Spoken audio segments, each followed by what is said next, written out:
Jun Moxie suddenly felt an unexplainable sense of urgency. He didn't feel any sense of honor or pride. He could only feel urgency. Who knew when this fellow would go berserk and come back? So it was most important to raise his own abilities as quickly as possible. Attain the 9th level of the Hongjun Pagoda, then prepare himself thoroughly was the greatest and most important thing to do. And not only because of this 9 nether first young master, even if it were just for current matters, he still needed to quickly level up. I will never lose to you. Even if you are the ancestor of Xian. Even if you are a talent from 9 nethers. Even if you are a magical legend of 10,000 years. I am Jun Moxie. Gentlemen, don't play tricks in front of me. Jun Moxie arched his sharp brows, azure holy light gleaming from his eyes. Looking at those 16 words on the stone wall, a smirk slowly formed on the corner of his lips. What you can do, doesn't mean I, Jun Moxie, cannot do it too. At this moment, Jun Moxie's gaze fell on that fallen scroll that suddenly moved on its own, flying up although there was no wind. As if it had finished its mission, it turned into dazzling flames before Jun Moxie's eyes. In those burning flames, the green smoke did not dissipate, but instead, coagulated into a round object. Then, in that form, it slowly evolved and formed a picture Jun Moxie was very familiar with. 7 big boards, laid out neatly, surrounded by azure water bodies, the only visible infrastructure was the Great Wall of China that snaked its way across. It was Earth. Tears appeared in the eyes of Jun Moxie without any warning. My hometown in my previous life. When can the me in this life go back? I really want to go back. I really want to. Jun Moxie experienced an indescribable sourness in his chest. Only after a long while later did he raise his head again slowly. The picture of Earth had already disappeared without a trace, and along with it, the scroll with the 9 nether first young master's handwriting. When I reach the same level of the 9 nether first young master, I must go back. Even just a glimpse is good enough. Jun Moxie told himself in his heart. After gathering his emotions, Jun Moxie began to carefully look through this underground palace. This was where the 9 nether first young master claimed to have hidden all his treasures he obtained over 10,000s of years. If what he said was true, then this place was the sickest treasure vault in the entire world. Jun Moxie was full of anticipation towards this. Especially, the 9 nether first young master had said, there is another huge surprise for you. But what would count as a huge surprise? Especially when this lunatic declared it to be a huge surprise. Jun Moxie wasn't too bothered about this. That thing would definitely not be easy to find, after all, to be able to find this place of yours was already an extremely huge surprise. Jun Moxie began to feel the nearest stone wall bit by bit. Because when you looked across this huge stone palace, you would be able to cover everything in one glance. Other than those 16 large words and a stone table and chairs that could seat 500 people down for a meal at the same time, it didn't seem like there was anything else. But with the 9 nether first young master's status and personality, he definitely wouldn't have lied. This was something Jun Moxie was confident about.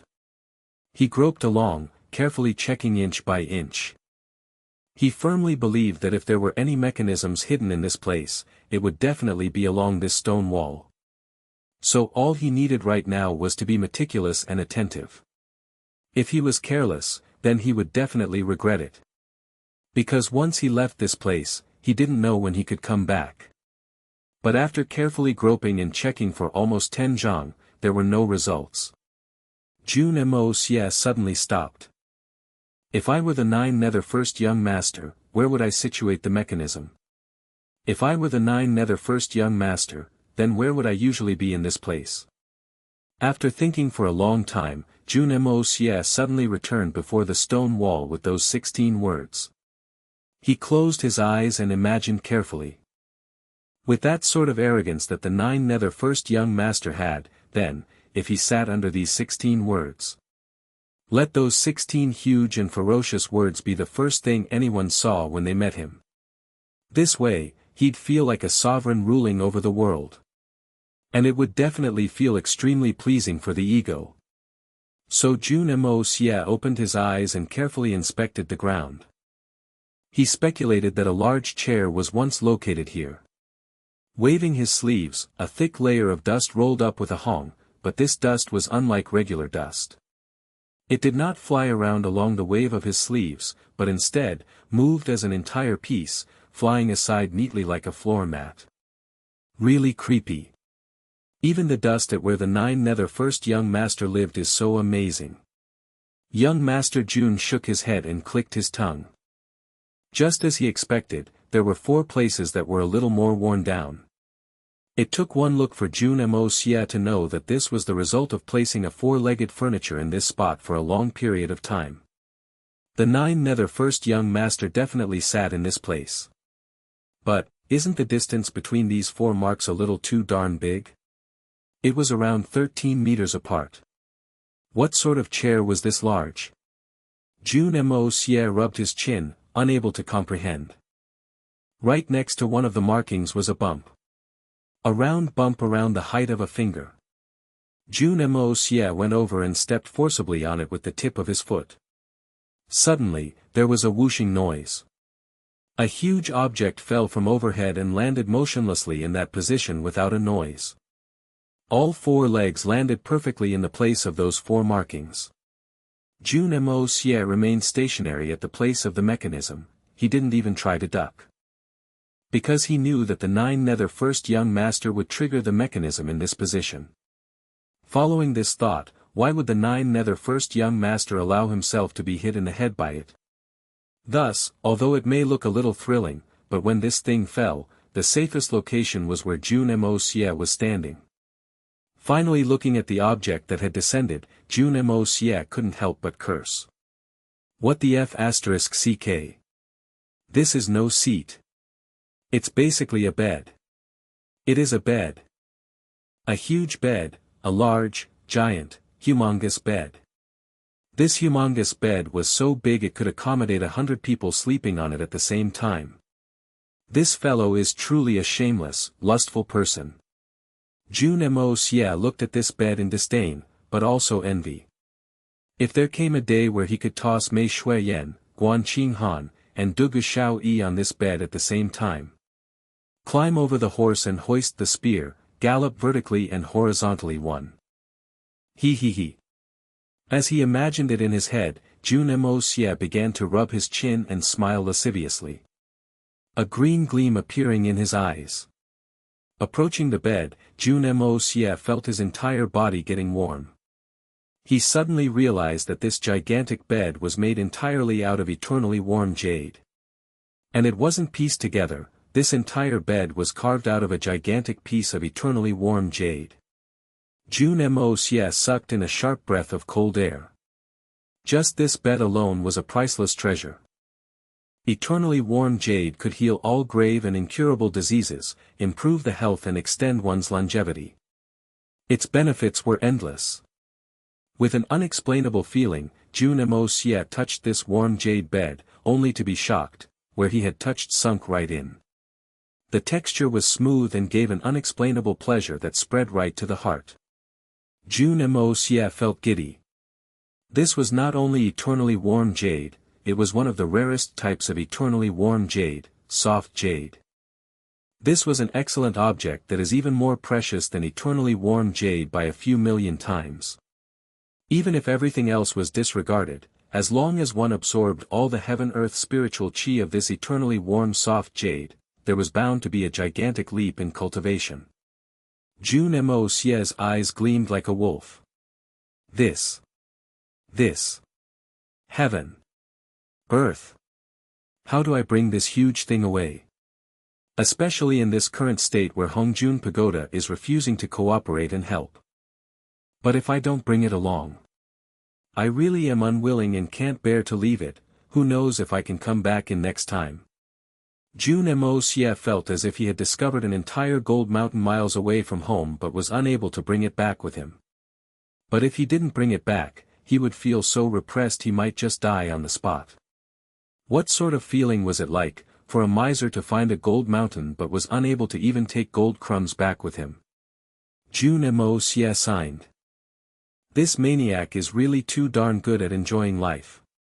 Just this warm soft jade bed alone, is already, beyond description. Furthermore, sleeping on this bed, even if there were no beauties in your arms, the feeling is as if countless of gorgeous beauties laid beneath him. Most men won't even be able to enjoy this feeling of lying on this bed, because within a couple of days, they would lose all their young energy and die. But if it were a man who had significant cultivation, and many lovers accompanying him, doing on this jade bed. Drip. Drip. Drip. Jun Moxie began to drool without realizing it. The lustful look in his eyes was something only a deranged pervert was capable of. Jun Moxie pounced onto the bed. Kicking his shoes off, he laid on the bed. Jun Moxie felt as if he were basking in the hugs of beauties, from head to toe. A true precious item. This person really knows darn well how to enjoy. Jun Moxie moaned in ecstasy. After lingering for a long time, he finally got back up. Sitting at the position he imagined, looking left and right to double-check that this was the position that allowed the nine-nether first young master to show off the most, did Jun Moxie begin to inspect the two sides beside him. If there was a mechanism, it was most likely located on this bed. And from the way the nine-nether first young master was so good at enjoying life, it definitely wouldn't be located too far from his hands, most likely within reach as soon as he reached out. Just as he expected, at the places Jun Moxie had stretched his left and right hands out, were a few buttons on each side. Jun Moxie smiled gleefully, gently pressing the one nearest to him. The mechanism was triggered. A sluggish and soft whirring sound could be heard, unlike the loud noises most mechanisms would trigger. It only lasted for a while, then it became silent. Jun Moxie looked at the giant stone door that had appeared at the other side, full of shock. That was the place young Master Jun had been carefully groping around earlier, and he didn't even find a single crack. But all he did was press the mechanism and this door just suddenly appeared. This alone was astonishing. How exquisite must one be to do this? This nine-nether first young master was not only the Grand Master of martial arts, he was also a master of mechanism study. Such an exquisite setup was the work of superb craftsmanship. Especially when it was designed in an underground place, which made it even more remarkable. From the momentary noise to the current silence, Jun Moxie also understood that the noise was merely a result of the mechanism not being activated once in the past 10,000 years. So naturally it'd create some noise, but the noise from the mechanism had only lasted for a short moment, which showed that this mechanism was already used to the current rhythm. It was only in the blink of an eye. A mechanism from 10,000 years ago. Recovering its vigor just like that. Jun Moxie was a little dumbstruck. But there were more shocking things awaiting behind. Or rather, this was just a prologue. A wide and long passageway appeared behind the hidden door. About 7 meters in height and 10 meters in width, it was extremely deep, and from the looks of it, it was at least 300 meters in length. Although the passageway was long, it wasn't dark. It was full of gentle, warm light. There were 2 neatly aligned night pearls on the ceiling of this passageway every 2 steps. Each pearl was the size of a child's fist, exuding a gentle and faint light, lighting the entire passageway. Night pearls of this size, any single one was a priceless treasure. Even if the richest family, or the palace owned one, they would keep it in a precious jewel box and treasure it carefully. Else, it might be used to adorn the crown of the most extravagant emperor and empress. But in here, it was lavishly embedded onto stone walls, turned into a tool for emitting light. But it wasn't exactly accurate to use lavishly to describe it. The number of night pearls in this place was a little too much, and had it been someone who didn't know how to recognize treasures, they might have just missed it. No matter how precious an object was, as long as it appeared in large quantities, it became somewhat common. So young Master Jun was taken aback only at the beginning. Subsequently, he didn't find it as shocking anymore. Jun Moxie sighed sincerely. He slowly walked to the entrance of the passageway and felt a wave of warm and charming fragrance hit him, not dissipating away. Jun Moxie halted. From this fragrant smell, this obviously that was the place the 9 nether first young master's wives resided in. The passageway looked like it was never ending. You could imagine that both sides were full of the women's rooms. Jun Moxie sighed and stepped into the passageway. As expected, every few steps was a button, and a stone door opened quietly with every press of the button, revealing the extravagant and gorgeous interiors. Bed, dressing table, study table, all necessary furniture was available. No more beauties remained, but the fragrant smell lingered. But these waves of fragrance belonged to 10,000 years ago. Jun Moxie walked around and counted. There were a total of 136 rooms in this place. In other words, this 9 nether first young master alone had 136 wives. Didn't he claim to have 99 wives? Why were there 136 bedrooms here? Jun Moxie suddenly recalled. That asshole seems to have scourged 99 in this world, but when he was at Earth, he probably managed to pull quite a number of them back. So based on the number of rooms, it looks like he brought another 37 wives. He seriously is 2F** king powerful. Beast. No, he is worse than a beast. With so many beautiful babes combining forces, why hasn't this fellow died from excessive ejaculation? The heavens are blind. Jun Moxie was close to speechlessness. He walked out with a dejected and depressed face. He had only entered the first room and didn't even open the rest to look. With the 9 nether first young master's personality, he definitely would not hide the treasure in the rooms of his numerous wives. Actually, even young Master Jun wouldn't do so. In fact, Jun Moxie felt like he had sinned when he entered the first room. Jun Moxie had no hesitation when faced with a lunatic like the 9 nether first young master. He would even dare to scold the 9 nether first young master if he stood before him. But towards his wives, Jun Moxie couldn't, and he wouldn't. What sort of taste did the 9 nether first young master have? All of those women he had fancied, how could any one of them be ordinary or common? As a result, Jun Moxie held admiration and respect towards these ladies. He left quickly and let all these rooms, that were still exuding light fragrance even 10,000 years later, to be sealed once again. Pressing the button, he closed this stone door. In the instant the door shut, flashing lights suddenly appeared and a piece of cloth fell down over the door. A ball of flames burst out, and in those flames, a young, handsome, haughty, and untamable baby face emerged, smiling. This smiling face said, as expected of a legendary character of Earth, evil monarch Jun Xie. Had you not exited this passageway within the time of an incense finished burning, then all the other mechanisms would have been sealed permanently. Even that old fellow possessing you, one. This refers to the Hongjun Pagoda, and all his special tricks won't help you escape from my setup. Not bad, truly not bad. This young master suddenly likes you a little. Then the smiling face in the flames blinked and disappeared as the flames faded out. Looking at this smiling face that suddenly disappeared, Jun Moxie suddenly had a feeling that the battle with the 9 nether first young master had begun the moment he entered this palace. Even at this present moment, they were already battling. Without a doubt, he was always pressed into a disadvantageous position, and even now, he just barely managed to change the situation a little. And this change, which was more of a coincidence, was only possible because he had the same pride and arrogance as the 9 nether first young master.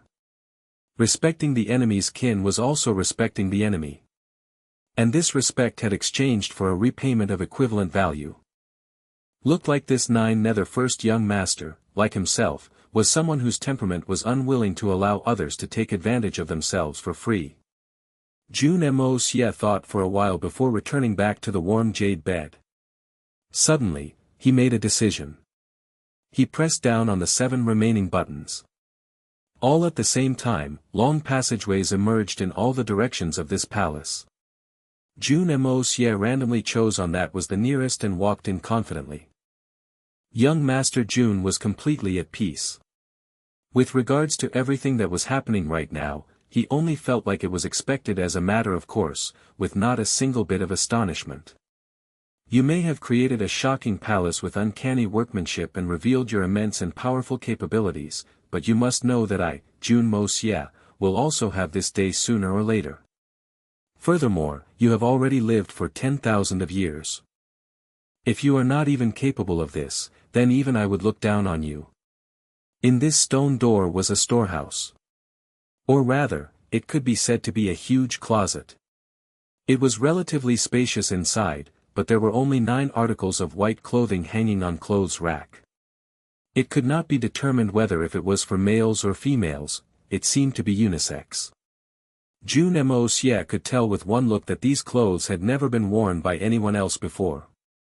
Randomly picking one, Jun Moxie was taken aback by what he had touched. The material, which wasn't silk, was warm to the touch, flowy and soft like water, weighed like nothing, but still extremely supple and strong. On the stone wall, a few lines were carved into it. Warm jade core silk, impenetrable by weapons, water, and fire. It's a treasure for protection. Made from the core of eternally warm jades refined by the fire of the soul. It can ensure that your kin will not come to harm. A mere token of my feelings, don't mention it. Jun Moxie was stunned. What did this mean? Did he really foresee that Jun Moxie's family was going to meet with harm's way? So he intentionally felt these few pieces of clothing? Jun Moxie pondered. Picking up one of the clothes, he channeled as much energy as he could onto one palm and struck out with maximum power, directly onto the clothes. The clothing swayed gently, with not even a single scratch. This warm jade core silk was this tough. Treasure. Jun Moxie was elated, there were 9 pieces of clothing here. The safety of his mother, grandpa, third uncle, Guan Qin Han, Dugu Xiao Yi, and Mei Shui Yen were insured. But Jun Moxie couldn't understand, no matter how he counted, even if he added third aunt, he probably only needed 7 pieces, but there were 9 hanging here. What did this mean? Didn't he predict the future? Why did he miscalculate? Jun Moxie couldn't figure it out after thinking for a long time, so he just grabbed all 9 articles of clothing and walked out. More was always better than less. Just as he had expected, the moment he stepped out, the door closed perfectly, without a single crack. Jun Moxie placed these 9 treasured clothes onto that warm jade giant bed and walked towards the next passageway. These 9 treasured clothes were good, but still far from Jun Moxie's expectations. He entered a stone room, a big space with only 5 small stands. The first stand was about as tall as a human, glowing gold from top to bottom. At the top was a round ball about the size of a human head radiating blinding gold light.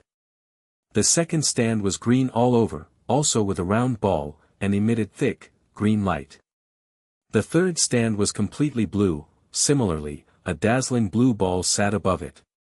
The fourth stand was red all over, and at the top was a dark red ball that was burning. The fifth stand was majestic, bright and yellow. At the top was a round ball that like the sun, radiant and dazzling. These 5 stands formed a pentagon. Or rather, formed a perfect circle. Jun Moxie's attention was immediately captured. He had never expected such a huge surprise to await him the moment he opened this stone room. Essence of gold, essence of wood, essence of water, essence of fire, essence of earth, these are the essences of the 5 elements here. Jun Moxie inhaled a sharp breath of air as he looked at these 5 different colored balls. To think that they were the essences of the 5 elements. Could this be the huge surprise the 9 nether first young master left for him? But it didn't look like it would be that easy to bring those things away. Because the 9 nether first young master's godly skills had managed to make these essences of the 5 elements perfectly balance with each other within this unique room as a single entity. Recklessly retrieving any single one would result in an instant explosion the moment the 5 elements went out of balance. Jun Moxie immediately calmed down from his excitement and discovered the danger that awaited. Without a doubt, once the equilibrium was lost, it would set off an explosion. Jun Moxie further noticed that these essences of the 5 elements in here were all linked to the ground. If these essences of the 5 elements were to explode, it would at the very least blow this entire mountain up into the skies. This palace would also definitely disappear without a trace, even Jun Moxie might not have a single bone left. And this place was so peculiar, even if he used the yin-yang escape to become formless, he may not be able to avoid it completely. Jun Moxie circled these essences of the 5 elements and sighed. Darling, this is called giving me a surprise? Or a shock? Or perhaps you want to let me go through another round of transmigration? The only choice was to absorb all the essences of the 5 elements at the same time, but in order to do this, one had to circulate the power of the 5 elements at the same time. This was an extremely difficult challenge for the current Jun Moxie. He had never used 3 types of power at the same time before, let alone 5. The most extreme instance was when he was beneath the sword peak, circulating both the power of earth and power of water at the same time.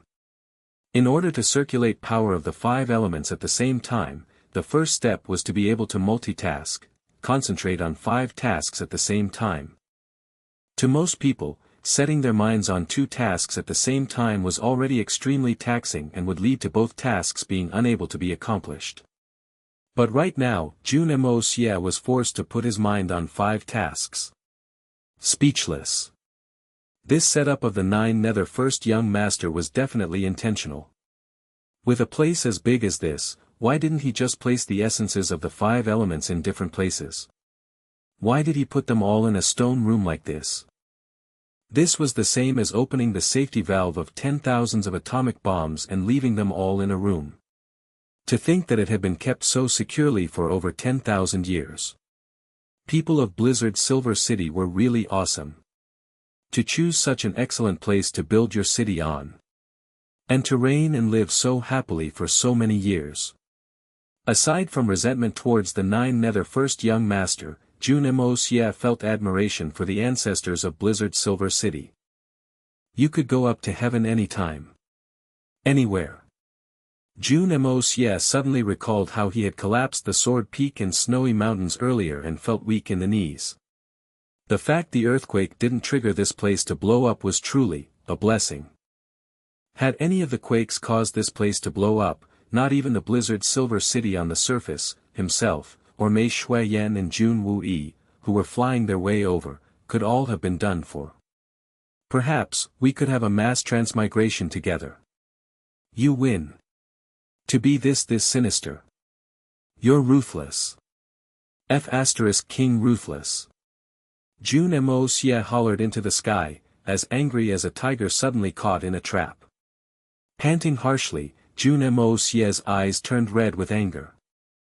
He raged, isn't it just using the power of the 5 elements at the same time? I'll King do it.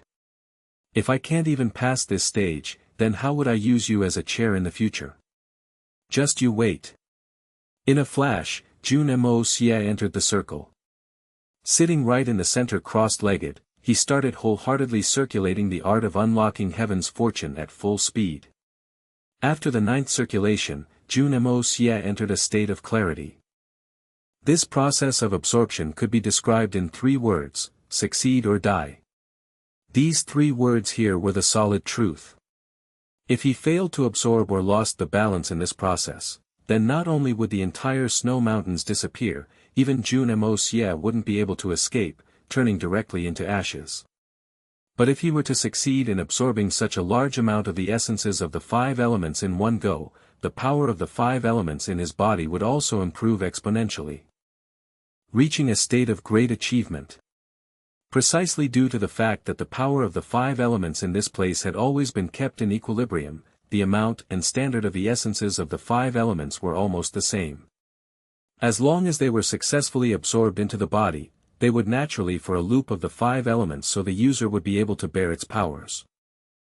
If Jun Moxie only absorbed one type of essences of the five elements, the power might be too much to bear and cause the insides of his body to be at disequilibrium, which had dire consequences. The power of the five elements as foundational cultivation methods began to surface in Jun Moxie's heart. His mind was as clear as water, and he wasn't thinking about anything else. The five elements, gold, metal, wood, water, fire, earth. They corresponded to the five organs in the human body: metal to lungs, wood to liver, water to kidneys, fire to heart, earth to spleen. These five viscera were not all, there were still links even in the six bowels. 1. Metal to the large intestine, wood to gallbladder, water to bladder, fire to the small intestine, and earth to the stomach. Furthermore, the five elements matched the emotions of anger, happiness, thought, sadness, fear. And the five sensory organs on the head: eyes, tongue, mouth, nose, and ears. And the veins, arteries, flesh, bone, and skin of the human body.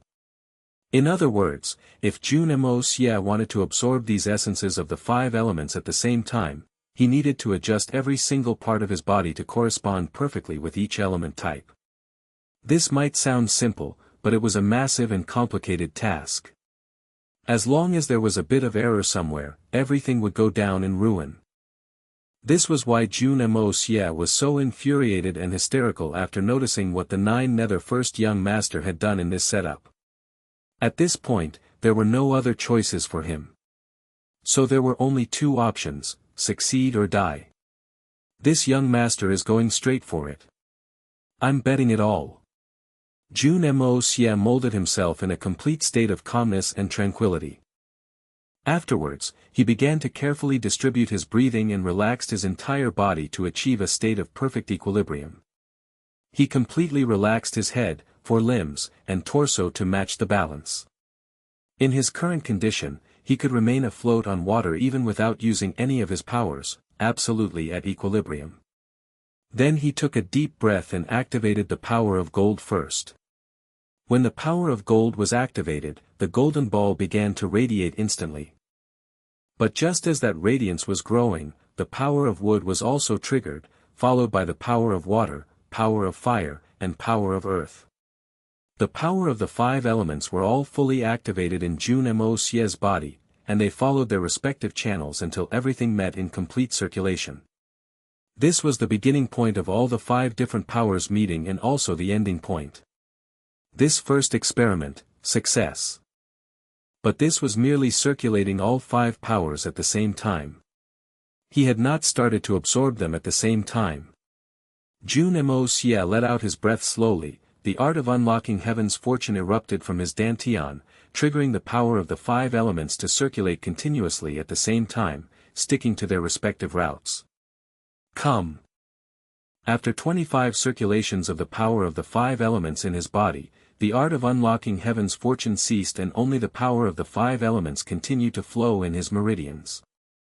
The surrounding essences of the five elements shot out a tiny thread of light at the same time Jun Moxie shouted, going straight into his body and infusing into his meridians. Golden light entered the loop of the power of gold, green light entered the area of the power of wood, blue light entered the circle of the power of water, red light entered the power of fire, yellow light fused perfectly with the power of earth. This was the official start of the absorption of the essences of the five elements. Jun Moxie began on a treacherous trial as if he were walking on a tightrope with a 1,000-foot drop beneath him. To be more accurate, such a description was not even exaggerating. In fact, it greatly undermined the dangers. If one failed at walking the tightrope, only one person would die. But if he were to fail here, not only was the mountain a gone case, but the numerous people on it too. The different rays of light were like strands of hair, slowly absorbing into Jun Moxie's body. This entire stone room was like a club with dazzling neon lights illuminating it.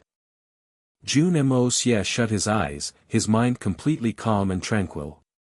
He quietly controlled the routes of the power of the five elements in his body with his own abilities. In this moment, there was no thought of success or failure on his mind. He was a state of emptiness, nothing. Time continued to pass.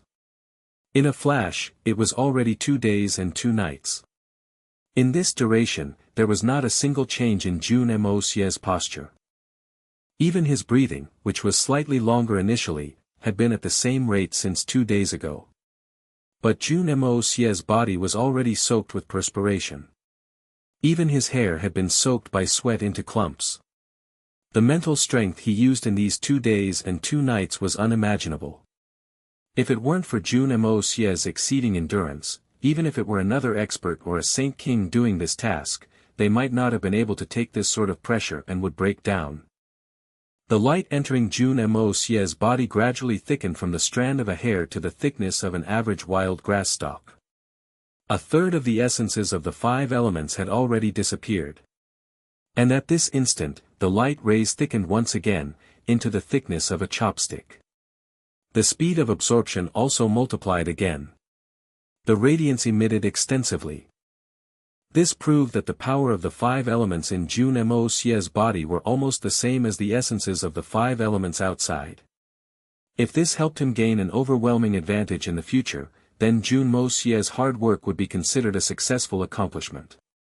Another day passed and Jun Moxie still remained seated peacefully, his face seemingly a little bit more relaxed.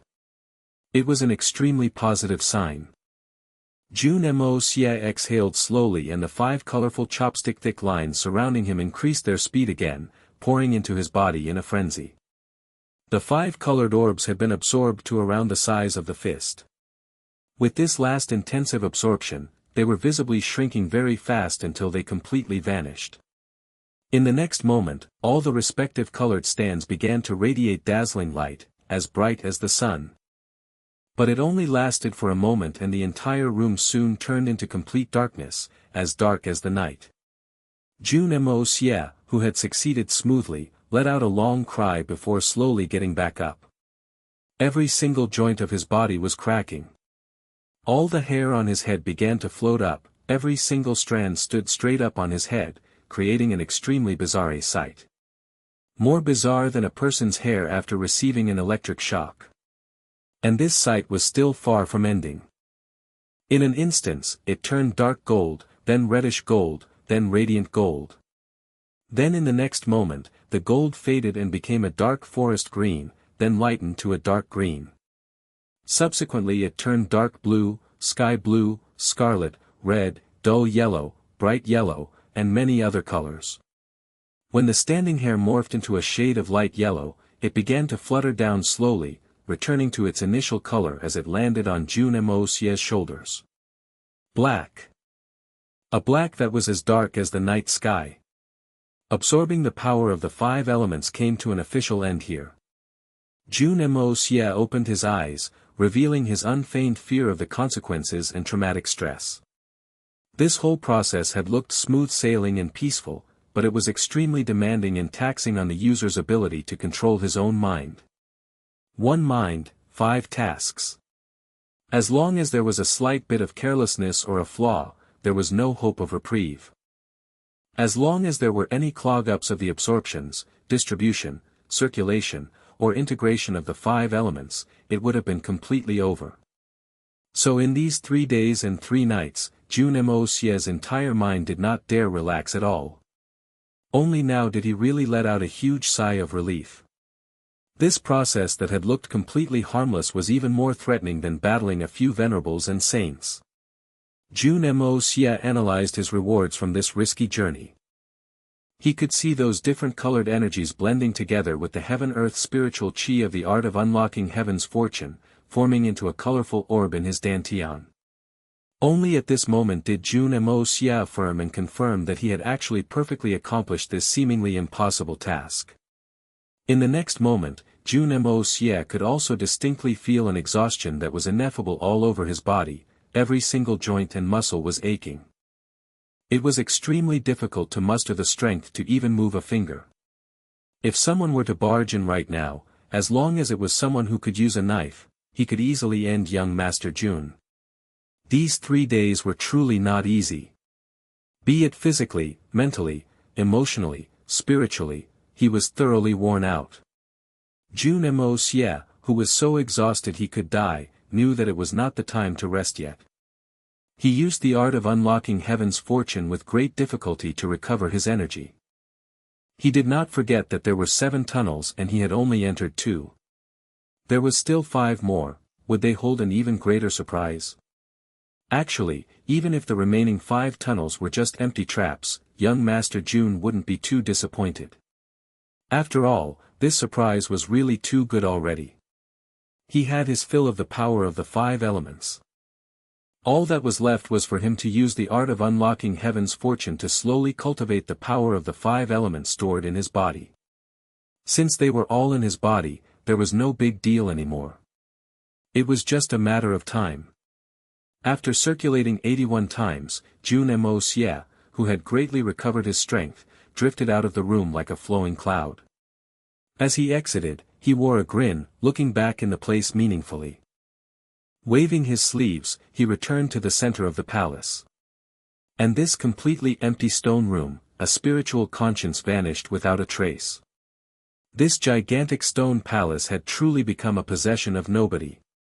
The 9 Nether First young master may have left this test, but he was still worried, so he had left a strand of his spiritual conscience as protection. Everything had the possibility of change. If there were any accidents, he could still be of aid. An opponent as excellent as Jun Moxie was really too hard to come by.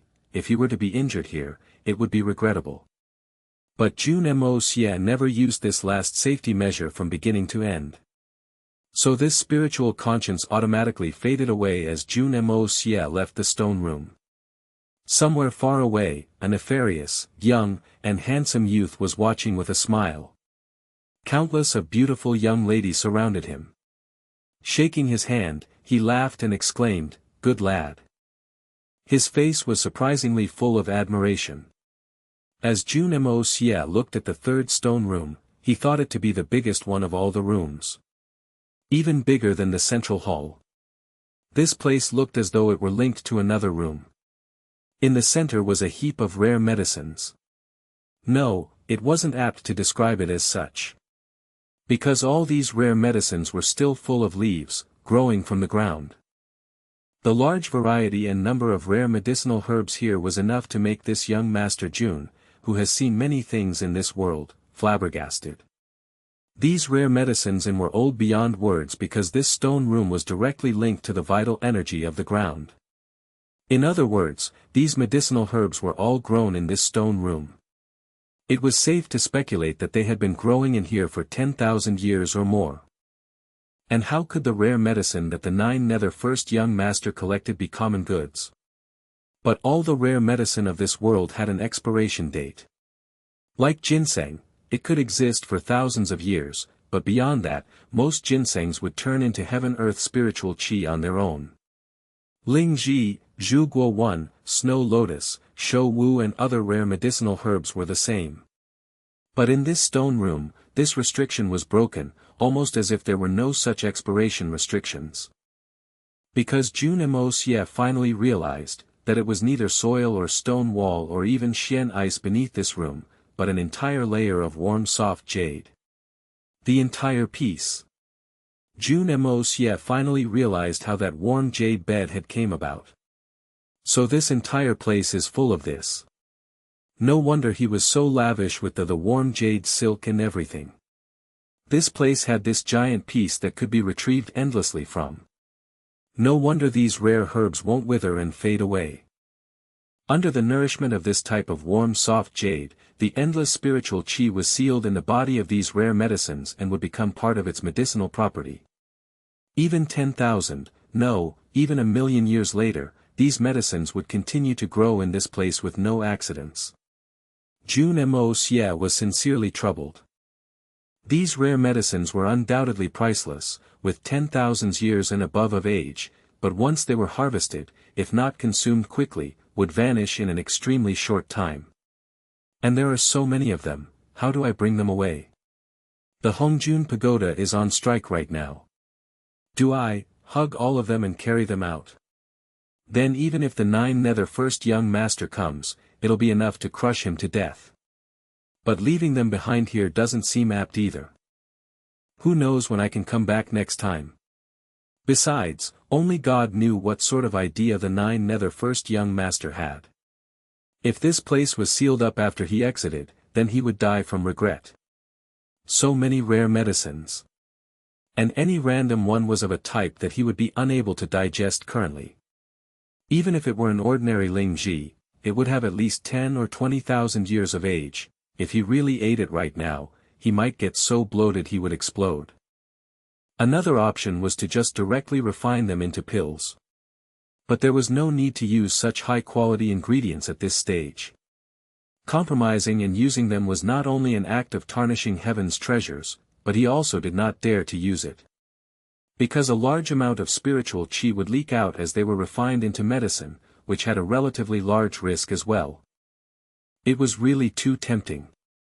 Jun Moxie estimated that the herbs here was enough to cultivate pills that were about 5 to 8 levels of the Hongjun Pagoda. If they could be packed into the Hongjun Pagoda and brought along, it would really save him a lot of energy. At this moment, Jun Moxie felt giddy. Hongjun Pagoda let out a hong and emerged from a faint light in between Jun Moxie's brows. That small little pagoda descended before Jun Moxie, slowly turning and radiating thousands of beams of light. Then it slowly got bigger, becoming as tall as a human, flying into the fourth stone chamber with a whoosh. Jun Moxie was stunned. Since he had entered this palace, there was no movement from the Hongjun Pagoda. Jun Moxie had been wondering why this fellow was so desperate to enter this place, but remained silent the whole time afterwards. Even if you overate and couldn't digest properly, there shouldn't be a need to go to this extent, right? To run out directly from his conscience. Jun Moxie quickly followed after it and was stunned at the sight in the fourth room. In the center of the stone room, a vague object floated in mid-air, radiating a strong, white light all over. When the light reached a meter in diameter, it suddenly exploded into colorful lights, slowly turning without stop. The Hongjun Pagoda floated and approached this object gradually, but didn't conceal its anticipation or excitement. Jun Moxie felt as if it were a mother who had finally found her lost son after being separated for many years. Or a pair of brothers who were reunited in the streets after being separated for 10, 20 years. With a pop, the radiance of the object floating mid-air, after noticing Hongjun Pagoda, blended together with the radiance of the Hongjun Pagoda. Then it let out an elated and happy cry, like a child running into the hug of his long-lost mother. In a flash, it appeared above the Hongjun Pagoda and slowly descended, turning into 5 colorful pearls, fitting perfectly on the tips of the roof of the Hongjun Pagoda. The Hongjun Pagoda's aura changed in an instant, becoming long and desolate, as if in that moment, everything in this world underwent reincarnation. In this moment, Jun Moxie could distinctly feel that the Hongjun Pagoda's aura had suddenly become stronger by thousands and hundreds of folds. There were no major changes to the appearance of the Hongjun Pagoda, but Jun Moxie distinctly felt it. The current Hongjun Pagoda was the real Hongjun Pagoda, the complete Hongjun Pagoda. The Hongjun Pagoda slowly floated back and shrank dramatically before Jun Moxie's face. Then, it entered the space between Jun Moxie's eyebrows and returned back into Jun Moxie's conscience. The doors of the pagoda opened and waves of spiritual qi rushed out as if in celebration. Jun Moxie felt his whole body become extremely comfortable, but a bitter smile appeared in the corner of his lips. He finally understood. He finally understood what the 9 nether first young master's surprise was. It wasn't those essences of the 5 elements, or the clothing, or even the rare medicine from earlier. The real surprise for Jun Moxie was this pearl. This pearl that had originally belonged to the Hongjun Pagoda. This was the real surprise. Jun Moxie also finally understood that his transmigration was definitely due to the Hongjun Pagoda. But Jun Moxie firmly believed that this was only reason. He could tell from the 9 nether first young master's message that there were many civilizations in this universe, but why did he specifically transmigrate here? It was all due to this pearl. It was due to the connection and attraction between the Hongjun Pagoda and this pearl that led to his transmigration here. It could even be said that had this pearl not been here, he could have just died back then. And really reincarnate like other, ordinary people. But why would this pearl be here? Jun Moxie pondered for a while before found a somewhat suitable reason. The Nine Nether First young master mentioned that he had suffered a great disadvantage back on Earth, so he had to rush back. Or perhaps, escaped back. Obviously, the one who made him suffer that disadvantage was the Hongjun Pagoda. And it was the Hongjun Pagoda at its peak, in the hands of the great god Hongjun. However, despite suffering a disadvantage, in his last blow he managed to damage the Hongjun Pagoda and break it into two.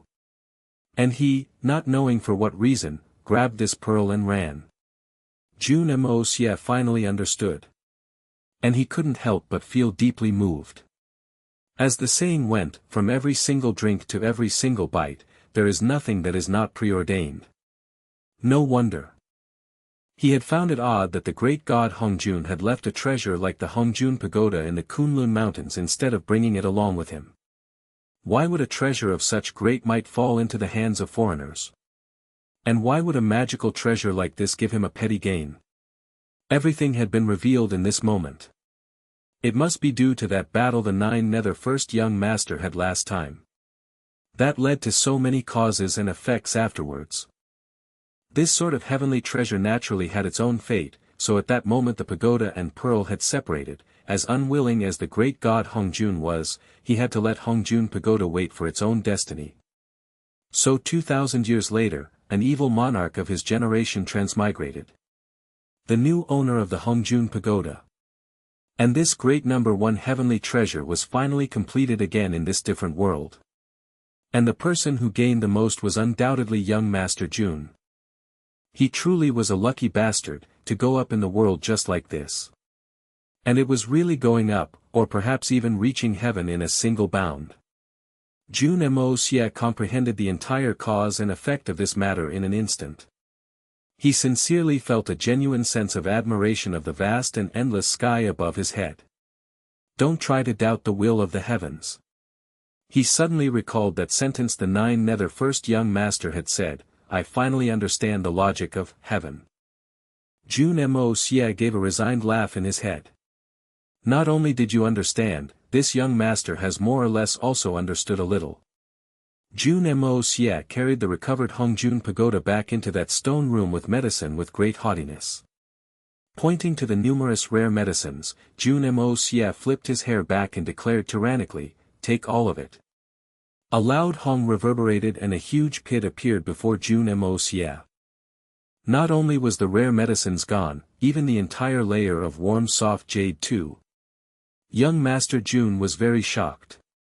This was too tyrannical. More ruthless than locusts invading. He quickly entered the Hongjun Pagoda in his head to take a look, only to see that a vast empty space had appeared in the second level of the Hongjun Pagoda. And the entire piece of jade and medicine rested peacefully there, surrounded by a milky white layer of spiritual qi. Compared to the vitality of the earth, the vast heaven-earth spiritual qi was a much better form of nourishment for these medicines. Jun Moxie rubbed his head and mumbled. What is this? When you reached your maximum capacity, you could not even fit in an extra stalk of grass. Great, now you took the entire ground along with you. Describing this as locusts passing by the area is already an understatement. This is too much. But I like it. Following the arrogant, tyrannical hollering of, take it all, the entire palace was completely cleaned up within minutes. And only a mess was left. In a blink of an eye, all the treasures the Nine Nether First young master had collected and accumulated over 10,000 years was completely plundered by young Master Jun. After freely plundering the place, Jun Moxie wanted to go out immediately. After all, there was still a big matter he needed to see to personally back at home, but after going about in circles, he felt like he missed out on something. What is it that am I forgetting? Young Master Jun was really confused. He had clearly thoroughly plundered this place already, and there shouldn't be anything else. But there was still that lingering thought in the back of his head saying that he had missed out on something. He couldn't pinpoint what it was, but he couldn't get rid of the feeling either. How could this be? After going around once more, Jun Moxie propped his chin and began to think as he stared at the hollowed ground. A light bulb flashed in his head. Why is it that in this entire palace, and only this place, has warm soft jade? And nowhere else? Could this place have something more? Jun Moxie couldn't help but want to try and find out whether this thought was true or not. In the next moment, he was already on this empty patch of land, surveying its perimeter everywhere. The density of the spiritual qi in this place was a little peculiar. He rolled his eyes, used the yin-yang escape, and activated the power of earth.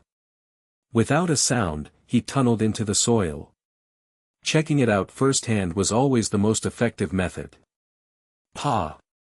Jun Moxie's head hit right into an extremely hard stone that was neither gold nor jade. A gigantic bump began to form on his forehead. F***ck. Jun Moxie felt giddy. This was the first time he had hit a wall since he had mastered the yin-yang escape.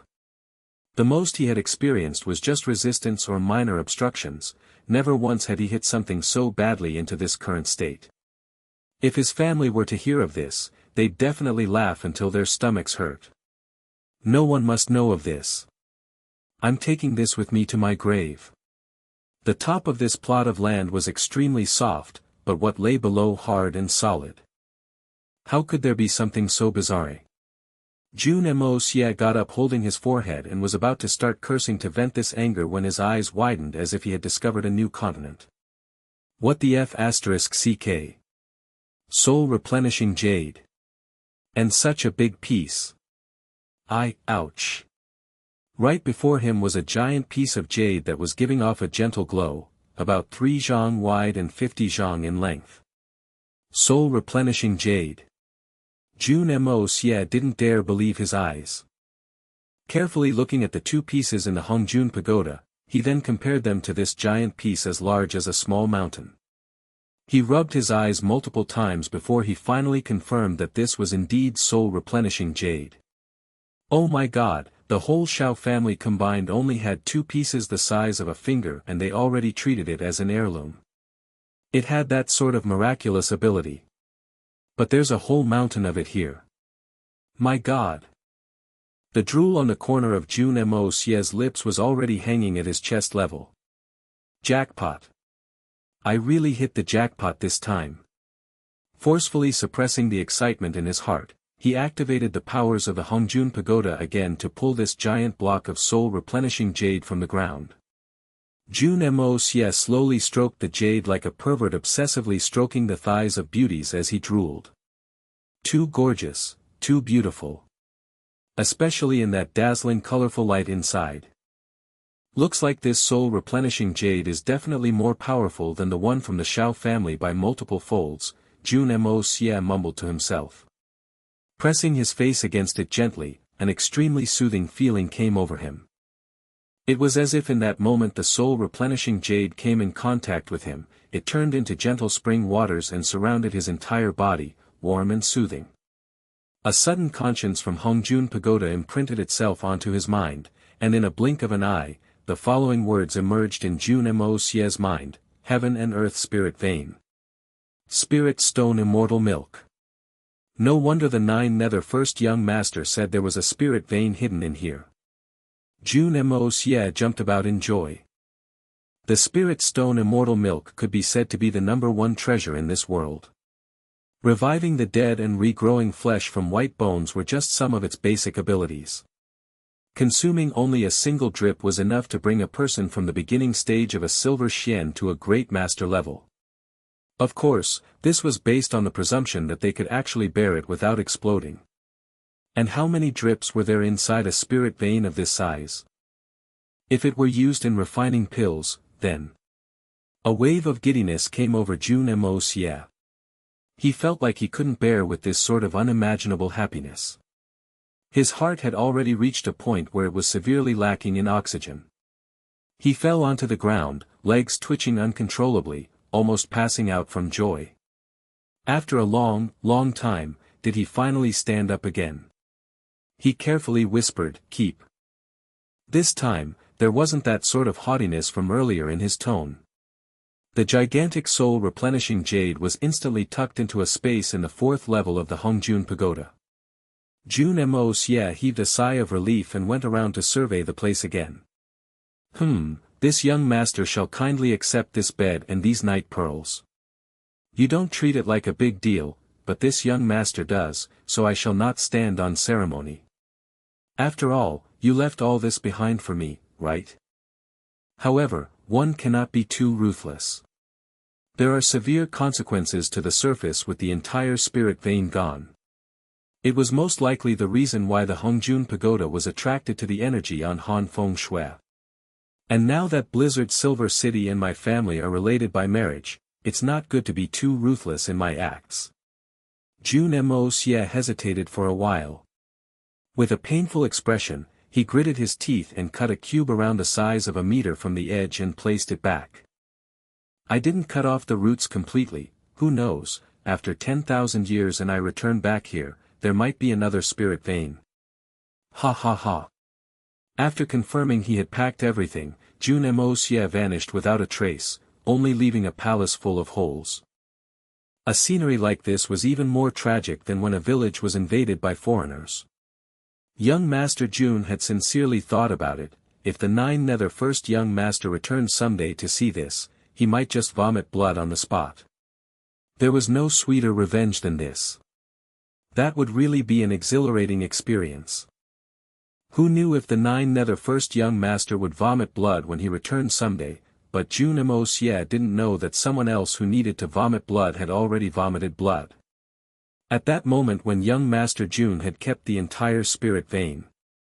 In a stone chamber somewhere above Jun Moxie's head, the old city lord of Blizzard Silver City, Han Feng Shui, was practicing while sitting in his lotus platform. Countless spiritual qi in the form of glowing mist entered the lotus seat beneath Han Feng Shui. All of a sudden, the surrounding spiritual qi drastically weakened.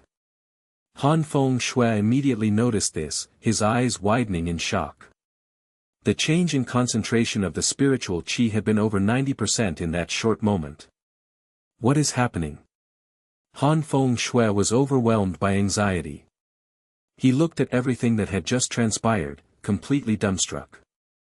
He felt like his heart had sunk to the deepest valley, slowly turning cold. This place was a spot for relaxation the Nine Nether First young master had created in extreme boredom, drawing out the qi of the spirit vein in the ground. Although it was weak, but it was still much stronger compared to any other place. Its miraculous effects led to the hundreds of years of glory of Blizzard Silver City. But now, young Master Jun had taken away almost the entire spirit vein. All the spiritual qi with miraculous effects of boosting one's cultivations would also naturally decrease drastically. Although it was still stronger than most places, there wasn't a significant difference anymore. Only through nourishment over a long period time would it be able to return to how it was. But it was destined that old Han Feng Shui wouldn't live to see it. After he returned to the surface, Shui Shuangqin bombarded him with concerns and questions. Jun Moxie was a natural-born liar, and without batting an eyelash, he spun a flawless reason and lied his way through. Meanwhile, he was sweating bullets in his head. Why is this Lady Han so naggy, as if she's my mother? Now that the matter had been resolved, he immediately called Condor King and bid farewell to all the people in Blizzard Silver City. Condor King let out a cry and flew into the skies, carrying young Master Jun, who had an extremely fruitful and rewarding trip. Like a shooting star, he cut across the skies and flew straight back to Tianxiang. But the Jun family in Tianxiang City had already met a moment of life or death. Saints will always be saints. After numerous days of testing and provocation to no avail, they were finally suspicious again. What sort of expert would have such a good temper? To not make a single sound and let himself be provoked and taunted? What difference was that from a coward? As long as one was strong, they'd naturally have their pride and temper. If you don't have a single bit of temper, how could you be considered part of the strong? It was the stubbornness, persistence, and conviction of the powerful that was admirable.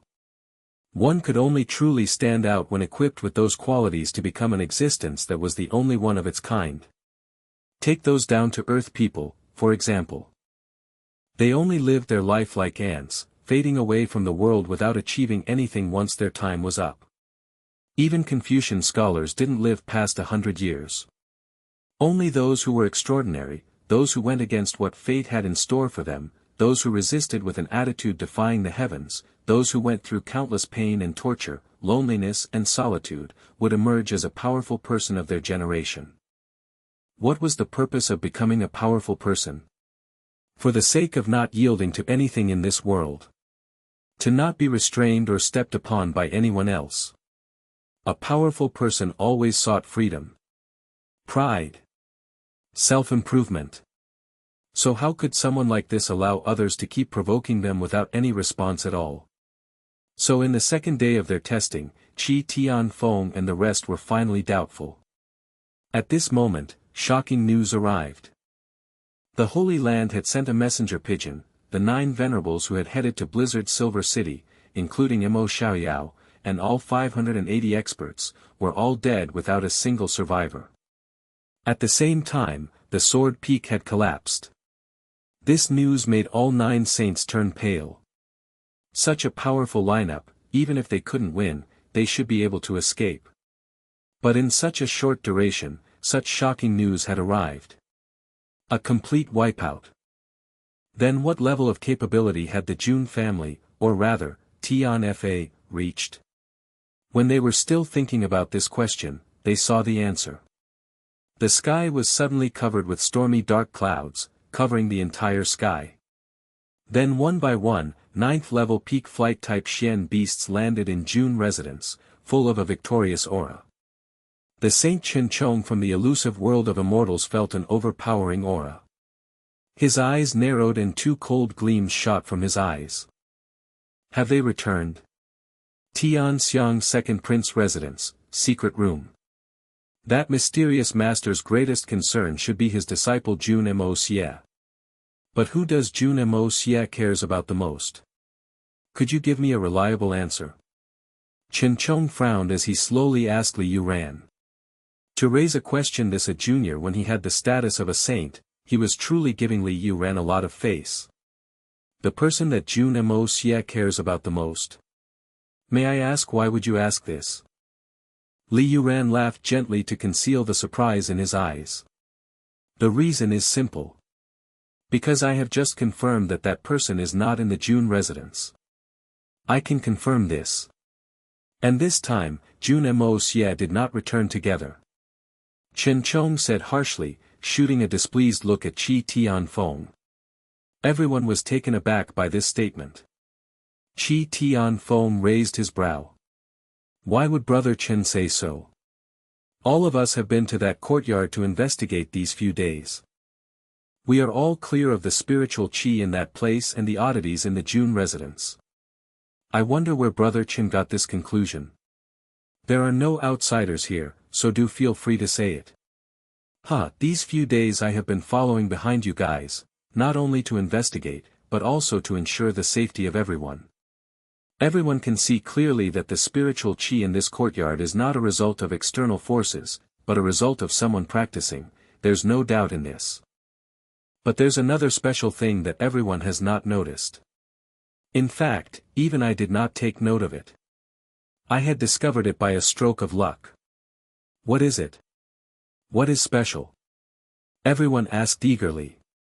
This special thing lies in the fact that there is absolutely no change in the spiritual qi of the courtyard and in the skies. And in this space, there is no qi movement, and no trace of an expert's aura. Chen Chong said with a grim expression. No change or movement of spiritual qi. Everyone went into deep thought upon hearing this.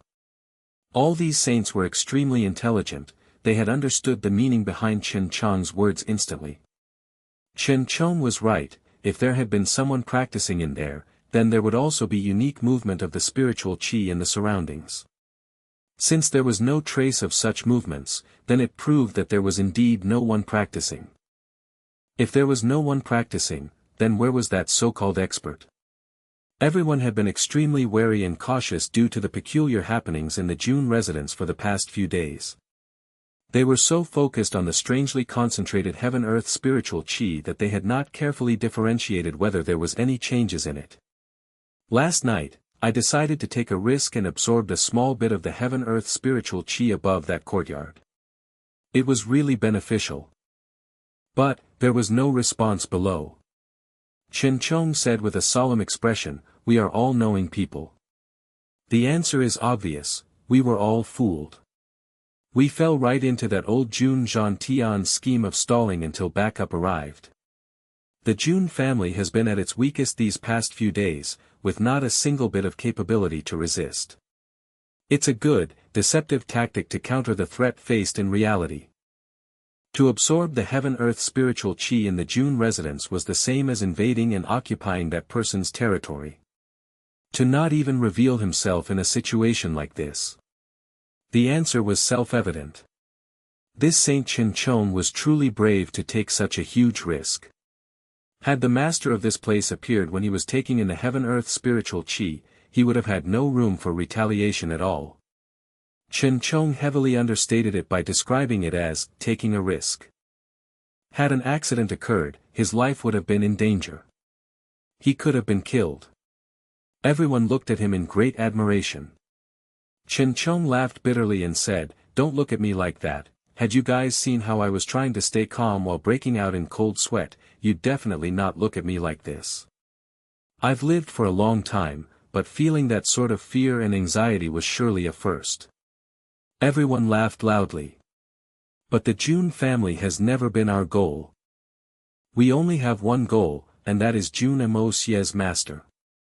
Since he is not here, we have no reason to deal with the Jun family. Could we have made a wasted trip this time? Chi Tianfeng frowned and asked. Had this verification came by earlier, perhaps that might be the case. But a pity, there has been a change of events. Our goal now is no longer restricted to that mysterious person. Because there is one more person who is more dangerous than that master. Chen Chong said slowly, and raising his head, he continued. And this person is Jun Moxie himself. 580 first-rate experts from 3 holy lands have been wiped out.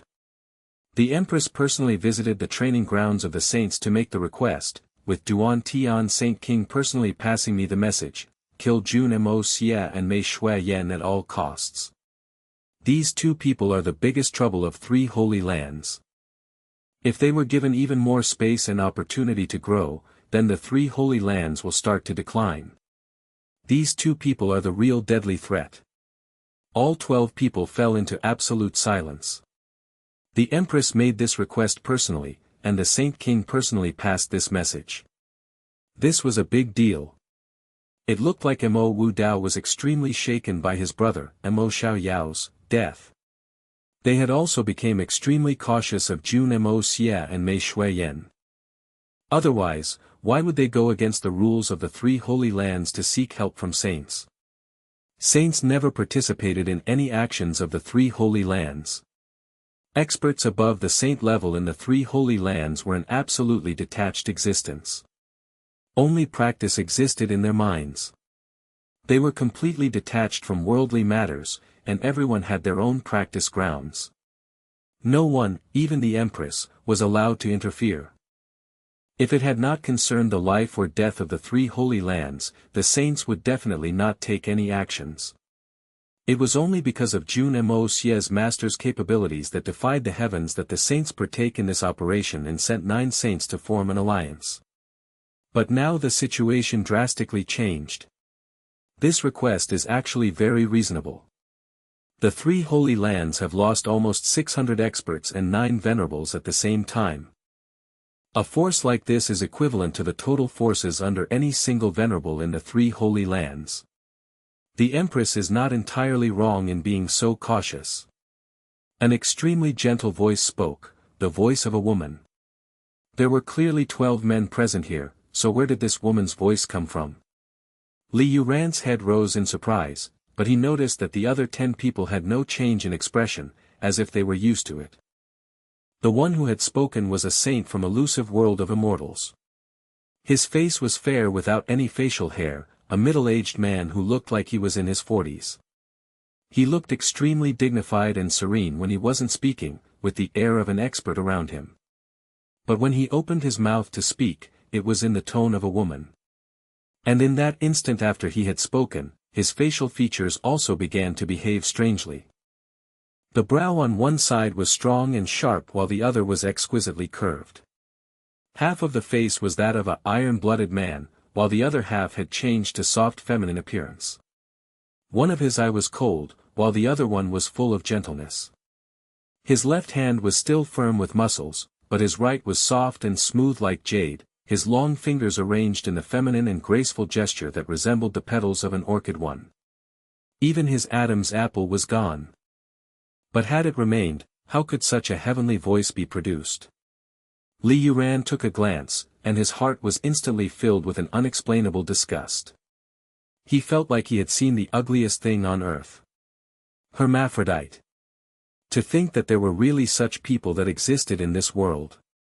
What does Brother Jiang mean? Sa Qing Lu frowned and asked. This, Brother Jiang, covered his mouth with his right hand and began giggling femininely. Throwing a meaningful flirtatious look at Sa Qing Lu through his right eye, he whined in an endearing manner. You really have poor eyesight, you should be calling me Little Sister Jiang. Little Sister Jiang. Sa Qing Lu's face turned green, as if he had accidentally swallowed a dung beetle while having an extravagant meal. There was no point in vomiting because it was already swallowed into the stomach. This sort of feeling was truly hard to describe. Jiang Jun Xie. If you have something to say, just spit it out already. Do we have time to waste on those useless matters? Chen Chong frowned deeply. Before coming here, he repeatedly reminded and instructed this guy not to speak. To absolutely never open his mouth to talk. And just pretend that he was a mute. But he didn't expect this guy to still behave like this. Yin Yang Saint, Jiang Jun Xie. Legend had it that many years ago, after the war for seizing the heavens, an outsider had sustained heavy injuries but managed to escape death. When passing Tianzhu Mountain, he was already on the verge of dying by his pursuers, but his animalistic desires took over and he raped an old lady in the mountains. Finally, although that outsider was killed by the Xian War Alliance troop, the strange thing happened. That old lady, who was 70 years of age, had managed to become pregnant. After being pregnant for 15 months, she gave birth to a son. To be more exact, a son and a daughter. Because this baby had 2 sex organs in his body. This freak was a born talent, and his Xian abilities improving exceedingly fast, attaining a high level of prowess at a young age. But he had inherited his father's habits. Naturally bloodthirsty aside, his moral principles were worse. Men or women, regardless of their gender, were people he would have sex with to boost his vitality. Most of the time, he'd rape them before killing them. As such, he became a catastrophic existence. In the end, the elusive world of immortals appeared and subdued him, taking him away while watching over his cultivation. Unexpectedly, after many years, that fellow had actually somehow managed to break through to the saint realm. It could be said to be a hugely unexpected thing. This time, it was because Jun Moxie's supposed master's abilities were too strange that they brought him along just in case. This person was proficient in all sorts of tricks and strange techniques, and if one was not vigilant, even a more powerful person would fall into a disadvantage. Big Brother Chen, what are you talking about? Jiang Jun Xie pouted and said in a coquettish manner. This lady is not called Jiang Jun Xie right now, this one is called Jiang Jun Xie, Xie as in singing lady. As he spoke, he continuously threw flirtatious gazes at the other 11 men in the room, even the youngest, Li Yuran, was not spared. Li Yuran's reaction was also the most intense. As his cultivation was too weak, he felt an intense chill spreading through his entire body. His hair bristled and the pores on his skin pricked up in an instant. What if this thing decides to do something to me? That would be a fate worse than death. I can't beat him, and I won't be able to escape either. Even death would be a difficult thing to come by. Heavens! After some time, Li Yuran finally managed to calm his heart and steel his mind. Looking around, he saw that everyone was grimacing with disgust, and their faces were contorted with strange expressions. Cui Chang he was rubbing his arms with his hands, and his face was a strange, greenish-white color. Facing such a weird pervert, even a powerful saint-level expert found it difficult to endure. Chen Chang's forehead was filled with black lines in that moment. He simply could not understand why such a disgusting thing was sent out here with them this time. How truly embarrassing. This Jiang Junji was a man one day, and a woman the next. Looks like this time, his female side had come out. All you burly men are ultimately still not comparable to us women in meticulousness, the stalwart Jiang Junji said with a gentle tone and an elegant smile. He stretched out a slim jade finger and pointed lightly at each person, as if he were a country-toppling beauty flirting with her lover. All men are simply stupid, her.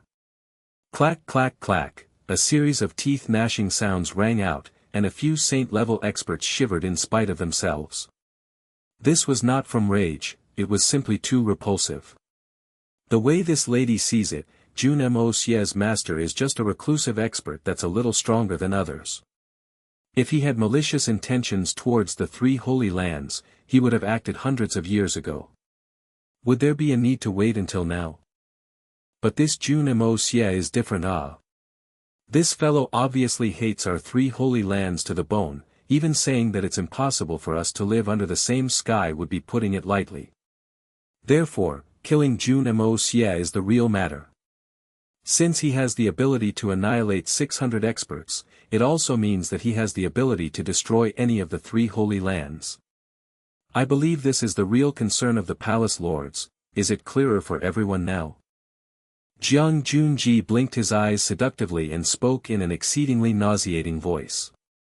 Jun Moxie's master has such a shocking level of cultivation, but he's never taken any actions against our three holy lands. Then, it stands to reason that even if we killed his disciple, it shouldn't be enough to move him to become an enemy of our three holy lands. If we took 10,000 steps back and looked at this in the worst-case scenario, even if that mysterious master wanted to seek for revenge against the three holy lands, if he really came to our doorsteps, wouldn't it become much easier to handle?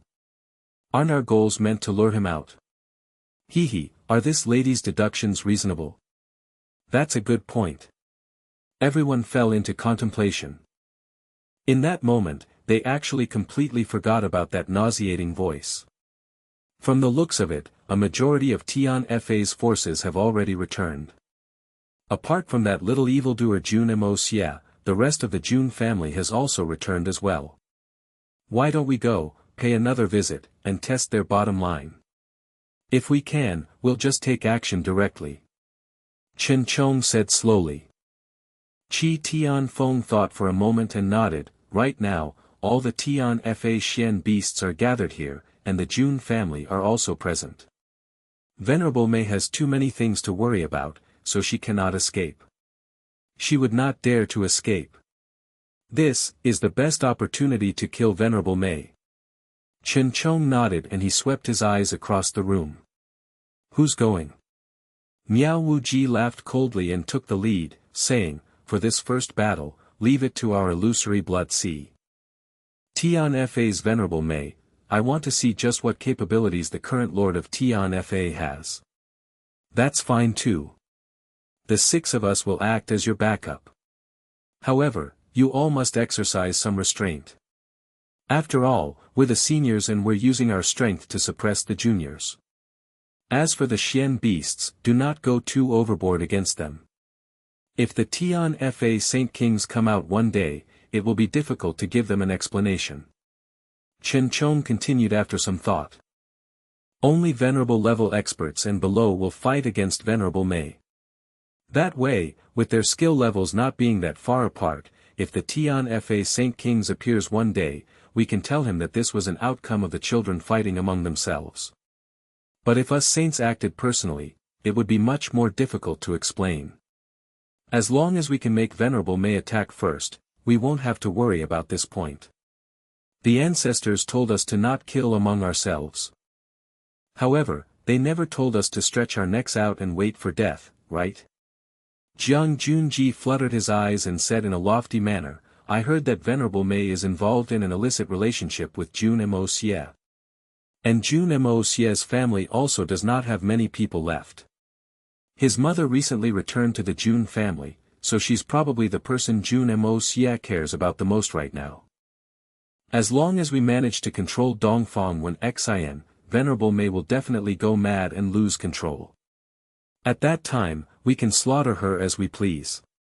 In this way, our reason cannot be faulted as well. Indeed. Indeed.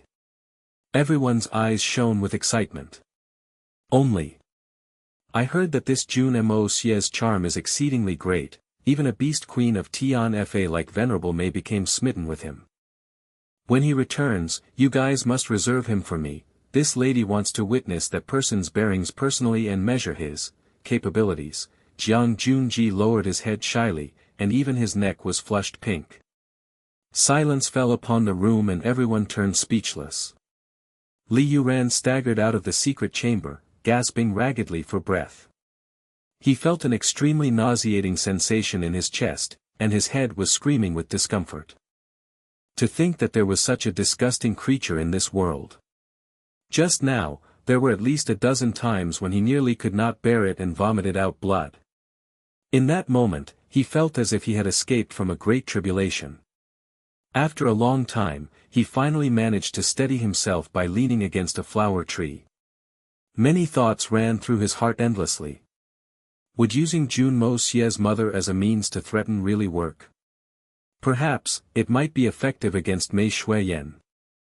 But what about Jun Moxie? A despicable method like this, even among the mundane world, very few people would use it. But why were the saints of the three holy lands so indifferent about it? Could it be that when one's cultivation was high enough, they could truly become emotionless and unfeeling, looking upon the world with disdain? Were there only two words, victory and defeat, in their hearts? How will the Jun family handle this? Would they be completely annihilated because of it? Even if Venerable Mei died because of this scheme, what will Jun Moxie do? If I am Jun Moxie, how would I react? Li Yuran raised his head and looked at the sky. All of a sudden, his heart went blank. That was because he realized for the first time in his life that he was actually completely devoid of goals. What do I, Li Yuran, want to achieve? And what can I achieve? Mei Shuiyan led a huge army, returning to the city. The entire Jun family was filled with jubilation. The old grandpa also finally put down his troubling matters for the time being. The most agonized one was Han Yenyao. When she saw Tianxiang City and the aged Jun Zhantian, she instantly felt a wave of guilt flood her heart. With a heavy plop, she knelt before Jun Zhantian, her tears flowing like a fountain. Jun Zhantian sighed lightly, his eyes flashing with a hint of reminiscence. Smiling lightly, he pulled her up. Yenyao, good child, you've suffered. It's good that you're back, it's good that you're back. The Jun family's doors will always remain wide open for you. Han Yenyao bit her lips, allowing her tears to flow. For the past 10 years, she had been worrying, wondering how the Jun family would treat her. She told herself that even if they treated her very badly, it would be what she deserved. But now, she finally got her answer, an answer that she had never dared to imagine. Such forgiveness was something that she could clearly feel. Right now, all she wanted to do was to cry to her heart's content. Father, third uncle and younger sister Yenyao are not young anymore. Why don't we find a time to settle their marriage quickly? That way, our Jun family can quickly have more descendants as soon as possible. To only have Moxie as the third-generation descendant is honestly a little too lacking. Dongfang Wen Xin said with a smile. Old Master Jun nodded repeatedly, his face beaming radiantly, good. Good. Han Yenyao's face reddened, and she hurriedly dragged Jun Wui away to meet the kids who had been harmed by the Hall of Hell. This matter was where her guilt truly lay. Jun Wui had tried to no avail to assuage her and could only accompany her. That night, the Jun family held a huge banquet and treated the Tian Fa Xian beasts. Everyone left after enjoying themselves. As they ate, Old Master Jun recounted the incidents in the Jun family while they were gone to Mei Shuiyan. Mei Shuiyan could not help but furrow her brows deeply as she listened. As a powerful lord of a land, she could distinctly sense the grave danger within. A great danger that exceeded her ability to control. Although Jun Moxie had never told her this directly, Mei Shuiyan had already managed to guess long ago that Jun Moxie's so-called master was a completely made-up character. All the mysterious actions that were attributed to this mysterious master had all been done by Jun Moxie himself. But on the other side, the 9 saints of the 3 holy lands were currently eyeing them like tigers, biding their time. Furthermore, although they'd returned in victory this time, their victory had also changed the situation greatly. A total of 9 venerables and 600 peak-level experts from the 3 holy lands had been killed in this battle. With as heavy a loss as that, what kind of hatred would breed from it? Even saint-level experts could not remain unmoved. There were already no hopes of reconciliation between the 2 sides. Send my orders. Everyone will get ready for battle. But, without my permission, do not act recklessly. Do not relax for even a single moment at any time. All the brothers who are capable of flight and have completed their transformations will be on standby. Be prepared to carry the entire Jun family and fly north at any time, retreating back to Tian Fa Forest. Mei Shuiyan quietly instructed to Long Crane. Long Crane nodded seriously and hurriedly left. Before Moxie comes back, I will stay together with Mother in a courtyard. As for you two, stay together with Meng'er. Everyone, watch out for each other. Mei Shuiyan directly made the arrangements for Guan Qinghan and Du Gashao Yi. Mei Shuiyan's brows were tightly furrowed and laden with worry. She could guess very accurately that right now, the people who would affect Jun Moxie the most was undoubtedly Dongfang Wen Xian first, followed by his grandfather Jun Zhantian. After that, it would be her or his third uncle Jun Wuyi.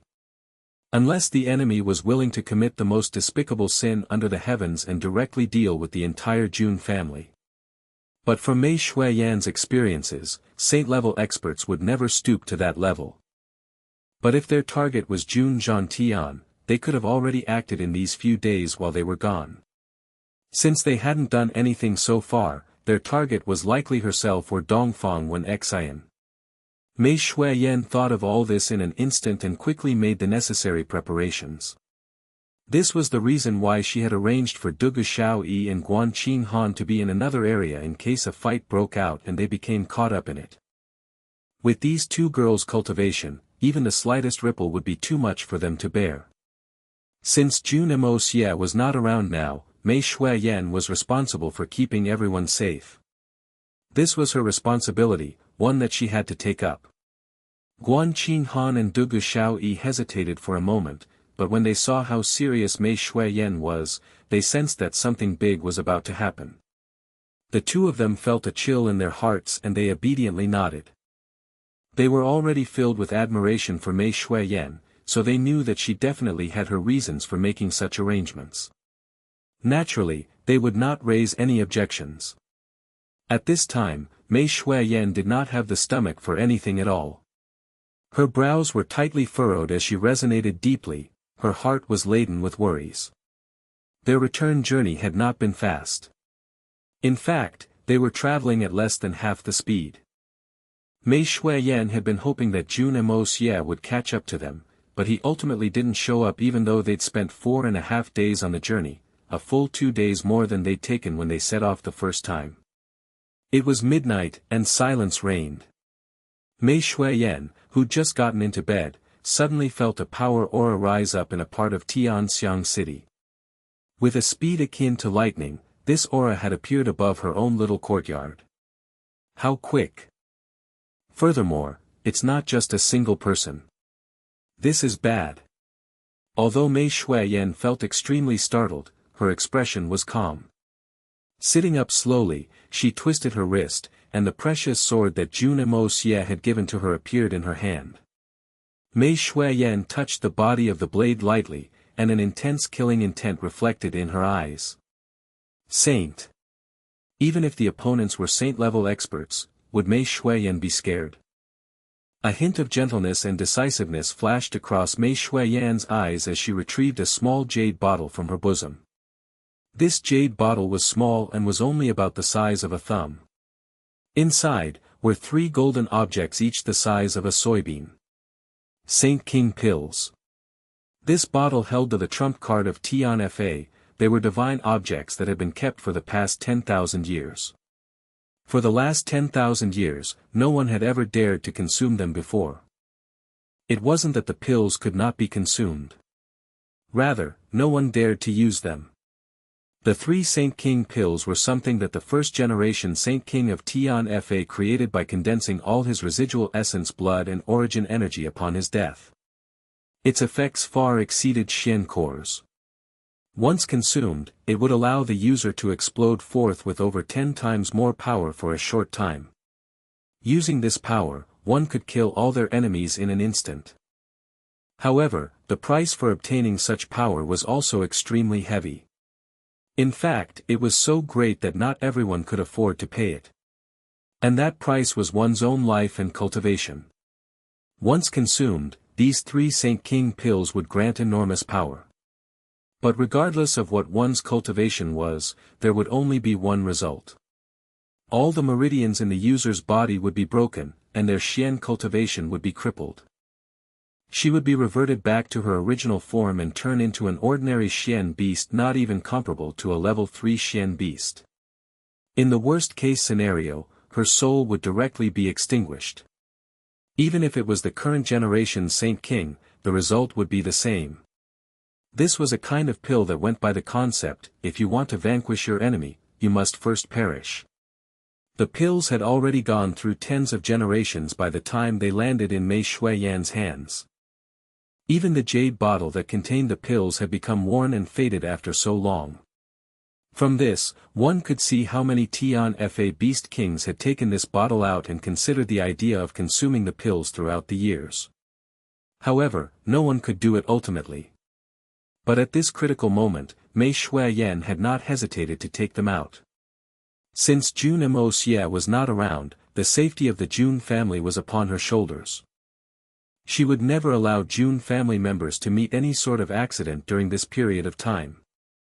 The reason being, she was a part of the Jun family. This is Jun Moxie's responsibility, and his responsibility is naturally mine as well.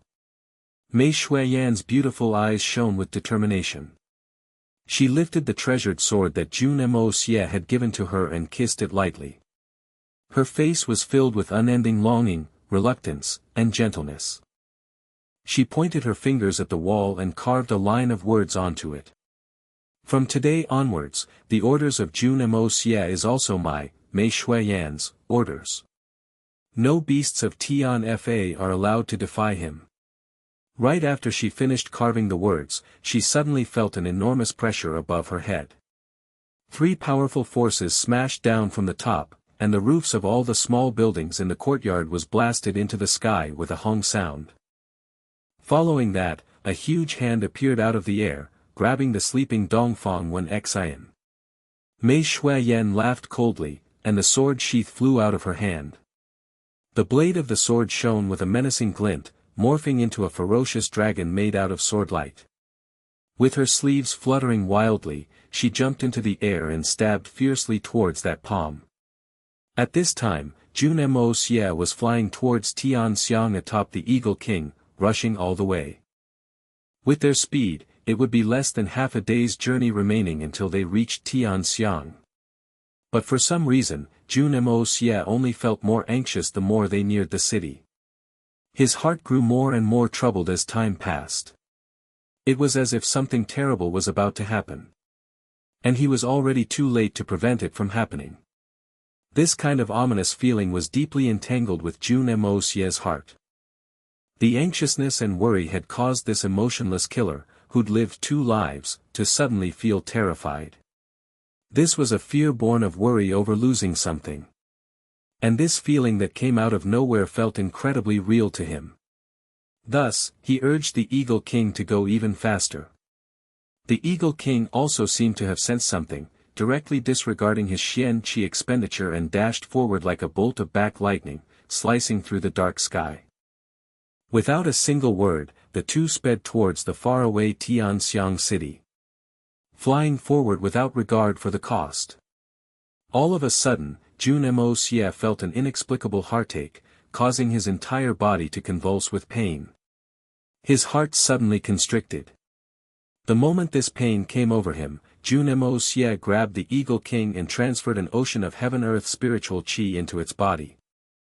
The Eagle King's speed instantly doubled, and it streaked through the dark sky, leaving behind faint afterimages. The friction between its feathers and the air was so much that a burnt smell arose from it. As if it didn't notice the pain, the Eagle King continued to fly madly forward with a shocking speed far exceeding its limits. A dazzling swordlight flashed, clashing against the enormous palm.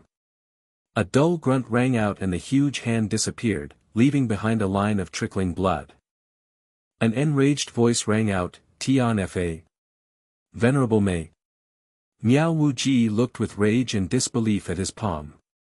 His hands could be said to have been trained to a level where it was impenetrable by swords and spears a long time ago. His bones, skin, and flesh had already been tempered to an indestructible degree. Thus, when he stretched out his hand to grab, it was with complete assurance. He believed that he would be able to capture his target with a single stroke. Even if someone was present to block him, he believed that the result would still be the same. But who would have thought that an inexplicable swordlight would suddenly stab at him? Before he realized it, he'd already taken a huge loss. His hand had very nearly been pierced through. Even Chu Wuqing's sword, which was practically number one in the present age in sharpness, could be grabbed with his bare hands without any injury. But this sword that had appeared out of nowhere was actually able to do so much damage to him. Just what kind of a sword was that? Mei Shuiyan snorted coldly. Illusory blood sea, Miao Wuji. She had already identified the enemy the instant the huge hand appeared. After all, there were detailed descriptions of these powerful saint-level experts who were capable of threatening them in the Tian Fa forest. Miao Wuji drawled coldly as he looked over. Venerable Mei has quite an impressive sword. This Miao is incredibly impressed.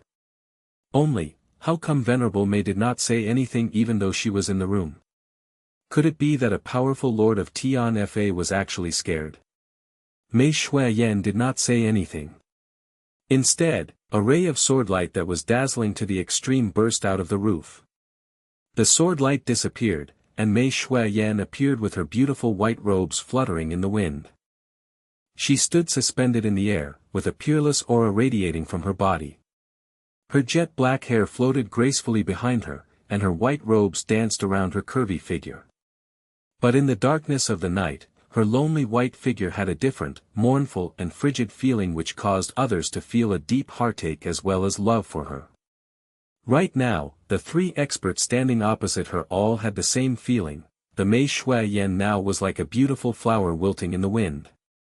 Blooming one moment and withering the next. Dazzling beautiful, but only for a moment. Mei Shuiyan's expression was peaceful, but all of them could clearly feel that beneath that peaceful face was endless rage, madness, and violence.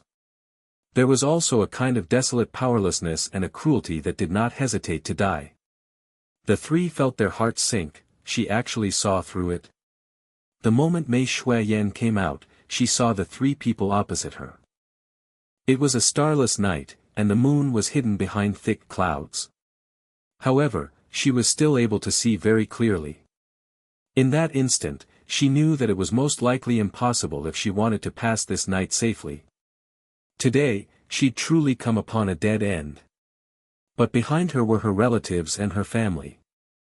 She could not run away. The enemy was three illusory blood sea saints. Mountain-splitting saint, Miao Wuji, demon sword saint, Shen Qin Yun, fiend blade saint, Wu Qian Hun. Mei Shuiyan's voice was calm. The three great saints of the illusory blood sea have come out together. This seat is truly puzzled. Just what matter is it, that's enough to move the three great saints into acting together. Is it simply to deal with an ordinary girl? When did the three holy lands change their protocol? How truly surprising. If I hadn't seen it with my own eyes, this seat would truly find it hard to believe. Miao Wuji's expression was calm, and his gaze was like lightning, sparkling brightly in the darkness of the night. Venerable Mei, are you truly ignorant of the reason behind this? The reason we're targeting Dongfang when Xian was simply to lure you out. Since you came out on your own, she will naturally be fine. You don't need to stand there and speak so sarcastically. Do you think that the three of us would become infuriated by your words? Even if you could provoke us with your words, what can you do? Lure me out? I'm afraid it's not so simple, right? Mei Shuiyan snorted coldly. Your true intention is probably to bait me into attacking you first. As long as I attack first, you will have ample reasons to disregard the ancient covenant and join hands to kill me. Am I right? Such despicable and hypocritical means truly causes one's heart to turn cold. Only, I want to ask one more thing here.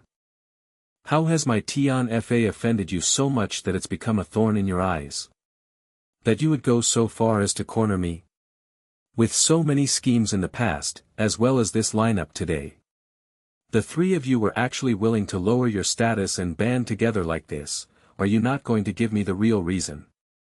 Miao Wuji raised his eyes slightly and replied in a bland voice, his face devoid of any emotions, fine, since you've asked, I shall go straight to the point. You are right, Tian Fa has never faulted or offended us since the ancient times till now. The fault is Tian Fa. Although his words were extremely strange and contradictory, Mei Shuiyan understood completely. She laughed bitterly. Indeed, Tian Fa was not in the wrong. However, the fault is Tian Fa. Miao Wuji, can those words of yours represent the three holy lands? Tian Fa was not in the wrong, but the fault is Tian Fa. These words caused Mei Shuiyan's heart to directly turn as cold as ice. The fault was because Tian Fa was a force made up of Xian beasts, not humans. This much was made clear in that one sentence. Miao Wuji fell silent for a moment and continued, Venerable Mei, I respect you as the lord of the ferocious land, and since you asked for the reason yourself, I've made an exception and given you your answer, since I didn't want you to die without knowing why. Now that you're already almost dead, why do you still need to force people unnecessarily? With regards to Mei Shuiyan's sharp question, Miao Wuji did not answer, nor did he dare to answer. He knew that if he answered with a confirmation, a heaven-shocking change would appear in the world. The consequences of this, in the current situation where their future was not yet clear, was something even a saint like Miao Wuji would be unable to bear. Furthermore, he did not have the qualifications to say that he could represent all the three holy lands. The fiend blade saint, who was standing at the side, smiled sinisterly and shrugged his shoulders. Of course, if Venerable Mei does not dare to fight, please call off your Xian beast horde and bring them back to Tian Fa.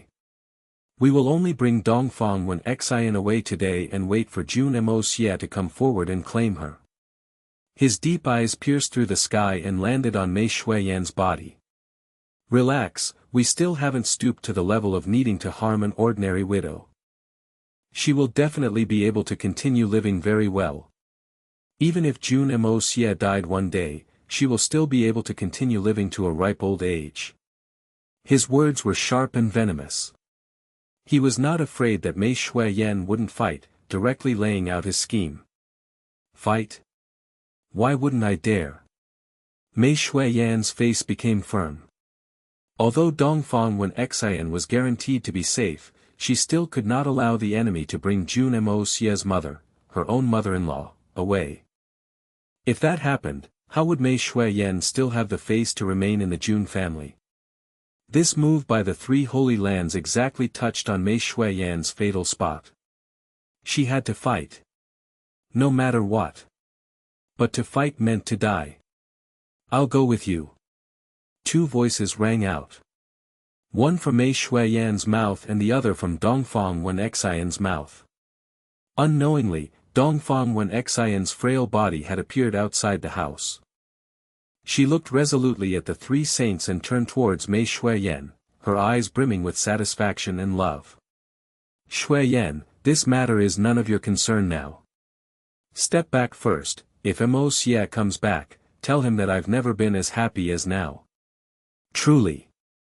Mei Shuiyan's heart trembled. In that instant, she'd already felt the unwavering determination in Dongfang Wen Xian's heart.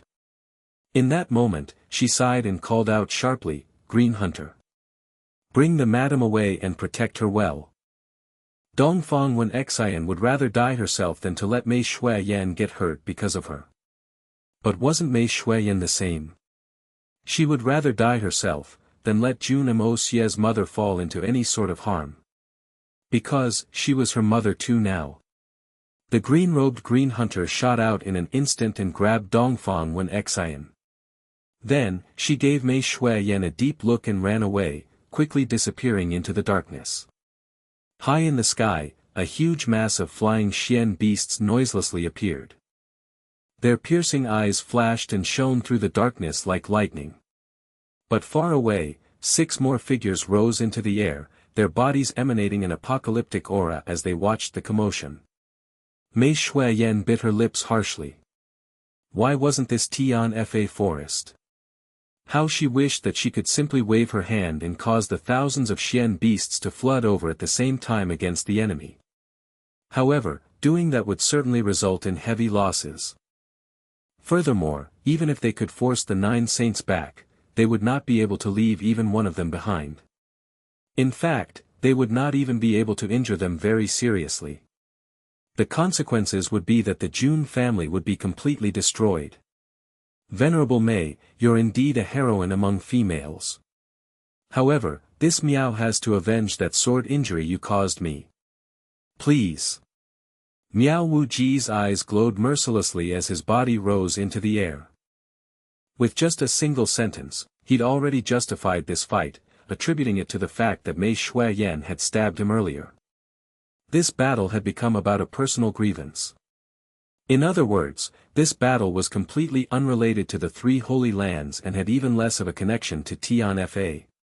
Of course, he had conveniently ignored the fact that he'd only been stabbed because he tried to abduct the other person's mother-in-law. Mei Shuiyan did not say anything. In fact, she disdained to engage these shameless people in further speech. If they wished to incriminate her, were there any lack of pretexts?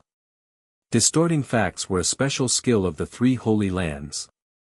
All kinds of despicable actions were normal and righteous in their own eyes. Reasoning with them at this point was completely meaningless. From the start to the end, all they wanted was to take her life. Mei Shuiyan did not hesitate anymore. With a wave of her hand, a long sword appeared in her hand. Her slender physique rose further into the air without the aid of wind. She was already at a point where she could not avoid the fight. Boss! Let's go together and tear these bastards apart. Them challenging you is the same as challenging the entirety of Tian Fa. Long Crane morphed into his crane form and flew over.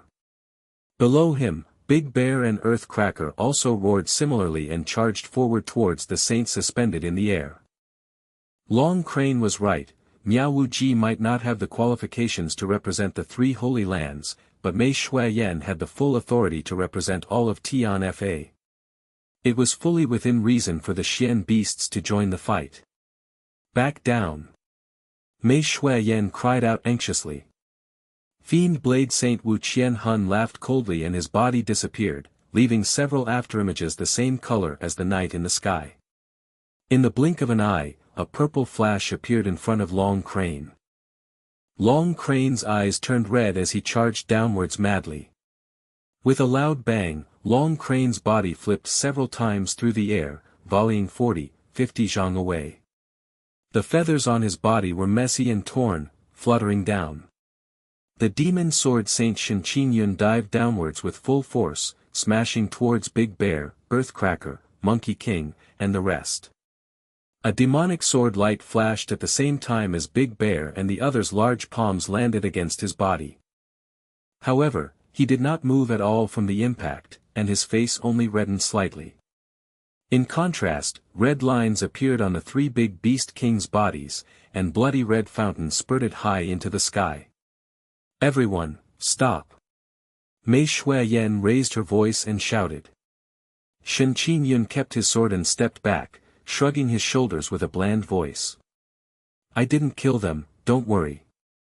Killing them would be as simple as flipping a palm to me. However, this seat does not like to bully the weak. I, Shen Qingyun, disdain such things. All of you, back off immediately. If even one person remains, I will end my own life on the spot. Mei Shuiyan's black hair danced wildly in the wind as she commanded. Big Bear and the rest crawled up from the ground, but they almost fell down again when they heard Mei Shuiyan's command. Their bodies shook instantly as they cried out desperately, eldest sister. Back off. Everyone back off immediately. Mei Shuiyan's eyes shone coldly. But deep within them, one could detect a deep emotion. Big Bear and the rest all knelt down together, crying out with sorrow. Boss, we. Back off. Mei Shuiyan commanded for the third time. Heavy sentiments shone in her eyes, and her voice trembled slightly. Brothers, please protect my family well. Don't let them come to any harm. After saying that, her body rose into the air like a fairy, shooting off into the distance. Long Crane flew back with blood flowing out of his beak. Everyone retreat immediately. Do not let eldest sister's good will go to waste. In the future, we will make sure to avenge the grave hatred we have today. All the other Xian beasts fell quiet, only kneeling silently on the ground as they watched the white shadow disappearing into the distance. The three saint also vanished at the same time. The 6 shadows had also disappeared without a trace without anyone noticing. Big Bear and the rest's eyes were already filled with tears. A deep frustration could be seen on their faces, one so great it reached to the heavens. This was a frustration born out of powerlessness. They could only hate that their cultivation was so weak. At such a crucial time, they couldn't be of any help at all. Instead, they'd become a burden. The 3 holy lands. From here on out, our Tian Fa's ferocious land will not rest until one side is dead. Long Crane stared unblinkingly at the now completely empty sky. Fresh blood constantly flowed out of his mouth, forming a puddle below him. However, his eyes were still shining brightly. Will not rest until one side is dead. Although Big Bear and the rest did not say these words out loud, they'd already committed them to their hearts. Mei Shuiyan led the way in front. Her face was completely expressionless, like a block of ice. Behind her, Miao Wuji stared coldly at her back, his eyes filled with thick killing intent. Was the ocean's worth of blood debt of 9 venerables and 600 experts finally going to be settled today? The time had finally come to force this Lord of Tian Fa into a path of death. The responsibilities that the venerables could not complete would be left to the saints to complete. That could be considered as having fulfilled the wishes of those experts who'd been sacrificed. Even if they were making an exception and breaking the rules this time, so what? The other 6 saint experts at the back also had relaxed looks on their faces. Although they felt somewhat embarrassed by their actions, but at least, of their 2 targets, Jun Moxie and Mei Shuiyan, one of them would be settled tonight. With the group's speed, they were already outside of the city in the blink of an eye. Mei Shuiyan snorted coldly, raised her sword and looked at her pursuers. Come then. All of you can attack together. Miao Wuji sneered lightly, unaffected by her taunt. Why is there a need to join hands? I alone am enough. Laughing loudly, his body sped up, turning into a faint shadow as he rushed upwards into the sky. A violent wind blew from all directions, blasting towards Mei Shuiyan. Mei Shuiyan's body also moved, and sharp sword strokes fell like the rain. In an instant, the sky was covered with swordlight full of the gentleness of spring, summer's violence, autumn's fragrance, and winter's bone-chilling cold. For season ultimate blade. This move was taught to me by him. It's a supreme sword technique that belongs to only the two of us. Mei Shuiyan wielded the supreme sword technique expertly, blocking the storm-like attacks of her enemy. Her heart, however, was filled with extreme peace and contentment. Even though she was in such a heart-chilling battlefield, her heart was filled with tenderness. Mei Shuiyan's figure turned elusive, sometimes appearing in the south, and sometimes in the north. Just relying on this sword technique, and her strength as a fourth-level venerable, she actually managed to fight a first-level sword technique to a standstill. The other 8 saint experts watching from the side could not help but reveal shocked faces. The distance between realms was supposed to be impossible to bridge with just skill, that was how it had been since the ancient days. But this norm was being broken apart by Mei Shuiyan today. And all that was attributed to that amazing sword technique she was using. Miao Wuji could not gain the upper hand after a long time, and his pride was greatly hurt. Roaring angrily, his body sped up, disappearing from sight, resembling a straight line as he flew upwards with incredible speed, reaching 40-50 zhang in the air. Suddenly, he flipped upside down and he dove downwards, smashing his right palm towards Mei Shuiyan. A violent wind formed before his palm, turning into a gigantic palm print the size of a millstone. The winds and thunder around them actually howled and boomed fiercely as they accompanied the ferocity of the palm strike. Knowing that it would be difficult to best Mei Shuiyan by relying on pure martial skills, he was using his powerful saint-level Xian cultivation to suppress the weaker opponent. Mei Shuiyan was preparing to dodge to the side, avoiding the attack before counter-attacking again. But to her dismay, she discovered that the moment this palm appeared, the space around her had been completely locked. She could not move at all. Even the air had been compacted tightly. Was this the world cage? The saint-level application of the world cage? Mei Shuiyan's long hair flew wildly behind her as the wind and snow swirled. In that instant, her face was a picture of calm. A tiny jade bottle floated out from her chest, shattering noiselessly into pieces before her face. 3 golden pills hovered before her, emitting a devilish golden radiance. Mei Shuiyan looked calm, but a trace of ardent passion and desperate tenderness flashed in her eyes. Without any hesitation, she opened her mouth lightly and swallowed the 3 pills. Then, she shut her eyes. Saint King pills. The gigantic palm in the sky grew closer and closer, and a savage expression flashed in Miao Wuji's eyes. This palm attack was his most famous technique. Mountain-splitting palm. The title of mountain-splitting saint was earned because of his terrifying prowess in this technique. He was fully confident that the moment this palm smashed down, Mei Shuiyan would die without a doubt. And with that, the 3 Holy Lands mission would be half completed. But in that instant, an oddly tyrannical aura suddenly burst out of Mei Shuiyan's body, blasting out wave after wave.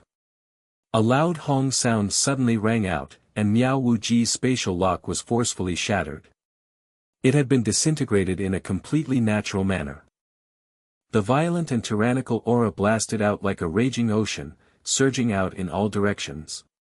All the trees around the two were directly flattened and blasted away, flying far away into the distance. It was as if the entire patch of forest had been shifted away in an instant. The ground was transformed into a bare patch of yellow, without a single stalk of grass remaining. The dust in the sky was like a yellow dragon, coiling and rising up the sky. Mei Shuiyan's appearance had also changed greatly. Her long hair was directly standing up on its ends, each strand pointing at the sky. With a loud bang, all the ornaments and jade pins in her hair was burst apart and crumbled into powder.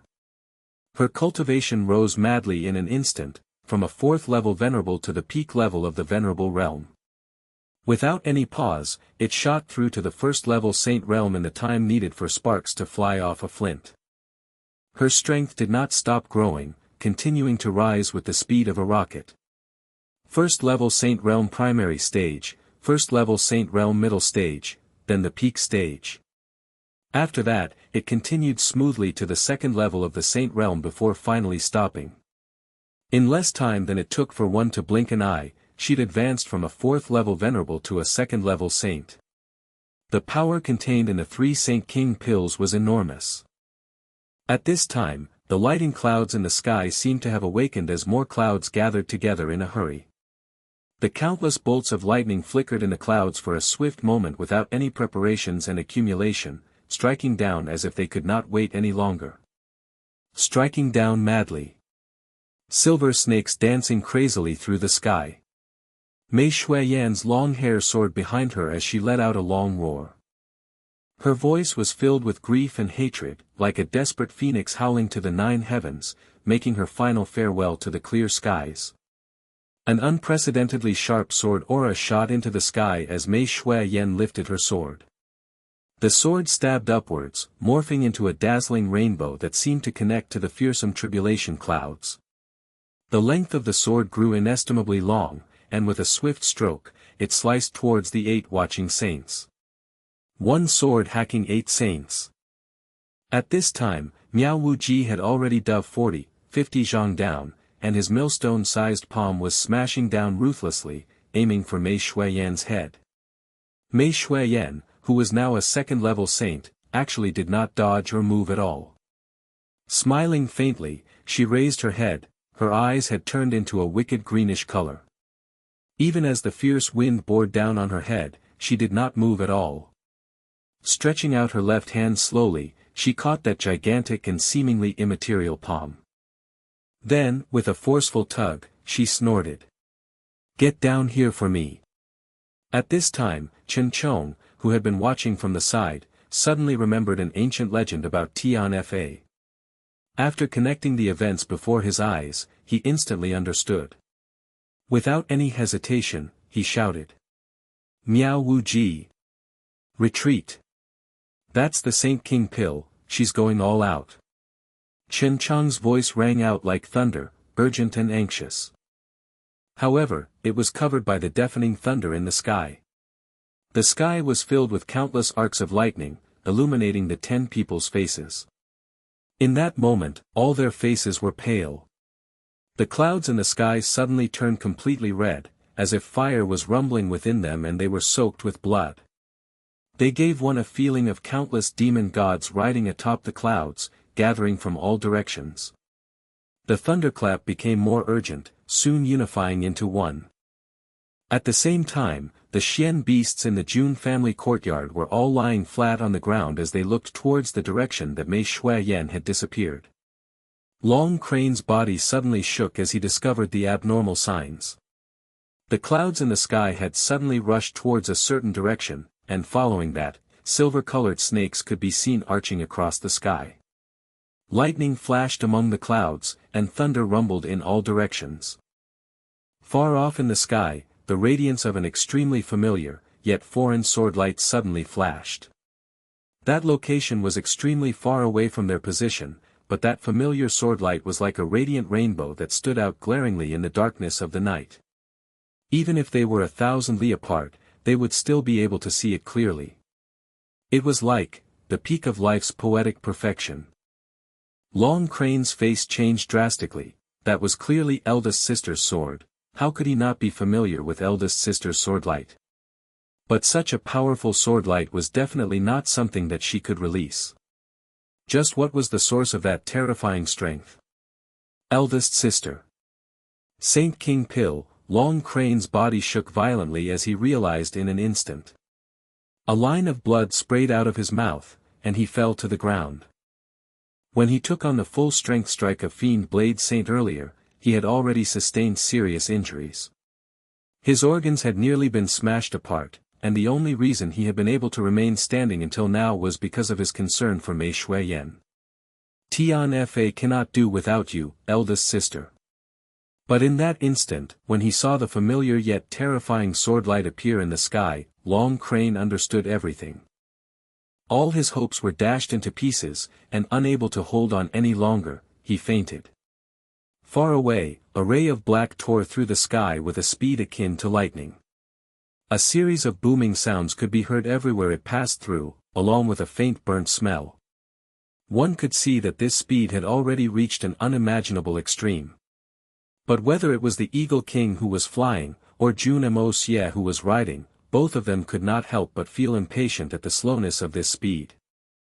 Because at this time, both of them could clearly sense an extremely ominous feeling which flooded their hearts. At this point, they could already see the outline of Tianxiang city far in the distance. All of a sudden, the sky became filled with dark clouds, flickering with dazzling silver and blue. The clouds in the distance had also turned completely red as they drifted towards a certain location as if they were being chased by the wind. The sky was dense with clouds, lightning flickered, and the booming sound of thunder was low and menacing. A heavy pressure fell down, and took form around Tianxiang city. Even the originally gentle breeze had turned into violent winds, whirlwind, hurricane. Jun Moxie suddenly remembered the might of heaven-earth he had experienced back when he helped Mei Shuiyan break through on the snowy mountain, the power of wind and lightning. His face changed, and his eyes sharpened like an eagle's. Who's breaking through here? It can't be Shuiyan, right? As the words left his mouth, an extremely familiar, yet hopeless aura filled the sky. Jun Moxie's face changed, and turned as pale as a ghost's. Shuiyan.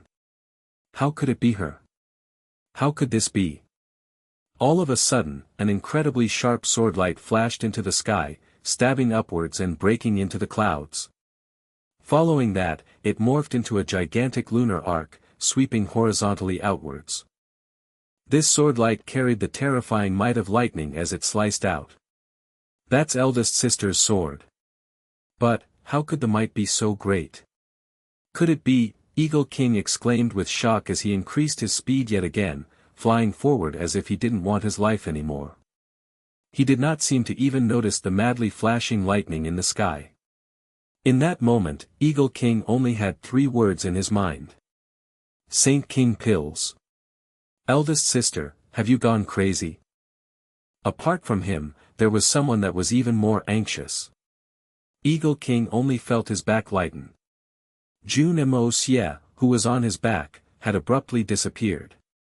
Since Eagle King could recognize Mei Shuiyan's sword, how could Jun Moxie, who gifted her that very sword, not recognize it? Mei Shuiyan's sword. Why? Why? Why? Jun Moxie put out his full strength and started up the Hongjun Pagoda at the same time, using yin-yang escape and raising his speed to the very limit. In that moment, he'd even exceeded his limit. With a light so sound, he disappeared before Eagle King and disappeared far into the distance with a speed that left even the Eagle King, who was known for his speed, stunned. In the battlefield outside the city, the land was scorched and broken for as far as the eye could see. Following Mei Shuiyan's, "Get down for me." Snort, the previously graceful and arrogant Miao Wuji, who was bullying the weak, suddenly screeched with horror as he was forcefully yanked out of the sky by a powerful force. With a fierce roar, Mei Shuiyan smashed a palm right into his chest and followed it up with over 1,000 palm strikes to the same place in a manner akin to a violent storm. Miao Wuji only had time to let out a wretched cry as his body was flung backwards for an unknown distance. Only after he was smashed away did the dense sound of bones shattering ring out. Although he had heard Chen Chang's warning earlier, everything had happened too quickly. In addition, Mei Shuiyan's cultivation had suddenly exceeded his by a whole level, and she even let herself get hit by his attack in exchange for this chance. So how could she let him escape safely?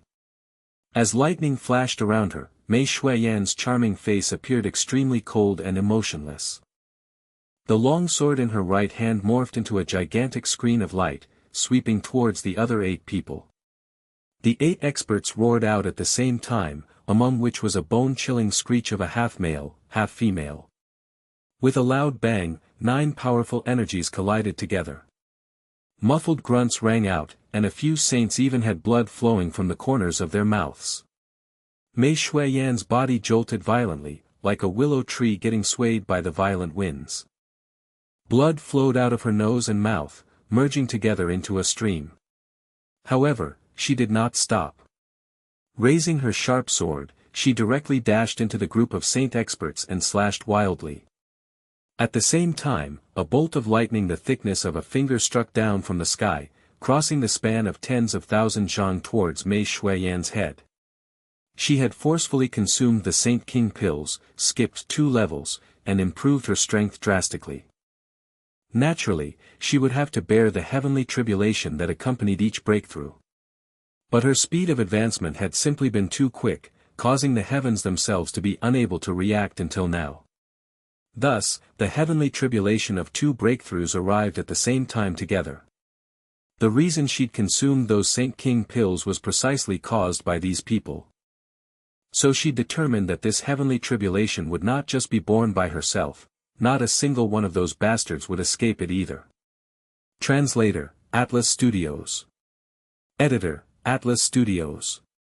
It was the first time Mei Shuiyan, who had always been very cautious about the safety of the Xian continent, conceived the idea of eradicating the 3 holy lands.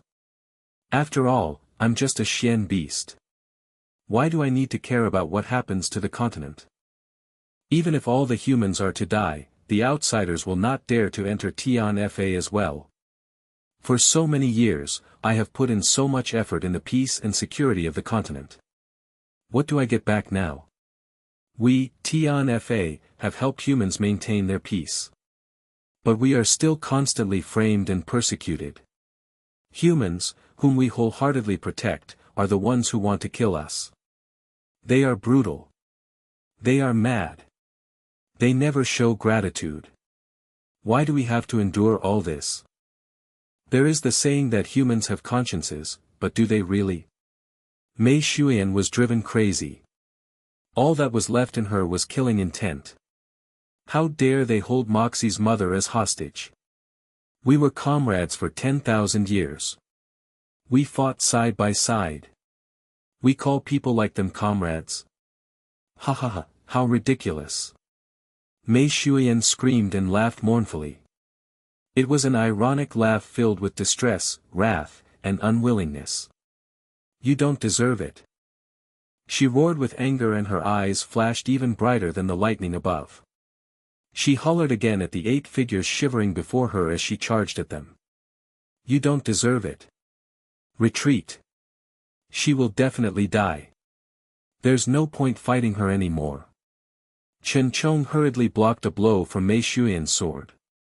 However, his body was shaken by it, unstopping. It appeared that Mei Shuiyan was only getting stronger. Chen Chong looked at the lightning bolts dropping down from the sky in anxiety.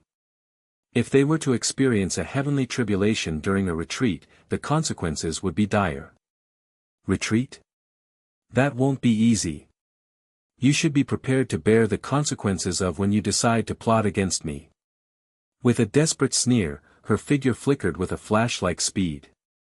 The first lightning strike missed her, hitting the ground behind her with a big boom. When the dust was thrown up into the air cleared, a deep crater was revealed. With more flashes, 3 more bolts of lightning landed fanatically. Mei Shuiyan's body disappeared again as if she were a ghost. When she reappeared, she was right before Wu Qianhun, brandishing her sword, ready to pierce at him. Wu Qianhun tried to direct away the momentum with his magical saber as he used all his might to hop backwards. He was still taken by surprise, despite being a saint. There was a guilty conscience when they faced Mei Shuiyan. On top of that, he still had to deal with the wrath of nature. All he could do, even as a saint, was to escape with all his strength. But how could Mei Shuiyan let him go? Mei Shuiyan had already been the fastest even before she reached a 2nd-rank venerable. Now she was a 2nd-rank saint. Her speed was much more than just doubled. Her figure flickered again and appeared behind Wu Qianhuan's body. She pierced through him forcefully, shattering the Xian Qi protection on his body with her sword. It pierced through his iron-like body and his heart. And finally, the shining tip of the sword emerged from the other side of body, carrying with it some bloody red, radiating the color of death. Mei Shuiyan snorted and the energy stored within the sword was instantaneously released. The sword aura danced within Wu Qianhuan's body. He screamed in anger and agony, but only pieces of internal organs were spat out along more blood. At this moment, 3 more bolts of lightning stroke. Mei Xuyan quickly dodged, but was still hit by one on her shoulder. Immediately, the scent of burnt flesh hit the air. An opening was left on her tender shoulder. However, she didn't even flinch as she continued advancing. She didn't even turn back to see what happened to Wu Qianhun. The enormous amount of electricity passed through the saber and was delivered to Wu Qianhun's body. With a bright flash, Wu Qianhun, who was still coughing organ pieces, immediately turned into mere burning charcoal. The figure suddenly crumbled. All that was left was charcoal scattered on the ground and the scent of burnt flesh. His soul was annihilated. A saint died without saying any words in such a disgraceful manner. No matter how eminent he was when alive, all he left behind was the effect of making the ground where he vanished stink. The remaining saints fled in different directions. Mei Xuyan was obviously driven crazy. They knew that by now, she would die even without them doing anything. Even if she did not die from the heavenly tribulation, the pill alone would be enough to end her life. They were experienced saints. They were able to deduce from the unusual increase in speed that Mei Xuyan had used a secret technique that boosted her performance with the price of hurting her own body. Judging from the extent of the boost, it could only be paid with her life. The only thing they didn't expect was that the legend about this technique was in fact true. Mei Xuyan's powers were more than 10 times stronger. Obviously, she was now trying to make them die with her. But how would they be willing? So the saints used their top speed to escape. At this moment, they no longer cared about manners and temperament. All that mattered was surviving. 7 bolts of lightning with the thickness of an infant's fist came down. They no longer hit the floor when Mei Xuyan dodged them, instead, they hovered above her head to wait for the best chance to strike. However, Mei Xuyan was now before the quickly escaping demon sword saint. She didn't hesitate to land the blow. The blow was like lightning. A blow that could kill any expert living today. The bolts hovering in the sky also struck at the same moment. How could Shen Qingyun resist the combined power of the heavens and Mei Xuyan when she was so desperate? Shen Qingyun smiled helplessly. He knew there was no way out. So instead, he pierced Mei Xuyan's chest with his sword. All he wanted was to kill her at the same time. Mei Xuyan didn't dodge at all. Her fate had already been sealed, so it no longer made a difference to her. Both swords formed a pair of parallel lines, pointed at each other's heart. Their faces showed only helplessness and fanaticism. The other saints were long gone. There was no way for her to catch up with them anymore. Shen Qingyun would be the last saint to be slaughtered by her. So it made no difference. After all, dying from a pierce through the heart would be less painful than the death from the effects of the pills or the heavenly tribulation. There was a poignant smile on her face as she murmured, "Moxie." The only pity was that she could not see him one last time. "Farewell, the love of my life. Take care of yourself. Don't make me worried. And, don't miss me. Forget me." She suddenly recalled their first encounter in the Tian Fa forest, when she was still a small beast. She could also picture how they would cuddle together under the snow layers when they were pursued. So nostalgic. A trace of shyness could be seen on her face. At the same moment, there was a roar full of heartbreak and cruelty, booming down from the sky. Shui Yen. Mei Xuyan's eyes suddenly flickered with surprise. At the final moment, she suddenly felt a very strong urge to survive. She twisted her body, preventing the sword from piercing through her heart. "Even if I die, I want to see him. Because this will be the last time. I want to leave with love in my heart." The sword pierced through her body from below her chest. At the same time, Mei Xuyan's sword also went through Shen Qingyun's body. And immediately afterwards, both of their Xian Qi turned into exploding sword aura. Thunder boomed right above their heads. The two of them flew backwards at the same time, both lifelessly. Both swords were pulled out, and blood sprayed out from the wounds. Mei Xuan landed heavily on the ground. But she immediately lifted her head, completely disregarding her own injury. She stared at the direction of the incoming roar as her eyes were filled with deep affection. Moxie. I'm so grateful to see you again. Mei Xuan's eyes brightened. She used all her remaining strength to tidy her hair. I wish I could always be the most beautiful Shui Yan before you, but now. I'm sorry. I must look ugly. In a flash, Jun Moxie appeared 300 meters away, looking around frantically. He caught sight of 9 strokes of thunder and lightning beating down on Mei Xuan's almost lifeless body. Shui Yan. Jun Moxie hollered, fully activated the yin-yang escape and flew across that distance at a miraculous speed, pouncing upon Mei Xuan's body. When the lightning came into contact with Jun Moxie's body, it faded away. The storm in the skies turned even more violent, brewing for the next wave of attacks. Jun Moxie hugged the beautiful woman in his arms tightly, his eyes fixated on Mei Xuan's face, not willing to look away for even a second. Mei Xuan coughed weakly, blood pouring out of her mouth. Her hair was already charred by the lightning strikes earlier. Her face was bleeding, with none of that valiance in the past, but the look in her eyes still remained as clear as waters, as gentle as the moon. Mei Xuan smiled meekly, full of gentleness. She lifted her hand with great difficulty, stroking Jun Moxie's face. She said gently, Moxie. It's great, to be able to see you again before I die. I really want to be your wife, your real wife. But I'm sorry. I cannot do it anymore. You'll definitely have the chance. No, you definitely can. I guarantee. Jun Moxie said in a low voice, as if he were making a vow. His eyes were full of gentleness, holding Mei Xuan's fragile body. At this moment, Jun Moxie was taken aback. Mei Xuan knew of her own condition before him, and with a melancholic smile, she said, It's no use, I won't have this chance anymore.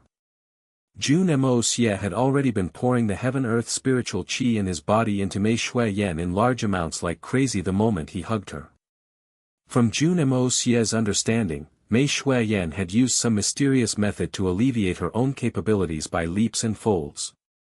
Defeating experts of the 3 holy lands, naturally the price to pay wouldn't be small. The lightning tribulations due to her breakthroughs were the final blow.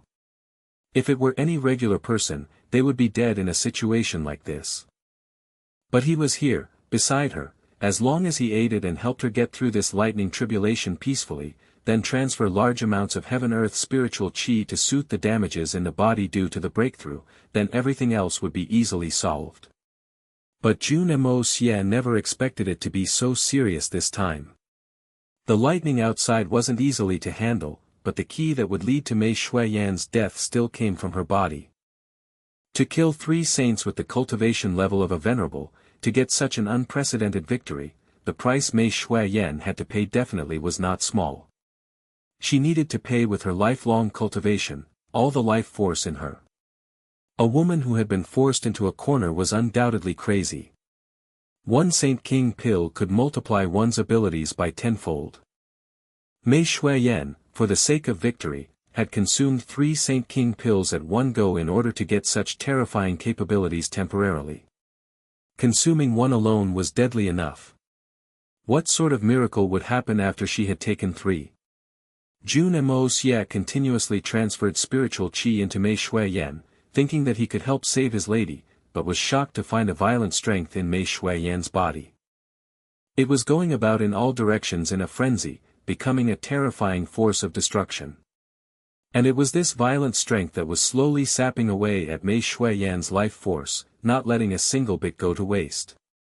This violent strength didn't complement with the heaven-earth spiritual qi that he was transferring, strongly forcing it out. If not for him forcefully controlling it, it might have triggered a backlash from that violent strength and speed up Mei Xuan's death. To think that we're stuck in an awkward situation like this when we can't proceed or back off. A glimpse of powerlessness flashed across Jun Moxie's eyes, but it was taken over by resolution. Hugging Mei Shuiyan, he gently asked, "Who did this?" An unprecedented violent urge to kill overwhelmed his heart. It was as if an ancient, bloodthirsty demon had suddenly awakened. But he looked at Mei Shuiyan and forcefully suppressed this killing intention. Right now, he couldn't let Mei Shuiyan feel any form of distress, otherwise it would only bring her closer to her death. Suddenly suppressing this violent desire to kill caused Jun Moxie to jerk slightly and vomit a small trace of blood. Mei Shuiyan could feel the pain and gentleness in Jun Moxie's eyes, and she gave a contented smile. None of the aura of a supreme expert remained. She sat limply in his hug and looked at him deeply. "Who did it? Is no longer important. To be able to die in your arms, I am already satisfied, Moxie. I hope you can promise me one thing." Jun Moxie could still distinctly feel the destruction going on in Mei Shuiyan's body, feeling every single meridian slowly shattering, and the life force slowly fading from her. He didn't dare to be too careless. He asked, "What is it? Say it, no matter what it is, I promise you. I will help you accomplish it." He did not ask what the reason behind Mei Shuiyan's heavy injuries was.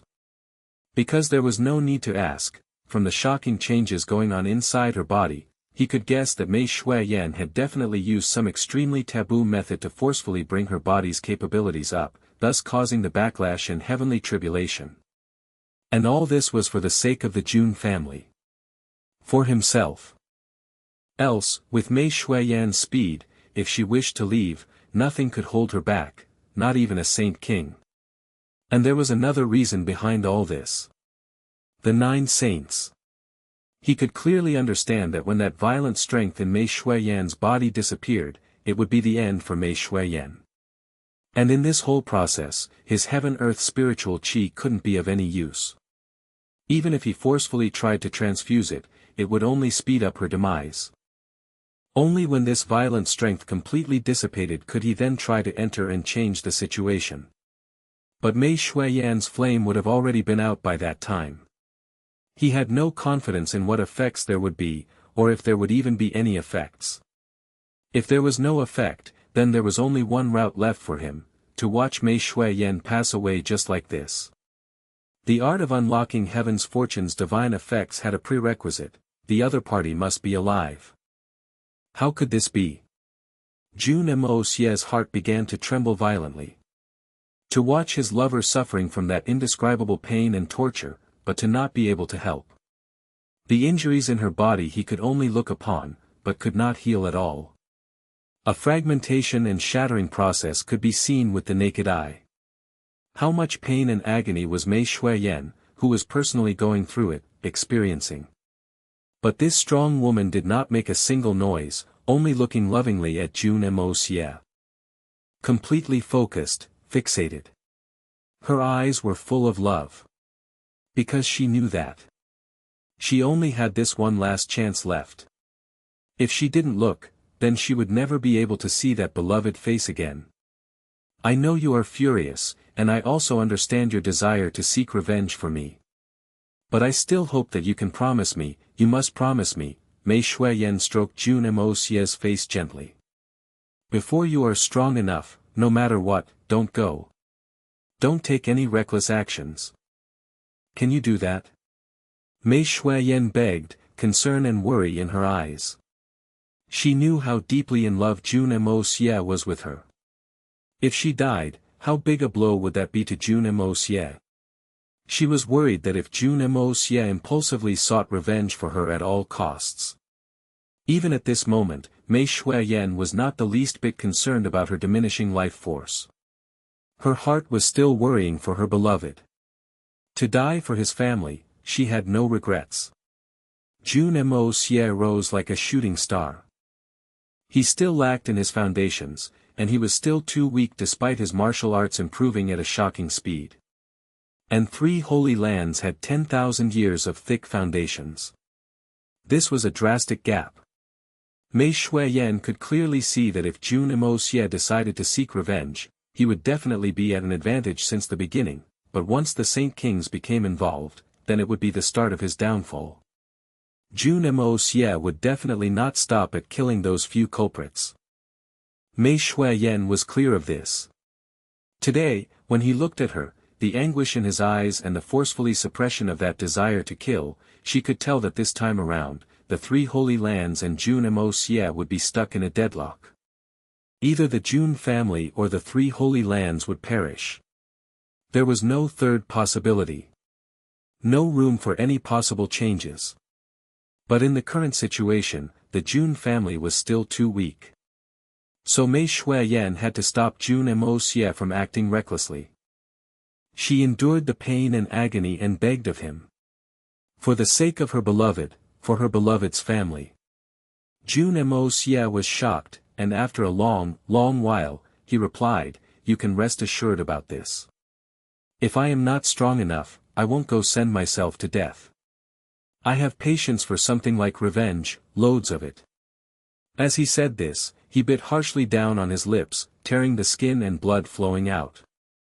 The violent thunder and lightning in the sky continued raging, brewing, beating down one after another upon Jun Moxie, who was clinging onto to Mei Shuiyan, but disappeared without a trace in an instant. "You promised.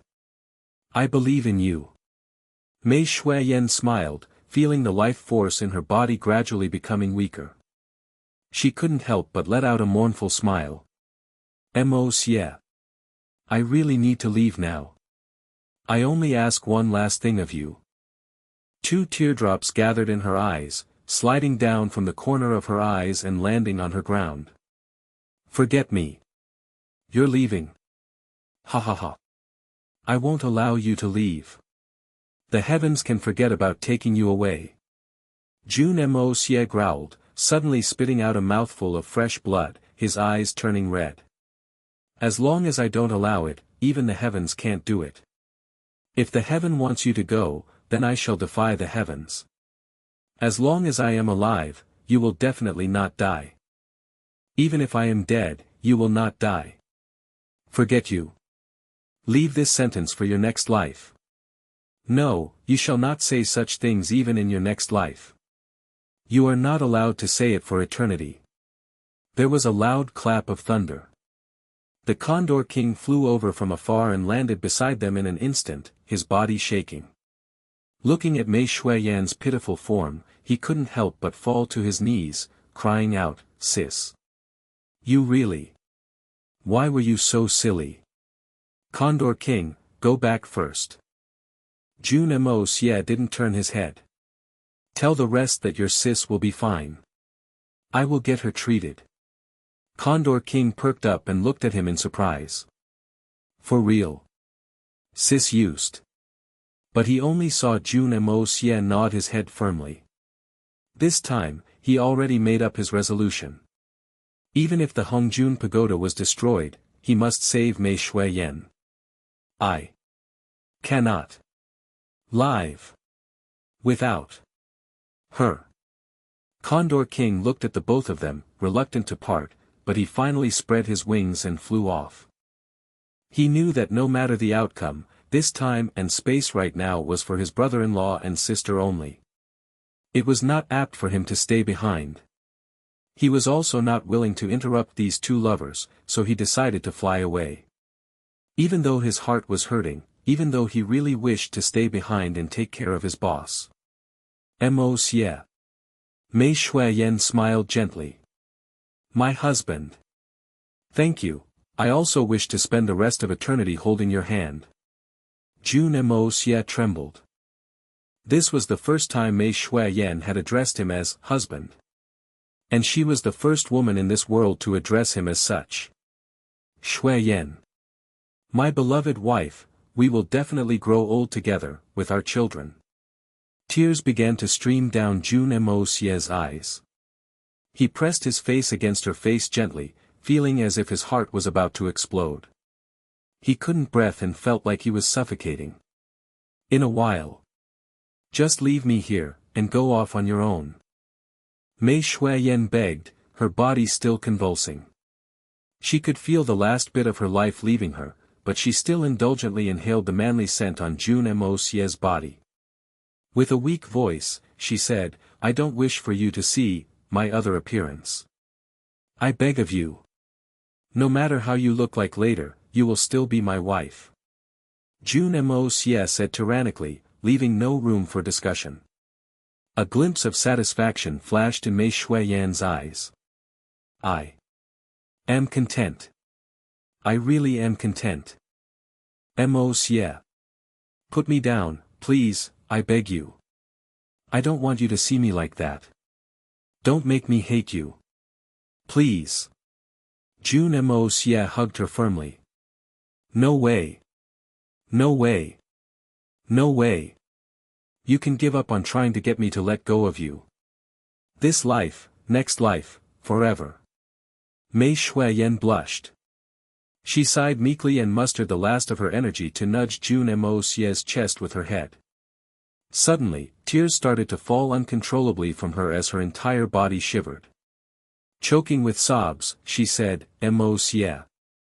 I hope you will remember Mei Shuiyan, not me. Don't let them see me. Please. I beg you. Then, the last shred of violent strength left her body, bringing her last bit of life energy along with it. In this instant, Mei Shuiyan felt enlightened and finally understood the meaning behind one statement. She laughed bitterly and said, Tian Fa won't find what it seeks. The beast kings will die. Tian Fa's millions will depend on the success or failure of one person. So this is what it means. Then she turned silent. She looked lovingly into Jun Moxie's eyes, her look turning to that of shame and guilt. Finally, she stopped moving.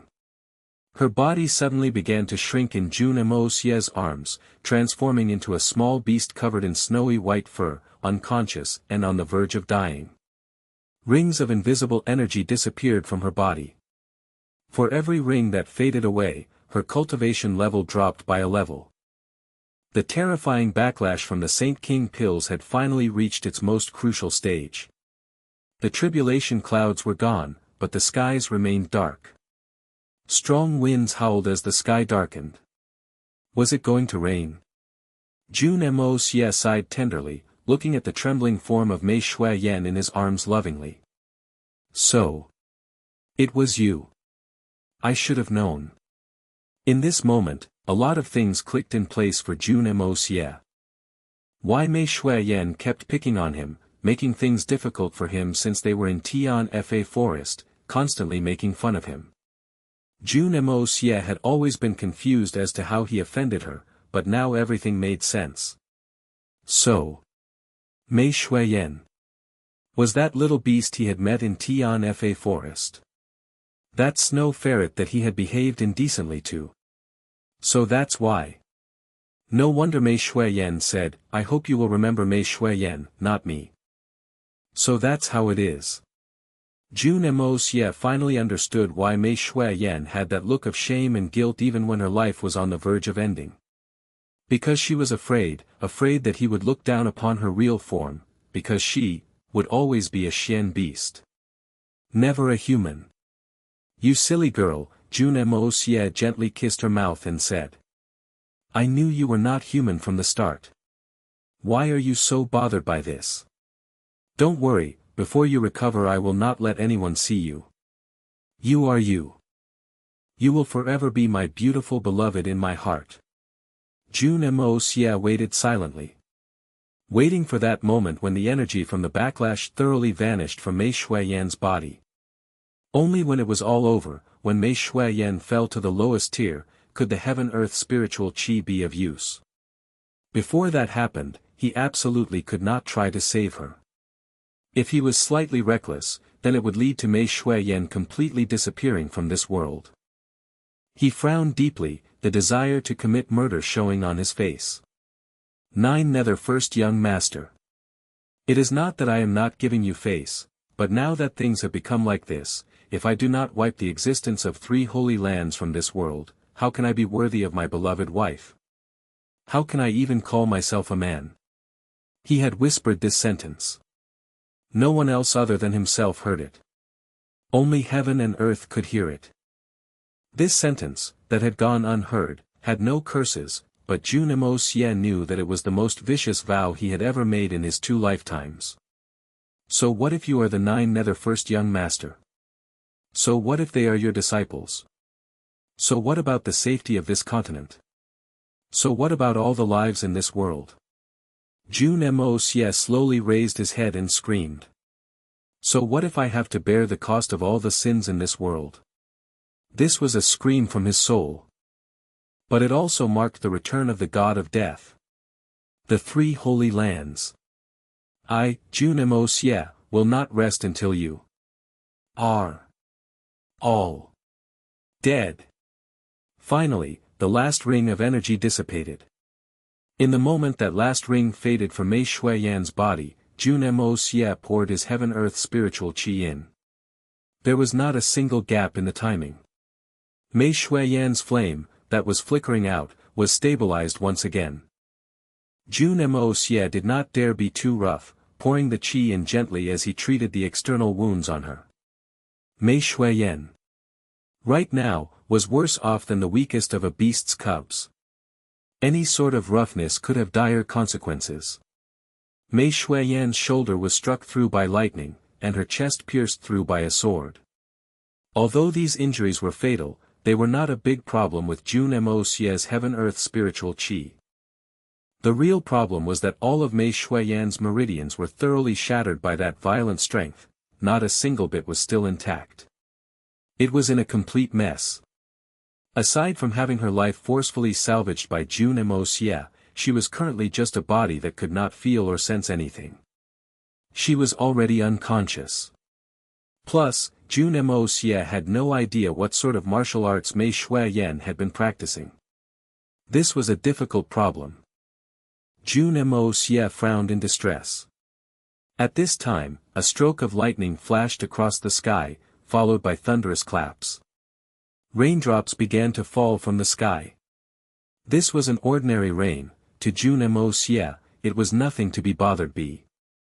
But to the current Mei Shuiyan, a single raindrop would be enough to cause her significant damage. We can't stay here. Jun Moxie looked at the sky and said, as the owner of the Hongjun Pagoda, I request to bring someone in with me. If I am denied, I shall destroy the pagoda. He had already made the decision to let Mei Shuiyan cultivate and practice in the Hongjun Pagoda. If I cannot enter, then what use do I have for you? I might as well just break you back into 2. Do you think I cherish you that much? If you don't fulfill my wish, then I don't need you. Compared to my beloved, you really are nothing. Jun Moxie was irritated and decisive on this. Gritting his teeth, he even decided how he was going to handle this fellow if he got rejected. But just as he had this thought, he disappeared from reality and appeared inside the misty interiors of the Hongjun Pagoda. Mei Shuiyan was still in his arms. Jun Moxie was a little surprised. Thinking was one matter, and being decisive was another, but actually getting what he wanted was yet another.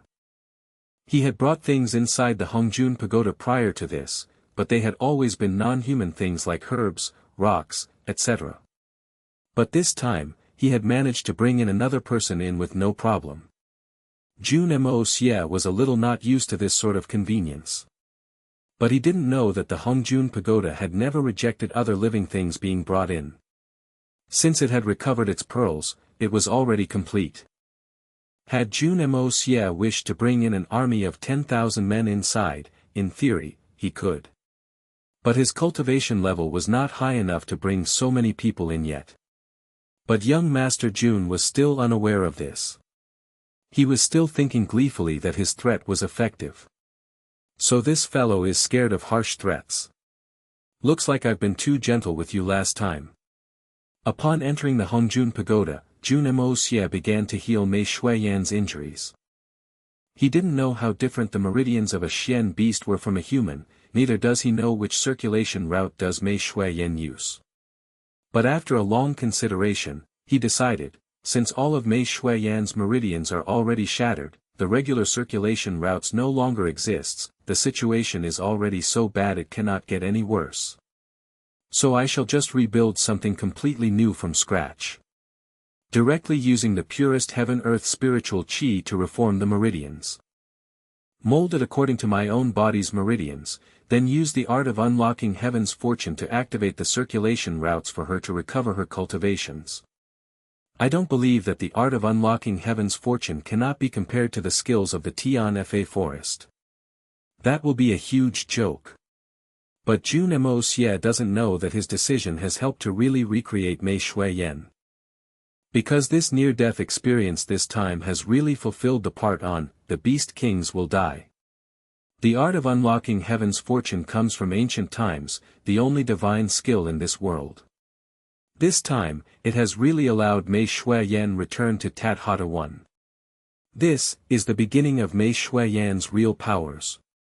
Furthermore, the powerful heaven-earth spiritual chi in Hongjun Pagoda is denser than Tianfa forest by 10,000 folds.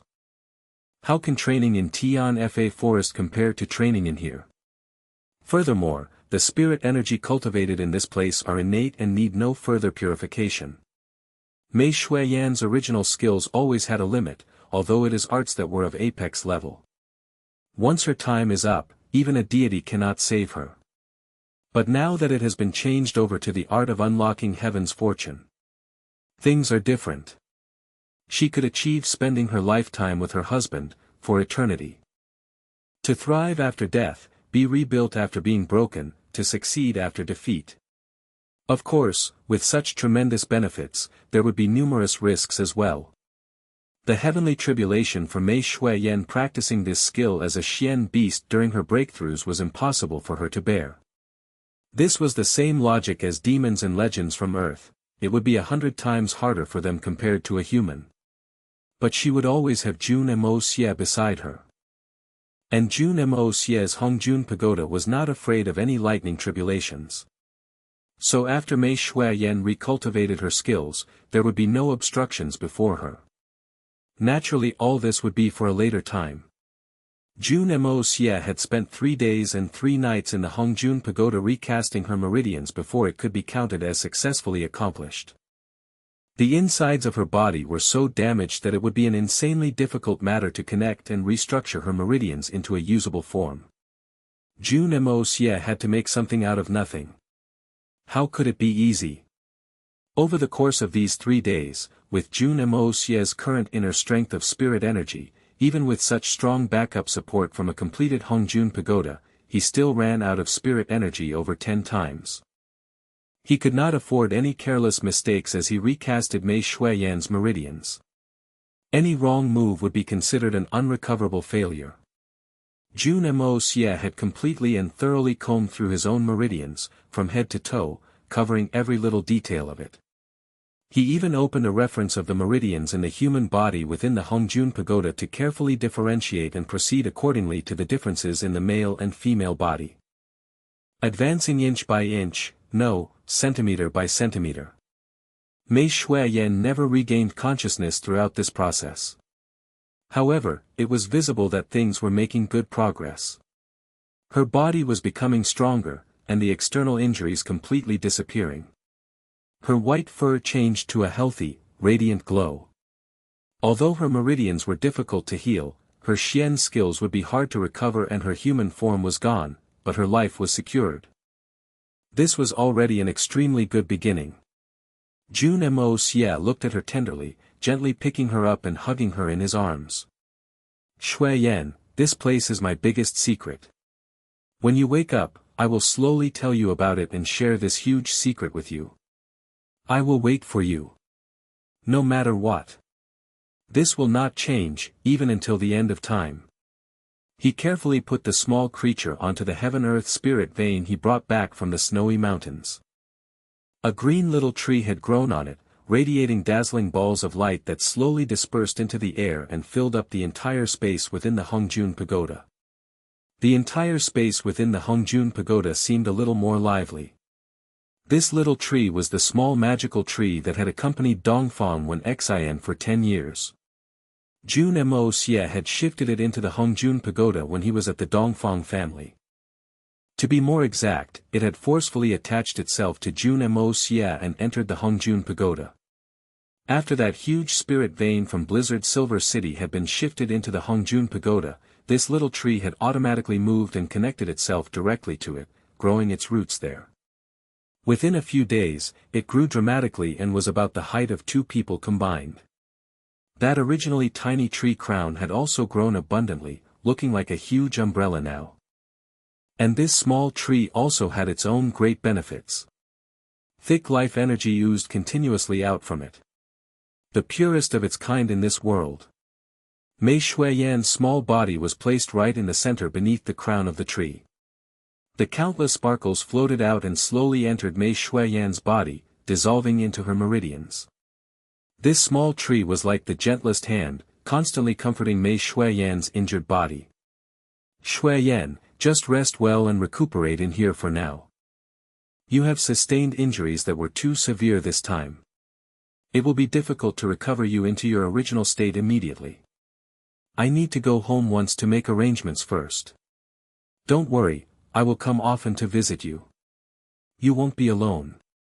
I'll tell you more secrets. This place is actually the deepest part of my soul, and it is also my biggest secret. From this moment on, we can be said to have become one. When you wake up and recover, I will tell you all about it. Jun Moxie sat quietly beside Mei Shuiyan's small unconscious body, reluctant to part. He slowly stood up and laughed bitterly. Shuiyan, you've always been helping me all along, always supporting behind me. I am really happy and also very guilty. Did you know that I had finally found confidence and happiness in my heart after I had you? I will definitely not allow anything to happen to you. Shuiyan, from today onwards, it is my turn to support you, protect you, and accompany you. Until the end of time. Because I am your man. This is my responsibility. My responsibility as a man. He took one last look before steeling his heart and exiting the Hongjun Pagoda with a turn of his body. In the Hongjun Pagoda, the unusually thick heaven-earth spiritual chi hovered about like white mist. A small, green tree stood amidst it quietly, releasing life energy.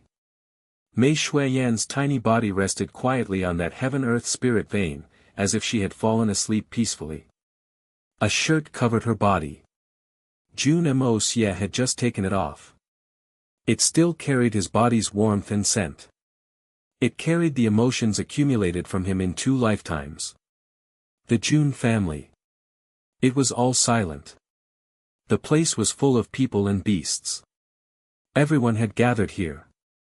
Although the majority were humans, no one made a single noise. The atmosphere was heavy. An unprecedented anguish and anger in the atmosphere was brewing and gathering in the air.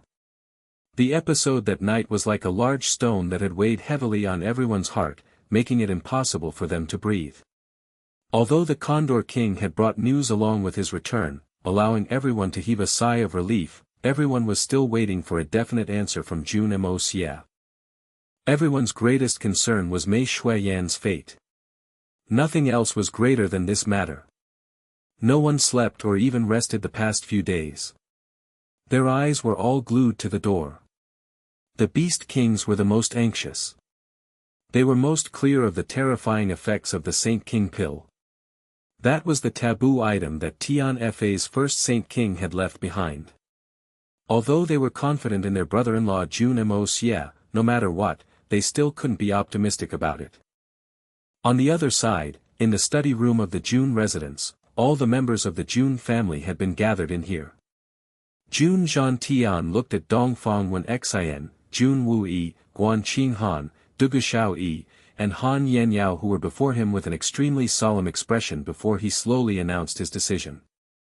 I only recently found out that Shuiyan is a Xian beast and the lord of Tian Fa, Venerable Mei.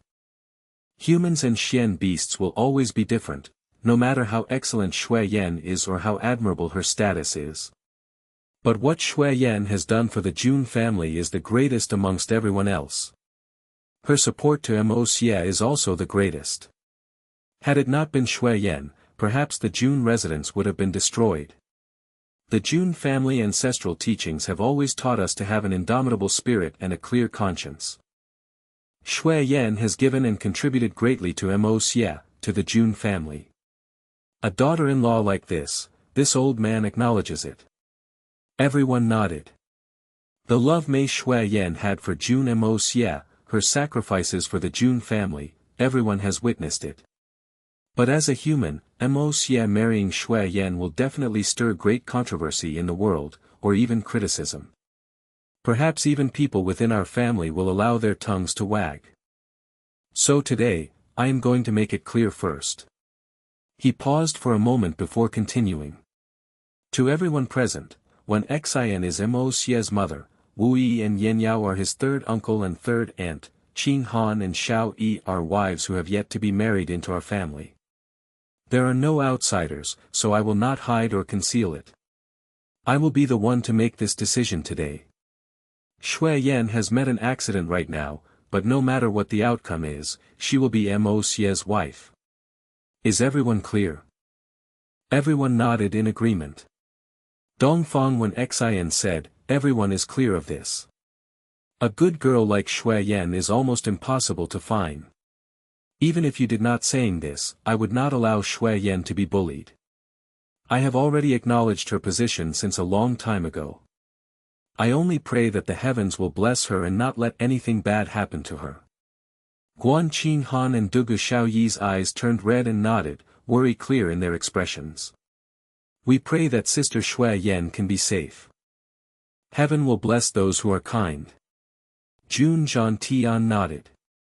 Shuai-yen will be Moxie's official wife if she is alive. If she really passes on, she shall become the mistress of the third generation and be buried in the ancestral graves of the Jun family. Shuai-yen is bigger than the two of you, I presume you two would not have any issues with it. This sentence was directed to Guan Qing Han and Dugu Xiaoyi. They both locked eyes with each other and nodded quickly. Dugu Xiaoyi said, Grandpa, don't worry, I really admire Sister Shuai-yen. Why would I have any issues? I agree with her as the eldest, Sister Guan as second, and me as third. Mentally, she added, I can't be the first, and being the third isn't too bad either. There's someone else already eyeing that position, if I am not fast enough, maybe I'll become fourth. The Jun family nodded in satisfaction. One more thing, from today onwards, if anyone in the Jun family dares to make any topics of Xian beasts and humans, then no matter who they are, they shall be executed without mercy. Write this into the Jun family ancestral teachings from this moment. I make this decision as the eldest member of the Jun family.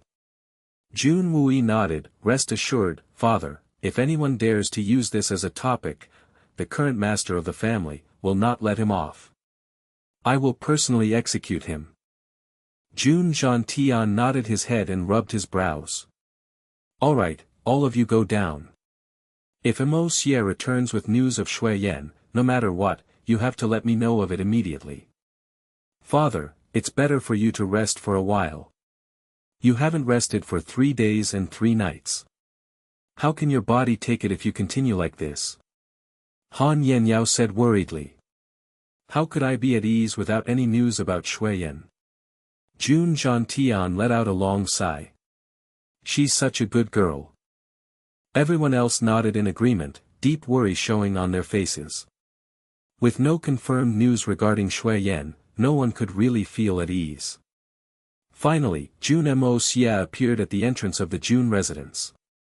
Long Crane, Big Bear, and everyone else who had gathered and waited here rushed forward to question Jun Moxie. They all wore complicated expressions. They were hopeful, but also worried, afraid that they would hear news they were all unwilling to hear. Everyone looked at Jun Moxie in anticipation.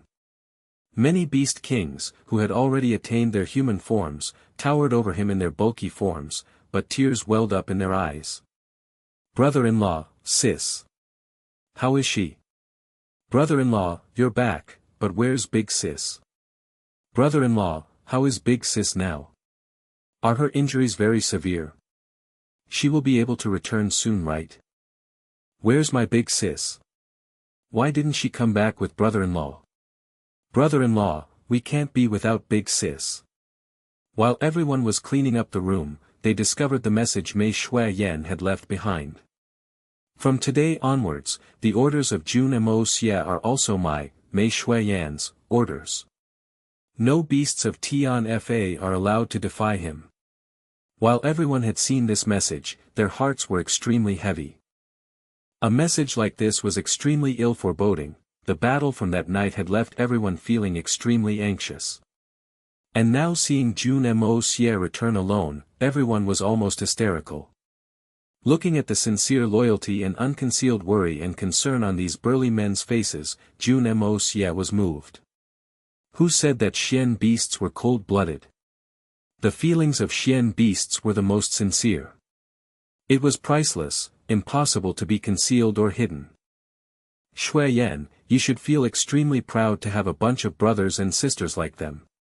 I will do my best for brothers like this, even putting our relationship aside. It is true that humans and Xian beasts are not a match. Xian beasts never know how to hide or conceal, unlike crafty humans.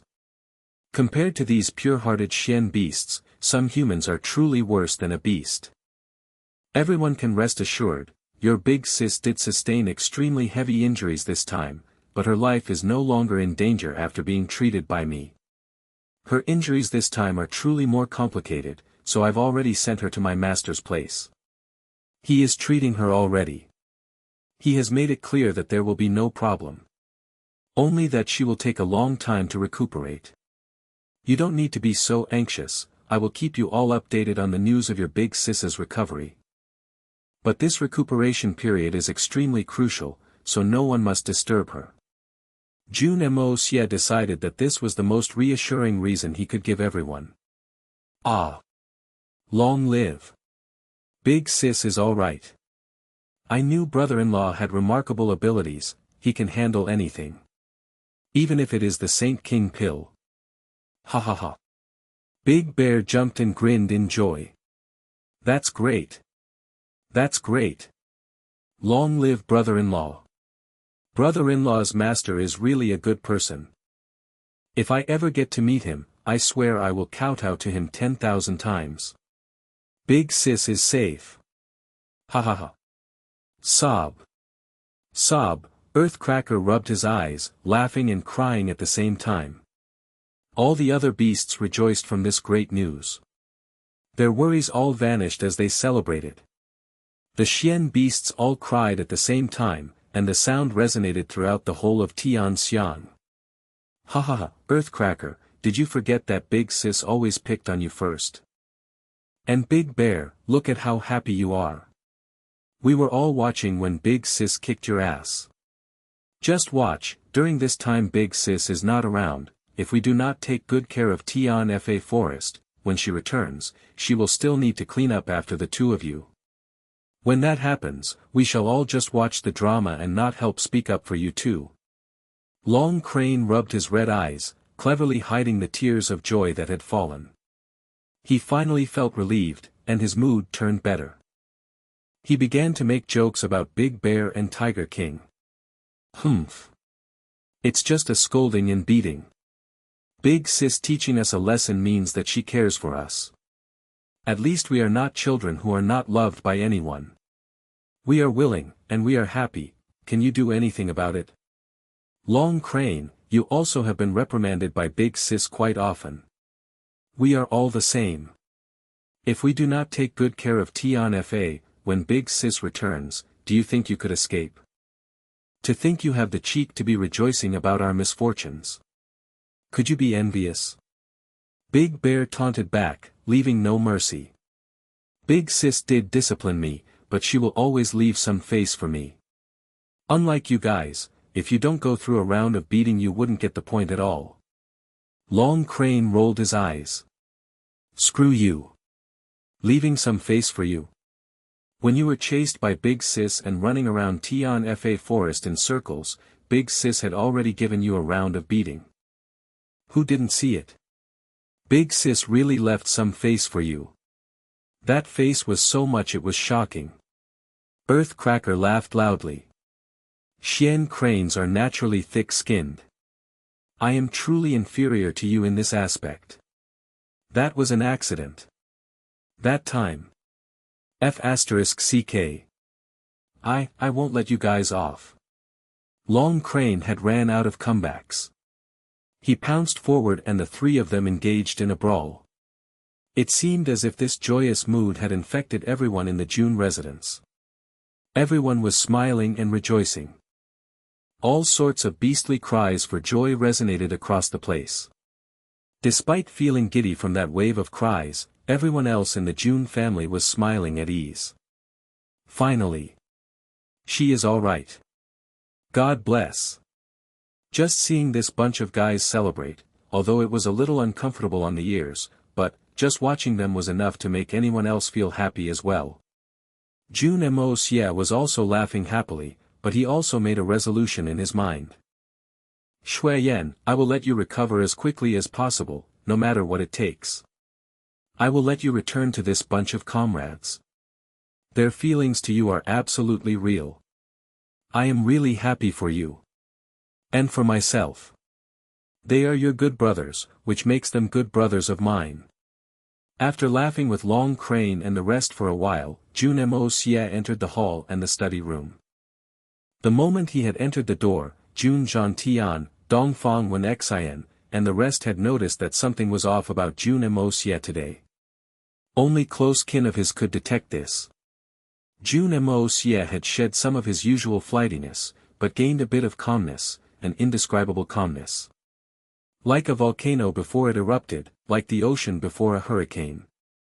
Although it was calm, it was hard to predict. Although he still wore that usual faint smile, but there was an extra hint of somberness in his smile. Every step he took was like a moving volcano, capable of erupting any moment. Looking at him, everyone couldn't help but feel anxious again. Could that good news Jun Moxie said earlier be false? Was it only to comfort the Tianfa beasts? Moxie, tell mother, how is Xueyan? We want the truth.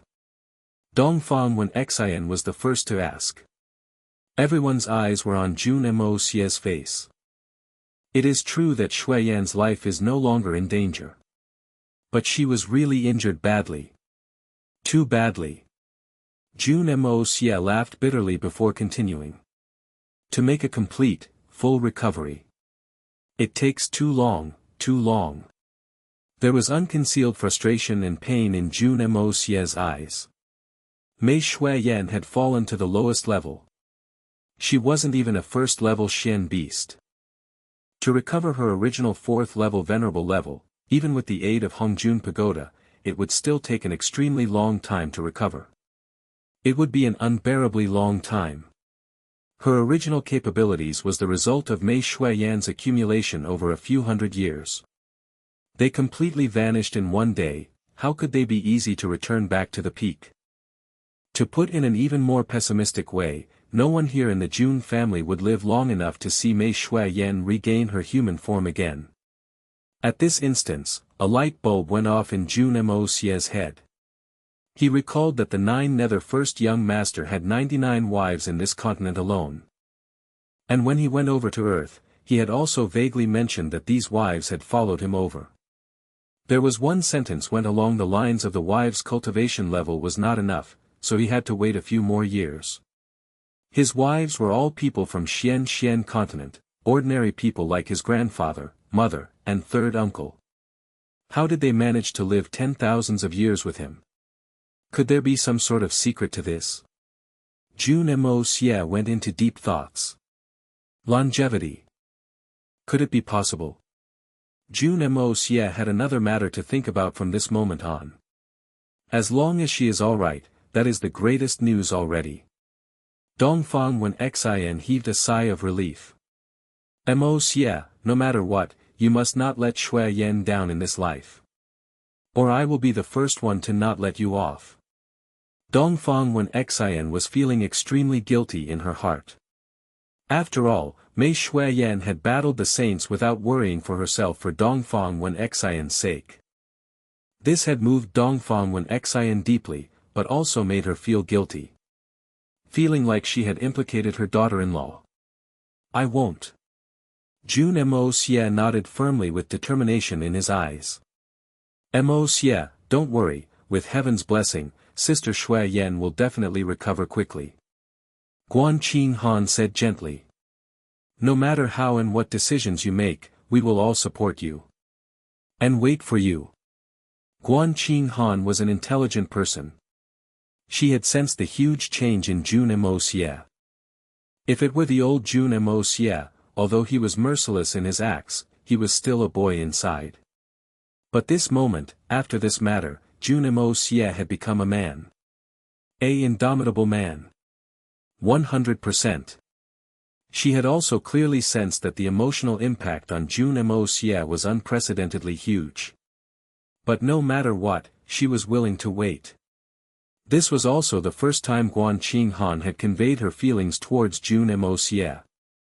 Although the current Jun Moxie was still ruthless and strong, without a doubt, this was the time he was the most vulnerable and helpless in his heart, especially in his emotions. And he needed her comfort. Dugu Xiaoyi looked at Jun Moxie and said in a serious manner. Brother Moxie, what Sister Guan said was what I wanted to say.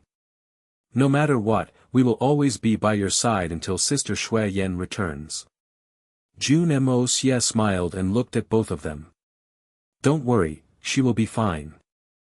I will also be fine. You guys will also be fine.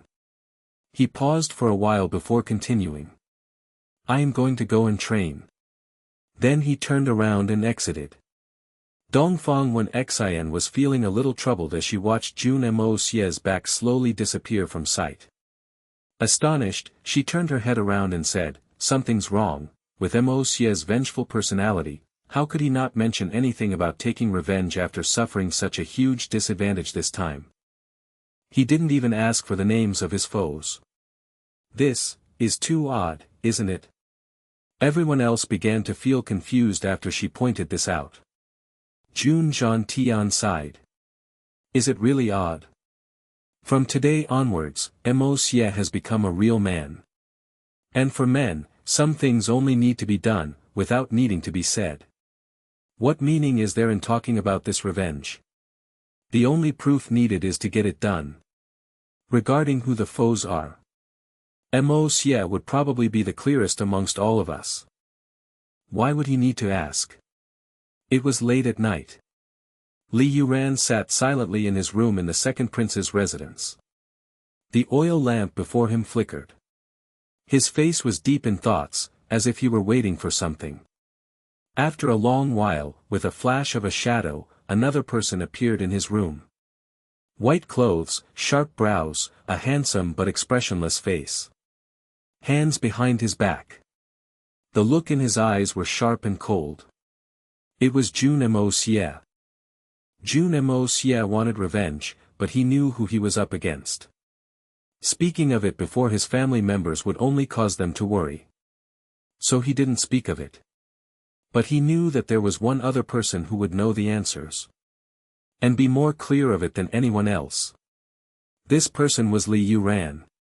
So after he had reached his courtyard, he initiated the yin-yang escape and stormed over. Be patient. I can't. King. B. If I don't make the blood of the three holy lands flow like rivers, I will change my name to Xie Mo Jun. No longer Jun Moxie. You've come. I knew you would definitely come and find me, I've been waiting. Li Yuran smiled and said, calmly filling up a teacup before him. The moment Jun Moxie appeared, Li Yuran seemed to be relieved. He raised his head and looked at Jun Moxie, smiling. He said, if you still did not come and find me, I would have really started to worry. Jun Moxie laughed and said, Li Yuran, did you know? Your greatest flaw is that you are too clever. Being too clever may not be a good thing, but sometimes, if you are not clever enough, you may end up dying with no burial grounds. Li Yuran laughed nonchalantly. Third young master, at least on this matter, you and I are the same kind of people. But if I were you, I would definitely not hastily attract the attention of the three holy lands. In the face of absolute power, even if you have 1,001 tricks, it is insignificant. The current change in situation is the best proof. You have miscalculated on this.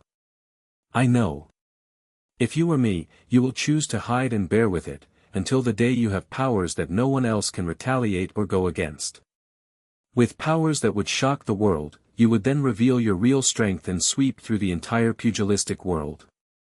You would use the most bloody, most cruel methods to wipe away all the voices that defy you. For the sake of your goals, you wouldn't care about the costs, you would do whatever it takes, by hook or by crook, to attain it. Those who obey you shall flourish, those who defy you shall die.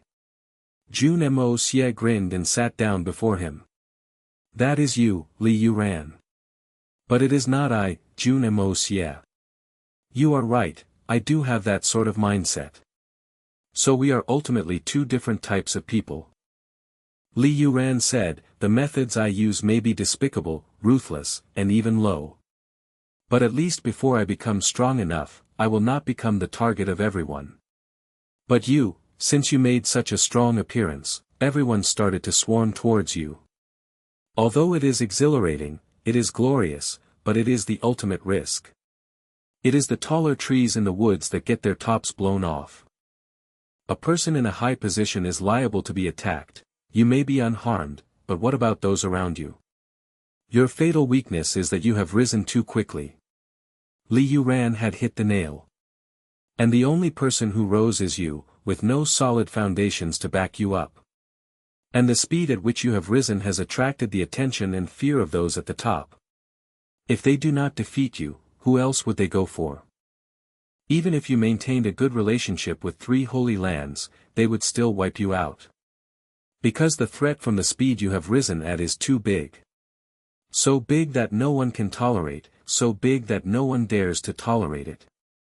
Li Yuran was a little envious as he hissed, as someone at the top, no one will just sit and watch you rise.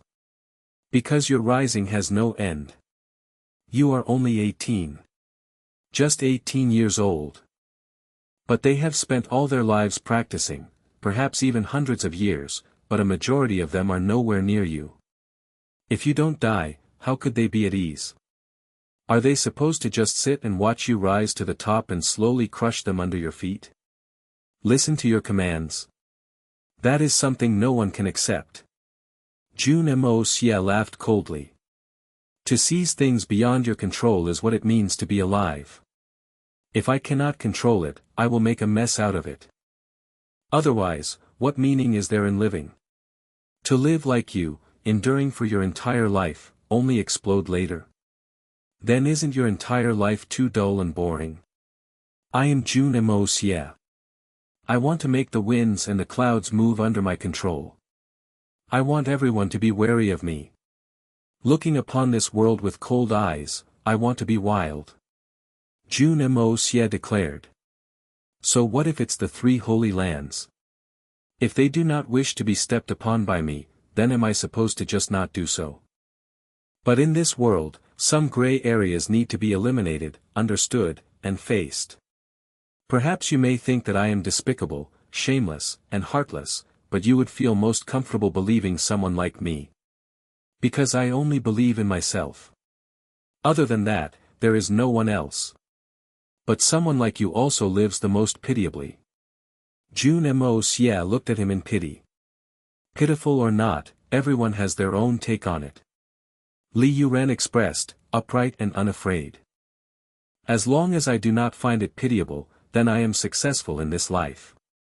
And as long as I succeed in the end, does it even matter making these few sacrifices? Perhaps. Everyone's life is in the deepest parts of their hearts. We have our own stand on this, Jun Moxie said. You should know why I have come today. Of course. Otherwise, I wouldn't be waiting for you. Li Yuran smiled. And I'm glad that you have not come to kill me. Kill you, perhaps in the future, but not for now. You have a reason for me to not kill you. Jun Moxie said differently, a threatening gleam in his eyes. Aside from finding more reasons for you to not kill me, I will also not let you have the opportunity to kill me. Li Yuran laughed. Because I am clear about myself, and I have seen through you as well. For example, how one can only be friends with third young master and not enemies. Even if we cannot be friends, we must not become foes. After saying this, Li Yuran quickly changed the topic and said, "What is it that you wish to know? Let's get straight to the point. I want to know everything you are aware of." "Everything," Jun Moxie said coldly, the killing intent in his eyes flashing across. "All right. This matter happened too suddenly, and now that you are here, I can only say, I am really sorry. I admit that I had no ability to change this matter. Third young master, I am a selfish person, I always have been, and even at that point in time, the thought of going to warn you did not even pass my mind at all. Whether I made my way out or be able to warn you successfully, there would only be one outcome for me, death." Li Yuran honestly said, "Furthermore, with so many implications, it is impossible for Venerable Mei to avoid this. Even if I had sent a letter in advance, it will still be the same. She would not have been able to escape. Get to the point. Li Yuran, whether you are selfish or not, that is your problem. It has nothing to do with me. And I don't care." Jun Moxie said apathetically. "I only want to know the process. The entire process of this matter. Who the ones behind this scheme were." Li Yuran laughed bitterly. "The 3 holy lands. This time, they sent out 3 saints, 4 venerables, and a leader, who seemed to be a venerable expert. There weren't many people, but their combined prowess was extremely powerful." He didn't wait for Jun Moxie to ask further questions, going into details about the lineup from 3 holy lands this time. Jun Moxie only sat quietly, remembering the names coming out of his mouth. These are the culprits behind Mei Shuiyan's severe injuries. Whether or not they were involved directly or indirectly, not a single one of them shall be let off. The one who decided on the plan was the Yin-Yang saint, Jun Xie. Li Yuran laughed bitterly.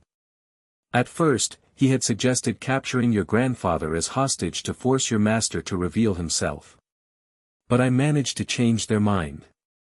After that, I don't know how, but they managed to find out that the Jun residence was actually weak and confirmed that your unrivaled master was not in your house.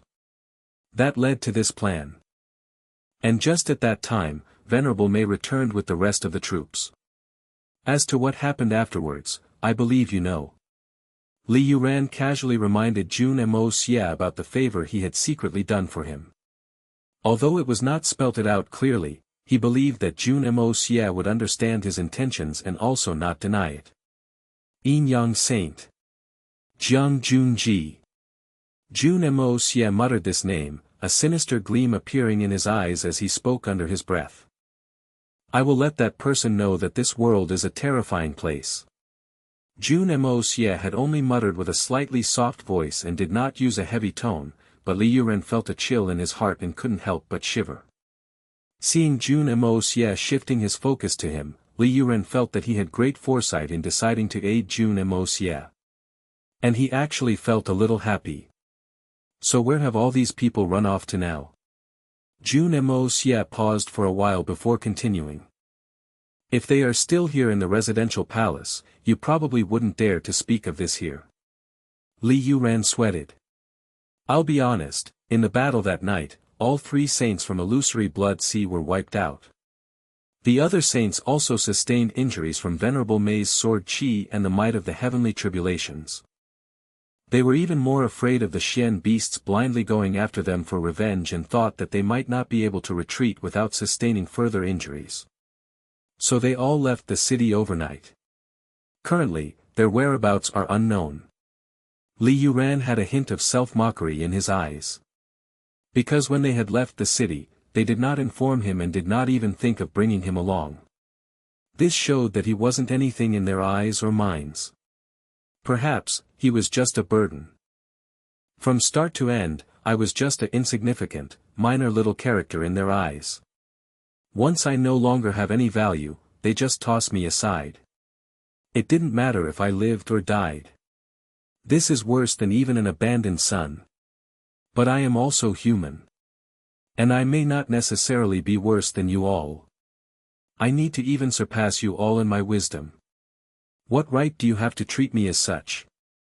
I may not be capable enough to kill you all, but someone else can. And under my manipulation, I can speed up your doom. Now a minor character like me is going to make you experience your biggest regret. Even a tiny ant has the opportunity to bite an elephant to death. Of all things that you should not have done, you shouldn't have treated Li Yuran like this. This was the reason why Li Yuran had changed his mind. So they've abandoned you. Poor disposable pawn. Jun Moxie laughed, finally understanding why Li Yuran was so cooperative today. He was expecting to have to do some convincing with his fists. They have likely gathered together again to assemble their strongest forces so they can respond to any sudden changes. Now is definitely not the best time to seek revenge. Although you may be capable of defeating the enemy, but the loss on your side will also be considerable. Li Yuran ignored Jun Moxie, who was rejoicing in their misfortune, and continued. The best solution is to annihilate them by parts. If you suddenly reveal yourself, you'll instantly become their target. They'll definitely prepare themselves to handle you, and they'll most likely use some underhanded and despicable methods to do so. For example, the method they used on Venerable Mei, I believe it will be just as effective when used to defeat you. You can't guard against it. So in this duration, you better create a false situation to let them think that you're still not in Tianxiang City. And make them feel wary so they will abolish the thought of going after your family. You'll need to properly think of a method. After that, lower their guard so that it'll be more convenient for you to take actions next time.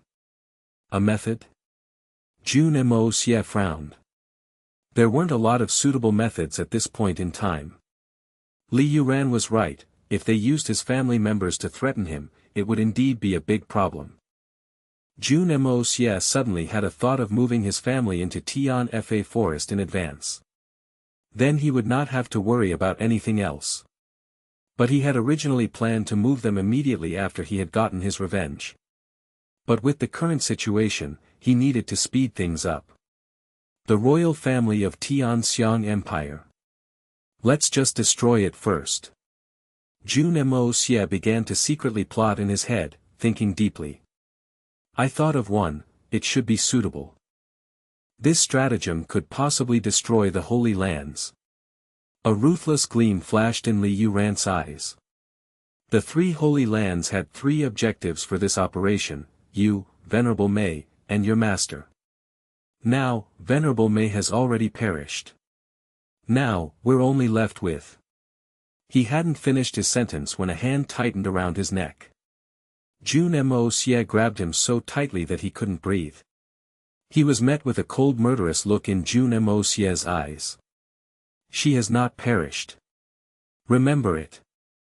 The next time you use perished when describing her, I will kill you. Jun Moxie let go of Li Yuran after he had finished this sentence. Li Yuran fell back onto his seat, holding his throat as he coughed a couple of times. As expected. Mei Shuiyan was Jun Moxie's real soft spot. Or rather, his family was his soft spot. It was a slip of the tongue.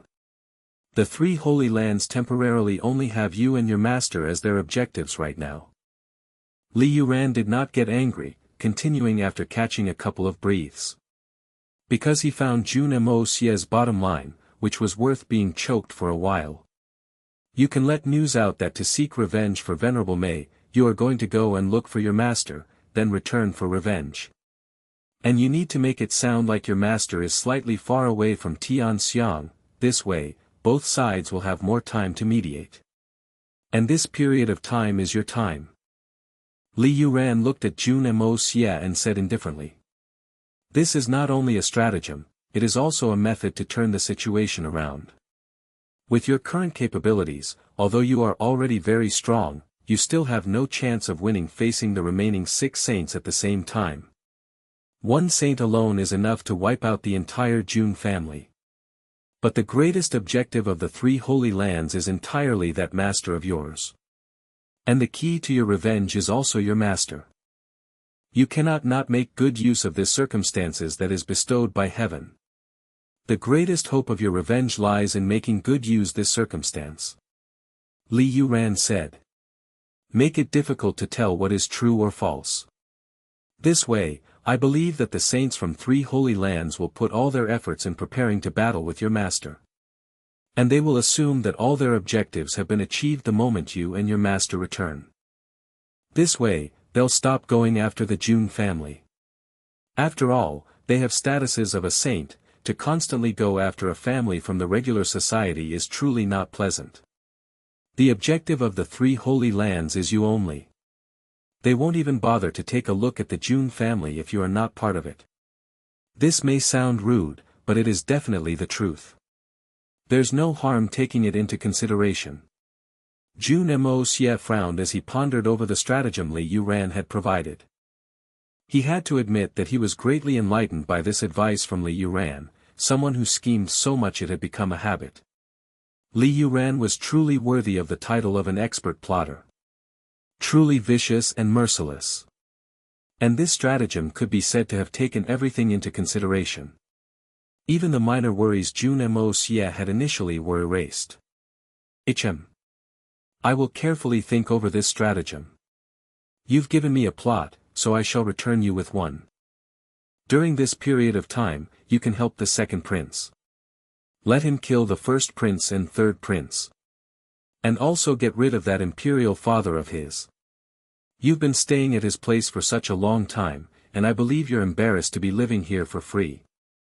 You should give something back. It's not very good to always be freeloading. Jun Moxie had suddenly changed the topic entirely to something completely unrelated. He grinned at Li Yuran, cold and merciless. So this is where your real revenge lies. Li Yuran caught on instantly, his eyes widening in surprise for the first time. Make him watch his own flesh and blood kill each other. And with the help of someone else. Truly brilliant. This is the plot you have come up with to seek vengeance for your father. Li Yuran, as expected, you're truly clever.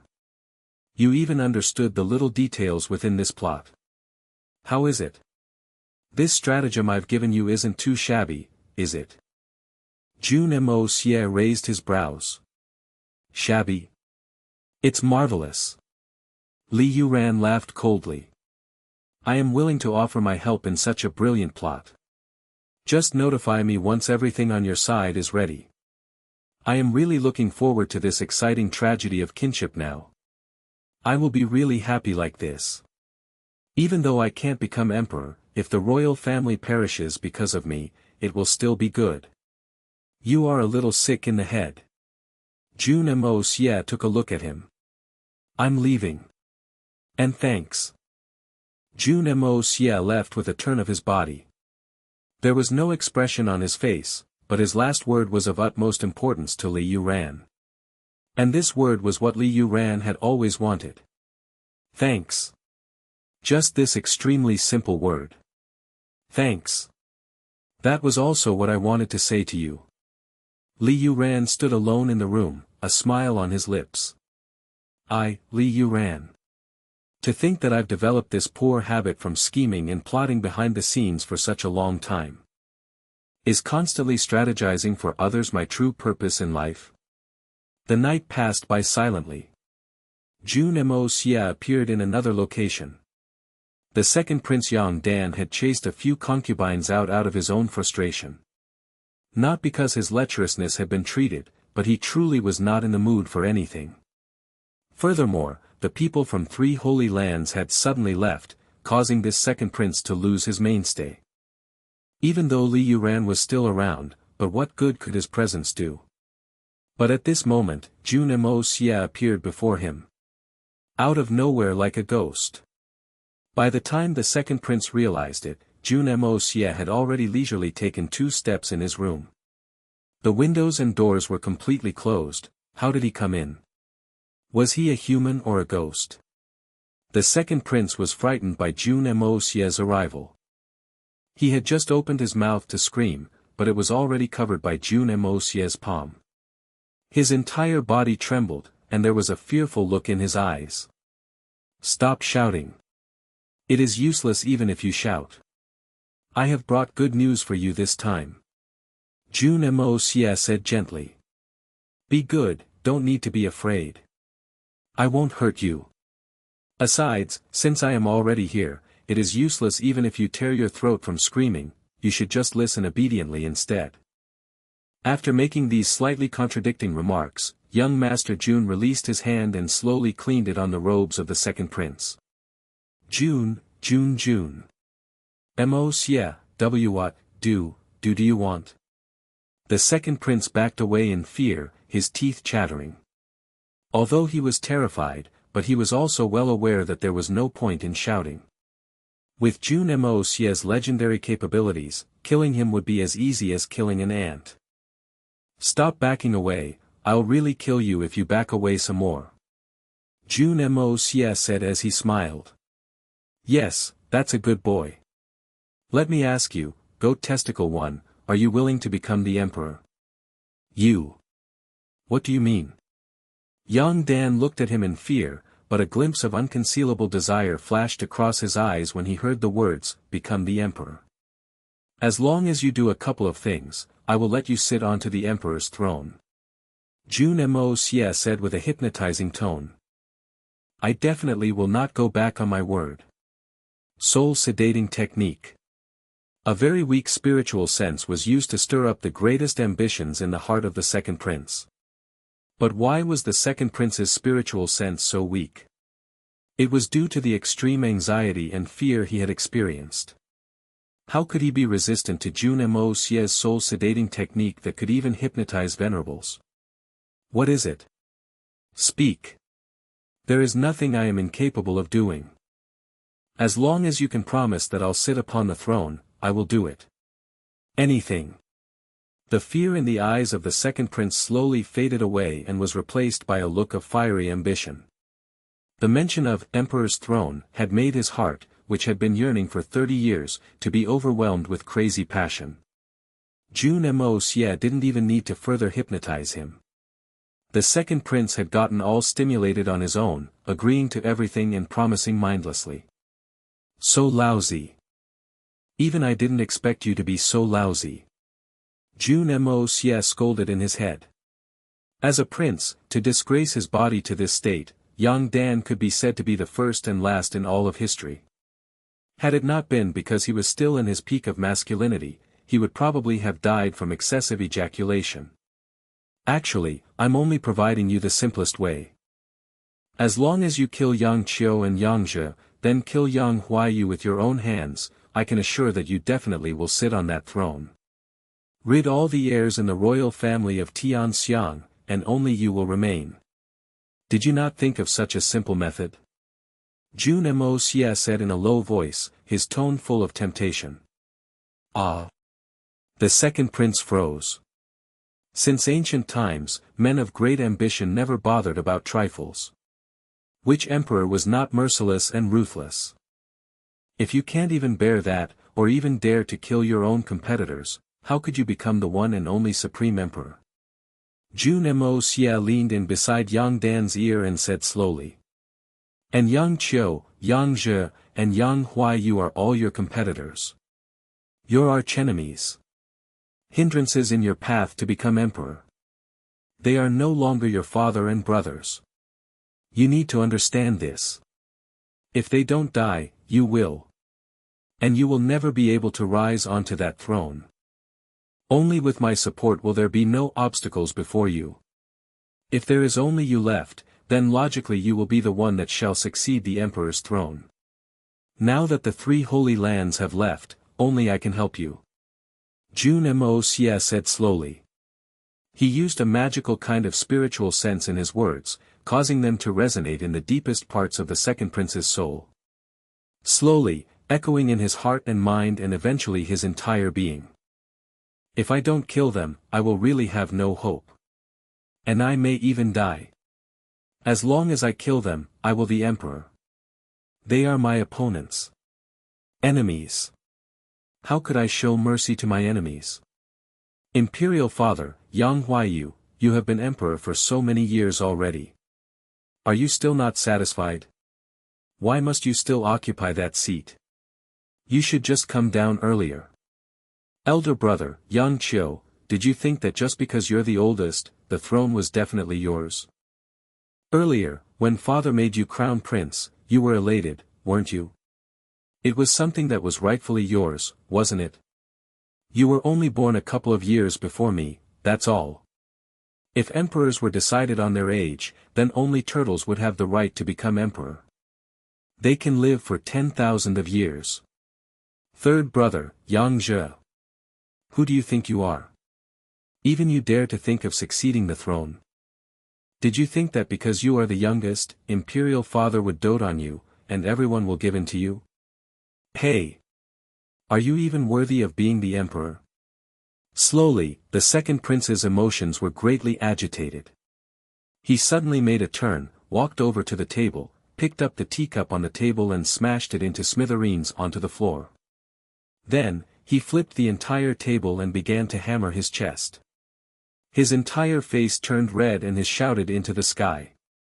F***ck. Motherf***. Young Dan had finally been triggered thoroughly by Jun Moxie from inside out to the point he had completely exploded. He panted heavily as he came before Jun Moxie. Third young master Jun, do you mean what you said? You are really willing to support me? As long as you do it, I'll send you to the top. Jun Moxie nodded his head firmly. I will not go back on my word. Good. The second prince kicked at the table which tumbled away and hollered. Then I shall kill those 3 bastards. As long as I have third young master's support, what could I be incapable of? The current second prince was so passionate that he didn't realize that those few bastards were his own father and brothers. And he was the son of one of the bastards, a younger brother to another bastard and a bastard's older brother. Who knew if he counted as a bastard as well? Yes. We must kill those 3 bastards. Jun Moxie clapped as he looked at that unlucky table. Who knew if it was because the table was too sturdy or was the second prince too weak? It was still intact after being tossed about like this.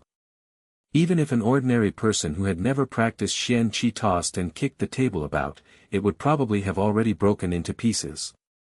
But who knew whether if the second prince was angered or exhausted, to be panting so heavily like this? It seemed like he had only broken a teacup. Jun Moxie was a little impressed that a man's strength was this weak. But I do not have capabilities, not the slightest bit of it. Boo-hoo. The second prince had vented so much that he was dog-tired.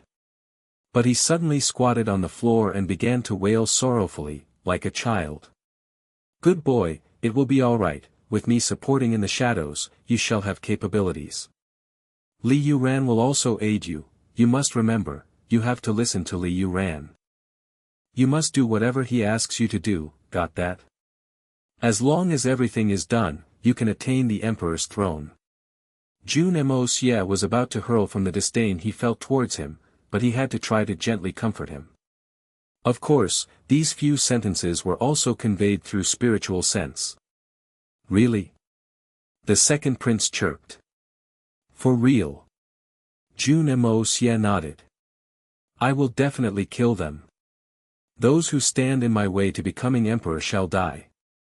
The second prince Yang Dan said with resolution, clenching his fist as he swore. Jun Moxie laughed condescendingly before vanishing without a trace.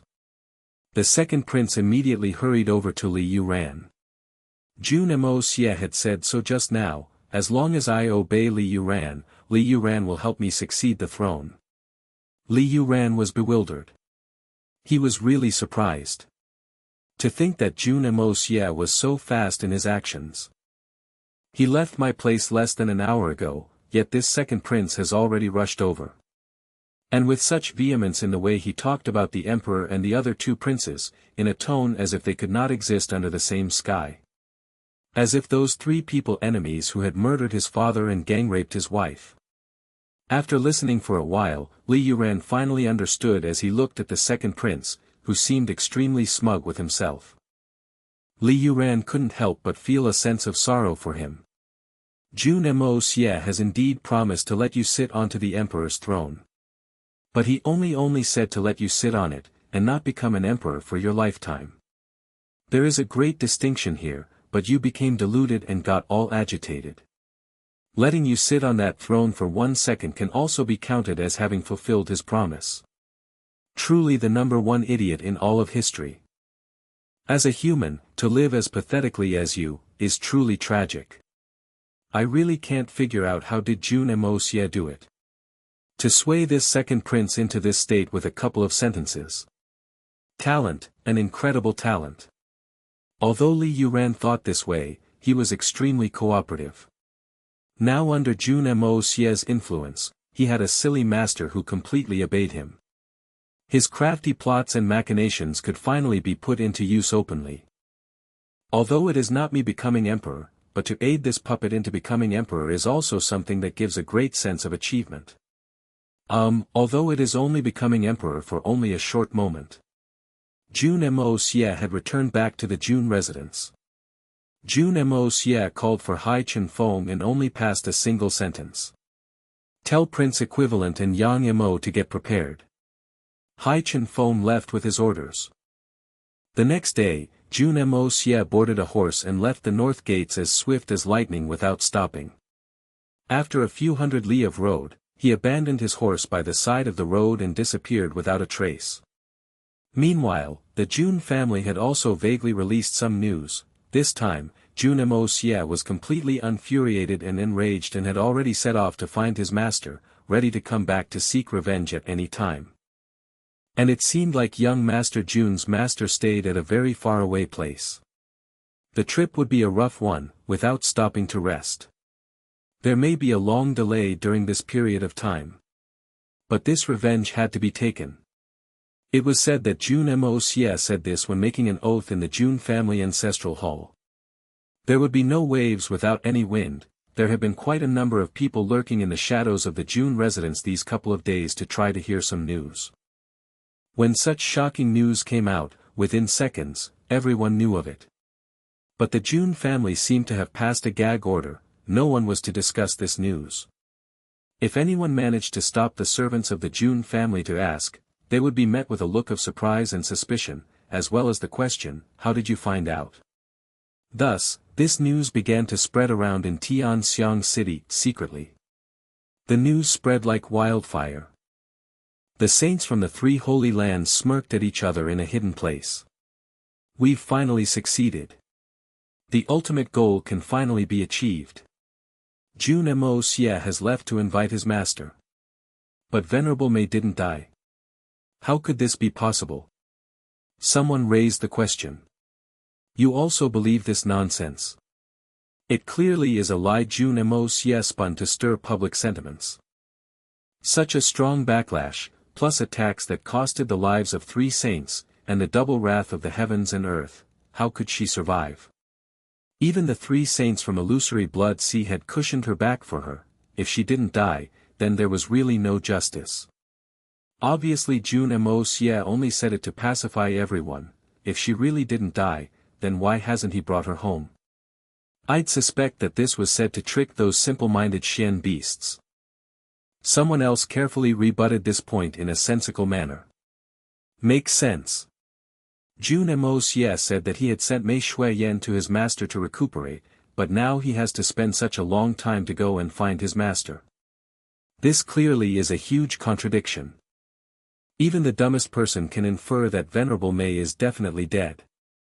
Jun Moxie refused to admit it, probably because he was afraid that those Xian beasts would no longer listen to his commands due to Mei Shuiyan's death, so he came up with this bullshit. Yes, since there is still some time before they return back to Tianxiang, let's take this opportunity to recuperate and wait for Jun Moxie and his master. Who'd expect Jun Moxie to be this familiar and tactful about the situation? Knowing that we are anxious from waiting, he went ahead and fulfilled all our wishes, inviting his master to court death. Not bad, not bad.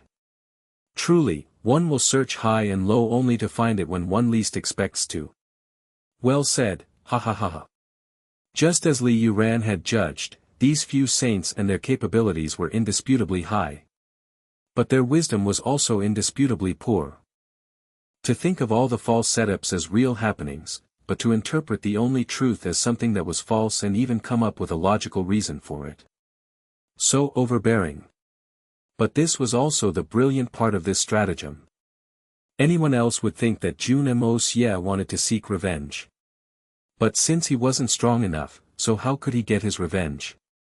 If he didn't look for his master, who else could he look for? So it made completely sense for Jun Moxie to seek his master. It was reasonable and suited the current situation. Aside from finding his master, there was no other way. Jun Moxie was destined to only have this path. When Li Yuran was considering this scheme, he not only thought of the reason, but rather also took into consideration of how every person in the three holy lands would think, making it more suited to human nature. Fitting it to their tastes. It would really be weird if this stratagem did not work. Had it been Jun Moxie, perhaps even he would think the same way. And this was where the brilliance of this stratagem lied. The only loophole was that Li Yuran and the rest of the world were unaware that that master of Jun Moxie was non-existent. Since no one knew of it, there was no concern. So this stratagem was essentially flawless. What needed to be done had been done, and the fake news had also been spread. Jun Moxie planned to resolve and sort out all the vengeance during this time. Tian Xiang Emperor Yang Huayu.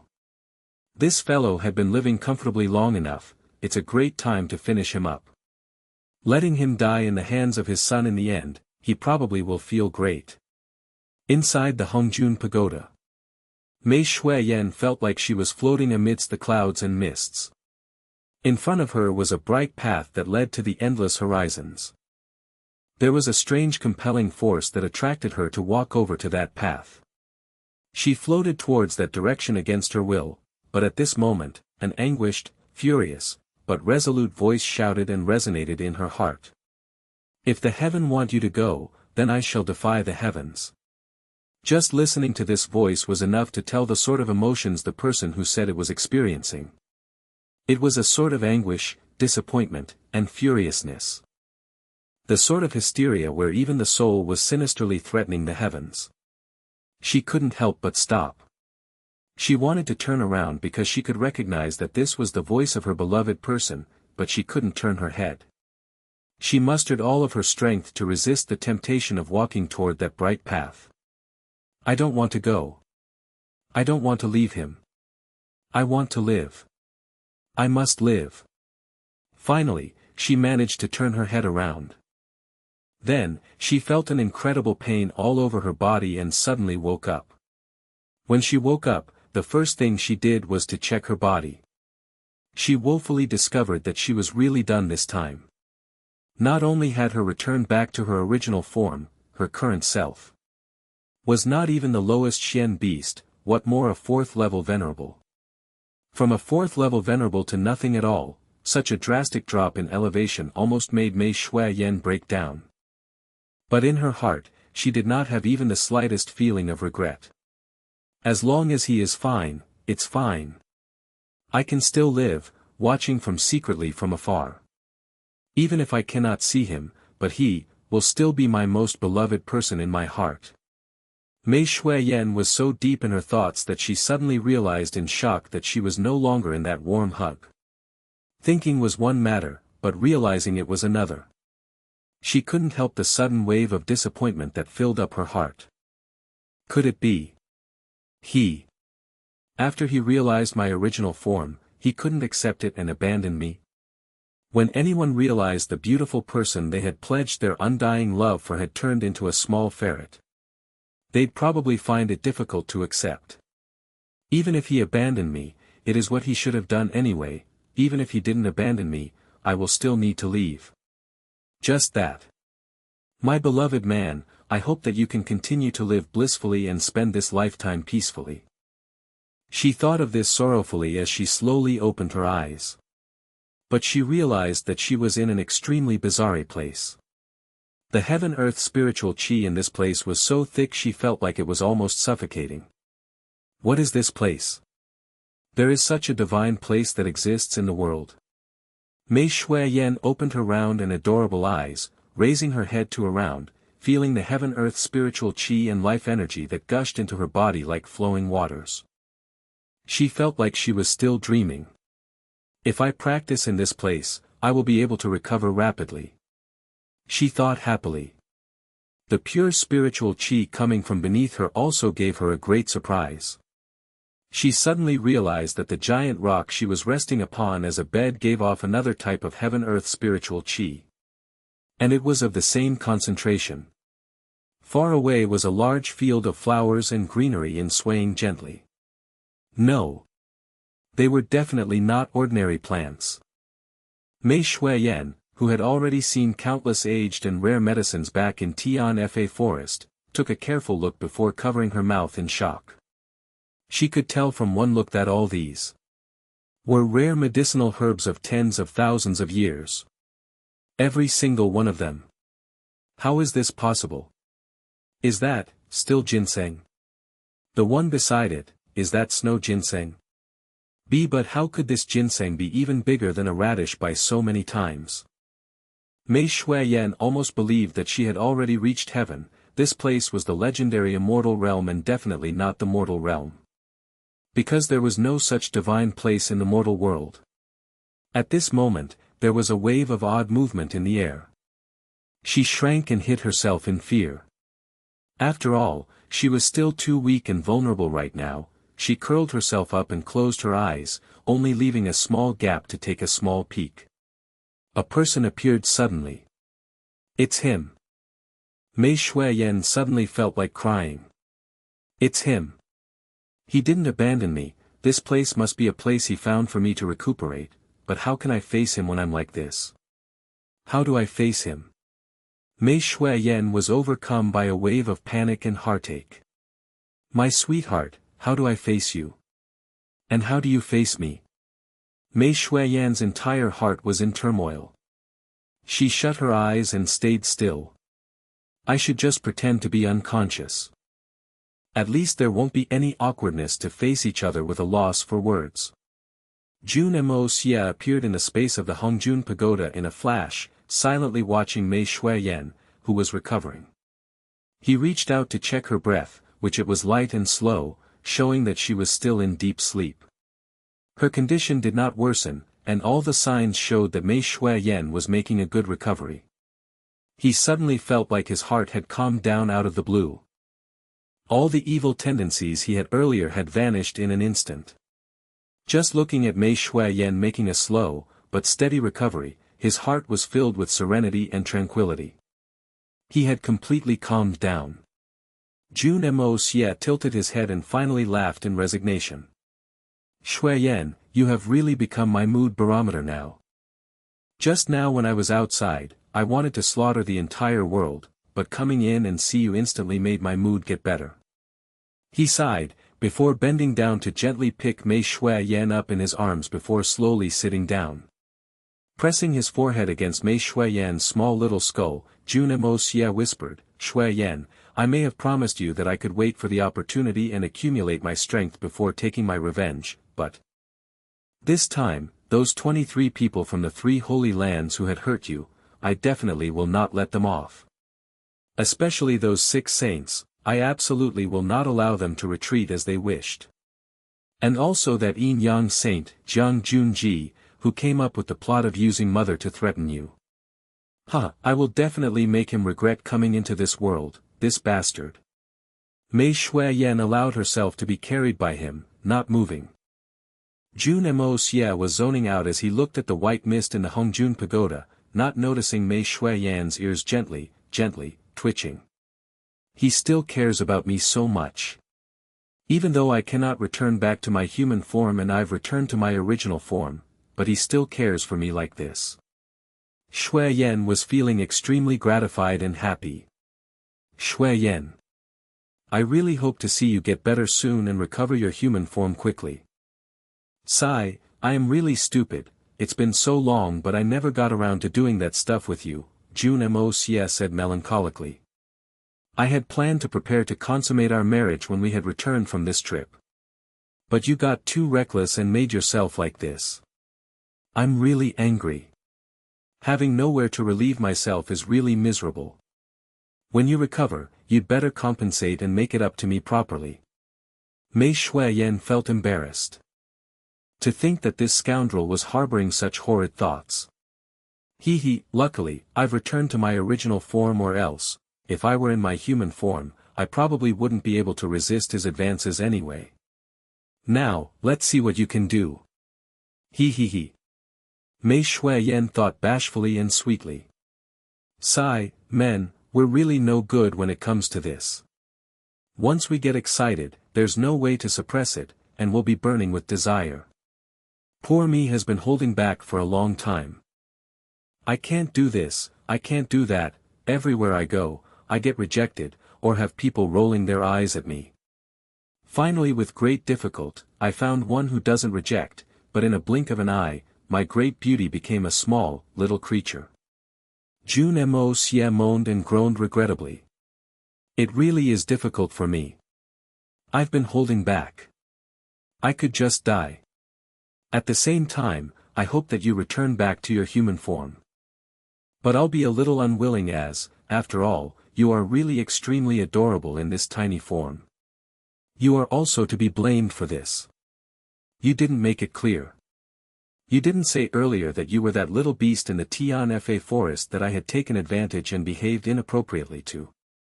It was so nice kneading and rubbing you.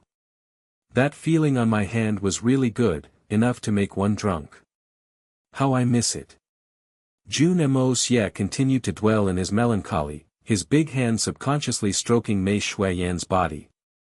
As expected, this scoundrel doesn't harbor any good thoughts. Mei Shuiyan thought embarrassedly.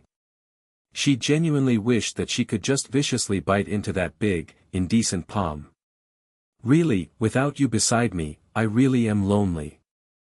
Jun Moxie suddenly sighed, and his palm also stopped moving. Actually, I am also not part of this world. The world I originally came from is too far away from here. Leading a wandering existence in a different place all alone. That sort of feeling is truly unpleasant. After all, I am just a wandering soul from another world. And you, as a Xian beast who had cultivated a human form, looking up, this entire world is like a different place to you, the two of us have too many similarities. Mei Shuiyan couldn't help but jerk lightly. This sudden news was really too shocking. After all, I am just a wandering soul from another world. This sentence from Jun Moxie's mouth left Mei Shuiyan in completely shock. If she were able to speak, she may already have cried out in surprise. But this jerk of her body finally brought Jun Moxie back to his senses. Shuiyan, you've awakened. Are you better? Jun Moxie carried her up elatedly, making her face him. He opened his mouth and bit her small little mouth. Mei Shuiyan shut her eyes tightly, trembling all over.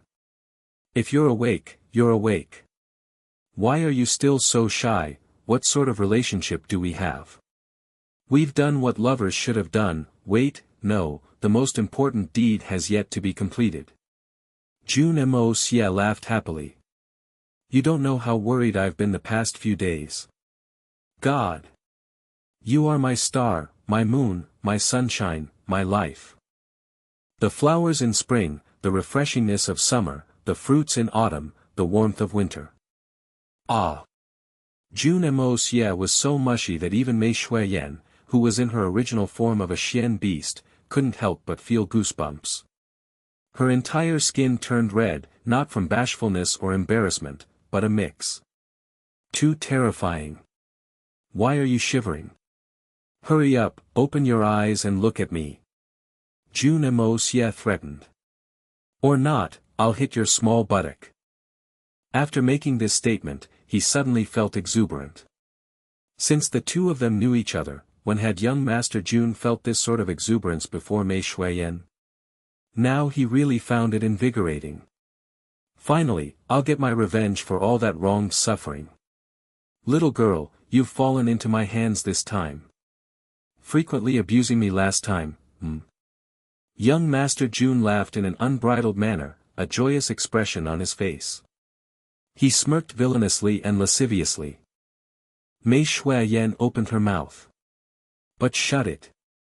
And shut her eyes while she was at it too. Completely ignoring this fellow. Go on, scream. Why aren't you screaming?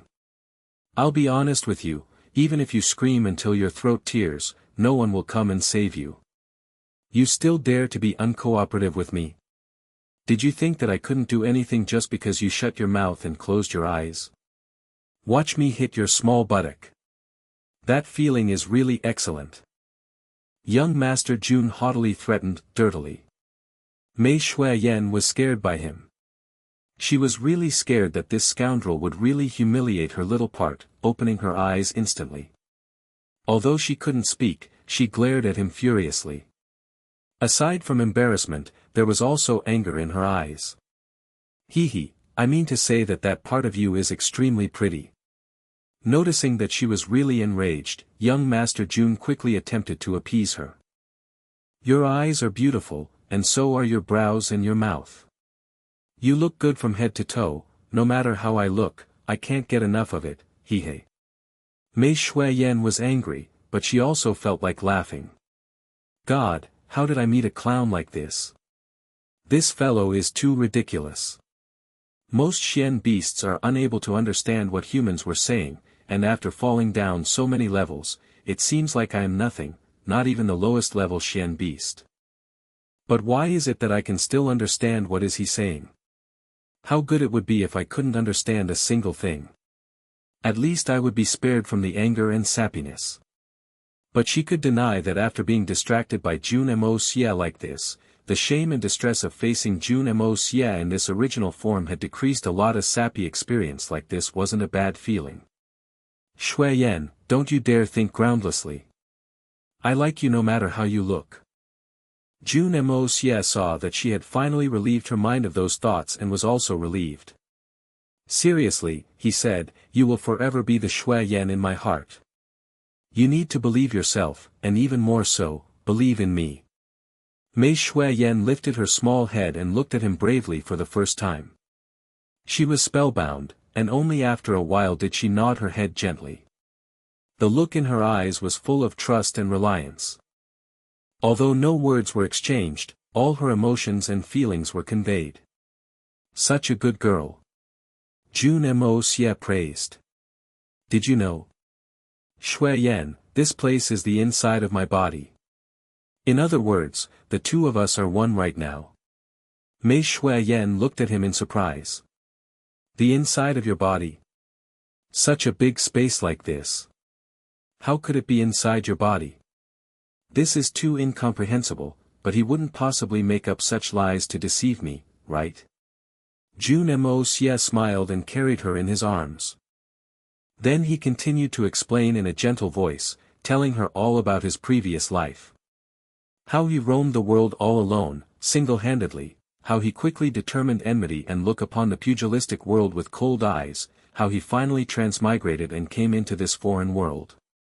Mei Shuiyan's eyes widened bigger and bigger as she listened. An incomprehensible matter like this, even with all her wide and vast knowledge, she had never heard of such legends before. Looking at her small, petite form with widened eyes, Mei Shuiyan was completely captivated by his story. Jun Moxie couldn't help but laugh, gently poking her small little nose. There are unimaginable things in this world, but never things that cannot happen. What is so surprising about this? Actually, even the founding ancestor of the so-called Xian skills in this world, the 9 Nether First Young Master, is not from this word. But he comes from a different place from me.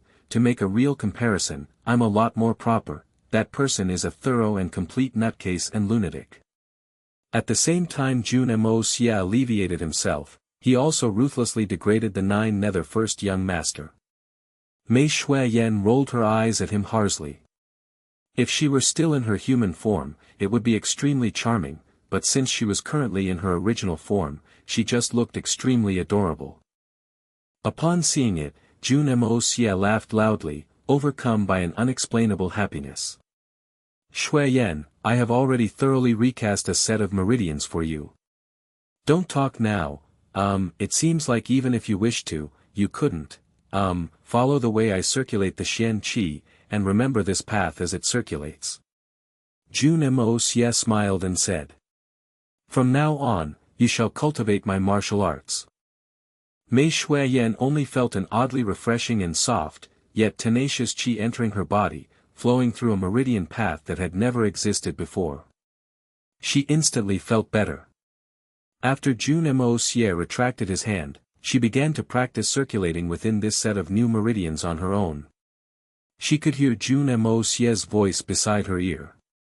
Remember, this is the directive of the first level, illumination is spread when the divine light is set into movement.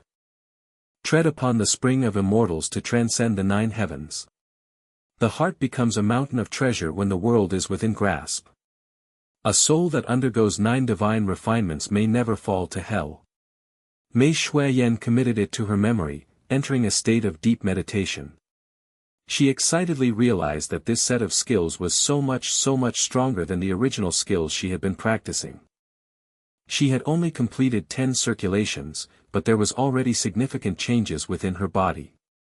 And furthermore, she had a peculiar feeling as if she was about to make an advancement any moment.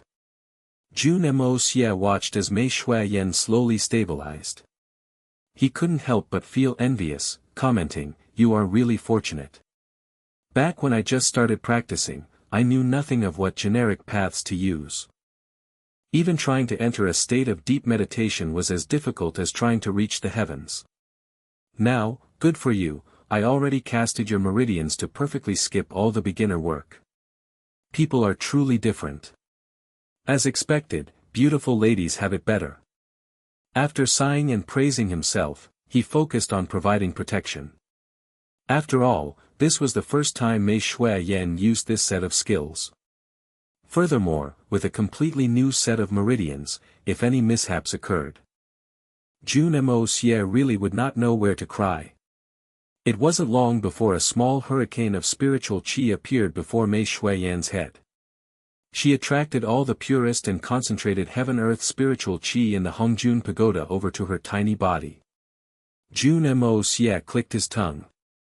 As expected of a 4th-level venerable recultivating. Look at you, so fast. Why am I feeling so inferior? After a long time, Mei Shuiyan's breathing began to get heavier and faster, her skin flushing a gorgeous shade of pink. Jun Moxie didn't even dare to look at her. This was a crucial moment. As long as this foundation level was successfully broken through, then she would enter the first level of the art of unlocking heaven's fortune. And it would be more smooth after this. If she didn't break through the first time, trying to make an advancement the next time would be even more difficult. Undoubtedly, it was a painful period.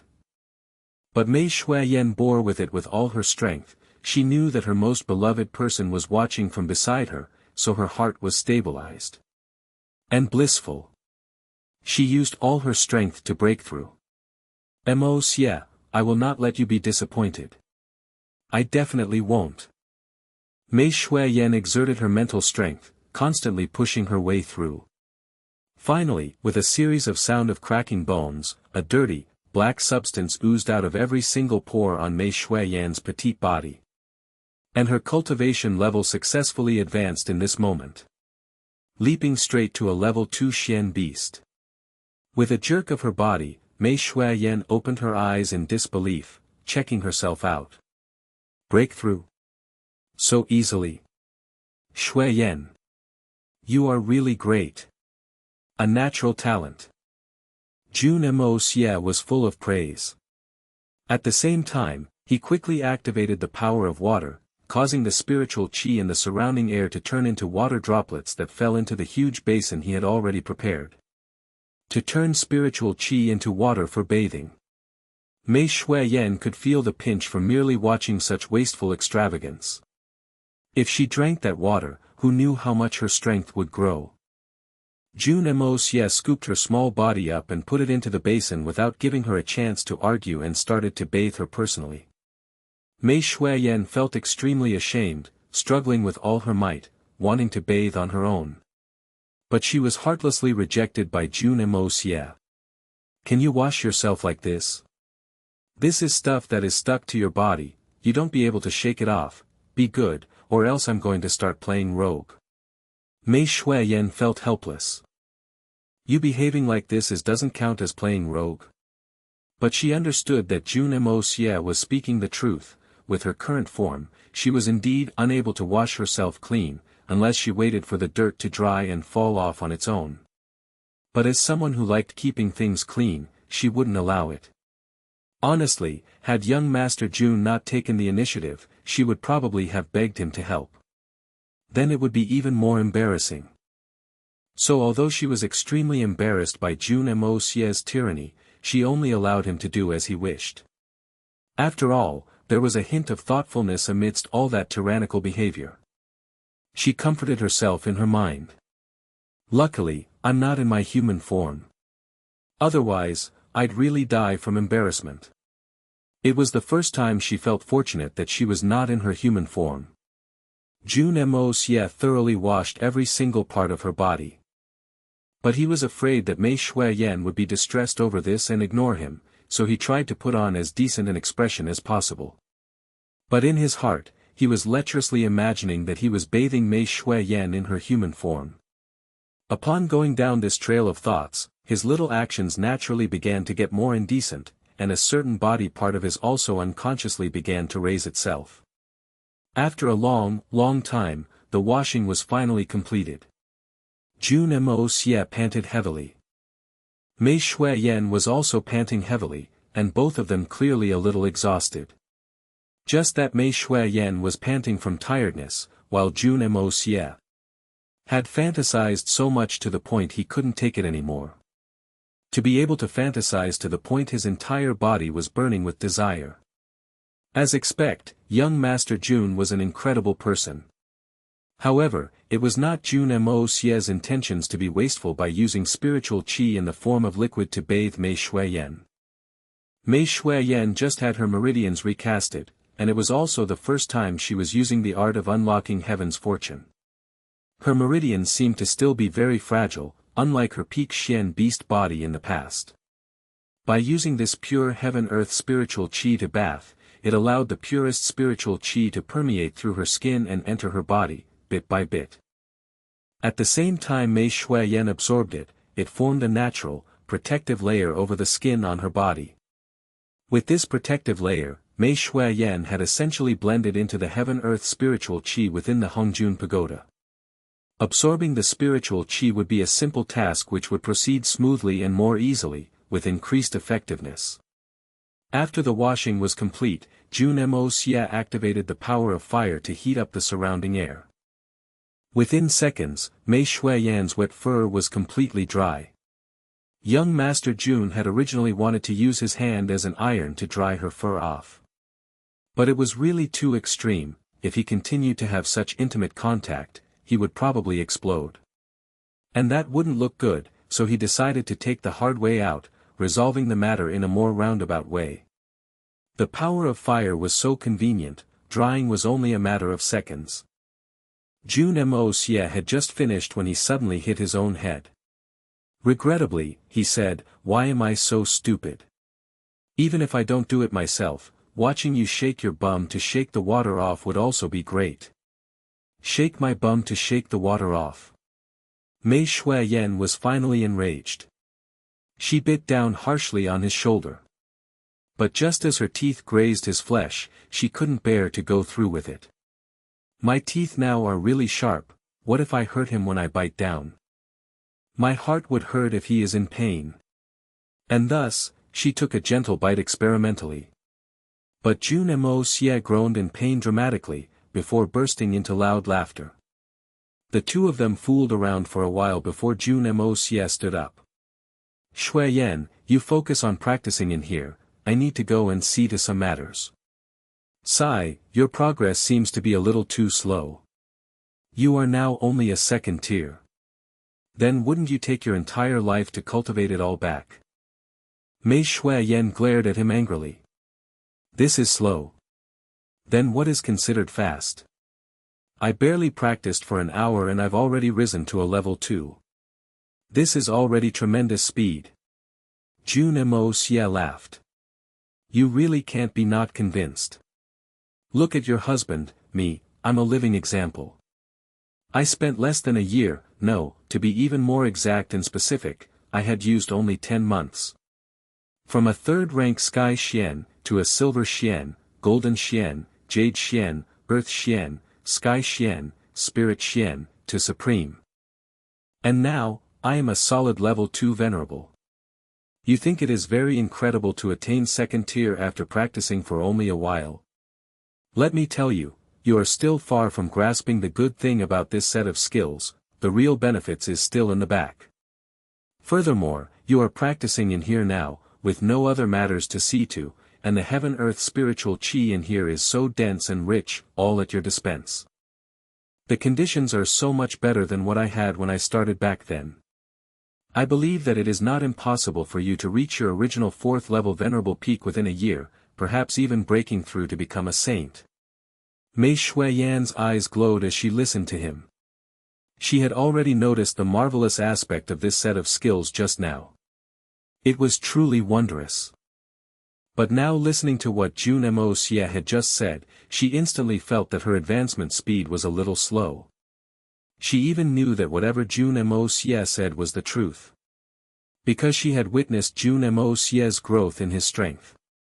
From the first meeting, Jun Moxie was only at the peak of a Jade Xian, but today, he was already a solid 2nd level venerable.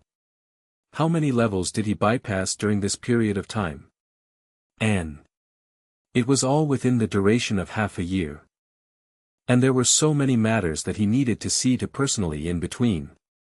Jun Moxie's words greatly raised her confidence in recovering her original strength.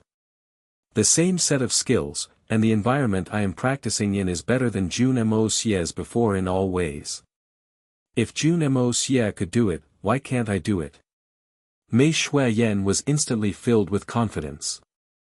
Not only did she want to recover to her original prowess, she wanted to surpass it and attain an even higher realm. She had previously obtained victory over those saints with the aid of the Saint King Pill, but next time, she wanted to win with her own capabilities. But Jun Moxie's next sentence revealed his real intentions. You must get better quickly, so I can consummate with you earlier. I've been waiting for such a long time for the day. Even if I can wait, Moxie Jr. is itching to get on with it. You didn't know how I was earlier. Mei Shuiyan was instantly angered. She glared at him and waved her little claws dismissively. Hurry up and get lost. Don't ruin this lady's good mood. This lady doesn't care if you really cannot wait. Jun Moxie laughed loudly and said, You just rest assured and focus on practicing. I'll go and find those 6 wretched saints.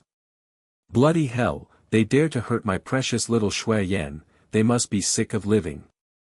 This matter doesn't end until I make them pay a price. Mei Shuiyan was taken aback. She quickly grabbed onto him, worry evident in her eyes. Rest assured, good little Shui, I know that I am no match for them right now. Jun Moxie chuckled and comforted. Who said that I was going to fight them? Your husband is not an impetuous person. Mei Shuiyan looked at him in confusion. How do you get revenge if you don't fight? Were you hoping to curse them to death with words? This young master is going to smash them with gold. If that doesn't work, then I will strangle them with the roots of trees. If that doesn't work, I will drown them with great waters. If that still doesn't work, then I shall burn them into ashes with fire. And if that fails, I will bury them alive with a landslide. Thinking of all the marvelous abilities of Jun Moxie, Mei Shuiyan instantly felt reassured and let go reluctantly. Jun Moxie chuckled. In a flash, he suddenly groped her little butt, kneaded it, and hid it, grinning lasciviously. This feeling. I really can't get over it. Then, he disappeared in a flash. Mei Shuiyan jumped up in anger, wanting to teach him a lesson, only to find that he was already gone. She kicked angrily at the ground for a long time. After a long time, she looked in the direction Jun Moxie had disappeared to silently. Moxie, thank you. From now on, I will definitely stop allowing my imagination to run wild. Then, she returned to the position Jun Moxie had set her down at. She closed her eyes and focused on practicing. She firmly believed that the place Jun Moxie had provided for her to practice in was definitely be the best. So she firmly believed in this position. There was not even a bit of error in her confidence in Jun Moxie. This place not only had the heaven-earth spiritual chi of the Hongjun Pagoda, there was also the essence of life from the Tree of Life, and a heaven-earth spirit vein beneath. Slowly, a spiritual chi whirlpool began to form around her body. You truly would not be able to find a better place to practice in the entire world. Jun Moxie exited the Hongjun Pagoda, relieved. He originally wanted to go kill someone and get his revenge immediately, but was worried that after Mei Shuiyan regained consciousness in the Hongjun Pagoda, she would be disappointed and sad if she didn't see him. As a result, he decided to wait for Mei Shuiyan to wake up first, then explained everything in detail to thoroughly undo the knot in Mei Shuiyan's heart before leaving with a peace of mind. After joking and fooling around, then using his own experiences to boost Mei Shuiyan's confidence, he could finally heave a sigh of relief. He was a little mentally exhausted by the time he had exited. This was a battle with himself. For Mei Shuiyan's sake, he must fight. And he must win himself. Facing a great beauty versus a small ferret the size of 2 palms, could the feeling be the same? Even though he clearly knew that the beautiful woman was the human form of this little ferret, but realistically speaking, no matter what, he would still feel a little uncomfortable. And what Jun Moxie feared the most was this highly possible discomfort appearing in his heart. How sensitive was Mei Shuiyan? As long as Jun Moxie didn't control himself properly, she would immediately notice.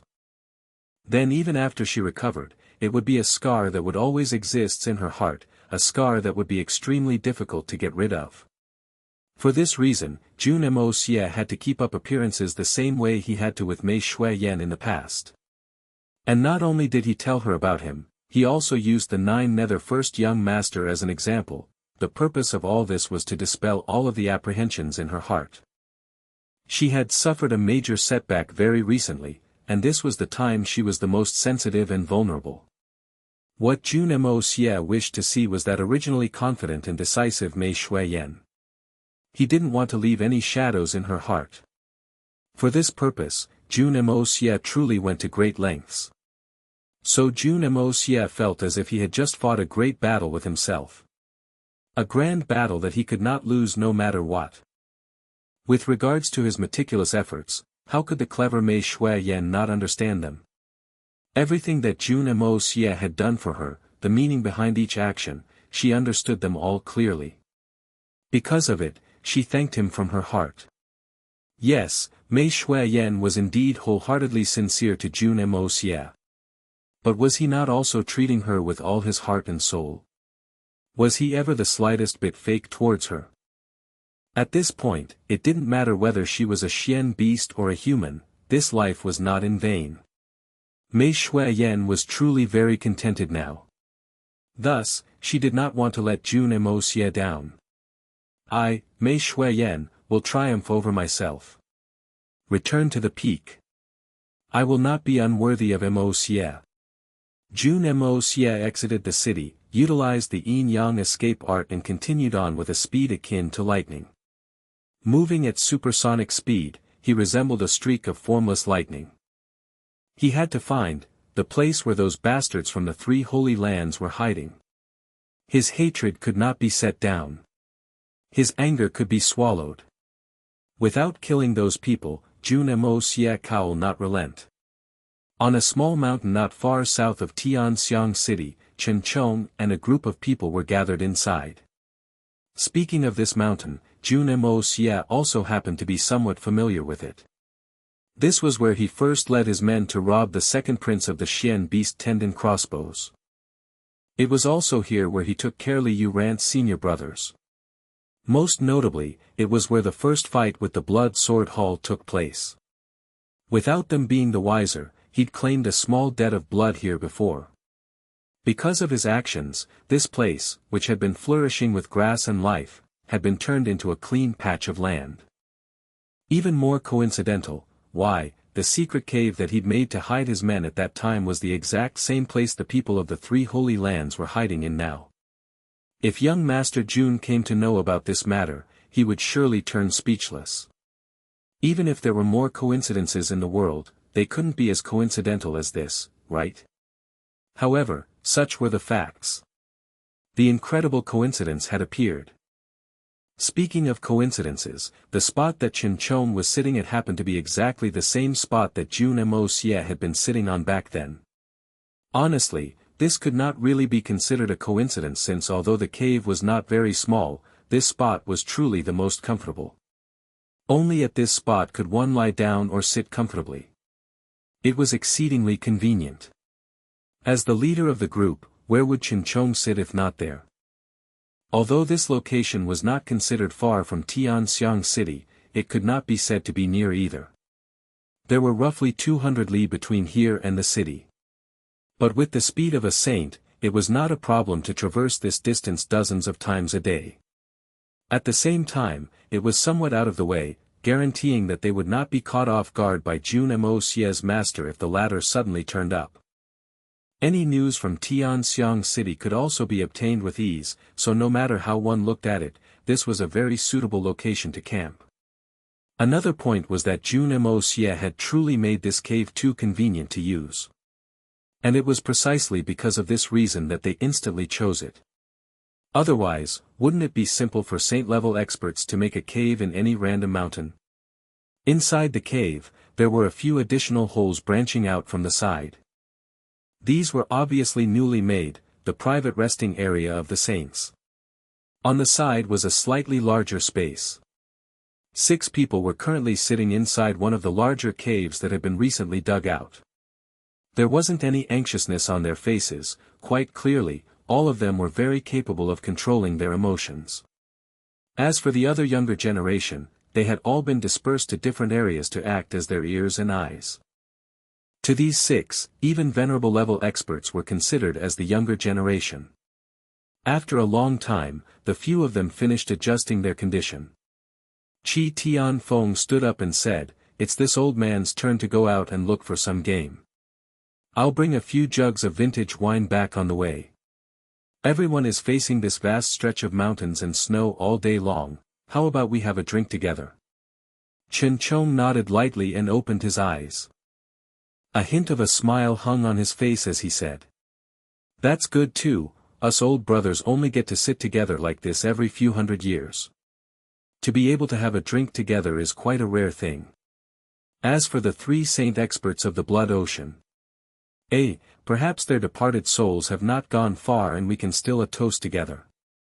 Also, we could count this as a final send-off for them. Life and death, what is the reason for all this pain? A sorrowful melancholy hung in the air as he said. Everyone opened their eyes and sighed collectively. At their level, their concern was no longer about which of the 3 holy land would be the leader, and which faction would claim power.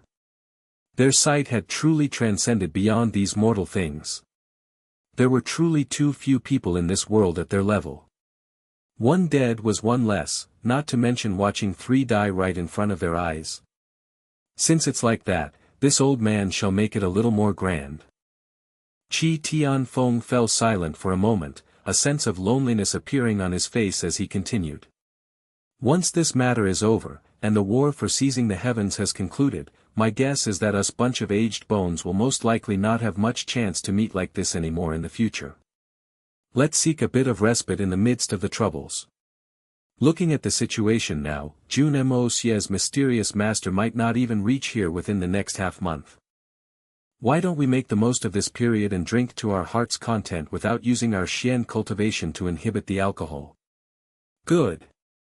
Everyone agreed together. Just mentioning Jun Moxie's master had caused all of them to feel a heavy feeling in their hearts. If that person really came, everything would certainly be accompanied with thunderous wrath.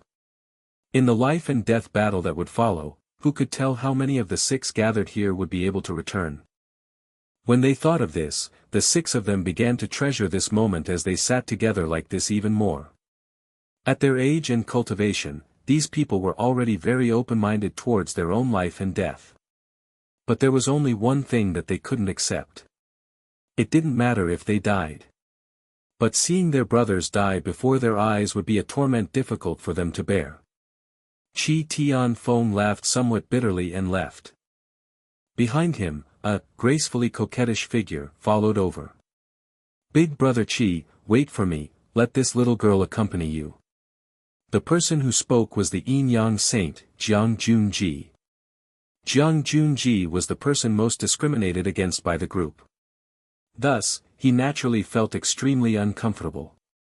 Thus no matter whose turn it was to go out to gather supplies, he would always insist on following along. This whole was simply too suffocating for him. The purpose of this shift work was mostly born out of this reason. Every day, one person would be sacrificed to bring this weirdo out for a walk. By doing so, the other four would feel much more quieter in the cave. Otherwise, with the status of these few seniors, how would they be willing to take on such shift work?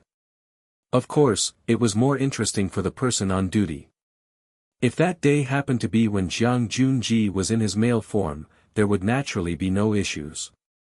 He basically would not say much and be mostly cold and emotionless. But whoever met the female Jun Xie would be the most unlucky person. Anyone would be brought to the edge of a mental collapse by his antics.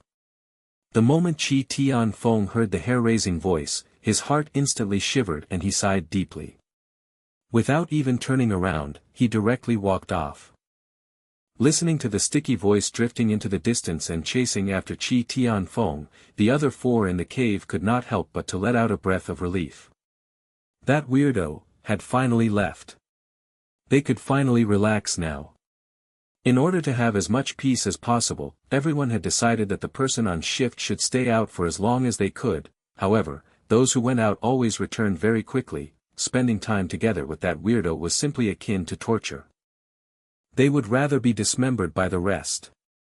At least, that was better than being with him. Chen Chong sighed again and again, his face colorless and emotionless. After all, he was the one who'd brought this weirdo here in the first place. Outside, Jun Moxie had already finished searching the north, east, and west areas with a speed akin to chasing the wind. At this point, he had begun his search towards the south. Since these people had hardened their hearts to deal with him, they definitely would not have gone far. Thus, Jun Moxie had set his search radius to 500 li. Any further and it would be impossible. He'd already searched 500 li in those three directions, but he hadn't discovered anything. In that case, the final direction, south, was the focal point. The further south he went, Jun Moxie grew more and more certain that the three Holy Lands people must be in this direction. This was a kind of intuition, honed from his experience as the king of assassins. This intuition caused him to grow even more wary, to a point where he was careful of even searching with his spirit sense as to not rouse the attention of anyone. These were saint-level experts. The moment he was discovered, he would be done for. The purpose of his excursion was precisely to set traps for these people. But if he was discovered by the other party, he would instead fall into a trap himself. Wasting his efforts would be one thing, but his face would be thrown away. With Jun Moxie's startling speed, he only took an instant to cover over 100 li south. Just when he was about to use his spirit sense to search again, he suddenly felt a very hidden spirit fluctuation in front. Jun Moxie's heart thumped. They're here. Looks like this is really the place. He waited patiently and soon, two figures trotted out from the woods a distance away. The two looked no different from ordinary people, and there was nothing strange about their actions at all. Even if they came face to face, he would not be able to tell that these two were experts. Only, the two's speed was fast to an incredible extent. Just by looking at them, the two's steps looked no different from ordinary people. Their steps were not large and was very normal. However, their figures disappeared in an instant, only leaving behind their shadows, shortening the ground into an inch. And this was the peak level, shortening 1,000 li of ground. Jun Moxie's pupils shrank. The saint realm was truly extraordinary. Jun Moxie revolved his yin-yang escape and his body turned elusive as he soundlessly followed after the two. Although he'd already hidden his body in the void, he did not dare to get too close to them. Because the feeling that those two gave him was much stronger than even Mei Shui Yen back then. He had to be cautious. As he pricked his ears to listen, Jun Moxie found something surprising. Saints could also bicker with each other. This was a little too incomprehensible. Jun Xie.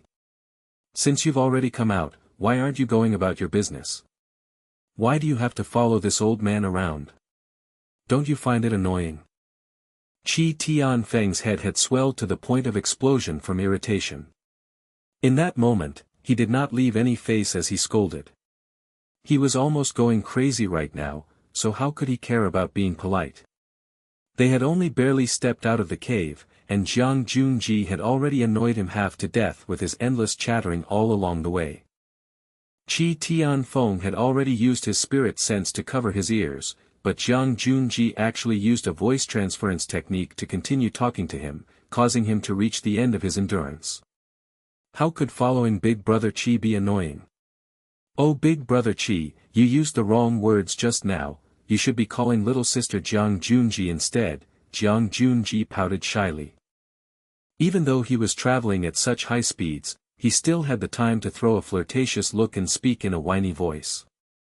Big Brother Qi, if you continue to call me Jun Xie, this little girl is going to be sad. I feel so wronged. Jun Xie said depressedly. Qi Tianfeng stopped, his blood boiling with anger. Jun Moxie who was hiding nearby nearly spluttered with shock. A mouthful of bile surged through his throat, and he felt an intense urge to throw up. This is that yin-yang Saint Jun Xie. What a truly King spectacular fellow, as expected, he's someone that would cause others to want to retch every time they see him. Li Yuran's description had not been off even in the slightest. Abomination, this is too much of an abomination. AI. Qi Tianfeng raised his head to the heavens and sighed longly. A kind of pain worse than even death permeated his entire body. A saint expert who'd lived for so many centuries had already seen through life and death long ago. Death was but a small matter to them, so how could it be compared to this matter before his eyes? But, how does that saying went, although the toad that leaps onto one's foot will not bite, it will disgust. And this yin-yang saint, Jun Xie, was 10 times, 100 times, 1,000 times more disgusting than the most repulsive toad. After all, a toad would hop away as soon as there was a movement. If one truly could not bear its wretched appearance, they could even squish it to death with their foot. At the most, they would only have to endure the gross feeling a little longer. But this fellow beside him was not only more nasty than a toad, he was even more difficult to get rid of. It was impossible to run away from him, shake him off, or even beat him. After all, this was a saint on the same level as himself. Dear heavens great earth merciful Buddha could someone please save me? Could you send down a bolt of lightning and strike this repulsive fellow dead? If that's impossible, it's fine to strike me to death too, this is truly too impossible to bear. Qi Tianfeng slowly sorted out his emotions and said in a cold and exasperated tone. Jun Xie. I still need to go and find some wine. If you have nothing to do, you can go elsewhere and play first, even if you want to take a trip to the brothels, there's no problem. I only beg that you don't follow this old man around anymore, okay? Big Brother Qi. You're not being respectful again, the brothel. What kind of place is that? That's a place for you men to go to, how could you ask this lady to go there? You're a lofty saint, how could you speak like that? This is an insult to this lady. I'll fight it out with you boo-hoo. Jun Xie's bear-like hips swayed twice, and his eyes turned red in an instant, as if he had received some great insult. Jun Moxie, who was hovering nearby, could clearly see goosebumps rising on Qi Tianfeng's face. His lips were twitching, and his body trembled lightly. His eyes stared forward lifelessly, like a candle flickering in the wind, on the verge of being blown out at any moment. My dear ancestors, Qi Tianfeng suddenly felt a hopelessness as if the heavens and earth had closed their ears and eyes to him. Just what was this fellow intending to do by following him around? Didn't the other guys say that he would always go off on his own the moment he came out? Why was it that he was so unfortunate today? Kakik, I forgot, Tianxiang also has brothels that caters to the female crowd. The models there are also quite handsome, albeit not too robust. How did Big Brother Qi know this so well? Could it be that Big Brother Qi also likes this kind of thing? Jun Xie asked in an odd voice. Qi Tianfeng very nearly suffered a complete breakdown. What did I say just now? What is this kind of thing? It was a wonder that he did not die of anger at that moment. To think that this she-male fellow thought of him as a pervert. I know that Big Brother Qi is concerned for me. Only, I don't really like twin-bladed swords, so I won't bother Big Brother Qi anymore. This lady will go and play elsewhere now. I'll meet you here in the afternoon, okay? Then we can go back together. Don't worry, I will help you to keep your secret. Jun Xie smiled mischievously, and with a sway of his hips, he turned around. Alright, go then, I'll go too. Qi Tianfeng's entire back was drenched with sweat. The weirdo had messed with him so much to the point that he wished for death. He had completely missed the words about twin-bladed swords, secret, and so on. He only wanted to go as far away from that weirdo as possible. So the moment he heard that he was going to release him, he only nodded rapidly, turned, and fled as if he'd received amnesty. After seeing Qi Tianfeng disappear into the distance, Jun Xie turned and went towards another direction. His hips sashayed widely with every step, and a light smile hung on his face as he muttered to himself. One really cannot judge a book by its cover. That old fellow Qi is actually such a perverted thing. In the future, there are a few things that should be discussed with him. I wonder how many handsome young men are waiting for this lady in this town. Jun Moxie felt all the hairs on his body stand up straight on their ends as he listened to these words. Just what is this person? Is that still a person? As he watched the stalwart figure sashaying away, Jun Moxie rolled his eyes and hurriedly chased over.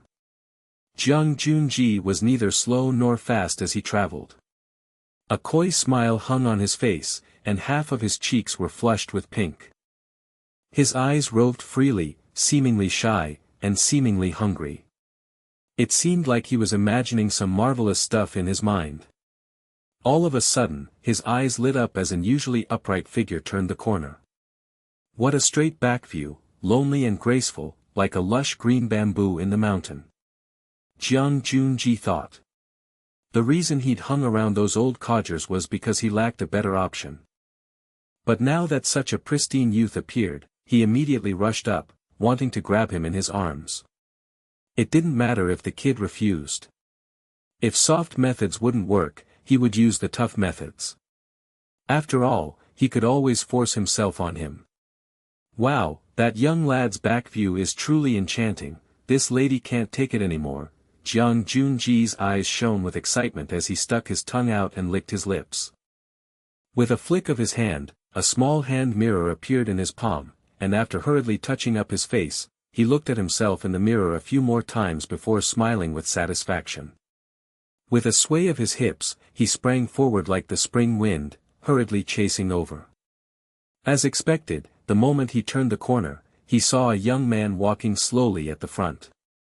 With his eyesight, he could see in an instant that this lad was a completely normal person. How could an ordinary lad be able to escape the palms of a saint-level expert? This was a juicy feast walking before him. Jun Xie's drool was nearly rolling out of his mouth, but he still managed to call out in a shy voice. Young master, the young master in front, his voice was soft and sweet, as enchanting as honey. Just by listening to this voice, others might really think that the one speaking was an exquisitely dainty and ravishingly beautiful young lady. The youth turned around in shock and immediately saw Jun Xie. His eyes widened and fear flashed across his pupils as he stuttered. Are you a human? Or a ghost? Ayaya, what words is this young master saying? How could there be ghosts on a bright sunny day? Even if there are ghosts, there's no need to be afraid. This lady has numerous methods to deal with them. Jun Xie licked his lips and smiled. Most of the lads who first saw him all reacted the same way, so he naturally did not feel anything strange about it. The more he evaluated this young lad, the more he found him delightful. His brows were straight and sharp like a sword, his nose was high and straight, and his lips were thin and supple. His hair was as black as ink, and his figure was tall and straight, with wide shoulders and narrow waists. This was the kind of man in many young girls' dreams. Then the young man looked apprehensively at the strange creature before him as he edged backwards nervously. This was a heartfelt reaction. After all, this person was simply too repulsive. This lady has good intentions. Seeing that young master is walking so slowly, why don't I give you a hand? Jun Xie felt more and more impatient the more he looked at this lad. His heart was skipping like a little deer at this moment. Such a handsome young lad. Today, he'd truly picked up a gem. Kakik. Needless to say, Jun Xie looked exactly like an oversized, perverted flower thief in the young man's terrified eyes. With a light leap, he grabbed him by the hips and dashed away rapidly like a bolt of lightning. Right now, finding a quiet spot and satisfying his desires was the most important matter. The youth under his arms screamed with fear. Put me down, hurry up and put me down. Help! Although he was screaming with all his might, his voice disappeared within the howling winds. Jun Xie felt even more excited, as he cackled evilly. Scream, go ahead and scream, my dear boy. Even if you ruptured your throat with screaming, it would still be useless. At this moment, a dense killing intent suddenly shone in the helpless young lad's eyes. Then suddenly, just as Jun Xie's mind was filled with wild fantasies and his heart was defenseless from being preoccupied with his excitement, a dazzlingly brilliant swordlight flashed, like the most radiant sun. The swordlight appeared right under Jun Xie's abdomen, plunging deeply into his body. With a pu sound, an exceedingly violent sword chi exploded in Jun Xie's body. An indifferent voice rang out. Freak, die. As this voice rang out, the young lad under his arms suddenly disappeared without a trace. When he reappeared again, he was already standing 10 zhang in front of him, smiling lightly and staring at him with a wicked, vengeful glint in his eyes. This youth was naturally young Master Jun Moxie. Jun Xie howled with rage, his voice tragic to the extreme. Never had he ever thought that such a tantalizing prey would suddenly turn from such a harmless youth to a lethal killer. He hadn't expected that someone under the saint level would actually be capable of hiding his cultivation so perfectly before him. One had to know that even Qi Tianfeng, when facing Chen Chong, would be able to see through the latter's cultivation in an instant. No matter how the latter tried to hide his cultivation, it would be useless. But this random kid that he'd bumped into out of nowhere was not only successful in concealing his cultivation, was even successful in dealing him a fatal blow right when his guard was relaxed. Jun Xie was a saint-level expert, a peak-level character of this world. How quick was his reaction? The instant the sword stabbed into his body, he instantly sealed his meridians and forcefully hardened his flesh and muscles to a point where they were akin to steel. However, he was still a step too late. The sword chi had already entered his body, and exploded. His body spiraled through the air, causing a shower of blood to rain down from the sky, before disappearing again. Then, he fell awkwardly to the ground. His eyes were wide open with shock and disbelief as he looked at the youth before him. The innocent light in that youth's eyes were slowly morphing, turning as vicious as a poisonous snake. He did not rush to counterattack immediately. Instead, he retreated instantly with a speed akin to lightning. This retreat directly created a 50 zhang distance between them. Then, he took out a greenish root-like object and stuffed it into his mouth. Thereafter, he chewed rapidly and swallowed. Then, with a flip of his hand, a 7-colored jade stone appeared in his palm. Grabbing the little jade stone, thick, white mist rose out of his body. At the same time, the little jade stone in his hand shrunk with visible speed, finally disappearing completely. Jun Moxie could not help but to cluck his tongue with disbelief. A Saint Realm expert was truly different from any other experts he had ever met. They were seriously difficult to deal with. Young Master Jun originally was quite confident since his sword had plunged into this perverted saint's heart. This was definitely without question. Coupled with that, the destructive sword chi had been released into his body, detonating. His internal organs must have suffered serious damage. Such grievous injuries should have left him dead without a doubt. But this she-male thing had received such a great injury, but somehow only lost that little bit of blood. After that, just by chewing on a green root and using up a strange jade stone, he seemed to recover from the injury. How is that possible? This was simply too perverse. Mei Shuiyan had told him about a saint's powerful abilities and inconceivable recovery skills, and he'd also guessed that his second-level venerable cultivation would most likely not be able to hurt a saint expert at all in a direct confrontation. Even if it were a sneak attack, it would not necessarily be possible either. So-called sneak attacks were basically impossible against Saint Realm experts. Even if one was only an inch away, their reaction would be fast enough to block the attack. Even if he used blood of yellow flame and put all of his strength into one strike, it would not necessarily be enough to break a saint expert's defenses.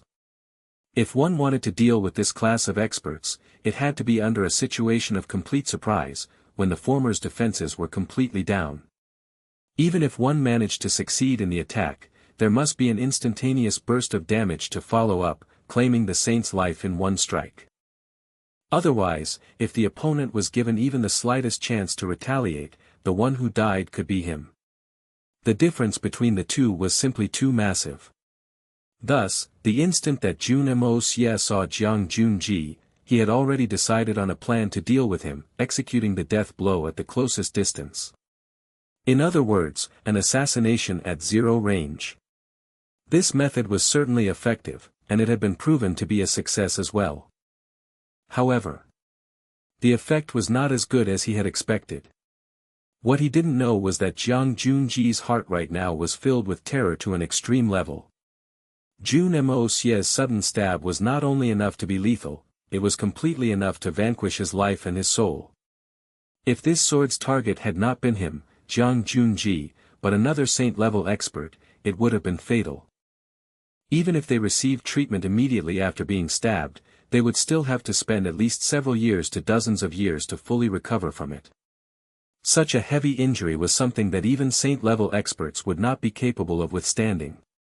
However, he was Jun Xie. A person who had the bloodline of the strange races. Although Jun Xie was a half-bred bastard and was conjoined like them physically, he had still inherited the dirty characteristics of the strange races. That was, although he had only one body, there were two souls in his body. Thus, he had two sets of cultivatable veins. Furthermore, they would achieve a special yin-yang balancing effect which he could swap between freely at any time. Him spending one day cultivating was equal to two people cultivating for a day. Adding in the supplementary effect of his yin-yang balance, 1 day of cultivation could rival 3 days of cultivation for others of the same level. Putting it in another way, if he cultivated for 100 years, it would be the same as another saint cultivating for 300 years. That difference was truly massive. That was why he had been able to reach the saint realm in such a short time. And it was also because of this special characteristic that he was able to escape from Jun Moxie's blade, even managing to recover to a full state. However, Jun Moxie's attack was not completely without any use. In fact, it had done significant damage. This sword had utterly destroyed the male soul in his body. Today just so happened to be the day when his female self showed up. So although he looked fine on the surface, he knew that he would never be able to turn back into his male form anymore. More importantly, his special yin-yang balancing double cultivation ability was gone. This one sword had directly castrated him and chopped away one half of his body. How could he not be enraged? However, Jun Xie was not a fool. He had already sensed that all this had been an elaborate trap set just for him. After receiving such a heavy injury, Jun Xie did not think about seeking his vengeance. Instead, he was preparing to directly flee. As long as the green hills remained, there would never be a shortage of firewood. In case the other party still had some powerful traps waiting for him, he would truly be in danger. Perhaps even his female half would not be spared. But, just as Jun Xie was preparing to flee, the youth across from him revealed a strange expression upon seeing that he was fine. With a shriek, the latter turned and ran. That speed was incredibly quick, exceeding all expectations. This was no different from a panic-stricken stray dog or a fish escaping the net. In just the blink of an eye, he'd already escaped 100 zhang away. From the looks of it, this kid was about to disappear from Jun Xie's sight completely. He was successful in sneak attacking me, so why is he running? Seeing his opponent flee, Jun Xie instead suddenly lost his desire to flee as well. In that moment, he was grinding his brains painstakingly. What is going on? Could it be that kid is alone? The moment this thought popped up, Jun Xie's rage erupted. Just a mere junior. To think that he trapped me and caused me to fall into such a wretched state. Absolutely intolerable. When he looked again, that youngster had completely disappeared without a trace. Jun Xie howled with rage. Damn brat. You truly have the guts to dare to injure this lady. And you still want to run? This voice was no longer gentle. Instead, it was filled with frigid chill. Jun Xie snorted coldly, and his spirit sense surged out. In practically an instant, he had already locked down on the fleeing youth's escape path. In such a short time, the little bastard had actually escaped 40-50 li away. He had dashed into a dense forest. If not for his spirit sense being vast and quick, he might have lost track of that sneaky brat. From the looks of it, this youth was truly fleeing with all his might. Judging by the power he'd shown in the previous strike, he had already reached the second level of the venerable REAM. And in the mere blink of an eye, he'd escaped 40-50 li away. It was obvious that even a second-level venerable would need to expend all their energy to reach such a speed. Furthermore, the kid had chosen to flee in the path of the more desolate areas filled with other wildlife like rabbits, chickens, and even wolf packs. He dashed into the wolf pack, startling them and causing them to run in all directions, creating an illusion that he'd run off in many different directions. Right now, the youth had already dove deep into the forest, and was about to pass through it at any moment. Jun Xie roared with rage. Little bastard, I'll see where you can run off to. His body moved, and with a schwa sound, he disappeared from the spot as he used his full strength and chased madly. The hatred in his heart grew denser and denser, to a point where it was becoming unquenchable. If the youth had not fled, and instead rushed forward for the kill, Jun Xie would have turned and ran instead. Although this kid's second-level venerable cultivation was not noteworthy in his eyes, Jun Xie would have suspected that there were further traps. Otherwise, how would the kid try to kill him there? He was a saint-level expert. But the moment he started fleeing, his greatest suspicion disappeared, and he disregarded everything to give chase. Damn brat, so it turns out that you don't have a helper. What amazing guts ah! A mere second-level venerable actually wants to assassinate me, Jun Xie, a saint-level expert. Right now, Jun Xie was feeling like a fool who'd capsized a ship in a shallow ditch. The full speed of a saint could cover 1,000 li in a single breath. Just what kind of a terrifying speed was that? Jun Moxie had just dashed out from the forest when a figure flashed and appeared before him. A pair of eyes filled with killing intent was fixed on himself. F***CK. You crazy half-breed bastard. How could you be so fast? Jun Moxie cursed with rage and turned around, dashing back into the forest again. Just the single insult of half-breed bastard was enough to anger Jun Xie till his eyes turned blue. Boiling with rage, he exploded. Brat! You're still trying to run. Pushing out fiercely with his hands, a loud boom rang out as the trees before him were all blasted into the sky. Following that, Jun Xie dashed into the dust cloud. This strike was a truly indiscriminate attack. The attack range was several tens of zhang wide, and everything fell into its boundaries. This kind of terrifying power was definitely not something a second-level venerable could endure. Jun Xie was fully confident that his target had suffered heavy injuries from this attack. However, he was naturally unwilling to let his enemy die so easily. For such a despicable brat, Jun Xie was determined that he would at least torment him to a point where he begged for life and wouldn't attain it, and wished for death but could not die for 10 years before letting him die. Even doing that was still going too easy on him. Jun Xie passed through the dust cloud, smiling coldly as he looked up. About 30 zhang away, a youth's body was slumped against a tree, blood flowing freely from the corners of his mouth and his eyes listless. Quite clearly, the lad had suffered a grievous injury from this strike, and then ran out of energy, causing him to be slammed into the tree. Only now was his body sliding down. This point was easily ascertained just by looking at the deep indentation on the tree's trunk. Still, Jun Xie, who had fallen into a great trap before, did not dare be careless in the slightest anymore. He stood 10 zhang away, observing him from a distance. Suddenly, he laughed coldly with hatred. Little bastard, try running again, why aren't you running anymore? Jun Moxie also saw Jun Xie at the same time. His face paled in an instant, and he struggled to escape. But the moment he moved, another large mouthful of blood flowed out of his mouth. Jun Xie snorted coldly and sneered in an effeminate voice, "Still want to move? Your 5 organs have already shifted from the impact. If you move again, you'll be dead for sure." At this time, he could confirm that the blood flowing from the boy's mouth was definitely internal blood. Whether it was the color or the thickness, there was no mistake. Furthermore, he had always been extremely confident in his own cultivation. His opponent was ultimately a mere second-level venerable.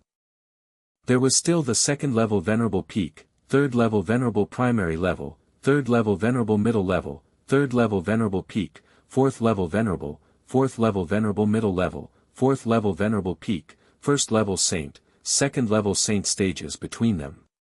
A total of 9 levels. If he could still make a mistake and judge inaccurately with such a large level gap between them, that would be the real joke. When he looked at this hateful fellow again, Jun Xie once more felt a deep heartache. His 2 souls had shared the same body and cultivated, complementing each other for several hundred years now. But because of this kid now, this had been ruined. This was the same as crippling half of his cultivation.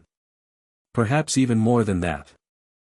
Even consuming a heavenly saint-level herb like the heaven-earth spirit root and absorbing the dense heaven-earth spiritual chi in the 7-colored saint jade had only been enough to save his body. But it was incapable of reviving the slain male's soul. Despite being crippled by half, and using 2 precious, life-saving treasures, it was not enough to recuperate.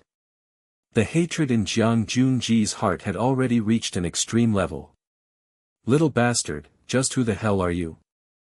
Jun Xie looked coldly at Jun Moxie and asked.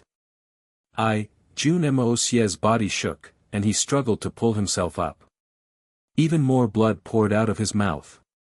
This blood was actually from a dead wolf that he had killed along the way and harbored in his mouth. Using the art of unlocking heaven's fortune to change it a little, this blood looked no different than the kind that would be coughed up if his internal organs were injured. This young master is Jun Moxie.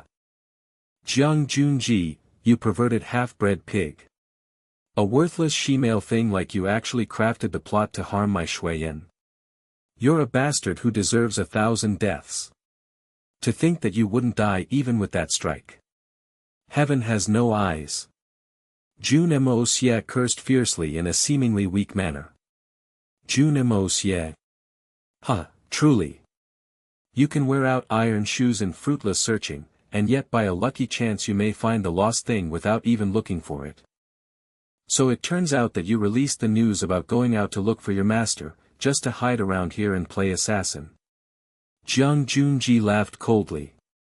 As for Venerable Mei, that cheap slut originally deserveth to die. I only made the plans, so it's nothing much. This saint regrets that I was unable to strangle her to death with my own hands. Purposely acting innocent and putting on a pretty form to seduce men, but she's just a beast down to the bones. You. Piece of sh*t. You perverted she-male, you're the one who's a bastard. Jun Moxie roared with rage, but with another pu sound, he spat out another large mouthful of blood, practically creating a bloody puddle on the ground before him. After spitting out this mouthful of blood, his body tethered dangerously, as if he was about to fall back down. His breath grew more ragged, and he seemed like a lamp on its last drop of oil. Jun Xie's eyes flashed with cruelty as she walked over slowly. Don't worry, I will not let you die so easily. From now on, you'll be my toy. I will make sure to have fun with your entire life, making you enjoy a life worse than death. If I don't serve you well, how could I repay you for your great favor towards me? Do you look forward to it? This saint will use all the wondrous herbs and medicine that I've collected over the years on you, leaving you to suffer in a sea of fire, yet unable to die for an eternity. Dream on. This young master will rather die than fall into the hands of a freak like you. Jun Moxie snorted coldly and abruptly sucked in a deep breath. Perish the thought. You still think that you can sever your heart veins and take your own life in front of me? Jun Xie mocked coldly. His body flashed, moving at an extreme speed and arriving before Jun Moxie in an instant. A finger pressed forward, quick as lightning, towards Jun Moxie's forehead. As long as this finger landed, it would instantly disrupt the flow of Xian Qi in his body. All Xian Qi in his body would not be roused, and even if he tried to bite his own tongue, his body would lack the strength. The finger pressed down firmly on Jun Moxie's forehead, and he immediately collapsed weakly to the ground without any strength to resist. Jun Xie snorted coldly as he looked smugly at the unconscious Jun Moxie. Even if you're as elusive as a ghost, aren't you still going to end up drinking this old lady's feet-washing water? Just wait, this old lady will take good care of you really soon. After saying that, he stooped down and searched all over Jun Moxie's body, his brows tightly furrowed. Oh. Where's the divine weapon that managed to injure me?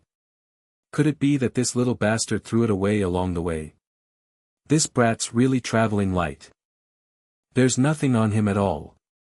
Flipping him around, he grabbed him and held him by the waist before flying up and retracing the path that Jun Moxie had taken, searching all along the way. That sword was capable of injuring a saint-level expert while being wielded by a venerable. It was definitely a peak-level divine weapon. It was quite likely to be an entirely peerless weapon. Even an expert like Jun Xie would not be willing to let such a precious treasure go. As for this little bastard, his Xian cultivation has been completely crippled by me. From now on, I can do anything to him as I wish. Countless thoughts fleeted through his head as he flew along, each one capable of causing a person torment that felt worse than death. I must use every single one of these punishments on you. Jun Moxie. If I let you die just like that, would I still be the yin-yang saint? Jun Xie muttered sinisterly to himself. In that moment, he thought about how his title of yin-yang saint had also been ruined by this little bastard. Right now, he was only the yin saint. There would never be a yang saint in his body anymore. As he thought to that point, his hatred surged upwards again, and he could not wait to teach the brat the most painful lesson. Just at this time, Jun Xie suddenly heard an extremely familiar sentence. Thereafter, he saw an extremely familiar scene. A sentence that nearly caused his soul to scatter in fright, and an absolutely terrifying scene. Freak, die. This was the exact sentence that she'd heard not so long ago. A dazzlingly brilliant swordlight flashed once again, like the most radiant sun. The swordlight appeared right under Jun Xie's abdomen, following the exact same path like an enraged dragon, plunging deeply into his body and stabbing through his heart. Then, the same terrifying sword chi once again surged through his body, spreading in all directions with the familiar painful feeling before exploding. Jun Xie completely froze. In this moment of life and death, he completely froze. The exact same scenario, the exact same posture, the exact same swordlight, the exact same rupturing feeling, and the exact same words. And he was also clasping the exact same guy under his arms as he flew through the air. Everything, all the events from not even a quarter of an hour ago, had been reenacted again. He turned around slowly, and indeed, he was still facing the exact same handsome youth, standing exactly 10 zhang away as before. It was the same sword-browed, starry-eyed, handsome young man looking like a lush green bamboo standing aloofly in the forest. Only this time, the other party was not running. Not only was he not running, he was staring at him with an extremely frigid gaze as he coldly spat. Half-bred freak. You're finished. This time, you're truly finished. Fresh blood rained from the sky, scattering over the area. This scene was also extremely similar to before. Only this time, Jun Xie was not able to stop his blood miraculously like the last time. Instead, as his blood flowed freely, and his entire figure also dropped heavily to the ground, landing with a loud plop. Even after landing on the ground, his eyes were still filled with disbelief. In fact, he'd overlooked the heart-rending pain of impending death. Too coincidental. He didn't dare to believe it and was also unable to believe it. The opponent had used the exact same technique, in the space of 15 minutes, deal him 2 completely identical deadly blows. The first attack had destroyed his unique yin-yang body, reaping away half his life. The second attack had directly harvested away his remaining life. Although it was not impossible to recover from the terrifying injury this time, it would require a multitude of precious treasures and a chance to recuperate. By relying on the powerful recovery abilities of saints, it was possible to completely recover after 80 to 100 years of seclusion. But he knew that his opponent would never grant him such an opportunity. He could make the same mistake twice, but his opponent would not. Not even once. And now that he thought back to his 2 mistakes, he realized that if he clashed with Jun Moxie again, he would most likely still fall for it again. This person's research and understanding of the psychology of human nature had simply reached an exceedingly terrifying level. Jun Moxie, you're truly a good schemer. Jun Xie finally said in a low voice. He was not praising his martial abilities, but his monstrous schemes and wit. Although given Jun Moxie's age, it was also an extremely shocking thing that he could reach such a level of cultivation so quickly. Without the appropriate level of cultivation, even the most elaborate setup would be meaningless. Jun Xie's defeat this time was mainly because he had been fully subdued by the meticulous plot of his enemy. A second-level venerable successfully killed a saint. And it was a saint expert at peak strength. Meticulously setting up a death trap, luring the saint expert to step in, and claiming his life. Jun Xie even suspected that the blood that Jun Moxie had coughed up earlier was fake. If that was the case, it would mean that a second-level venerable had killed a saint expert at his peak condition, while sustaining no injury or losses. If someone told Jun Xie about this prior to now, he would probably laugh his ass off. This was simply an impossible matter. It was so ridiculous that it wasn't funny anymore. This was a colossal joke. But right now, in this moment, he had turned into one of the main characters in this colossal joke. And as the main villain who got defeated as well. How sad was that? Jun Moxie laughed cheekily, not answering. His body moved, and the sword in his hand flashed. Jun Xie howled wretchedly, his voice forlorn and bitter. In that moment, the tendons in his arms and legs had all been cut off by Jun Moxie. With a swing of the sword, fresh blood poured out like a fountain. "Alright, we can finally have a good chat now." Jun Moxie smiled warmly and said in a gentle tone. "If you could move your arms and legs, I would feel somewhat worried. But I can finally relax now." Saint-level experts are known to have unimaginable regenerative abilities. But for an injury of this level, I believe it isn't something that can be recovered in just a short while. I can leave this bit of time for you. Now, let's enjoy ourselves slowly, there's no hurry. Jun Xie felt his entire body turn cold instantly. Even his heart had frozen over in this moment. Even the last bit of chance for him to retaliate and perish with his enemy had been ruthlessly smashed. Although he was on the verge of dying, if he decided to go all out and throw away even his last breath of life, igniting his final wisp of life force, he could still make his enemy suffer dearly. But his enemy's method was actually so cruel and decisive. To think that he would strike so directly, and in such a swift and clean manner. Not leaving him with the slightest opportunity to turn the tables. Jun Moxie had only attacked 3 times from the start. The first time, he'd crippled his yin-yang body. The second time, he'd heavily injured Jun Xie, leaving him on his last breath of life. And the third time, he'd sliced off the tendons on his arms and legs, completely removing any possibility of a counter-attack. At this moment, Jun Xie could finally be considered to have truly walked to the end of the road. There weren't even a single shred of hope left. Even if the other 5 saint experts appeared right now, Jun Moxie could still kill him first and escape. Even if the rest managed to forcefully rescue him and pull him from death's grasp, he would still be a cripple for the rest of his life. Jun Xie was a saint-level expert, and he could clearly detect that Jun Moxie's sword chi contained an extremely strange trait. Perhaps calling it strange was not exactly accurate. Because the chi itself was immense and powerful, like an imposing array of soldiers, neat and ordinary. There was nothing furtive about it, and it was filled with baleful power. This orderly yet destructive power's origins had completely exceeded Jun Xie's saint-level knowledge. He was completely unable to neutralize it, let alone recover from it. Thus, from this moment on, Jun Xie was already destined to be a complete cripple. This odd energy caused him to think of the 9 Nether First Young Master's famed death chi.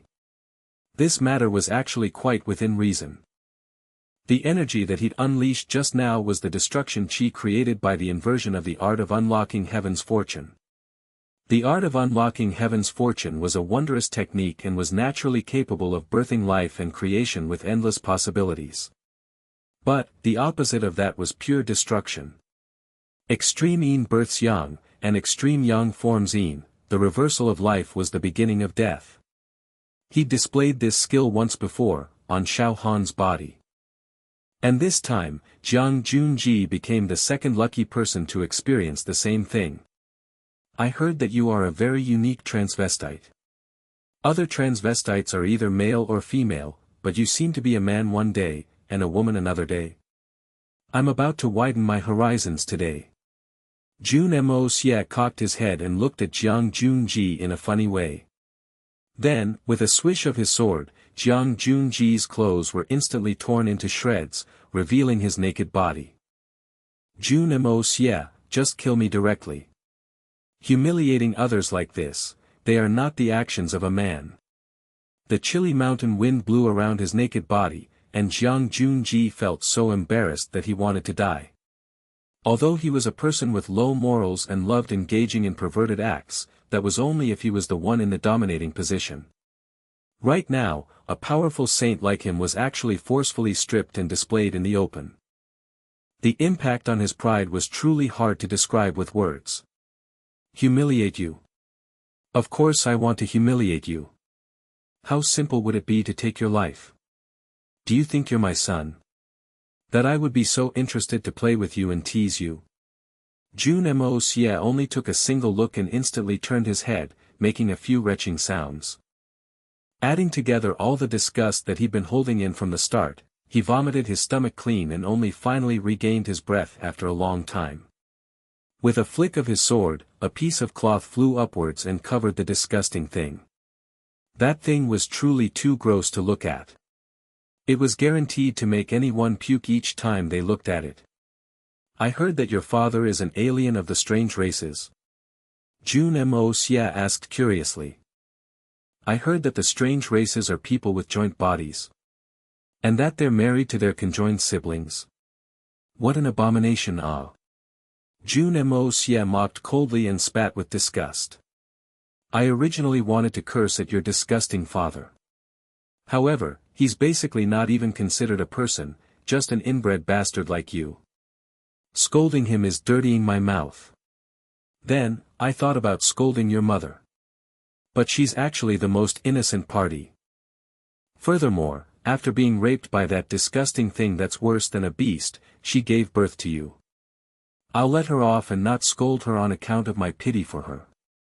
Jun Xie's eyes were now completely red, and only some choking sounds came from his mouth. He'd nearly fainted and died from being angered by Jun Moxie's abuse. Seriously, I'm not really sure how I should curse you. All the normal words used to scold and curse at people are not suitable on you. What a headache. Jun Moxie continued in a troubled manner. Because you're a complete half-bred bastard, a mixed-sex creature, and a pervert. No matter how I curse at you, it would be like speaking normal words to you. In fact, I might even make you look pure and innocent with those words. Wouldn't that be going too cheaply on you? Jun Xie suddenly laughed in a bitter manner. Jun Moxie, didn't you say you wanted to curse at that damned father of mine? Go ahead and cuss him out. Scold as loudly as you want. Let me tell you, this daddy wants to scold that bastard more badly than you. That inbred old transvestite deserves to have no descendants. For the first time, Jun Moxie was stumped.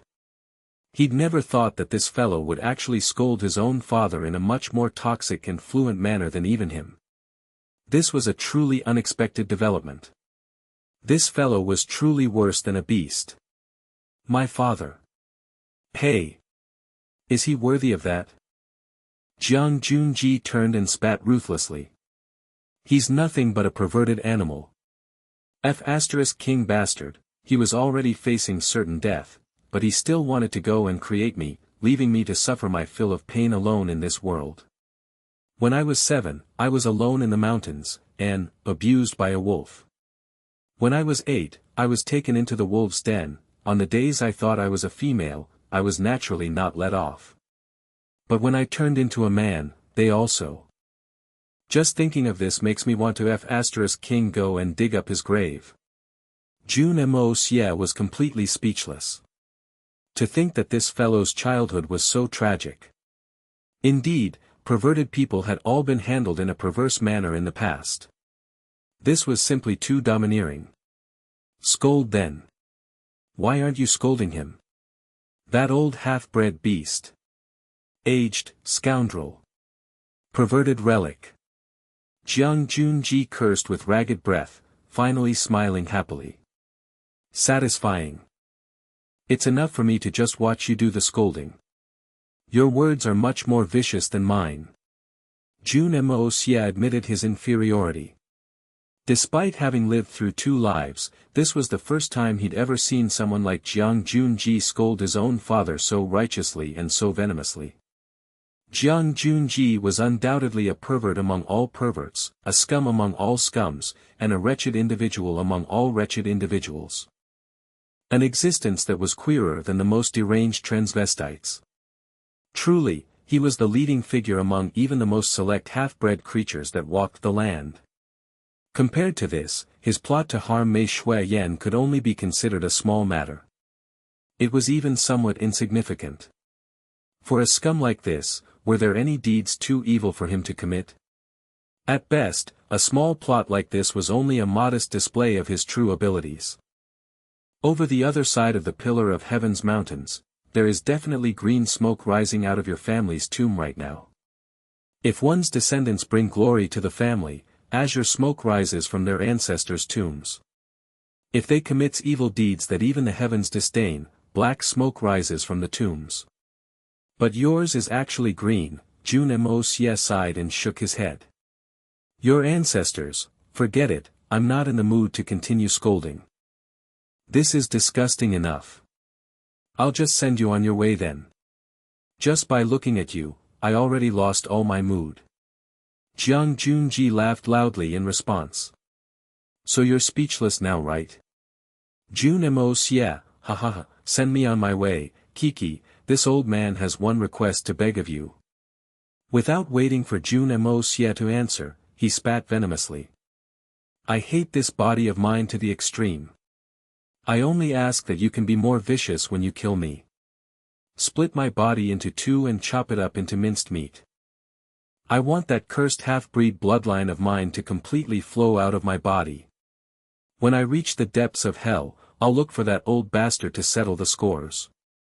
Jun Xie laughed viciously, as if he were saying, I want him to be left with no descendants. Oh no, I'm a really kind person, how could I do something so cruel? I've specially prepared an extremely comfortable way for you to die. Jun Xie, you should enjoy it slowly. After all, this is the long-lost tenderness that you've been missing. Jun Moxie looked expressionlessly at him as he took out a bottle of fluid and slowly poured it over his body. In an instant, a strange smell rose from his body, spreading far and wide. Within a short moment, the howls of wolves rang out from the distance. Jun Moxie stood up and took out another bottle filled with greenish-black fluid, detonating it in the air. With a wave of his sleeves, the contents of the fluid spreaded over 100 zhang area. The entire area was filled with an odd aura. Then, as he retreated, the hilt of his sword smashed against Jun Xie's dantian. A light pop rang out and all his remaining xian qi was thoroughly dissipated. From now, although Jun Xie still had his saint-level xian qi in his body, he would not be able to do anything with it. He couldn't project it out and could not even use it to protect his body. The only use it had was to nourish his body, healing all the wounds so they could heal. So he wouldn't die swiftly. Soon, a greenish-black wild wolf appeared in the distance, charging over with an excited look in its eyes. Jun Xie screamed in terror, Jun Moxie, what are you doing? Hurry up and kill me now. He instantly recognized what that smell was, but because he was able to recognize it, and it caused him to be even more terrified, horrifying him to the extreme. That was the mating aura of wild wolves in springtime. And right now was the time when winter had just passed, which meant that it was the beginning of spring. Jun Moxie's figure disappeared slowly into the distance. Enjoy it well, Jun Xie. You may relive the precious memories of your childhood here, letting them accompany you on the last part of your journey. Oh, with your saint-level cultivation, you'll have a much stronger regenerative power than normal people, so you should be able to linger in your nostalgic memories for a longer time. Have fun. Numerous loud howls rang out, and 7-8 wild wolves the size of small cows ran out of the forest. Each one's eyes were blazing with excited azure light as they sniffed at the aura which excited them to no end. All of them bounded towards the helpless Jun Xie. The prey lying before them was not only a sumptuous feast, but also the most tempting object in the world. The number one temptation under the heavens. Jun Xie screamed wretchedly once, and his voice was quickly scattered among the heavy panting of the wolves. After many hours, Jun Moxie finally returned. By now, only a pile of bones remained on the ground. Humph. You've probably been satisfied, right? I'll take it as letting you off lightly to let you feel such comfort before dying. Jun Moxie turned and left in the southeast direction. With the first step he took out, he grounded that pile of bones into dust. In the southeast direction, there were 5 more saints. The sky slowly darkened, turning day into night. The boundless darkness was about to shroud the entire land. Qi Tianfeng walked into a neighboring town and found an inn, where he proceeded to boil a pot of tea in a leisurely manner. There, he sat for a good half a day and listened to some stories until the sun was almost gone. Finally, he stood up slowly, placed some silver on the table, and left. With the setting sun before him, Qi Tianfeng's figure casted a long shadow behind him. He looked somewhat sullen and lonely. A moment later, he found a carriage and bought quite a large amount of wine and delicious food, filling the carriage with them. There were nearly 20 jars of wine, and each one was 50 jin heavy. He climbed onto the carriage and slowly pulled out of the town, journeying toward the south. Normally, when one reached the Saint Realm, they would not care much about eating or drinking anymore. In fact, it was completely normal even if they didn't eat for 10 days or half a month. Once they entered secluded cultivation, it wasn't rare to not eat or drink anything for months. Whether there was food to eat or anything to drink was already not a concern in their lives anymore.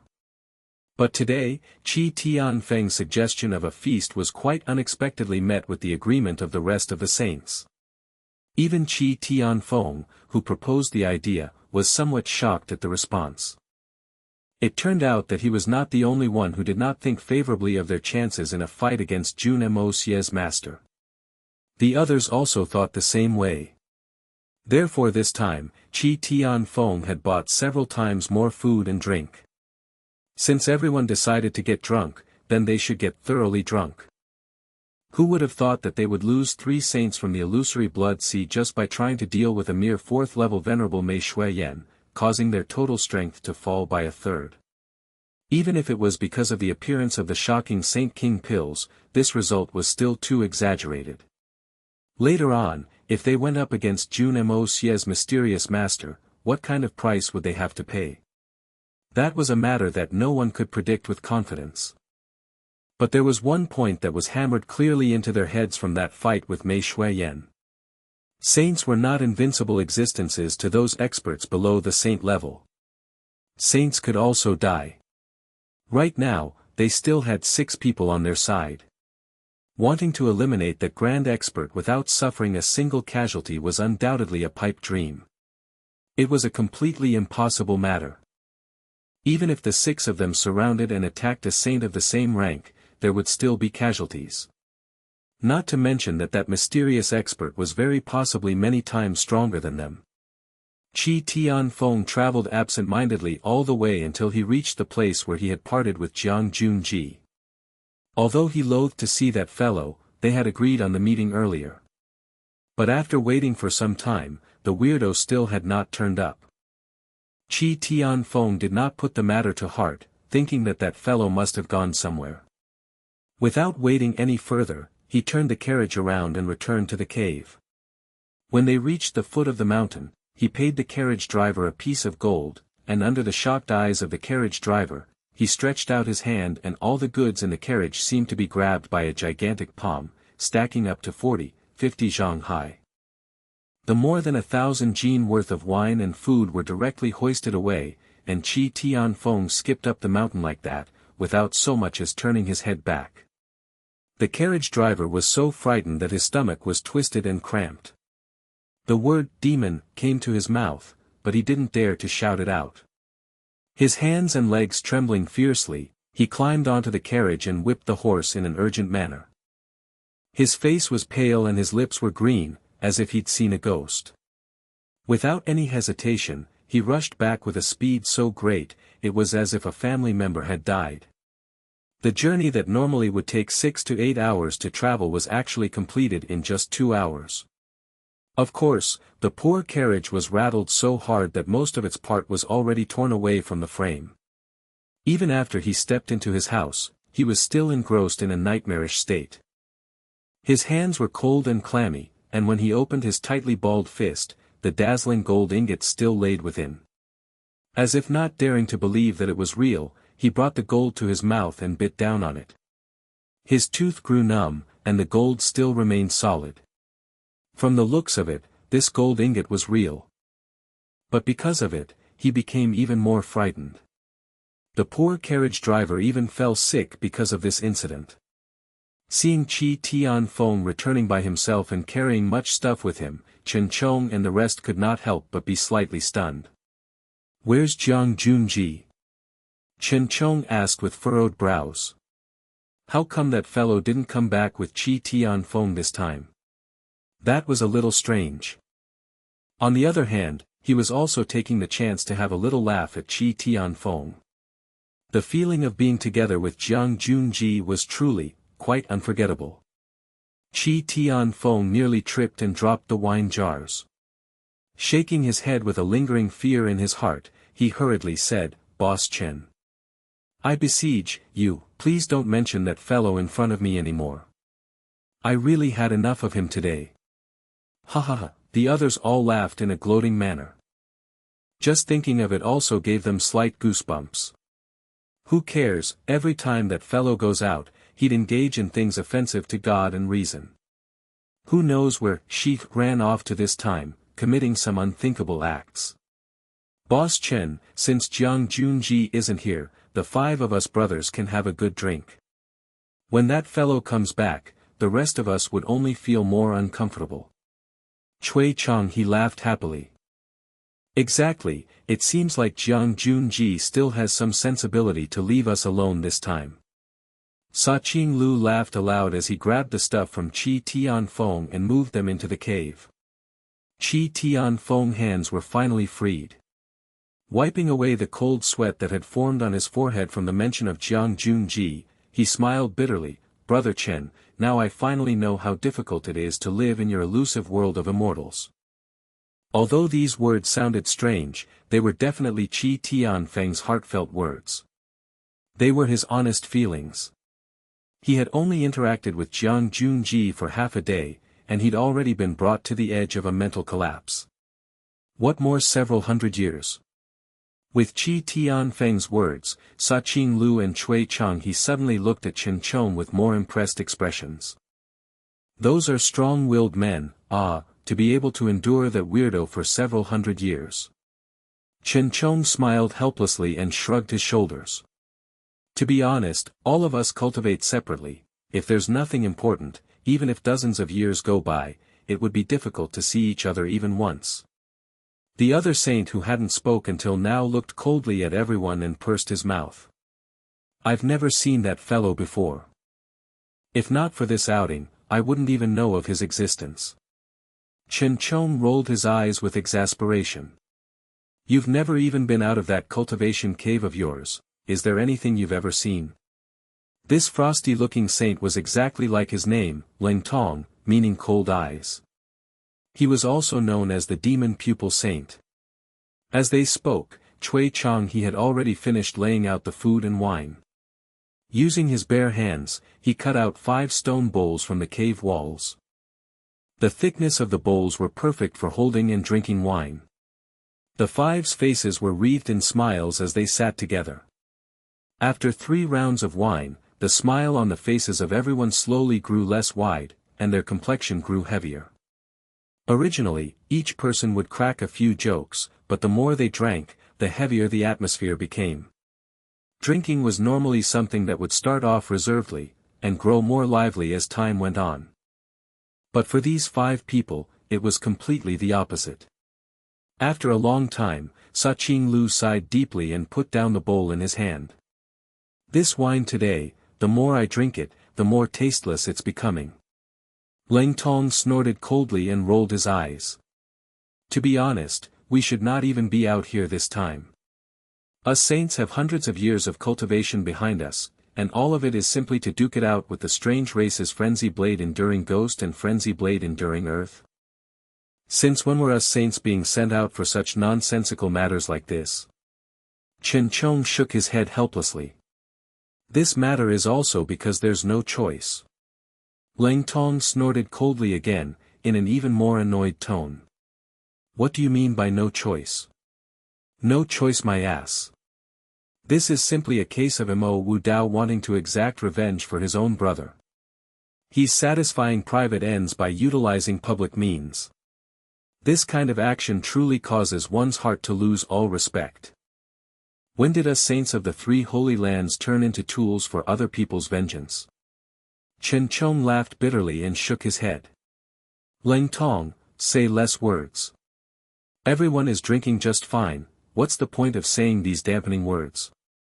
Everyone, let's continue drinking.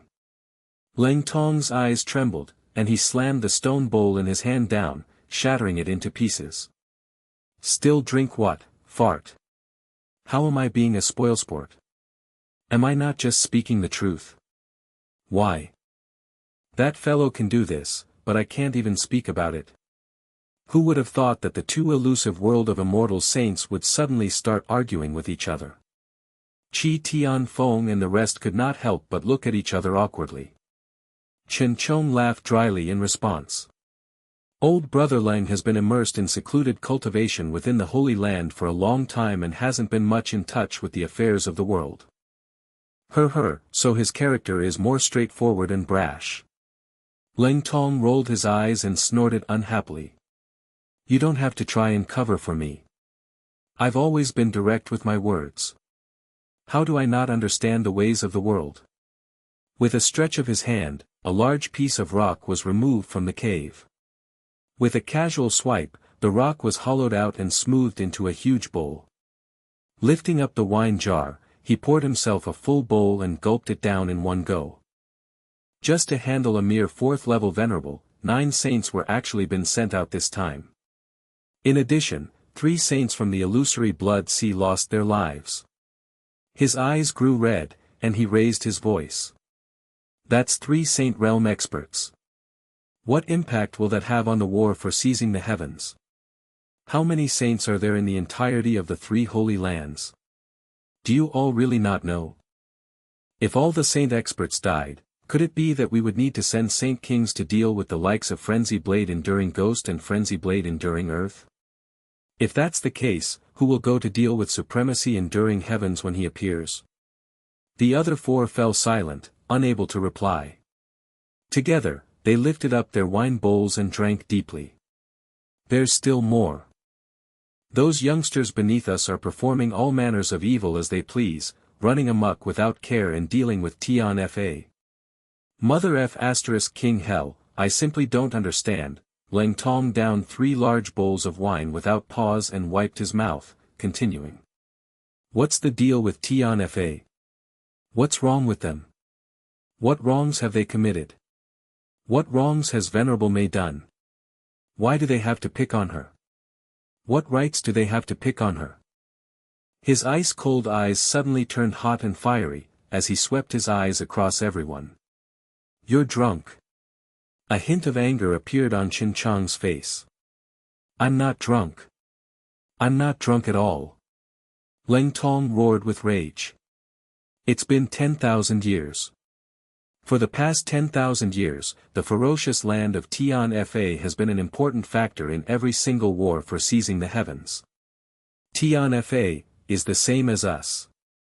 They've guarded this land for an entire 10,000 years. Not to mention that they haven't done anything wrong, and even if they have, with the great contributions they have made, isn't it enough to cover over any mistakes? Sa Qing Lu snorted coldly. Brother Leng, Tian Fa's wrongs lay in the fact that, even if their contributions are greater, they're just a bunch of wild beasts in the end. Animals. Do you understand now? Hearing this, Leng Tong laughed loudly in a crazy manner. Bullshit. Complete bullshit. How come nobody complained about them being wild beasts and animals in the previous war for seizing the heavens?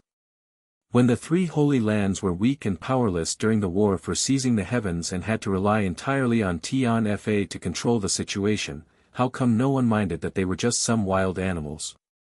When we honor all those seniors whose bones are buried atop the pillar of heaven's mountain and offer incense to them, why didn't anyone call those seniors wild beasts? At the end of the day, you all are basically just being ungrateful. Leng Tong smiled bitterly. No, not you all. It's we all. Can it be that I can escape this sin as well? All of us are simply ungrateful people. What royal excuses are we looking for to justify ourselves? Anything we say would just make the blood of others run cold. Leng Tong laughed coldly and continued in a strange voice. 3 Saint Realm experts of the illusory blood sea ganged up together to bully a 4th-level venerable junior. But not only were they unable to win, they were all killed instead. Boss Chen, don't you find this extremely laughable? If the rumors were true, that Venerable Mei is only seriously injured and not dead, tell me, does the Three Holy Lands still have the face to wind this matter up? Just the humiliation is enough to shame us to death. The moment these words came out, everyone's faces became exceptionally ugly. Qi Tianfeng forced a smile onto his face and shook his head. Brother Leng, you might be aware of this, but the thing that Venerable Mei used was the Saint King pills left behind by the first Saint King of Tianfa. It allows the user's strength to improve explosively by at least 10 times or more. At that time, we saw ourselves that she'd consumed 3 of those pills together, allowing her to burst forth with such terrifying strength. In addition, there was the lightning tribulation which worked to her advantage, resulting in such an ending. After this, there definitely won't be another case of someone capable of transcending realms and obtaining victory like that. Venerable Mei is the only one who managed to defy all logic and achieve such an unbelievable feat. You rarely stain your feet in the affairs of the mortal world and put all your heart into cultivation steadfastly. This is something that I've always admired greatly about you. However, times have changed. What kind of strength has our 3 holy lands reached now? Could it be that we still need to continue relying on some Xian beasts that doesn't know anything to protect us? Humans are the rightful rulers of the world since the beginning, the wisest of all creatures. But if we need animals to protect us every time, how could this be endured? I naturally understand your point, and I can empathize with it. As a human myself, I, Ling Tong, have my pride as well. I, too, am unwilling to rely on anyone not from the human race to fight against the strange races. But even if we no longer require Tianfa's strength, do we really need to force them into a corner and wipe them out? Have you all forgotten about how Tianfa sacrificed to secure the safety of the continent all these years? Now that we've grown stronger, are we going to kick them aside? Leng Tong continued huffily. Not using their strength in the war for seizing the heavens is one matter, but declaring war against them is another matter entirely.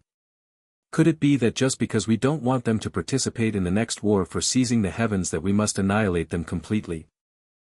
As humans, we naturally have our pride. But there's another point that all of you, my saint brothers, need to know.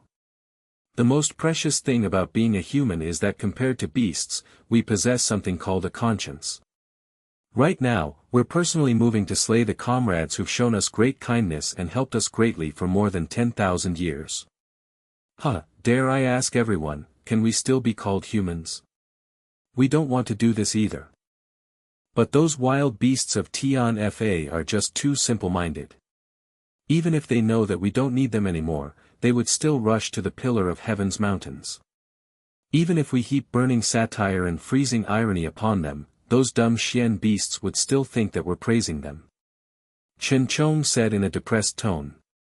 I'll give you an example. It's said that 1,500 years ago, our 3 holy lands were at an unprecedented peak, not inferior to our current level. That year, we no longer needed Tianfa's help. The palace lord at the time went and told the Tianfa Saint King, we have full confidence in winning this fight by ourselves this time.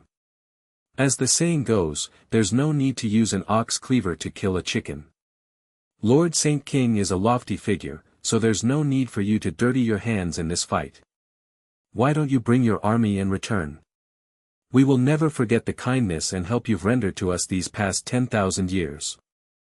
Those words had already clearly conveyed their intentions to exclude Tianfa from participating in the war for seizing the heavens.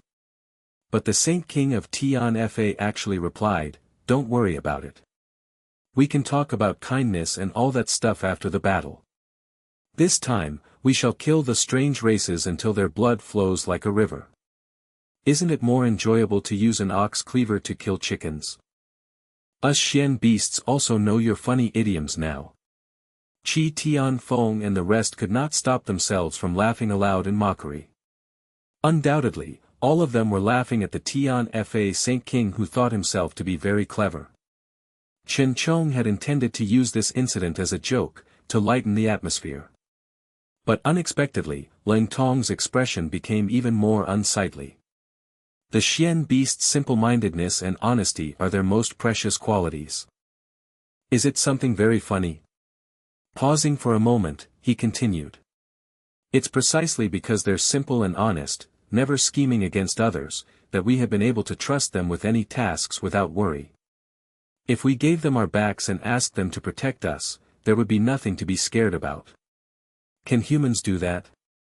The three holy lands can trust Tian Fa with our backs without question, but which one of the holy lands would dare to trust the other two holy lands with their backs? How difficult is it to find such honest and reliable comrades? But you all, actually took them to be fools to toy with. Just for this kind of laughable reason, you wanted to annihilate all the Xian beasts. Chen Chang's face stiffened, and he turned angry.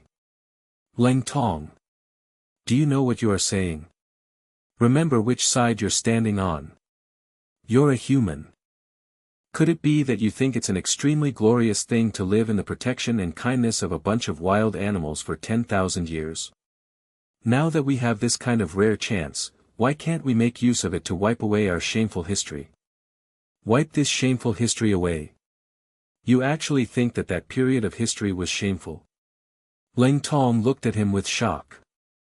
Boss Chen, no matter whether you think it to be shameful or not, this is still history that has already transpired. It is the unchangeable truth, so how will you wipe it away?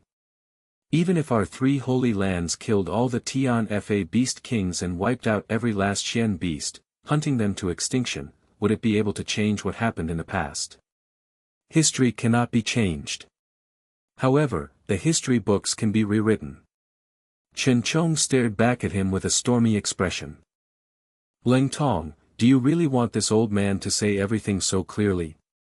Leng Tong was left completely speechless. This sentence that Chen Chong spoke was completely shameless and so insidious that it shocked him completely. He only managed to react after a few seconds. His pale face turned red with anger in an instant, and his eyes were bloodshot as he raised his voice. Despicable. Shameless. Utterly shameless. So this was the scheme you were hatching. To actually, try to rewrite history. This is disregarding and dishonoring our ancestors. This is the act of wretches and bastards. You all, are all of you agreeing to this? Nonsense. What disregarding and dishonoring our ancestors? What we're doing is wiping away the shame of our predecessors. Since the beginning of time, the winners are king, while the losers are the villains. This is the undying truth. Did you think that all the history you've read until now is real? Let me tell you, history is simply a collection of historical records. And where do you think all those historical records came from? Aren't they all written by people? And who do you think those people are? They were naturally written by the hands of the victorious. Do you understand now? Chen Chong flew into a rage and his eyes grew wider. The historical books we have seen from the beginning of the dynasties, the history that we are familiar with, are actually the memory of the people of the victorious. As for all the good and evil characters inside our so-called historical records, the majority of them are fake. Imaginary. They are wishful thinking. Do you understand? As long as we successfully destroy Tian Fa, the so-called history, will be whatever we write it to be. If we don't want Tian Fa to exist in history, then there won't be the words Tian Fa in the history of this continent. If we want someone to disappear from the annals of history, that person will not have existed. We can even turn the so-called ferocious land of Tian Fa into a poisonous tumor that spread great harm in the continent, traitors who betrayed humans to the strange races. As long as we are the final victors. From that point on, whether it is 100 years later, or 1,000 years later, the later generations will only know the version of history that we passed down. All of them will naively take it to be the truth.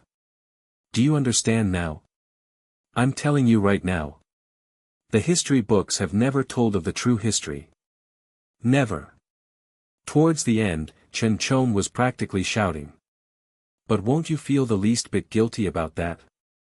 Don't you think that this is an act that's utterly devoid of conscience?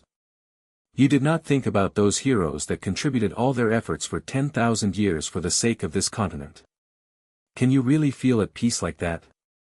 Leng Tong did not yield a single inch. His right hand twitched, and the big stone bowl in his hand was crushed again. Conscience? What conscience? Chen Chong sneered. Only the winners have the right to talk about conscience. When our version of history is accepted by all throughout the future generations, you will find that this so-called conscience is actually the most insignificant thing, unworthy of being mentioned. He laughed coldly and continued.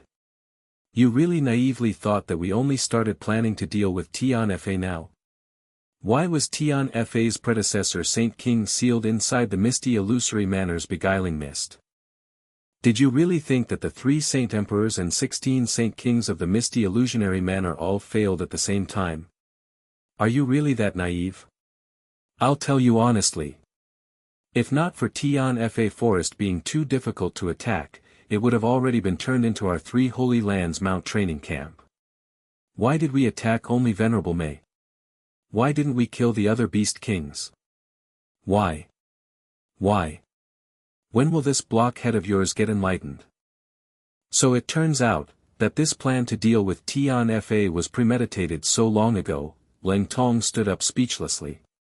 His rage turned into sorrow, and then into powerlessness and hopelessness. His shoulders dropped and he sighed sadly. If this is what it means, to be enlightened, then I, Leng Tong, hope that I will not be enlightened for the rest of this life. This world is disgusting. So this so-called beautiful world is actually filled with such ugliness. Even the lofty 3 holy lands are the same. I really thought that we were heroes of the war for seizing the heavens, and we hadn't let down the word heroes. Kakik, looks like I was wrong, and very ridiculously wrong too. Leng Tong said with disappointment. His countenance was suddenly filled with loneliness and sorrow. Disgusting, repressed, it doesn't matter.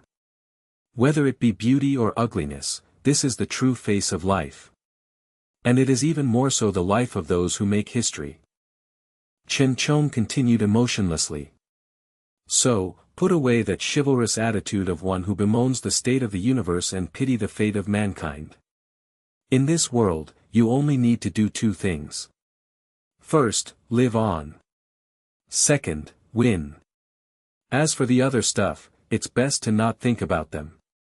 As for being a hero, Chen Chong chuckled coldly a few times, and his tone turned cold.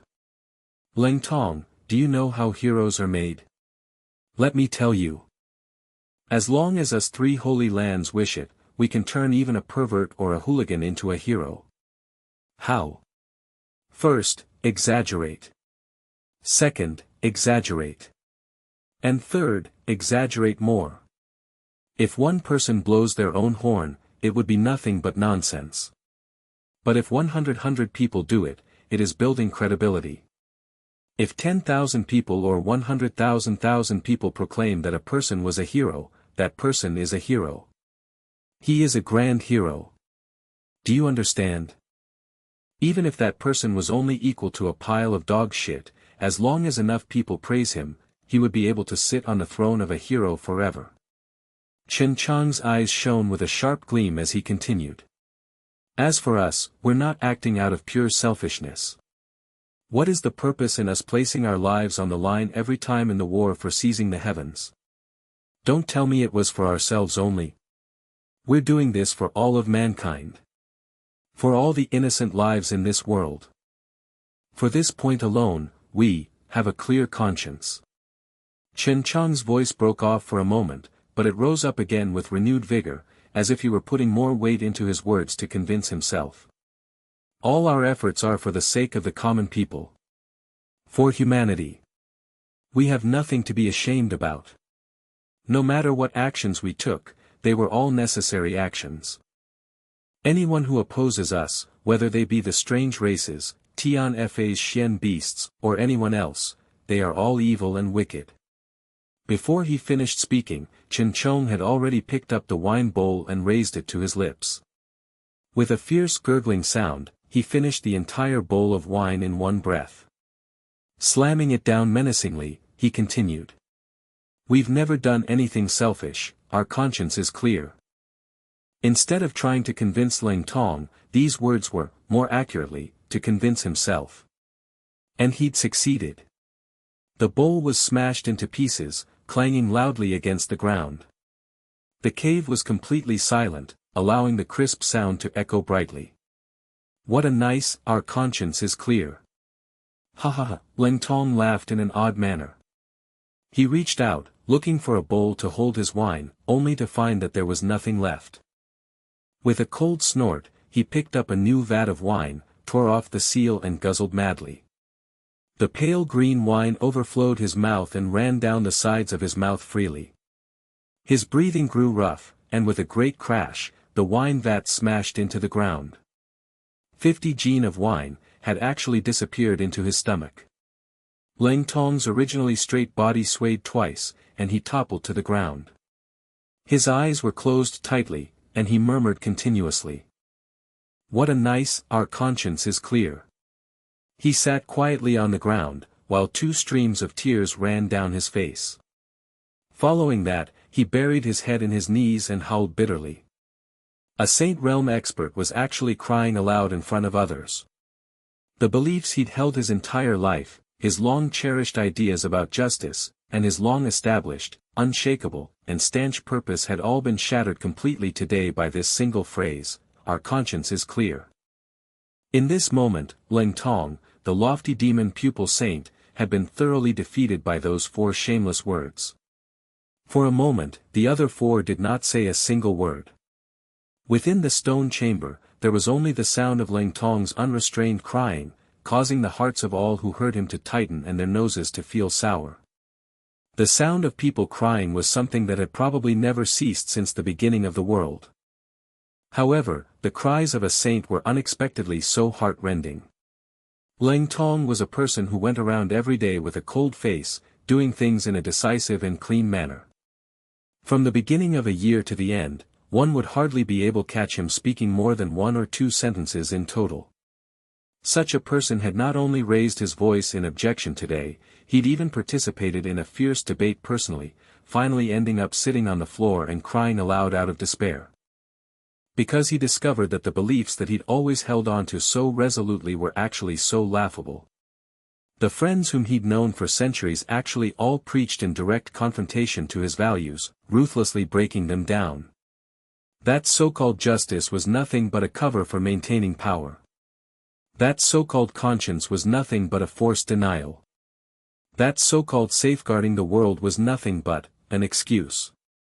An excuse for their greed of power and fame. To think that he'd held these cheap excuses so dearly for his entire life. Regarding them as golden rules. In the end, it turned out that it was all a lie. He had been made use of. After a long time, Sa-Ching Lu sighed lightly and comforted. Brother Leng, truly, you're a person that's true to yourself. I'm inferior to you in this regard. Chen Chong also looked a somewhat low-spirited, and his beard trembled lightly as he said, good or bad, right or wrong, what's the point in debating about all this now?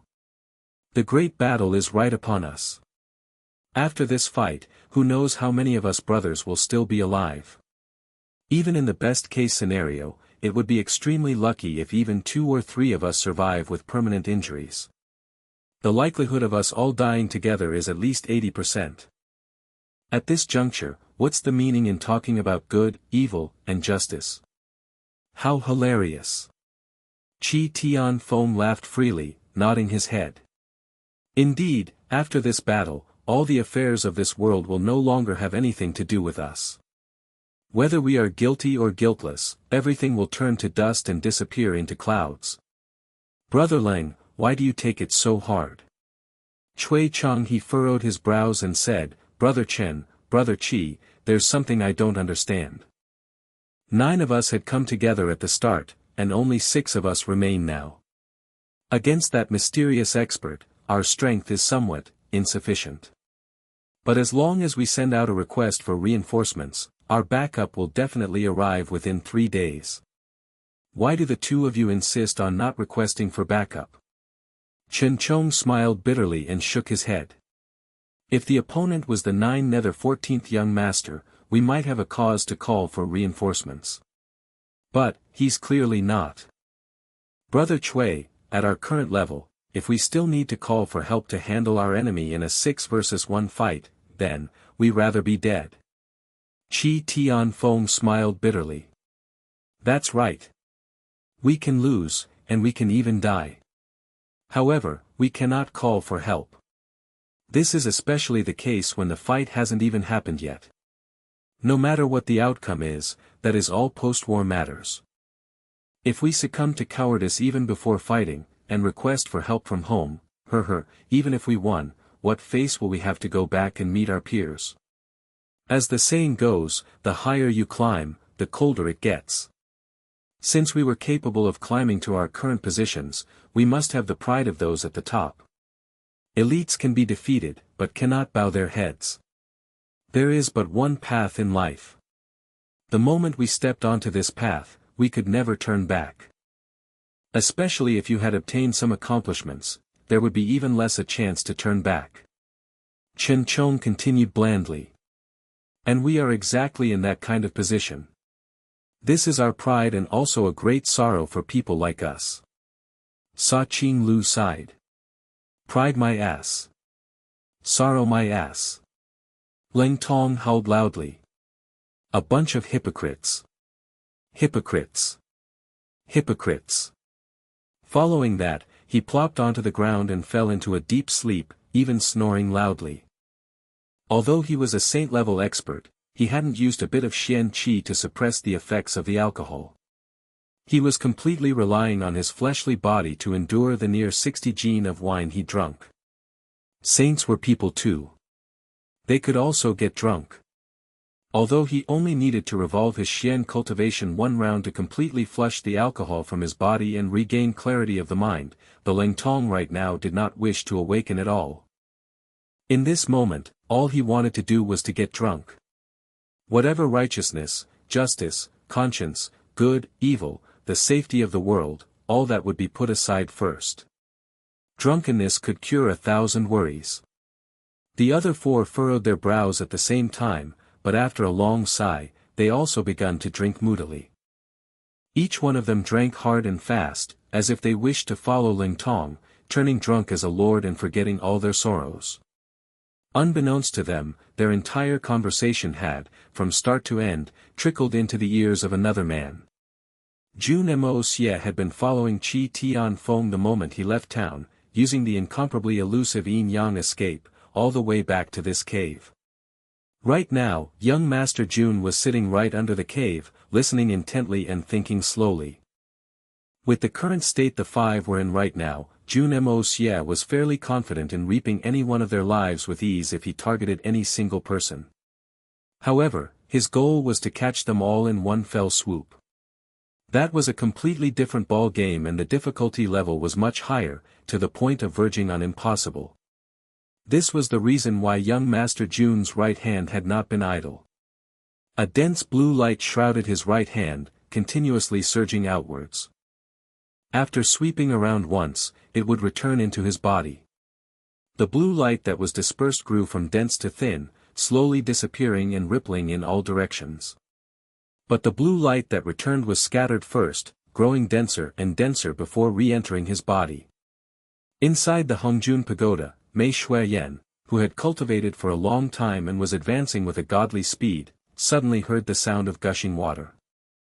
She opened her eyes in curiosity and saw that a stream of turquoise water even thicker than a water bucket flowing down through the void, slowly forming a large pond. The lake was still in the midst of growing, and the water pillar grew thicker and thicker, increasing in momentum like a fierce waterfall. The water column was extremely clear, slowly forming a small lake inside the Hongjun Pagoda. At the same time, all the water in the area tens of li around the mountain disappeared with a speed visible to the naked eye. The lush trees and vegetation on the mountain wilted and dried out with an incredible speed. Jun Moxie was using his greatly refined power of water on a grand scale, drawing in all the water from 50 li around him. None of the wells, lakes, underground springs, or even the water in the plants were left untouched. In an extremely short time, the entire area around the mountain had turned into a desert. Right now, even if one dug 10 zhang into the ground, they would not find even a single drop of water. In fact, the earth would not even be remotely moist. It would be completely dry. Dry conditions and fire. It was going to begin soon. Against these saint-level experts, Jun Moxie's current strength could be said to be completely insignificant. Even with them in a complete drunken state where their guards were completely let down, it was still an extremely difficult thing for Jun Moxie to take them out. At the most, he could only kill one person by relying on sneak attacks. But Jun Moxie's wish was to take down all 5 of them in one stroke. At best, he would only let the demon pupil saint go. Because this Ling Tong was quite clearly an ethical person.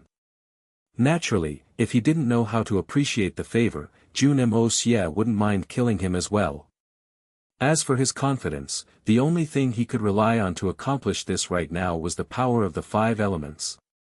Metal, wood, water, fire, and earth. If the power of water was to prepare the grounds for attacking, then the power of fire would be his first wave of attack. As long as the first wave was successfully launched, an endless stream of attacks would follow, unceasing until the targets were killed. As he made these preparations, he could not help but sigh in his heart. From the looks of it, the 3 holy lands were not devoid of people who could distinguish between good and bad, and it was also not a place where there was completely no righteousness to speak of. Unfortunately, such strength was still too minuscule. They were not the majority and could not even be counted as a minority voice. Just like Ling Tong. Of the 9 saints that came from the 3 holy lands this time, he was actually the only one who raised any doubts, objecting this operation.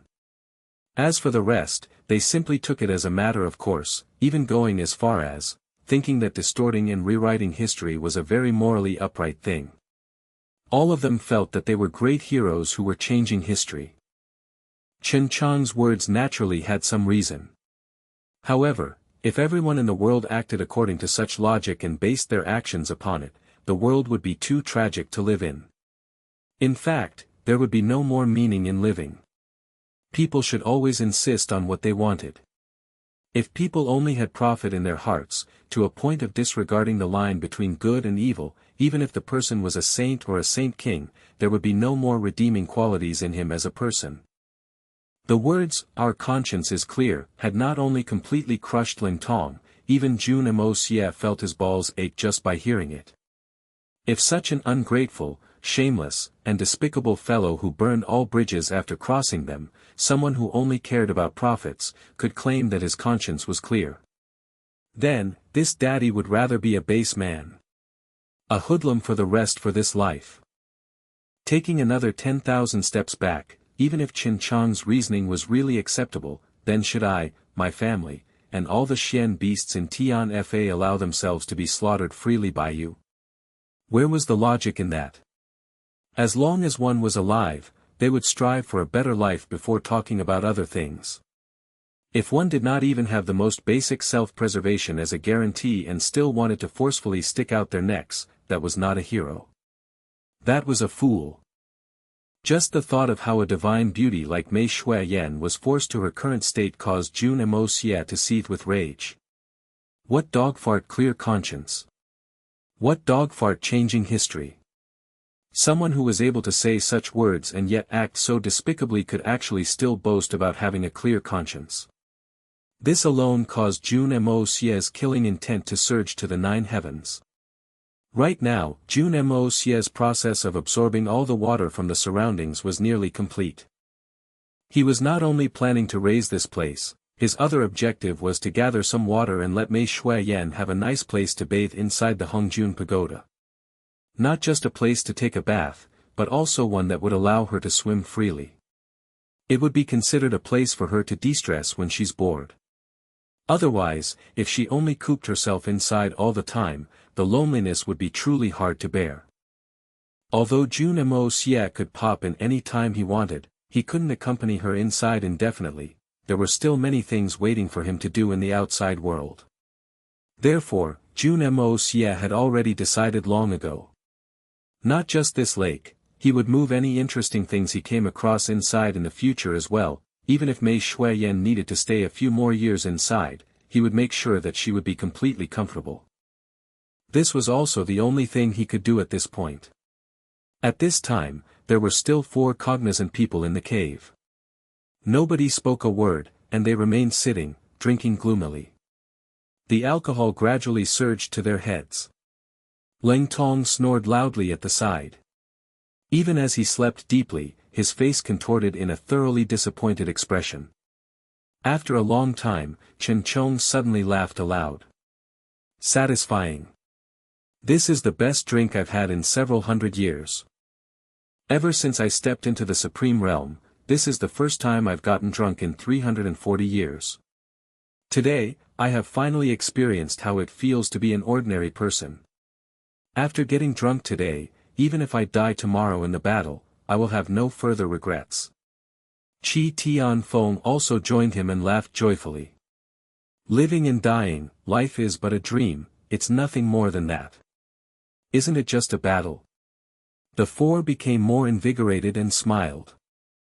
All of a sudden, all 4 of them detected a trace of anomaly at the same time, like an extremely ill omen rising from their hearts. They all sat up and shuddered as they exchanged a look. Without any hesitation, they all rose up and rushed out of the cave. In the short time they moved to the exit, they had already circulated their xian qi around their bodies, completely purging the alcohol. The entire mountain was completely silent, and the only things in front of their eyes were only the empty coldness and the heaviness of the darkness. Even the stars and the moon were dim and colorless. Looks like everyone noticed it too. Just what is going on? Sa Qing Lu looked at the surroundings warily. It seems like there's a pressurizing and suppressive feeling. Chen Chong looked around seriously, and his spirit sense surged out swiftly. This kind of odd pressure only appears before a deadly enemy appears. From the looks of it, our opponent should have arrived. It seems a little too quiet. There isn't even the least bit of sound from the bugs and birds. Qi Tianfeng looked around and gasped in shock. And why is it so dark? Where did the snow and ice on the mountain disappear to? And the dryness of the ground? The moment he said that, the other 3 also realized the anomaly and observed their surroundings more intently. As expected, the snow which had not even begun to melt had completely disappeared now. There wasn't even the slightest sign of any wetness on the ground at all. The only areas that had any bit of water was their bodies. After all, after forcing the alcohol out of their body, it was inevitable that their skin would become wet. Just what was this seen before their eyes? Chen Chong's expression was heavy, and his eyes swiveled around keenly like an eagle's. All of a sudden, he exclaimed in shock. The humidity is one thing, but why is the ground also so dry? Even those aged trees over there are also so dried out. It's early spring, and it's the season where all life is supposed to flourish. Just what happened for such a great anomaly to appear? As he said that, Qi Tianfeng and the other 3 also realized it at the same time, causing them to collectively draw in a breath of cold air. From the looks of it, everyone's intuition was right. A powerful enemy had arrived. Apart from this, there were no other explanations. I know that you're here. Since you've come, just show yourself. We're destined to have a battle sooner or later. All of us are people with status. What's the need for hiding around and playing ghostly tricks? Doing so would only incur the mockery of the people in the world. Chen Chong raised his voice and shouted loudly. At the same time, he stared intently into the darkness. Although the surroundings were pitch black, everything became clear the moment he sent his xian qi out. However, despite observing for some time, nothing strange appeared. His voice traveled out, echoing endlessly through the mountains, not dissipating for a long time. Far off in the darkness, a faint cold sneer rang out. That voice seemed somewhat hoarse and old, also carrying a type of suppressed anger. The 3 holy lands, how incredible ah! To think that a bunch of 400 years old decrepit Saint Realm elders actually joined hands to bully this old man's 18-year-old disciple. And to even send 9 at the same time. This old man is truly shocked and impressed at this stroke by the Holy Lands. He laughed dryly twice and continued in a sharp tone.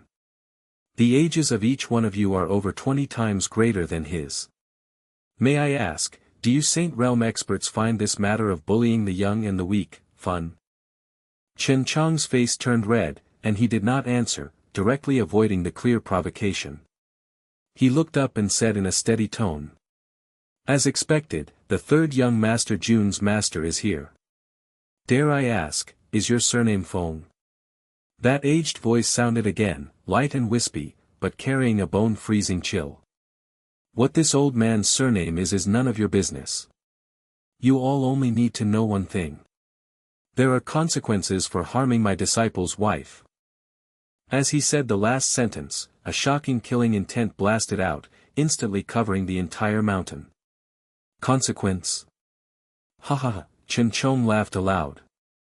I wonder what consequences Senior is talking about. What amazing capabilities does Senior have that could make our 3 holy lands pay the price?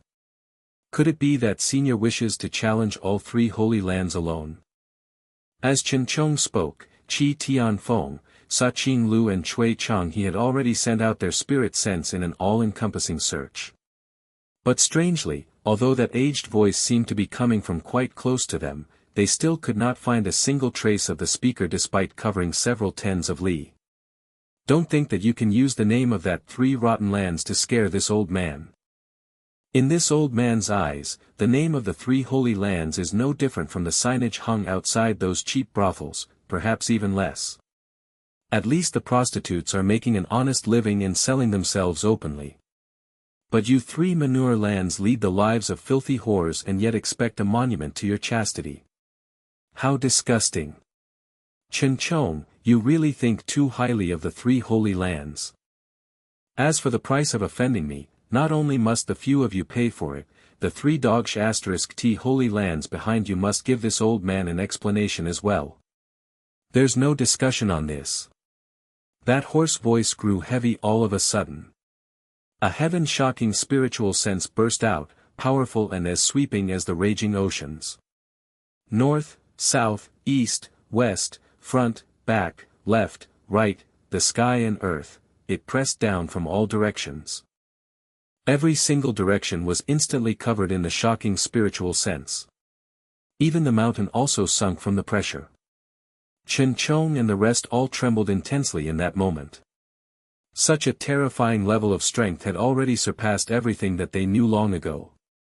Just the power of this spiritual sense was completely unheard of to them.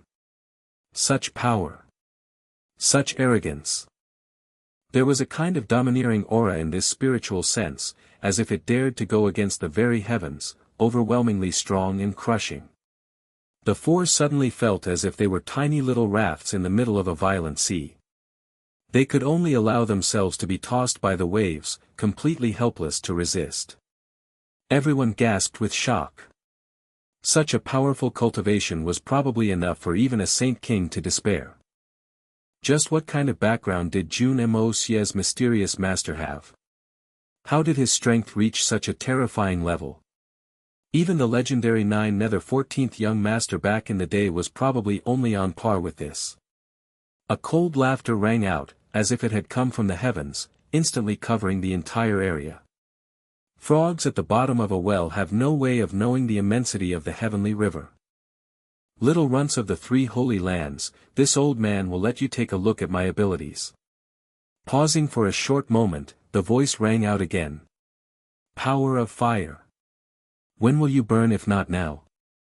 The moment these words were finished, a loud boom rang out, and the entire mountain burst into flames soaring into the sky, blazing several hundred zhang tall. This place was still completely dark a moment ago, without a shred of light. But the moment that aged voice sounded, the world was covered in flames. Not a single thing was not on fire. Even the ground that the 4 was standing on had turned into an ocean of flames. The entire mountain, everything, was on fire. There were no warnings, nor preparations. All four faces changed in an instant, and their brows became covered in cold sweat. From the looks of it, the reason the entire mountain had suddenly been sucked dry of water was also because of this mysterious person. He could actually manipulate fire and command it to ignite. This was an ability that went against the heavens. Water and the fire were the most merciless elements. From ancient times to now, who was capable of controlling them? No one had managed to do such a thing before. Even the 9 nether young masters did not have such ability. But right before their eyes, this unbelievable thing had happened. The huge fire that covered the entire mountain and all the valleys rose high into the sky, seemingly linking up with the heavens. Scorching heat waves surged in all directions. The extreme heat that could melt even gold and extinguish all life blasted towards the 4 of them. Everyone's mouths and noses were filled with smoke, and even their clothes were about to be set afire. Their hair had even curled up from the heat. This was also in spite of them using their Xian Qi to form a protective barrier. Otherwise, with how much alcohol they had on their skins, they would have turned into roasted pigs long ago. However, the person behind the fire still had not appeared yet, causing them to feel a deep fear in their hearts. Although this fire was strong, it would not be able to burn saint-level experts like them to death. But with how the other party had been able to set this entire mountain on fire so easily with just a single sentence, how could it be this simple? The fire was definitely used to force them to abandon their position.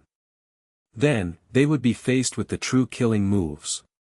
Facing such a terrifying and crafty opponent, a single wrong step would result in a miserable end. That mysterious expert had not shown himself yet, but they could clearly guess one thing. That person must be hiding somewhere and watching them secretly, like a venomous snake, ready to strike at any moment. As long as they presented that mysterious expert a suitable opening, at least 1 out of the 4 of them would be taken out. This was without doubt. Thus, the 4 of them did not dare to move. They would rather endure the scorching flames than make any moves lightly. Just at this time, someone dashed out of the cave. The 5th expert, Leng Tong. He reeked of alcohol, and like a moth to the flames, he soared into the sky and dove towards the fire. Laughing maniacally, he called out, "Mysterious expert. Are you finally here? Ha ha ha, I, Leng Tong, have waited a long time for you. I was involved in all the schemes of killing Mei Shuiyan, bullying Jun Moxie, and plotting against you. In fact, I was the mastermind behind everything. Come then. If you have the ability, come and claim my life." Chen Chang's eyes widened with shock as he shouted, "Leng Tong. Come back." But as a saint-level expert, how fast was Leng Tong's full speed? In practically the blink of an eye, he'd already charged out of the cave and dove into the sea of flames. Before anyone could react, he'd completely disappeared. Only the enraged roars of Leng Tong's voice could be heard in this sea of flames as he shouted energetically. "Come. Since I've already come out, why aren't you appearing? I'm the mastermind behind everything. Come and kill me. I'm not scared of you." Leng Tong's voice reverberated loudly as he flitted through the sea of flames. His movement was as quick as lightning, and all the fire was blocked by his Xian Qi, leaving him completely unharmed. In a short time, Chen Chong and the rest only heard Leng Tong's voice growing dimmer and farther away. However, the mysterious expert still had not appeared yet. He had actually just allowed Leng Tong to leave just like that. The rest exchanged a glance, their eyes helpless as if saying, "What now?" Chen Chong gritted his teeth and furrowed his brows. "This place is too strange, we definitely cannot stay here for long. Let's charge out first before talking. The 4 of us must never separate no matter what. Only by sticking together do we have a chance of fighting. But if we're separated, we'll most likely be picked out one by one and hunted down." Qi Tianfeng and the rest nodded deeply, sharing his sentiments. "Go. Let's leave this area first before talking further." Although the fire was unable to harm them physically, the oxygen in the air was already disappearing quickly. The heat was also rising to a terrifying extent. Every single breath was like breathing a mouthful of charcoal. Saints were people too and needed to breathe as well. Even they would not be able to endure this kind of environment for long. Let's go. Chen Chong commanded and the four dashed out together at the same time. The moment they moved, they were already tens of zhang away as they fled to the west. There was a large mountain in that direction, filled with ice and snow. Furthermore, that mountain was several times taller than this one, and the area was also tens of times larger. Most importantly, that mountain was part of a mountain range connected to many more mountains. Even if you're more capable, could you suck all the water on all those mountains as well? The four were of the same idea.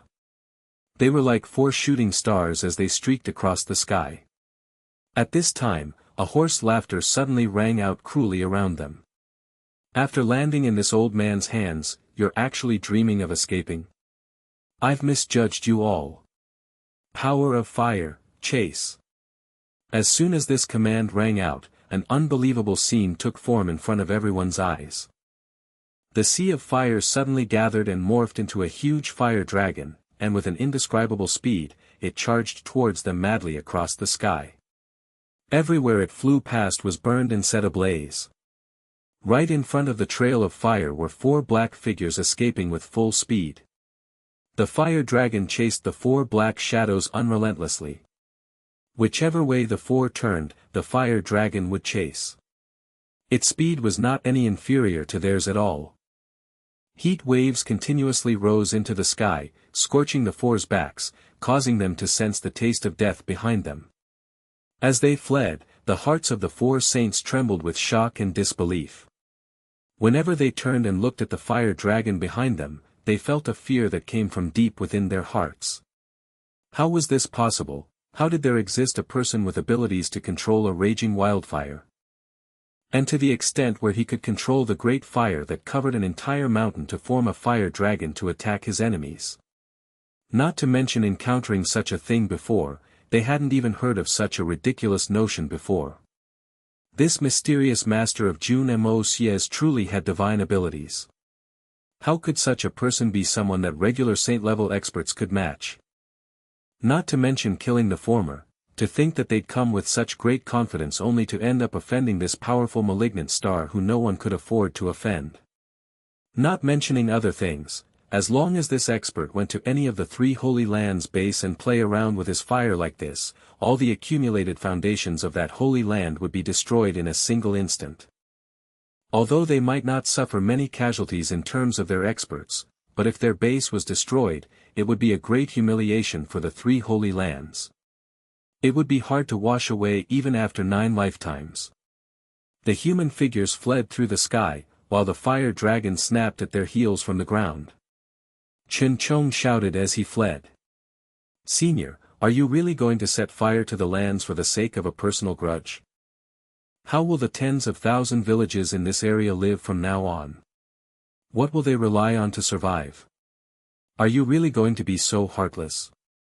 A cold sneer rang out, and the hoarse voice croaked emotionlessly. "The safety of the continent and the welfare of the common people, isn't that the responsibility of your three holy lands? What does it have to do with this old man? This old man only knows that my beloved disciple's wife is dead. The people who killed her must pay with their lives. The powers that sent the murderers must naturally be destroyed as well. As for the others, whether it's 1,000,000 or 100,000 people, if they die, so be it. What's there to fuss about? If you really have heart for the commoners, you can just stop running. That way, the fire will naturally not harm the livelihood of the innocents. Although this old man is half responsible for their disaster, the other half of the responsibility goes to you all. If you want to save the villagers, you can sacrifice yourself instead." Chen Chong was speechless in an instant. To think that this old fogey was such a shameless and petty fellow that did not care about the bigger picture. Chen Chong originally still had a bit of hope that the opponent was simply a gentle hermit. If that were the case, they could reason with him using both logic and emotions that for the sake of the common people in the world, he should put down his enmity and cease his wrath. But now that the other party had said things so clearly, talking to him further about the tragedies of the common people would be no different from playing the lute to a cow, seeking their own humiliation. This old fellow would definitely not buy that trick. He was the villain, and if they were the heroes, they would just stop running. This was definitely not a benevolent saint who cared about the world. This was a terrifying, world-ending demon. Such a person was capable of anything, and none of his actions would cause others to feel the slightest bit surprised. However, they had not reached the point where they would be willing to sacrifice themselves to save the lives of a few commoners. The lives of a saint were not that cheap yet. Humph. We respected you as a senior and did not wish to fight with you. But to think that your heart is actually so poisonous.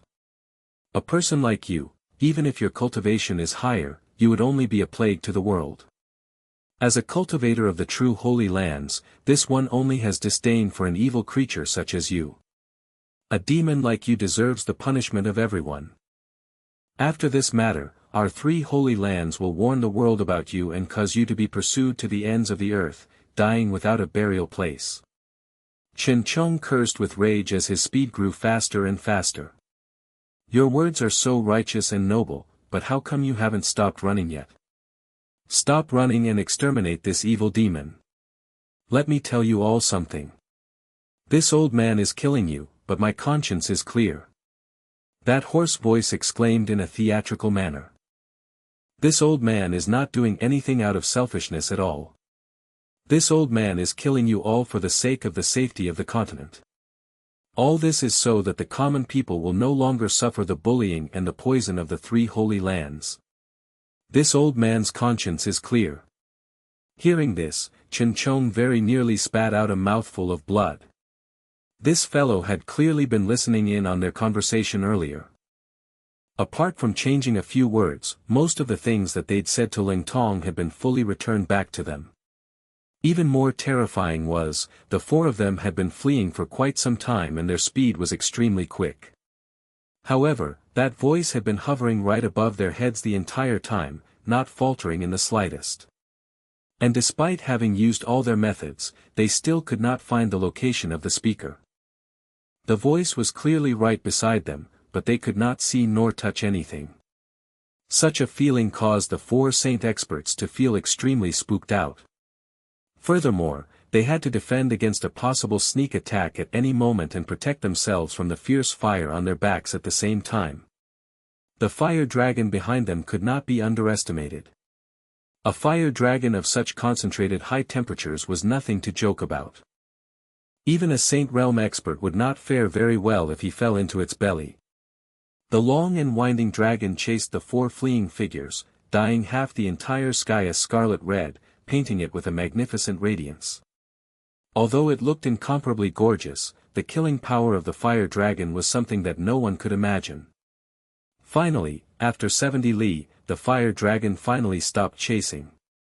From the looks of it, there was a limit to the fire dragon's range as well. It couldn't simply fly endlessly behind them forever. The 4 who had narrowly escaped finally let loose a sign of relief as they quickly ascended a nearby mountain. Standing firmly on the ground, they exchanged a glance and only after seeing that the other 3 was still beside them did they relax. A deafening roar could be heard from the side. There was a gigantic waterfall on this mountain. The waterfall seemed to be flowing from the heavens, dropping heavily from 100 zhang and crashing into the river below. The powerful currents carried pieces of unmelted ice, like pieces of shattered jade. They smashed headlong into the river, stirring up huge waves before flowing down through a turbulent rapids. Everyone, let's go to the waterfall and cool down from the heat. Chen Chong wiped the sweat from his brows and took the lead as he headed towards the waterfall. These words were somewhat ridiculous seeing as it was only early spring now, and the weather was still quite cold. To think that these 4 saints were stricken by heat so early. Qi Tian Feng and the other 3 followed behind him, shooting towards the waterfall like arrows. The 4 all had the same thoughts. So what if you can control fire? This place is filled with water. Water and fire counter each other. Even if you light this entire forest on fire, we still have enough water to deal with it. As long as we reach the waterfall, it would be the same as reaching an undefeatable ground. At this time, the hoarse voice sounded out again in the air, laughing arrogantly. Little bastards from the 3 holy lands. You saw this old man's skills with fire and thought of using water to deal with it. How naive. You guys truly live up to the reputation of being frogs in a well one. What will you do when this old man uses his water-bending skills? At that time, don't start regretting it. Chen Chong and the others rolled their eyes incredulously. You might as well try to trick ghosts. If you really have such an ability, would you say it out loud so easily? You're obviously saying this because you don't want us to go to the water. Kiki, only children and idiots would fall for your trick. Besides, water and fire were known to be incompatible elements since ancient times. It's admittedly very domineering that you can control fire. But because of the opposing attributes, there's no way you can control water as well. This is common knowledge, okay? If you have both powers, the 2 conflicting elements would clash against each other in your body, and you would have turned into dust long ago. The 4 saints had absolute confidence in their analysis. Without further hesitation, they stepped right up to the waterfall. Facing the clear waters, they felt a cooling sensation in their faces. After drinking a few mouthfuls of water, they immediately felt much more refreshed. In that moment, they felt that even though their opponent was unfathomably powerful, they could still try to fight for a moment. A mocking laughter rang out in the air, floating into the ears of the 4 experts. Hiding and sneaking around all the time. What kind of hero are you? Senior, if you still have the demeanor of an apex expert, please show yourself and have a fair fight with us. Even if we perish and die, we will not have any regrets. Chi Tian Feng raised his voice and shouted. A fair fight? The few of you are not worthy enough yet. The voice in the air laughed aloud, and suddenly turned cold and heavy. Since the fire attack has ended, this seat shall let you experience my water attacks. Chen Chong snorted coldly. Senior, with your position, you still keep using such lowly tricks and cheap lies, causing us to look down on you. The raspy voice laughed, and sneered in a drawling tone. Seen through me? You really think that you've seen through me? Frogs at the bottom of the well. What Chin Chong had said was the lightly, as in, thinking lightly of you, but this person had forcefully twisted his words, interpreting as seen through. Following that, the aged voice rang out again. Waters of heaven and earth, heed my commands. Ice and snow of this mountain, melt quickly. Gentle waters, rise. An azure light rose up into the sky, instantly dispersing and scattering in all directions. Chen Chong was about to laugh and mock this action again, when he felt something off. Looking up, his eyes widened and his face paled. A huge iceberg was dropping down above him, rumbling loudly.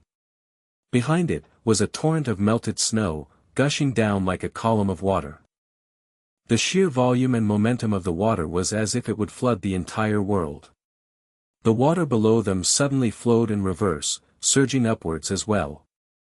Its speed had reached an extreme level. A terrifying pincer attack from two directions. My God! Could it be that we're all stuck in the same horrible nightmare? They just escaped from the fiery inferno only to run into the danger of drowning. The refreshing oasis that brought these saints comfort and relief only a moment ago had turned into a shocking death trap. The silver river in the sky flowed in reverse 3,000 chi towards earth while the earth's waters gushed upwards. Chen Chong and the others were scared out of their wits. They were the same words. Saints were humans too. As long one was human, they would fear the unstoppable power of heaven and earth, the might of nature. The water under their feet churned and rose rapidly, already reaching a terrifying speed. In just the blink of an eye, it had already reached their waist. On top of that, it did not seem to show any signs of slowing down. At the same time, the danger above their head had also crashed down. In order to escape the fire earlier, they'd purposely looked for the lowest ground, closest to water. But now, they'd directly landed themselves in a more terrible situation. Such a huge iceberg crashing down left them with no place to dodge. They were surrounded by cliffs on all sides, and the only exit was the direction which they came in from. But for that direction, even if the four of them joined hands and combined all their strength, they still would not dare to charge out from there. Was that place really a path to life? That was the most dangerous area. Since the other party could lay down such an intricate trap, the most lethal strike will certainly be placed on the only way out. Otherwise, although the iceberg was heavy, could it really be enough to smash saints to death? This was an obvious matter that one would be able to easily guess even if they thought using their kneecaps, not to mention these saint-level experts who each had hundreds of years of experience behind them. The iceberg above them was so large that it completely filled the canyon. Apart from barging out through the seemingly docile exit which most definitely was filled with dangers, the only way left was to forcefully clash against the iceberg. Only by standing their ground and persevering through would there be hope. In that instant, the four saint experts made the same choice. They all grunted heavily, rousing their xian qi. Like four arrows unleashed from the bow, they suddenly shot up from the ground, smashing towards the huge block of ice. For saints combining their strength and exploding with their full power. Just as their palms were about to come into contact with the ice, Chen Chong suddenly realized that inside the ice, there was the sound of a strange and sinister laughter. And even quicker, and more sinister than the laugh, was the chill glint of sword qi. Stabbing towards them. That mysterious enemy was actually hiding within this iceberg. Could it be that the trap was actually not laid down at the only exit path? Could it be that we'd been done in by our own cleverness instead, choosing the most dangerous path to escape? Chen Chong no longer had the time to ponder on such questions. Because the sword qi was already upon him. In such a deadly moment, where would he have the mind to think about such meaningless matters? Chen Chong could already clearly feel the sharpness of the sword qi before his chest. In fact, his heart could already feel an immensely deep pain and chill. The lethal sword was right in front of him. Chen Chong roared loudly and the speed of his ascent instantly changed. His body suddenly became filled with the thickest xian qi, and he dropped with even greater speed than his ascent. The forceful switch of his xian qi revolution was completed in less time than the blink of an eye. Ascending turned into descending. Even a saint-level expert could not disregard such a thing at all. The price which Chen Chong had to pay to make this happen was naturally also extremely heavy. In that instant, he even felt like he'd lost control over his deep and profound xian cultivation, causing it to rampage randomly in his meridians. A metallic taste rose up his throat, and a mouthful of fresh blood spurted out of his mouth. The person behind this sword was naturally Jun Moxie. One must know that with Chen Chong's powerful second-level saint cultivation, with him using his full strength and manipulating his xian qi to protect his body, even if he stood still and waited to be stabbed, forcefully enduring a full-strength strike from blood of yellow flame would not cause him to suffer much. The difference in strength between the two sides were simply too massive. Even if this stab had truly landed, it would at most only cause some light injuries to Chen Chong. And only the most superficial kind of wounds. But how could the current Chen Chong dare to meet it head-on? In his heart, the person wielding this sword was a peerless expert much stronger than Saint King's. Not to mention being stabbed by it, even lightly touching such a level of sword qi would result in him paying an extremely heavy price. On top of that, the opponent had hidden this strike so cleverly. This was unquestionably a strike designed to reap lives. How would he dare to come into contact with it? He didn't even dare think of the notion. Even if he had to forcefully reverse his xian qi and damage his meridians, he still had to dodge this unresistible sword of the death god.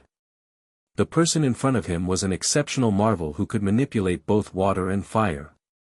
An expert who dared to challenge and face off against four saint-level experts and force them to flee in such wretched manners. An expert who even the full-powered spiritual sense of four saints could not detect. A peerless expert who could follow right beside them no matter how fast they were running. A terrible existence who could easily melt himself into an iceberg and launch his attacks from within. With such deeply ingrained preconceptions, Chen Chong's heart was already firm. This person's strength is far above mine and he is not someone I can face alone. Thus, the moment he saw the blade light, his immediate thought was to retreat. Retreat regardless of the cost.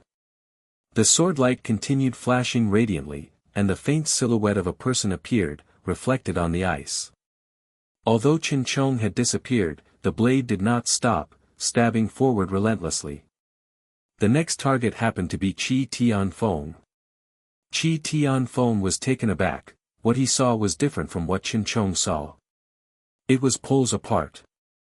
What he saw was tens of thousands of long swords flying over at the same time. From all directions. He felt like his soul had left his body in that moment. Terror-stricken, he quickly made the same decision as Chen Chong, to rapidly travel downwards. But he had it worse. Before he followed Chen Chong, he had already spat out a mouthful of blood. Although Sa Qing Lu and Chui Chang he did not experience any attacks, that glistening sword light was enough to leave them feeling terrified. So they both made the same decision to descend with any discussion. Descending amidst their ascension. You must be joking. If Boss and Chen Chong, a second-level saint, have already gone down, how could we put up any resistance?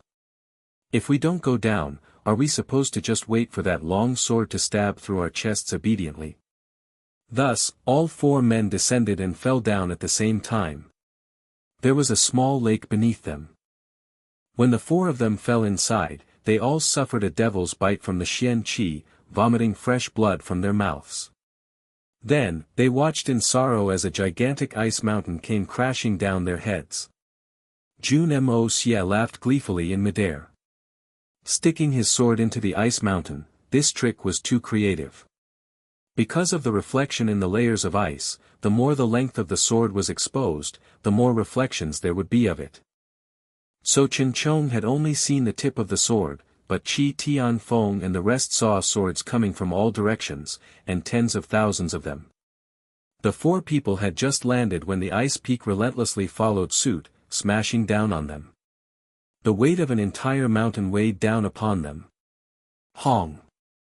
The water that splashed out reached the skies. The entire small lake vanished, leaving behind only a snow mountain that was neither big nor small, standing in its place. Unable to avoid, Chen Chong and the rest suffered the impact at the same time. Everyone felt a pain in their skulls, the massive weight of the mountain crushing down on them.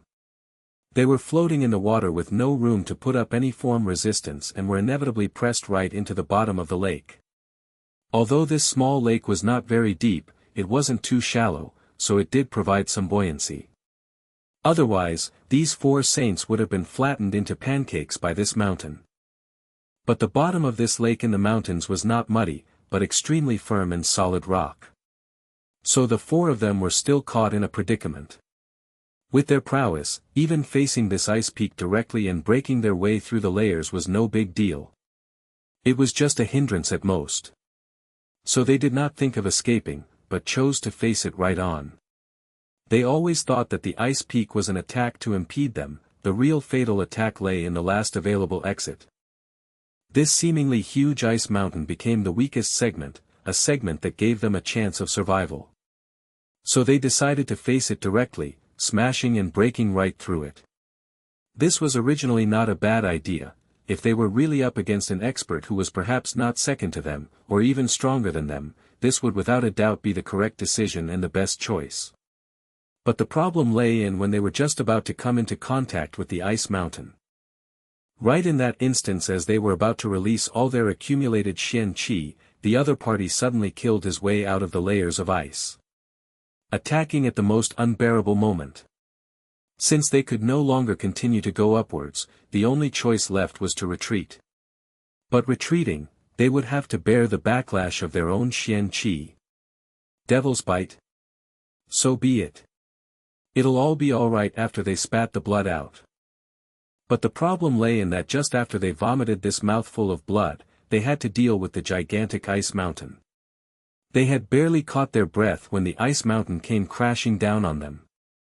After that, they were pressed right into the bottom of the lake and were unlucky enough to choke on water. Choking on water, this sort of elementary mistakes that an ordinary person who had just began learning to swim would make. But this happening to a saint was considered a fantastic story. But Jun Moxie did not choose to go underwater to continue his assassination. Because he understood that although these 4 saints suffered from the backlash and sustained injuries from the ice mountain, their combat abilities still remained. They still had an incredible prowess that far surpassed his own. Even though they all suffered injuries, he was still definitely not their match. Battling in that small space under the water was the same as throwing the helve after the hatchet.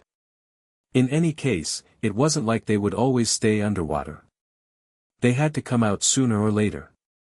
Jun Moxie was extremely patient right now. He was waiting for the moment the saints could no longer hang in there. Only then would he appear and strike. And he could vaguely sense that that moment was not too far away. Finally, after a couple of loud sounds, that relatively big ice mountain cracked into pieces. A water arrow shot out from beneath the water and into the sky. Jun Moxie wasn't bothered by it and continued to conceal himself and wait. This water arrow was merely an attack to test the waters, there was no need to be concerned about it. Just as Jun Moxie predicted, although the 4 saints had successfully broken the ice, they did not emerge immediately. After that first water arrow, countless water arrows were fired away intensively. Actually, the 4 saints did not have much hope for the water arrows fired into the air. With the terrifying prowess of their opponent, if these water arrows could bring about the slightest harassment, they'd be extremely lucky. The aim was to numb the enemy and make them unable to tell where they were coming from. This was their main goal. But the expert in the air was truly not so highly skilled to the point he could ignore the force of these water arrows. These were water arrows fired by the Xian Qi of solid experts with the cultivation level of a saint. Although they had no aim, their might was still considerable. Faced with such sudden and intense attack of water arrows, it wasn't easy for Jun Moxie, who was hiding midair. He immediately started to avoid them with his abilities, but the water arrows was so concentrated and close that one of them had managed to, very unfortunately, strike him right on his ass. Young Master Jun was pushed into the sky under the immense force of the water arrow. The aim of these water arrows was to harass him, and there was countless arrows, all varied in its strength. Although young Master Jun was pushed into the sky from its force, he wasn't injured. These few saints are really F***king powerful. Jun Moxie rubbed his bum and grimaced. Despite being in such a disadvantaged situation, while holding their breaths underwater for such a long time, they're still capable of firing such strong water arrows. Almost bursting my chrysanthemum. F***king bad luck, he tilted his head before suddenly raising his guard. F***ck. These few bastards. Didn't piss in the water, right? That'd really be goddamn unlucky. He quickly rubbed his bum, then sniffed with all his might. He only felt relieved after making sure there was no weird scent. Misleading the enemy. F***ck. Finally, with a loud bang, 4 human figures, all panting heavily, emerged with water splashing everywhere. Chen Chong and the rest emerged. These 4 saints had never been so repressed and in such a sorry situation all their entire lives. Even when they were youths and had just began their journey in the pugilistic world with capabilities of only a golden xian or silver xian. They had never been oppressed to such a terrible state. Today, the almighty saints that could stir up a storm with a mere stomp of their feet were completely toyed. All 4 of them. They had just experienced 2 different worlds of water and fire. This sort of awkwardness was extremely unbearable. The only second-level saint, Chen Chong, had the highest cultivation level of the 4 people. The moment he emerged from the water, he immediately observed his surroundings. Just as he expected, that mysterious person had yet to reveal himself. He was still waiting in the shadows. How could he know that at this moment, young Master Jun was still avoiding those water arrows in the air? This old fellow is really messed up. Chen Chong was extremely infuriated, almost about to start hollering and cursing away. That old fellow's real capabilities were clearly way higher than the four of us. Even if the four of us joined forces, we may not even be his match. Even if he comes out in the open and fights us, there's no doubt that he has victory secured in his hand. But this bastard just has to choose to lurk in the shadows and use these treacherous schemes. He clearly plans to toy with us until we're dead. How could we endure such humiliation? This is completely unacceptable. But what can we do even if we don't endure it? Even if we want to fight to the death? We need an opponent, don't we? Even if it's the last straw, we still have to endure it. The four of them burst their way out, immediately strategizing a way to get themselves out. Chen Chong, who was mid-air, took a deep breath of air and pointed. That way. Qi Tianfeng and the rest had always been extremely convinced by his judgment. Plus, he was the strongest amongst all of them, and he probably wouldn't point in a random direction blindly. Without thinking, they all dashed in that direction. But when they looked up, all three of them froze before turning around in sync and running off in all different directions, cursing in their heart, Chen Chong, this bastard. Asshole. To have such bad intentions. Chen Chong's face, which was glistening with water droplets, had also turned particularly entertaining. Because in the direction his finger pointed at, a gleam of sword light as intense as the sun's rays, forming a straight line with his fingertip, came flying over like a bolt of lightning. Could it be that this Chen Chong was plotting to send the three of us to death so he could get more time to escape? He is the most powerful amongst us. If he sacrifices us, he will indeed have a chance of survival. Qi Tianfeng and the rest instantly had the same thought. People from the elusive world of immortals were truly despicable. But the three of us are no fools. Since we are already aware of it, are we still going to become your pawn? Nothing needed to be said. The three of them evaded extremely nimbly. The moment the trio had separated, naturally, Chen Chong became the only target of that sword. Chen Chong had never expected to be so lucky. After quickly scanning the surroundings and finding a relatively, seemingly safe direction, he never expected it to be just where the ambush of the enemy was. This was just too ill-fated. Even Chen Chong was panicking at this moment. How could he take on this unrivaled brilliant sword alone? In his panic, he kicked his legs and flew upwards like a rocket. The chilling sword gleam behind his back gave chase relentlessly. In minimal time, Chen Chong had already switched between 17 different types of profound movements and turned in over 30 different directions, but he still couldn't shake the sword off his trail. This sword light was a reflection of young Master Jun's current state of mind. The hunt would not cease until their lives were ended. Chen Chong was even more astonished. He suddenly charged in the direction of Qi Tianfeng and the rest at a high speed.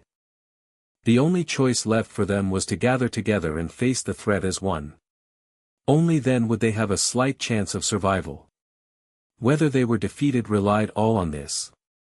They would rather be beaten to death than scared to death. That would really be too humiliating. The four saints united together once again. They all had the same thought. As a saint, how could we get chased around by others like a stray dog?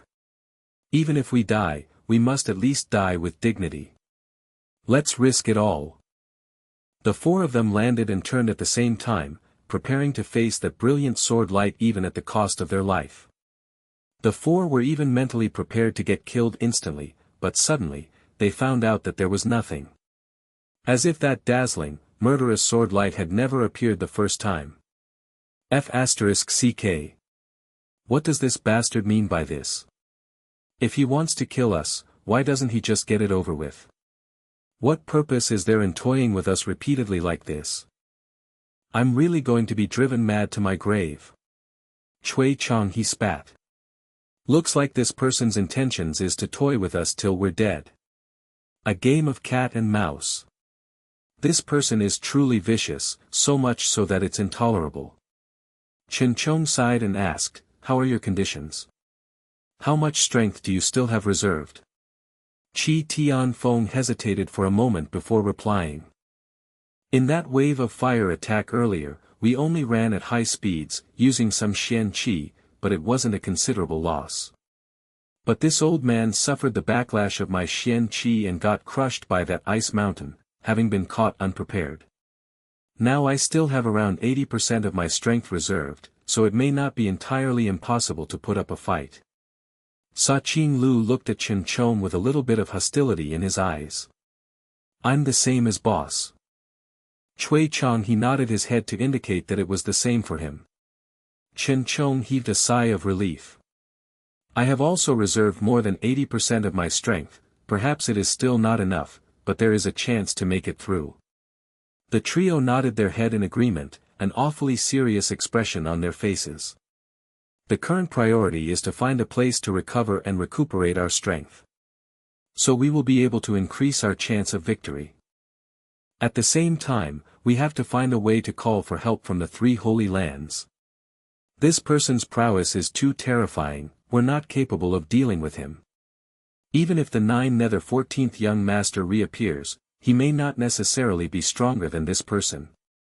Jun Chong said. "This person is hot on our trail, yet we are unable to find him. How can we avoid him? Let alone recuperate?" Qi Tianfeng asked. Jun Chong frowned. The four of them discussed for a while.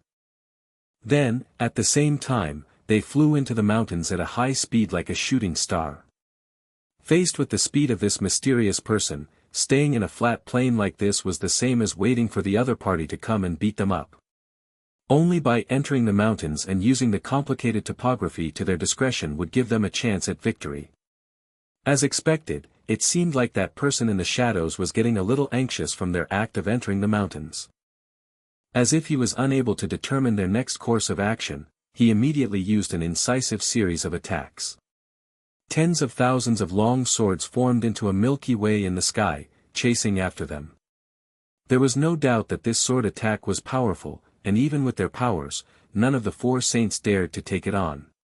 But they were all delighted. As expected, this vicious old fellow is worried that it'll be difficult to find us after we enter the complicated terrains of the mountain. The four couldn't help but feel more energized when they saw that their scheme was effective. Completely ignoring the sword lights behind them, they ran towards the mountains like their lives depends on it. They kept running until they reached the mountainside.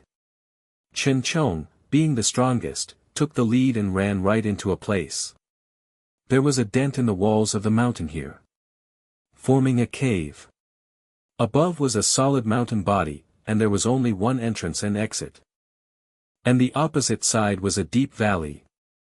Regardless whether the enemy used a fire attack or water attack, it would be completely useless in here. It was the best location. Qi Tianfeng and the rest were full of praise for this place. Jun Chong said, "Now, the four of us shall take turns to stand guard and recover our strength as quickly as possible. We shall leave one person. Regardless of how powerful the opponent is, as long as they try to enter this place, that person shall try their best to stop him.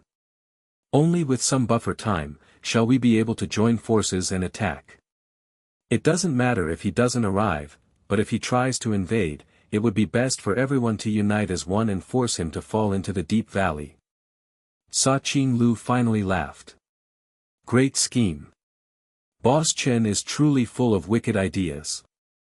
For the sake of expressing his sincerity in working together, naturally for the first wave, it was up to Jun Chong to stand guard while Qi Tianfeng and the rest recuperated.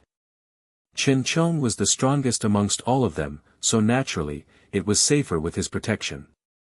At this time, dawn had not broken yet. Jun Chong stood at the cave entrance with his sword. His spiritual sense oozed out, encompassing the entire cave and the surroundings in a radius of 30 zhang. He was confident that with such an advantageous topography, even if an expert Saint King attacked, the four of them would be able to take him down together. Suddenly, someone started to laugh from the sky. As the saying goes, you may have the chance to elude natural disaster, yet eventually, you will not have the chance to escape from your sin. You guys are really good at picking places. Did you think that by hiding here you would be absolutely safe? Picking such a marvelous location like this. This old man is truly in awe of your wisdom. Have you not ever heard of the collapse of the snow-covered sword peak? Chen Chang's face changed. That mysterious person in the air didn't give him any time to respond. The voice hollered, "Power of Earth. Collapse." The entire mountain began to shake following this command. So vigorously that they could not keep themselves balanced. Naturally, what followed was the mountains collapsing and the earth cracking up. The entire mountain collapsed completely in an instant. Chen Chong had truly picked a brilliant location. Had it be anywhere else, even if there was a landslide, it might not cause any disturbance for the three saints. But the mountains were behind this place, and an overhanging cliff was opposite to the right. The entire mountain was caving in that direction, and the four of them were like a bowl of water that was suddenly overturned. The abrupt collapse of the mountain hurled the four saints towards that 10,000-foot drop. The four of them were about to use their Xian Qi to escape but were met with a sight of utter despair. The entire mountain was falling towards this cliff, crashing down towards them. Cunning old bastard. You are truly vicious. Chen Chong could only get this line out before he was buried by pelting rocks along with Qi Tian Feng and the rest. Countless of rocks of varying sizes rained down. Then, the entire body of the mountain came pressing down. It was an ice mountain earlier, but now, it was an actual mountain. Boom! Boom! Boom! The loud booming noises resonated continuously, increasingly louder. Oh! My God! This hits the spot. So damn good. Young Master Jun laughed maniacally, his shoulders shaking violently. You cannot blame this on me, you four are really too good at picking places. You chose such a suitable location to get buried alive. I'd feel bad if I didn't help you fulfill your wishes. Although the impact of the mountain collapsing was horrifying, but it was still incapable of crushing saints to death. After all, when the sword peak collapsed, Mo Xiaoyao, who was a fourth-level venerable, could still scrape his way through. What more these four saints? But at the very least, this landslide had given them relatively significant troubles and injuries. There was no doubt in this outcome. The difference only lay in the extent of damage caused to them. But regardless, the resultant loss of Xian skills was inevitable. And that was the only aim of young Master Jun. He wasn't greedy about it. Those unusually large amounts of the essences of the five elements that Jun Moxie had absorbed in the snowy mountains had yet to be truly absorbed and digested, despite his meridians being clogged up with it even until now. And although they were amazing, ultimately, they only increased his power of the five elements and had no great use on the art of unlocking heaven's fortune. But no matter what, activating the power of the five elements was no longer as challenging for Jun Moxie now. And its might had also changed significantly. Just like when the sword peak collapsed, young Master Jun had used a lot of strength and even more careful setups to barely make it succeed.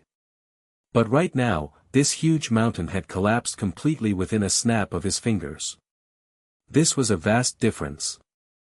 By the time Chen Chong and the rest finally got back to the surface after using the strength of 9 bulls and 2 tigers and much difficulty, the tragic and pathetic state they were in was enough to make anyone who saw this sight cry. Were they still those awe-inspiring and great saints? Even a beggar probably looked better than those 4 people. Their faces were bruised and swollen, and their bodies were covered with bloodstains. Cui Chang he was even dragging a broken leg. Clearly, he was one of the unluckier ones amongst them. There was fresh blood dripping out from the mouths of these 4 people, and their eyes were completely unfocused and in a daze. The 4 of them turned around to look at each other, wishing to share their feelings of grief with each other. What sort of sin did we commit to deserve this? At this moment, a dazzling sword light came raining down like shooting stars from the sky, one of them stabbing right at Chen Chong. Chen Chong roared. He felt like his entire chest was filled with anger. If he doesn't vent it out, he would be driven to his death. He also decided not to try and avoid it. Gathering all the remaining Xian Qi in his body, he raised his sword angrily and braced himself to take on the attack. No matter what, I'm not going to run anymore. Even if I want to, I can't. Might as well fight to the death. Spare me all that humiliation. But reality was different from his expectations. With a loud clang, the swords met.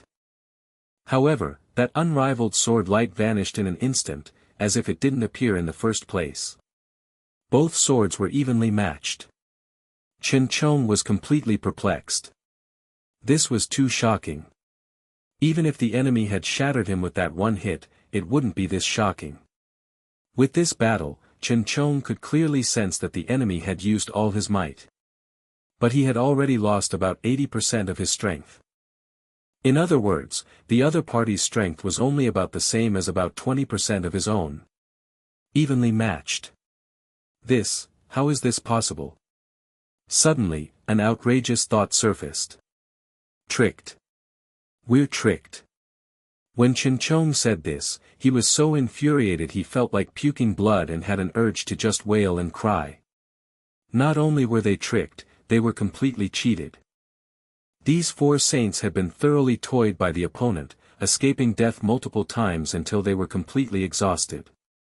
With their last breath, they realized that the opponent they thought to be extremely formidable, powerful, and unrivaled was just a small fry any one of them alone could easily destroy with a single slap.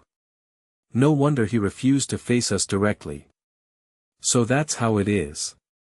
He dares to fight us face to face. Is he worthy of it? The opponent was probably a venerable with a level 2 cultivation.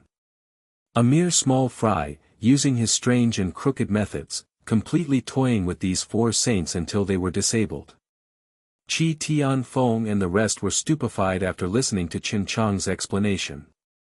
They weren't willing to believe it, but that sword earlier was the best evidence. After a long while, Sa Qing Lu looked at the other three, then took a good look at his own pathetic form, suddenly spitting out an entire mouthful of fresh blood. Hammering his chest, he wailed, "Alas! This is so upsetting."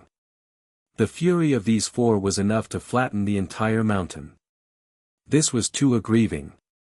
Had they suffered this great disadvantage at the hands of some unrivaled expert, then it would still be reasonable and not this humiliating.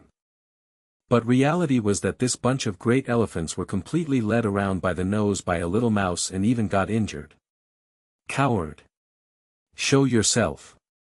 This saint wants to devour you alive. Even then, it is not enough to quench this fury. Show yourself. Come out. Qi Tianfeng gritted his teeth and roared, his voice slightly cracking, as if he was about to cry. This was too humiliating. Oh. Since you can't simmer down even after eating me alive, then I'd better not show myself. Since you will still be angry. Might as well just get even angrier. For great saints, doesn't it feel great to be running around the entire night? Ha ha ha. If we attach a dog's tail to your bums, then wouldn't you all become literal stray dogs? That would be quite a sight. Despicable scoundrel. I'm going to tear you to bits. Chen Chang's eyes were completely red. He was suddenly struck by realization. You're Jun Moxie. Ayaya, no wonder you are the legendary great saint. To realize that it was this young master after a single night. I'm impressed. Jun Moxie chuckled. The trip tonight truly didn't go to waste. Of all the heroes of this world, who would have achieved such a magnificent feat? Who would have been fortunate enough to witness saints turn into pathetic stray dogs? Who had ever seen saints turn into beggars? Ha ha ha. Saint Chen Chong, your bum is so white and fair, ha ha ha ha. I've seen it all. Chen Chong was angry and embarrassed, subconsciously tugging at his torn and tattered clothes. He hollered angrily. Jun Moxie. You scoundrel. Just you wait. Ayaya. The saint has flown into a rage. I'm so scared. So scary. The voice slowly faded away. The four of saints were angry to the point they were on the verge of exploding, but they couldn't do anything about the situation. But their external wounds still needed to be treated, so they could only grit their teeth and leave this place to search for water to clean their wounds and treat their injuries. But it was extremely weird. They searched the entire mountain, but they couldn't find even a single source of water. Not even a single drop of dew. Just like when legends were destroyed, many expectations and hopes would be lost, but through loss, they'd be able to move on. Similarly, after they managed to wake up from that dreadful nightmare, although they were left full of shame and anger that couldn't be relieved, the deadly threat that hung upon their heads also vanished. Since they had been attacked from the side of the waterfall, they've not had a single drop of water for the entire night. Since they were buried under the mountain earlier, their injuries were considerably severe, and their xian qi had been greatly depleted. But after they had understood Jun Moxie's true capabilities, they were no longer bothered by it. Even though they were exhausted and heavily injured. These four people didn't give a sh*t about a mere second-level venerable. To them, now that there was no threat to their lives, the top two priorities were to replenish themselves with water and get their injuries treated. How could they do without water? Even treating wounds required water. But the four of them had combed through everywhere. Another despairing thought surfaced. This scoundrel is too heartless. To be this thorough. Not only are the water sources gone, there's not even a bit of ice or snow. The changing of seasons between winter and spring, but not a single bit of snow can be found. Is there still justice in this world? The four of them cursed and sweared, but alas, they were left without a choice. They could only turn around and head in the direction of the waterfall they had just escaped from. From the look of the current situation, it seemed like that was the only hope in the surrounding area. But these four saints thoroughly understood what it meant to make small progress with great difficulty. It turned out that those devious tricks and schemes they didn't give a sh*t about were capable of toying someone to their death. A decent path in the mountains, perfect for walking, had suddenly collapsed without any warning just as they walked past. It didn't matter if it just collapsed, they could just fly, couldn't they? But just as they flew, the mountain top suddenly came crashing down on them. This journey was full of trepidation and fear. They were all covered in perspiration. When they finally came across a small forest and were planning to take a break, they were all tied up in giant tree roots. They barely had time to break free when the sword light came flying towards them with murderous intentions. Even though they no longer feared that attack, but it was enough to be fatal. After all, they all sustained heavy injuries and were thoroughly exhausted. They were tired and thirsty. Attacks that they wouldn't care about still required them to use their xian qi, which was already running low, to resolve. No doubt, this was an additional burden that was going to cost them their lives. Finally, the four of them finally returned to that waterfall. By then, they had experienced numerous onslaughts. And every assassination attempt was completely unpredictable. Beyond their expectations. Of the four of them, 3 of them were already heavily wounded. The worst was Sa Qing Lu, his entire left arm had been chopped off. The entire scalp on Qi Tianfeng's head was gone. Fresh blood was pouring out. Although the strongest, Chen Chong, did not suffer injuries as drastic as the rest, he received the utmost care of young Master Jun precisely because he was the strongest. Most of the attacks were directed at him during this entire walk, almost driving this second-level saint insane. When they finally reached the side of the waterfall, all 4 of them cried out at the same time. Suffering. What is this? We were here not long ago. Why did it change completely? The ice mountain had vanished. The snow had vanished. The waterfall had vanished. Even the small lake had vanished. The ground was completely dry, even drier than a desert. The 4 saints all broke down at the same time. What the hell is going on? Are we actually trapped in a nightmare? Can something like this really happen? Every one of them was heavily injured. Especially Qi Tianfeng, Sa Qing Lu, and Cui Changhe. The trio had sustained extremely severe external wounds and required immediate treatment.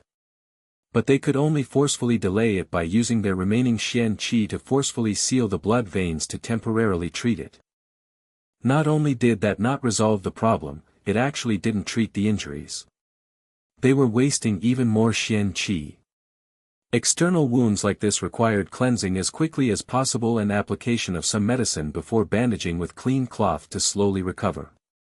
But the problem now was that they had no water nor clean cloth, and even the medicine they had brought along was crushed under the mountains earlier. Left without any other choice, they could only struggle to hang in there. The four of them were currently completely and utterly exhausted from running around and dealing with the relentless attacks. Before this, no one would have ever thought that four saints could be driven to such a tragic state by a mere junior, a second-level venerable they usually wouldn't give a damn about. Could heaven really want us to die? The four of them looked at each other, and all they saw was terrible realization and despair in each other's eyes. They stood still, feeling as if all the strength has left their body. This series of attacks had allowed them to clearly realize that even if they ran for another 20,000 li, they would still not be able to find any source of water. With the opponent's strange methods, he was completely capable of ensuring this. Their current strength was no longer enough to support them to continue running long distances anymore. The injuries of Qi Tianfeng and Sa Qing Lu had begun shown signs of infection. They were already starting to feel giddy. The circumstances were dire and their injuries could not be treated. With all the extra harassments and almost 80 to 90% of their Xian Qi was used up, they could no longer hang in there anymore. This game of cat and mouse had finally come to an end. The losers were the once unparalleled four great saints. They were all filled with extreme despair. The sky finally began to brighten up. Suddenly, a refreshing breeze brushed past gently.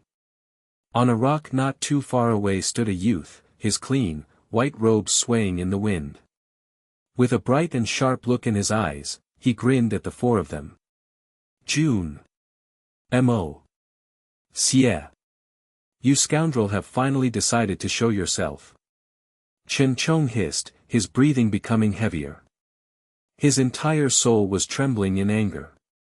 Oh almighty four saints, this counts as the first actual meeting we have. I pay my greetings. I thought that since I've decided to send you four on your way, naturally, I should show myself. Jun Moxie politely cupped his hands. You little be asterisk starred, truly. Despicable. Ruthless. Shameless. Using so many devious tricks. What real capabilities are those? Chen Chong gritted his teeth angrily, his entire body shaking and his eyes completely red. Thinking about all the encounters they've had in this journey, Chen Chong was about to vomit blood and die. I express my deepest apologies, as well as my most sincere sympathy, towards what you have been through. Jun Moxie grinned. Please believe what I say, I truly mean it. But using words like despicable and shameless. It shouldn't be used by you, Saint Chen. He chuckled and continued. It should be said by me. Really? Suddenly, his expression switched to that of fury and agitation. Pointing his finger at them, he hollered, the three holy lands are truly despicable. Ruthless. Shameless. His expression was more aggrieved than Chen Chang's. Qi Tianfeng's angry face turned completely red, and he was so infuriated to the point his lips were trembling as he spoke. Jun Moxie, you've used so many crafty schemes and plots to drive the four of us into a corner, now. You even have the cheek to call us despicable and shameless. You. Do you even have any shame? Any conscience? Jun Moxie shot an icy look and said coldly. Dear saints, the four of you are currently at the end of the rope. Naturally, I would not want to lie to the dead. So I shall let you die understanding why you died. So you can all go on your way willingly. He paused before continuing pensively. Since I, Jun Moxie, have risen abruptly within Tianxiang, I never thought of going against anyone. As long as no one offended me, I would offend no one. This has always been the case. To me, the three holy lands were high above me, and it is true that I would not attempt to claim connections with you, but neither would I whimsically provoke you. Only when I met Shui Yan did I then learn of the existence of a great calamity that was a threat to mankind. The war for seizing the heavens that you always talk about. At that time, the two of us often discussed how we should help during the war for seizing the heavens, and how we had to keep the strange races beyond the Pillar of Heaven's mountains no matter what sacrifice we had to make. At that time, the two of us felt that even if we were going to lose our lives at the Pillar of Heaven's mountains, it would be worth it. A glimpse of shame appeared on the faces of Chen Chong and the rest. They had already guessed what he was going to continue to talk about. At that time, I believe that the plot to defeat Shui Yan was already in its beginning stages, and it was carried out as well. Don't you dare try to deny this. That attempt many years ago, I believe the few of you are well aware of it. But we did not think of seeking revenge, or rather, even if we wanted revenge, it would have to wait until the war for seizing the heavens was over first. Shui Yan set her heart on protecting the stability of the continent and the peace of mankind, preparing for war. Although I extremely disapproved of your actions from the start, but I didn't say anything and chose to support her. But for the sake of the war for seizing the heavens, while Shui Yan was constantly merciful towards the three holy lands, all she got in return was greater harm. But with the appearance of the heaven-defying Dan of my aristocrat hall, the three holy lands used all sorts of despicable means to seize it by force. Stopping at nothing. Never mind, for the sake of the war for seizing the heavens, we tolerated it. But of all things you shouldn't have done, aside from sending over 90 experts into the Jun residence with the intention to wipe the Jun family out and forcefully steal the Dan prescription. That was to set up countless attacks on our long journey to the Dongfang family. When I, Jun Moxie, reached home, you barged into the Jun residence. When I, Jun Moxie, went to fetch my mother, you repeatedly ambushed us, slaughtering us over a distance of 10,000 li. When I, Jun Moxie, went up the snow mountains, you sent almost 600 forces to wait for me. And even 9 saints to Tianxiang. My beloved wife, because of your joint attacks, using such a despicable method of threatening her with my family, was forced to use the Saint King pill and almost perished. Jun Moxie scoffed and gritted his teeth. Chen Chong, say, if you were me, what would you do? Am I supposed to extend my neck and let you guys kill me? If I deal with you guys, would it be considered outrageous and treacherous?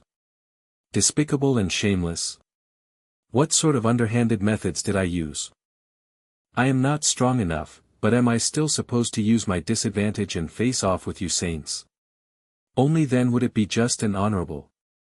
You guys used despicable methods and killed people with palms and swords. I used water, fire, and mountain rocks. Am I very despicable? Chen Chong remained silent, but he looked up into the sky and let out a long sigh. Remorse welled up in his heart. Even if you still insist that I am despicable, so what? I can't be bothered to talk to you about bombastic logic, it's not worth my time. From start to end, I never thought of becoming enemies with the three holy lands on my own accord. But you guys kept forcing me to this current state. This was all a result of your own actions. What does it have to do with others, and what does it have to do with me?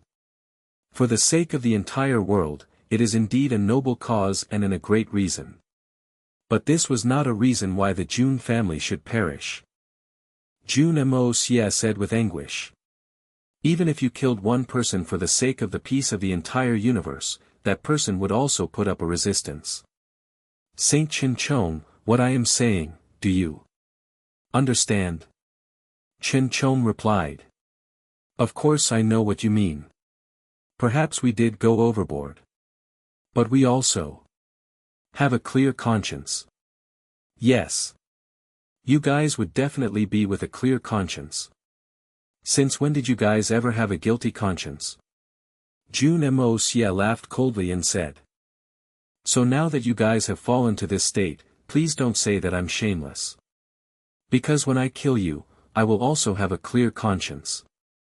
You deserve to die, and your death is not enough to wipe out your crimes. Regardless of what reason you had, the moment you offended the Jun family, you should have already died. Chen Chong laughed bitterly and shook his head. Jun Moxie, indeed, you have the upper hand in this battle. But did you think that victory is in your hands now? That you could be this unbridled? Indeed, we have all sustained heavy injuries and lack the strength to put up a fight, but you're not worthy of taking our lives. He suddenly stood up and chilling battle intent oozed from his body. Jun Moxie, come.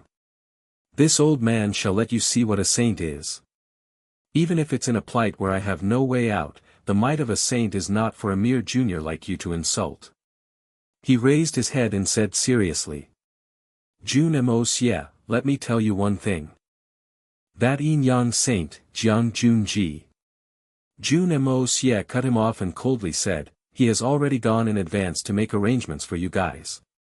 He died comfortably, merely ripped to shreds by a pack of wolves.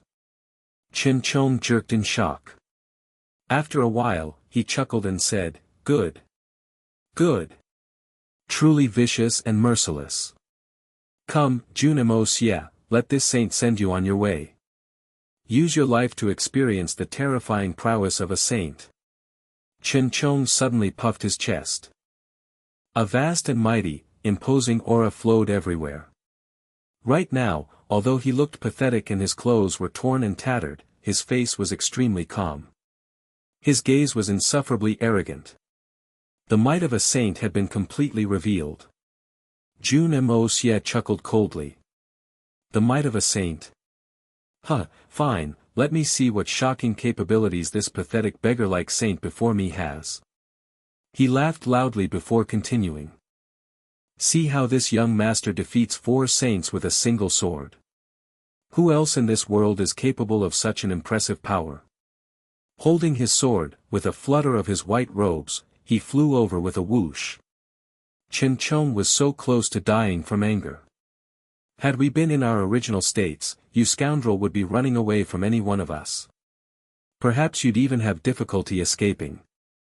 Now you dare to talk big and say that you want to take on 4 saints on your own. But Chen Chong knew that he was the only one who could put up a bit of a fight amongst the 4 of them. The other 3 had absolutely no resistance. If Jun Moxie defeated him, then the other party's big talk would become reality. The process didn't matter, what mattered was the end result. While he was still thinking, Jun Moxie had already appeared overhead.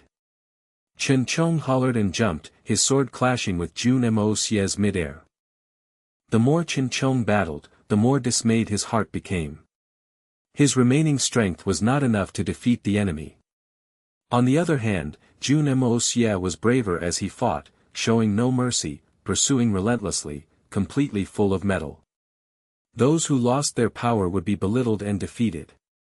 Chen Chong felt more aggrieved the more he fought. Suddenly he flew backwards and shouted. If the 3 of you can make it back, just say that Chen Chong has failed the Saint King's hopes and he cannot do his part in the war for seizing the heavens anymore. Chi Tian Feng was shocked. Ignoring the pain all over his body, he jumped and shouted, Brother Chen. You. Chen Chong laughed maniacally, his hair exploding all around, a blinding glow shooting from his eyes. His entire body began to swell up, and his face instantly turned completely as red. He kicked Chi Tian Feng and the rest away to a safe distance to prevent them from getting caught up. Then he charged towards Jun Moxie, howling, Jun Moxie. Follow me on my way. To be able to roam the underworld with this old man is the greatest honor you can have. Carefully savor the remains of this saint's prowess and step on your journey to death. Jun Moxie snorted coldly, his eyes glowing suddenly. Carefully sensing the powerful aura exploding from the saint, he said indifferently. Chen Chong, you're destined to be disappointed. Since young Master Jun left the snowy mountains, he had felt like his cultivation was reaching the top of the bottleneck, that he was about to break through the 5th level any moment. But nothing happened even as he was busy running all over. Until yesterday, when he was battling with the 4 saints in his wits and strength, he unexpectedly came to an enlightenment from the acts of the saints. Now, he suddenly felt that same sense of enlightenment. Which was why he decided to take a gamble and fight with Ching Chong when they came down the mountains. So that he could experience this sort of imposing aura that belonged only to saints. Otherwise, he would probably wait till when they died to reveal himself. He wasn't interested in even wasting his saliva on them. Which was why even in this one-on-one battle with Ching Chong that had been going on for so long, he had yet to activate his power of the 5 elements to subdue the enemy. And this time, the impact on him from Ching Chong's self-destruction would be extremely huge. So Jun Moxie was extremely looking forward to this sort of feeling. Ching Chong laughed villainously. "Brat! What sort of capability do you have to make me disappointed? You will undoubtedly die." Suddenly, he speed up and charged at Jun Moxie. Jun Moxie's eyes focused as he thrusted his sword forward, plunging it through Ching Chong. At this instant, as Ching Chong's maniacal laughter was still echoing in the sky, his entire body exploded with a loud boom. The surrounding stone walls collapsed. Debris flew all about, shooting up into the sky. A giant pit appeared on the ground. An unusually strong shaking force threw Qi Tianfeng and the rest out even further. When the trio finally stabilized themselves, they looked over anxiously. The smoke slowly dissipated. That ground was completely silent and empty. There was no Ching Chong and no Jun Moxie.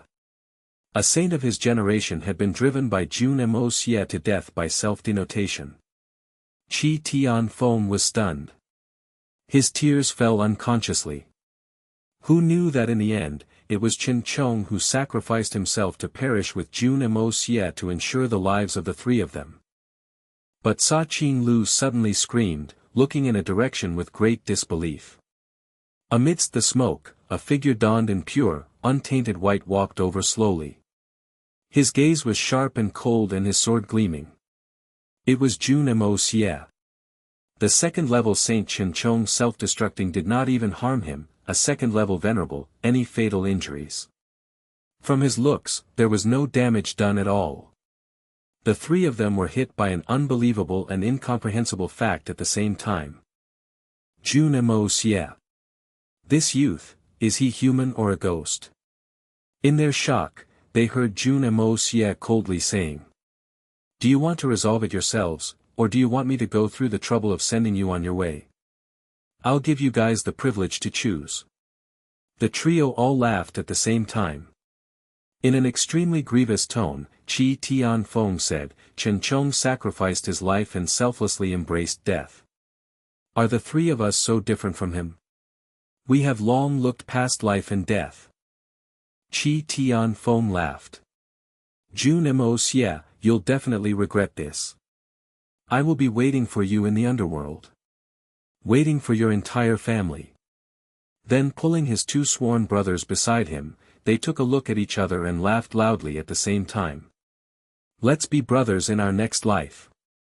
Their bodies all jerked at the same time before falling to the ground, dead. Jun Moxie finally heaved a sigh of relief after seeing the 3 corpses on the floor. This episode of vengeance finally came to a temporary end. But what would follow would be an even scarier, more violent storm. For saints, dead, just like this, out of 9 saints, 8 were already dead. A heavy blow like this, even the 3 holy lands couldn't afford this. Thus what awaited was definitely the desperate, crazy vengeance of the 3 holy lands. But Jun Moxie didn't have the efforts to consider all these problems. He didn't even have the time to sigh in sorrow because, just when Ching Chong had exploded, the formless aura had triggered something. The art of unlocking heaven's fortune in his body started boiling strangely, in an insane and violent manner. Various parts of his body were filled with the dense qi of the art of unlocking heaven's fortune. A thunderous sound rang in his consciousness, as if the entire world was about to be destroyed. He was going to break through soon. The breakthrough that had been brewing for a long time had finally arrived. Jun Moxie frowned, forcefully activating the power of earth. With a boom, a large pit appeared beneath the corpses of the trio, which fell right into it. Although they were enemies, they were still saints. Jun Moxie didn't wish for their corpses to be exposed to the wilderness. After this was completed, Jun Moxie's body vanished with a flash. Just when the impact of the aura from Chen Chang's explosion affected Jun Moxie, he had completed his comprehension of the saint level. Then, in this tiny lapse of time, he escaped into the Hongjun Pagoda. The force of the great explosion behind his back tossed him right in. Mei Shuiyan, who was in the midst of practicing, looked in surprise at Jun Moxie, who flew in like a loose kite. He smacked the walls of the Hongjun Pagoda, sticking on the walls like a starfish. Just when she was wondering why this fellow had entered so weirdly this time, she saw him sliding down from the wall. He rubbed his nose, which had turned slightly red from the impact, and mumbled, "Mistake, mistake. The next time, I will do my best to perform a more stylish entrance." Mei Shuiyan was speechless. But she saw Jun Moxie rushing out with a whoosh again. After a while, he flew back in again, his aura completely unstable, his breathing was getting quicker. "Shuiyan, I may be breaking through again. You must remember the sensation of the shaking of this place when the breakthrough happens. It will be very useful to you in the future." After saying this, he flew out in a rush again. Mei Shuiyan widened her eyes. He is going to break through again. Is he still human? How could he be so shocking? How could humans be capable of such a terrifying speed and improvement? Am I the Xian beast, or is he the Xian beast? Even a Xian beast wouldn't be like him. An actual beast is so different from him. Translator, Atlas Studios. Editor, Atlas Studios. This was already the fifth breakthrough of young Master Jun, and he was already extremely familiar with it. But on the other hand, it was the first time Mei Shuiyan attempted it. To the current Mei Shuiyan, the experience of this high-level breakthrough of this high-level skill was extremely precious. This would become the most important experience for her future advancements. At the very least, it allowed her to know what was going on. So even at a crucial time like this, Jun Moxie did not forget to come in to inform her. "It seems like I need to go through my breakthroughs in the Hongjun Pagoda every time, but why did I come out again right after I just went in? Could it be because of her presence inside that I became muddled?" So Jun Moxie immediately flew back in, disappearing with a trail of smoke into the fourth level after making a playful face at the surprised Mei Shuiyan and leaving a sentence. I forgot, I can only break through in here, the heaven-earth spiritual chi in here, you get it." Mei Shuiyan was completely at a loss for words. Lifting her adorable paws, she pressed them on her eyes. This fellow is too confusing, a muddlehead like him actually has such a terrifying advancement speed, does this even make sense? It did not take long before Mei Shuiyan distinctly felt the entire Hongjun Pagoda shaking. It started small and gentle, like the breeze causing ripples on the surface of the water when it blew past. But slowly, it became more intense. Looks like this breakthrough advancement this time will have quite a big movement. Mei Shuiyan recalled what Jun Moxie said and quickly activated the art of unlocking heaven's fortune and stilled her heart and mind. She slowly started appreciating this sort of high-level state that only came by chance and not by diligent search. On the other side, Jun Moxie had just sat down cross-legged. The art of unlocking heaven's fortune had broken past his control and started to rebel within his body. The spirit energy that had originally gathered into a ball suddenly spread into 10,000s of different paths, going about back and forth in Jun Moxie's meridians. Along with the flow, against the flow, and some even ventured off their path. Jun Moxie's clothes also exploded into shreds with a bam. On his distinct muscles, small bumps could be seen, like there was a small little mouse under his skin, running everywhere. If not for the fact that he was clear that he was undergoing a breakthrough, Jun Moxie would definitely have thought that he had already gone mad. Even experiencing a real devil's bite wouldn't be this dramatic. The situation is a little terrifying. Then a wave of immense and sharp pain hit him, like a burning hot iron needle stabbed into his mind without any prior warning. The intensity of this pain was so immense that Jun Moxie could barely hold back his cries. But he forcefully endured it for only one reason. Jun Moxie was constantly worried about Mei Shuiyan. If I really let out my screams, not only will it not help with anything, it may even make Mei Shuiyan think that breaking through is extremely difficult. If this leaves her with a bad memory, that will be really really bad. And it may even become her greatest fear when she breaks through in the future. So Jun Moxie bore through it with all his might, allowing all the muscles and bones in his body to tense and bulge. Although he was in so much pain and agony he was covered in sweat, he still gritted his teeth and stayed still, not making a single noise. The intensity of the pain and duration were beyond Jun Moxie's expectations. It was completely different from the previous breakthrough of the 4th level. Although previous breakthroughs were full of pain and suffering, when compared to this one, the pain experienced in the previous instances was the same as being pricked by a needle lightly. This 5th level breakthrough is too painful. The effectiveness of the art of unlocking heaven's fortune is indeed first in the world, but so is its suffering. Other arts are counted in terms of years, but this art of unlocking heaven's fortune seems to be counted in terms of pain. Each level gets increasingly more painful. Truly a legendary art. Jun Moxie laughed bitterly in his heart. Slowly, he didn't even have the mood to comfort himself anymore. With an increase in the intensity of the pain, even the little nascent soul in his dantian was writhing about. Being pulled and stretched 1 second, then mashed into a ball the next second. The nascent soul's aura was extremely weak, seemingly on the verge of breaking down at any moment. This extent of this pain had truly reached extremes. Jun Moxie lost count of how many times he had broken through his pain tolerance already. Originally, when the suffering had reached a certain limit, the self-defense system of humans would be triggered, causing the person to feel faint. In medical terms, it was known as going into shock. This was also a form of self-protection of humans. But young Master Jun's case was too unconventional. As someone with 2 lifetimes, in his previous life, his experience in assassination required him to constantly remain conscious. Go into shock. What was that? It had never happened before. In this lifetime, it seemed like he had gone through suffering too many times. As his body got used to these painful experiences, even the most painful experience would not put him into shock. Of course, as a result, the pain would continue. And he would endure this pain and suffering in an absolutely conscious state. This was the most unbearable part. Finally, after a long time, the pain seemed to begin to fade away. Jun Moxie was about to heave a sigh of relief, but he realized that the obstruction to the 5th level of the Hongjun Pagoda still remained unbudged. The 5th level of the art of unlocking heaven's fortune also showed no signs of giving away. What is going on?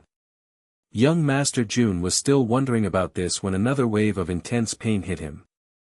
Jun Moxie felt his entire body convulsing, all his muscles twitching, feeling like his entire internal organs were shattering. Such acute pain continued to come in waves, hitting him almost 9 times. Even with Jun Moxie's unparalleled tenacity, he was on the verge of falling apart. Being conscious didn't equate to his mind being able to support it.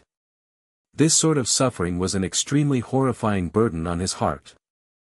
The perspiration on Jun Moxie's body flowed down like small streams, slowly forming a big puddle on the ground. Just when young Master Jun was both mentally and physically exhausted, suffering terribly, in a daze to the point he was almost no longer able to support himself, Jun Moxie suddenly realized another thing. This sort of indescribable pain, even I'm about to break down from it. Then, if Shuiyan reaches this level and needs to break through, she'd really have no preparation for it. How would she be able to endure it? How could she tolerate it? Just when he had this thought, the pain in his body seemed to have decreased greatly because he was distracted by worrying for Mei Shuiyan. While he was distracted, that feeling of pain would also reduce significantly, which was a good thing at this point in time. The breakthrough process this time was too painful. Too unexpected. Each wave of pain surpassed the combined pain he felt from all the earlier breakthroughs. Why is it like this? Jun Moxie didn't know that the fifth stage of the art of unlocking heaven's fortune was the greatest dividing line of the entire set of skills. He could only be counted as a real practitioner after passing this stage. In other words, only after passing this stage, would Jun Moxie really step on his journey to the top. This stage was to thoroughly rid the human body of all sorts of impurity. Cleansing the entire meridians, from the internal organs to every single part of the body, reforming everything from scratch. The entire body would be a completely new one. This stage was where the part unlocking heaven's fortune, in the art of unlocking heaven's fortune, came from.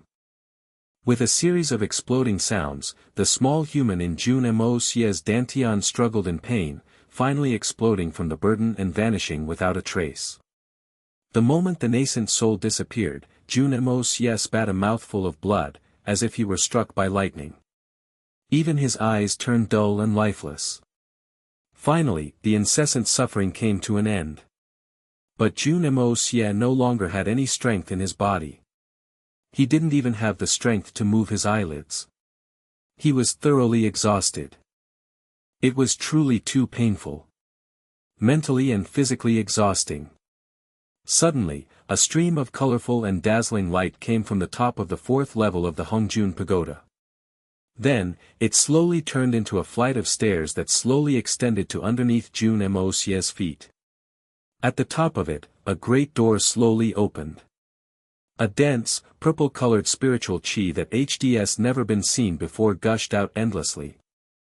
Prior to this, regardless of how concentrated or dense or even congulated the spiritual chi provided by the Hongjun Pagoda was, it was all white in color. But at this stage, it suddenly turned into a mystical, purple-colored spiritual chi. A dazzling, mesmerizing shade of purple. How could it be purple-colored? Is this still spiritual chi? Jun Moxie barely had the time to raise his suspicions. This dense purple chi engulfed him quickly, drowning him. Entering his body through his mouth, nose, eyes, ears, and the pores of his skin. Blending into his meridians. After his nascent soul exploded and his entire body was in the midst of breaking apart, the invasion of this purple chi in his body brought his life back. The original spirit energy in his meridians slowly dissolved away, finally vanishing without a trace. Till the very end, his meridians were completely clogged and filled up by this new purple chi. The new purple chi in Jun Moxie's dantian was increasingly rich and heavy. With the passing of time, it formed an unique whirlpool that began to whirl. With each rotation, as if the ocean of purple chi in the Hongjun Pagoda had found its target, it began to gush into Jun Moxie's body at high speed. The whirlpool in the dantian increased in its speed, from slow to fast, slowly creating a wheezing sound like wind and thunder that could be clearly heard coming from his body. When the whirling reached its peak, a loud bang came exploding from the inside of Jun Moxie's dantian, and following it, all the purple chi in his dantian also vanished instantly. There was only complete silence and deathly stillness. Jun Moxie was alarmed. Don't joke with me. If my dantian is going to remain this empty, am I going to lose all my skills? He immediately used the energy in his meridians to check and see what was happening, only to find out that there was really nothing happening in his dantian. Gathering his focus and taking a look inside internally, all he saw was emptiness in his dantian. Only a cloud of gray mist flooded the place. But it did not budge and was hard to mobilize. His original spirit energy was gone without a single trace. And in the center of that peculiar gray cloud was a tiny glow. This small thing was only the size of a dust particle, emitting weak light. If he had not carefully checked, he might have just missed it. Like that small, shiny star far away in the endless night sky, shrouded by mist and clouds. His original nascent soul and that large amount of spirit energy had all disappeared. What is this? I have already broken through, but why did I lose all my skills instead? Even if it is the so-called rebuilding after being broken, success after defeat, it shouldn't be like this. Jun Moxie was just wondering about the numerous changes happening to his body when suddenly, like a ray of light amidst darkness, a few lines of words appeared in his mind. Its meaning was difficult to comprehend, reflecting directly in his heart. This was not something new to young Master Jun. He had had similar experiences before. This definitely had to be the directive chance of the 5th level of the art of unlocking heaven's fortune. The beginning of time, the secret of heaven and earth, growing and multiplying without end, unchanging throughout time. Heaven is heaven, earth is earth, life and death is the continuation, the process of reincarnation, life after life is all up to fate, 9 deaths of the soul, a state of solitude. Jun Moxie was suddenly hit with a sense of enlightenment. Looks like from now on, I have really stepped into the gates of the cultivation of unlocking heaven's fortune. And this 5th level is the first step to the beginning. The art of unlocking heaven's fortune is definitely not an art that purely for cultivating or fighting. Its essence should lie in unlocking heaven's fortune. Right now, my skills are completely still, like of the state of the world before heaven and earth were created in legends. Like that misty cloud of gas in my dantian, still and unmoving. Only by making the cloud move properly, slowly developing it, and changing it until it was able to emit the first ray of light, like the formation of heaven and earth one, the pure rising and the impure sinking, and the distinction between the two, with the development of the sun, moon, stars, and days and the process of the creation of all lives naturally lead to fortune too. This was the evolution of the existence of the art of unlocking heaven's fortune. Only like this did it genuinely signify unlocking heaven's fortune. The 5th stage I am at right now is the very beginning of everything.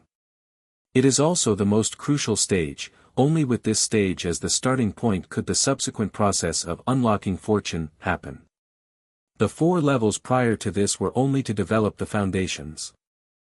Jun Moxie chuckled bitterly, attempting to circulate the energy in his body only to realize that all the endless energy previously in his meridians had all vanished. He had no way of doing any circulation. What remained was only a wisp of faintly discernible purple chi. And this indistinct, purple chi was completely unfathomable. There was no way to determine whether it was powerful or not.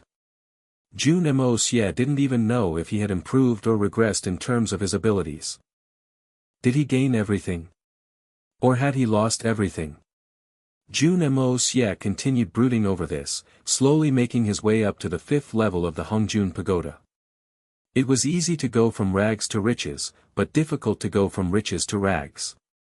Young Master Jun, who had gotten used to flying about in the air, couldn't get used to being reduced to having to walk with his feet. The space of the 5th level of the Hongjun Pagoda gave Jun Moxie a peculiar feeling.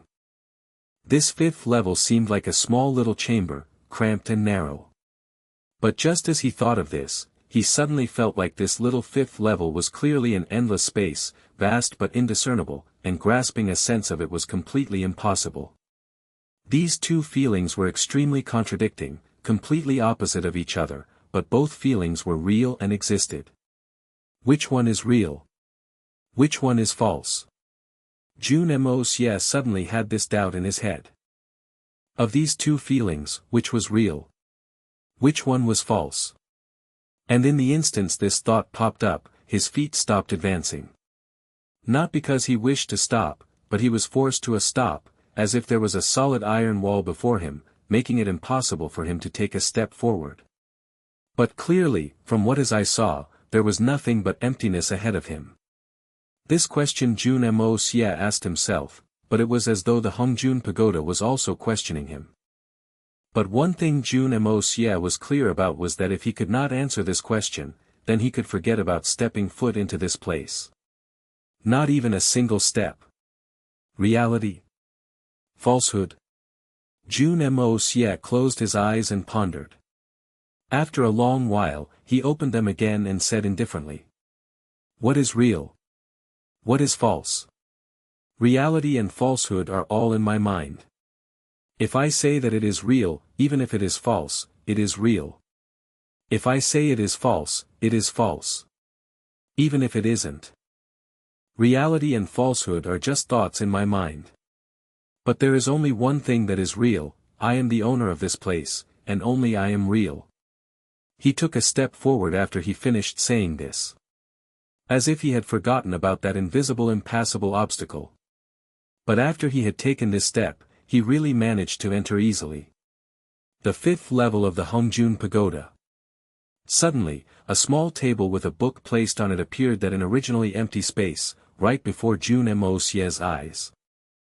Jun Moxie was about to go forward to see what it was all about when an indescribable, subtle feeling in his mind halted his steps and left him standing there silently. Before him, 2 lines of large, golden words slowly appeared in the air. Do you wish to accumulate good fortune with kindness? Do you wish to serve justice through massacre? Yet another 2 choices. Will you use a kind heart to practice the path of cultivating a good fortune, or will you massacre and purge the world with a bloodbath? Jun Moxie quietly thought for a while. Suddenly he laughed involuntarily. What was kind? What was evil? Before the development of time, were there any distinction between good and evil? These 2 choices were complete nonsense. I had never regarded myself as a kind person, but I am also not a demon. I may not be a good person, but I definitely am not a bad person either.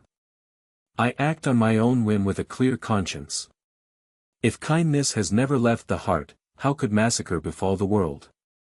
I determine fate with my own eyes, I serve justice as I wish. The answer was the same, everything is determined by the heart. 3. Those 2 lines of golden words vanished suddenly, as did the small table. Only that book remained, floating amidst the emptiness. But in a second, it turned into a vast, golden light and entered the space in between Jun Moxie's brows. The millions of existences in the universe is nothing, everything returns with a new beginning. Birth and death happen on the same day, and today is everlasting. The solution to chaos. This was the title of the book. After that, images of tactical formation diagrams trickled through Jun Moxie's mind like a little stream, clear and thorough. The first everlasting formation, the brilliance of heaven and earth formation, formation of the evolution of the sun, moon and stars, the heavenly 4 divisions 4 formation, extermination of the 5 elements 5 formation, universal 6 directions 6 formation, the mysterious 7 stars 7 in the sky formation, life and death from all 8 directions formation, the return of the 9 palaces formation, extermination of the 10 directions 8 formation. There were thousands of different tactical formations of varying scales. For ensuring life, for ensuring death, for causing a massacre, or for defense, there were all sorts of variation. Jun Moxie let out a long breath. All these tactical formations and diagrams were undoubtedly a significant asset to ensuring his life in the future. Although he had yet to obtain any actual skills, he had gained so much realization. And as long as these tactical formations were appropriately arranged, it would be the biggest insurance for the safety of his family members. To the current Jun Moxie, it was the most practical and useful item. With these tactical formations, Jun Moxie was happier than if he were given 10 new unique skills. Since Jun Moxie entered the Hongjun Pagoda, Mei Shuiyan was in a state of deep meditation. Although the temperature in the Hongjun Pagoda was pleasing, but there were no distinctions between day and night. Thus the person inside also didn't know how much time they had been meditating inside, but it doesn't seem like Jun Moxie had any intentions of coming out yet. Mei Shuiyan cultivated until she woke up, realizing that Jun Moxie had yet to come out. But she was not anxious about it because she knew that closed-door practice was a long-term process. Advancing at the insane speed young Master Jun did was abnormal. Mei Shuiyan checked her own accomplishments. Extremely happy with her improvements, she returned to meditating until the next time she woke up. She had already repeated this 9 times. Right now, her small body was completely enshrouded by that thick white mist. Mei Shuiyan pleasantly noticed that her current cultivation level was advancing gradually and she could count it with her fingers. Second level Xian Beast, the beginning stage of second level, the mid-level of the second level, the top level of the second level, peak. Then, with a series of cracking and popping noises of the bones and an unexplainable suffering, it was the third level, then with accumulating advancement, all the way to the peak of the third level. The thick spiritual qi that had surrounded Mei Shuiyan's little frame vanished. She absorbed all of it into her body and turned into her own powers. The surrounding spiritual qi no longer gushed over. The practice had reached bottleneck point. She needed to practice even more steadily so that she could break through and advance into the next stage of cultivation. But such progress speed left Mei Shuiyan unusually surprised. This cultivation speed was too fast. Although there was no day or night in the Hongjun Pagoda, Mei Shuiyan could still tell that she had not been practicing for a long period, 3 to 5 days at most. In these few days, she had forged ahead vigorously from a level lower than a regular Xian beast to a third-level peak. This speed was a little too terrifying. Although this had clearly occurred to her, Mei Shuiyan still felt as though she was dreaming time to time. It was truly too wonderful.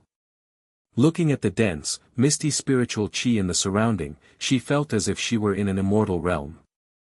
There was no other reasons. With her many years of experience, even when she was at the peak of her cultivation level, even the spiritual qi gathered in the place most abundant in spiritual qi in Tianfa forest could not compare to even 1% of the concentration of the spiritual qi in here. A world of a difference. Mei Shuiyan roughly estimated that the difference in the concentration of the spiritual qi of both places was more than 100 times. Although the spiritual qi in the Tianfa forest was significantly more concentrated than the mortal world, but the quality of it was more poor. After absorbing it into the body, it still required purification before it could be absorbed into the body for her own use. But in here, it was completely pure. Completely natural. It didn't even need any purification. It was literally essence itself. If she was to really compare the concentration of the spiritual qi, perhaps the one in her original body was poorer than the one here. I spent merely a couple of days in this place at most, but I've leapt from a no level to a 4th level. I've advanced past almost 20 tiers. Although not much energy was required for such low-level advancement of Xian beasts, but leveling up at such a godly speed had never occurred in the 10,000 years of generations of Tianfa forest. In more modern terms, it was as quick as sailing upon a rocket ship. Even Tianfa's Saint King would be stupefied and flabbergasted upon seeing such a terrifying advancement speed. Stretching herself, Mei Shuiyan observed the silent interior of the Hongjun Pagoda and climbed up the little tree. She glanced at the door of the pagoda, waiting for Jun Moxie to come out of his self-seclusion. Suddenly, she heard Jun Moxie's voice. I determine fate with my own eyes, I serve justice as I wish. Mei Shuiyan perked up. This familiar voice calmed her heart suddenly, moving her and making her feel warm. A feeling like this is great, it really is. Mei Shuiyan suddenly came to realize her true feelings for Jun Moxie. A flash of white appeared and Jun Moxie landed lightly before her, a wide grin on his face. Heh, were you anxious from waiting? Mei Shuiyan blinked her eyes and turned her head away, refusing to look at him. Jun Moxie was about to pick her up in his arms, only to see her disappear in a flash. Her small white body bolted around the Hongjun Pagoda at incredible speed. She squatted on the ground far away, rolling her eyes at Jun Moxie. Humph. Still planning to take advantage of me? How could it be so easy? Even if I cannot beat you and I cannot bear to bite you, I am still capable of being fast enough not to get caught by you. Jun Moxie laughed, but he wasn't in a rush to chase after her. He squatted on the ground and chuckled. You still want to run even now? Hee, when you've recovered, I'll carry you off to bed. Let's see how you'll run. Mei Shuiyan blushed and covered her face, even hiding her white furry tail under her body. Jun Moxie laughed loudly and exited the Hongjun Pagoda in a flash. He had just stepped out when he was caught by surprise. At the burial spot of Qi Tianfeng, Sa Qing Lu, and Cui Changhe, a man in black sat silently, as if he were a statue, quietly and unbudging. It was demon-eyed Saint Ling Tong. Ling Tong didn't seem surprised by Jun Moxie's sudden appearance. "So you haven't left," he said indifferently. Jun Moxie looked at him cautiously and said, "Do you know me?" Ling Tong wore a dull smile. An inexplicable sorrow was evident on his face, and the look in his eyes was gloomy like endless swamps, completely incapable of revealing any emotions. But he spoke extremely bitterly. "Looks like you aren't aware. 3 days ago, I witnessed the battle between the 5 of you." He paused before looking up at Jun Moxie. "Right here. I watched you killed them." His voice turned more aggressive on that last line. "I see."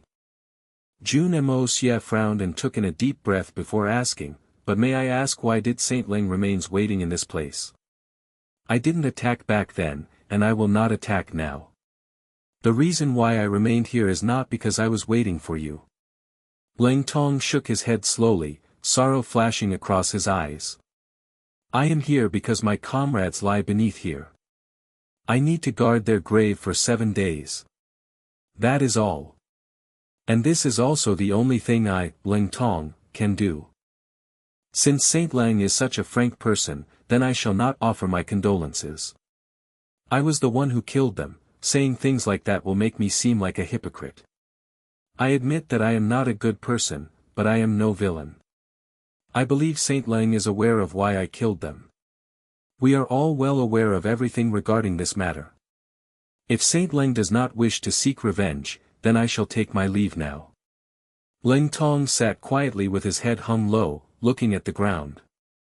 He said coldly, "This matter was entirely the wrong of the 3 holy lands. I couldn't find a reason to seek revenge for them. These comrades of mine are dead, and that is all there is to it. I, Ling Tong, am not someone incapable of differentiating right from wrong. And it is beneath my dignity to be involved in those unacceptable, despicable acts. Furthermore, this pathetic life of mine cannot end before the war for seizing the heavens. It is not worth it to die in your hands." He paused and turned away. "Furthermore, you guys also need to participate in the war for seizing the heavens, and at only 18 years of age, you already have this level of cultivation. Your future is endless. I believe you'll live a longer life than any of us." He continued bitterly. "Perhaps, in the next war for seizing the heavens, we still need you to take charge and lead everyone.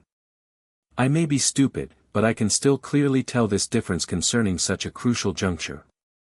He raised his head and looked at Jun Moxie. "So no matter what, I shall not go against you. 7 days later, I will make my way to the Pillar of Heaven's mountains and quietly wait for that war for seizing the heavens in a year and 7 months' time.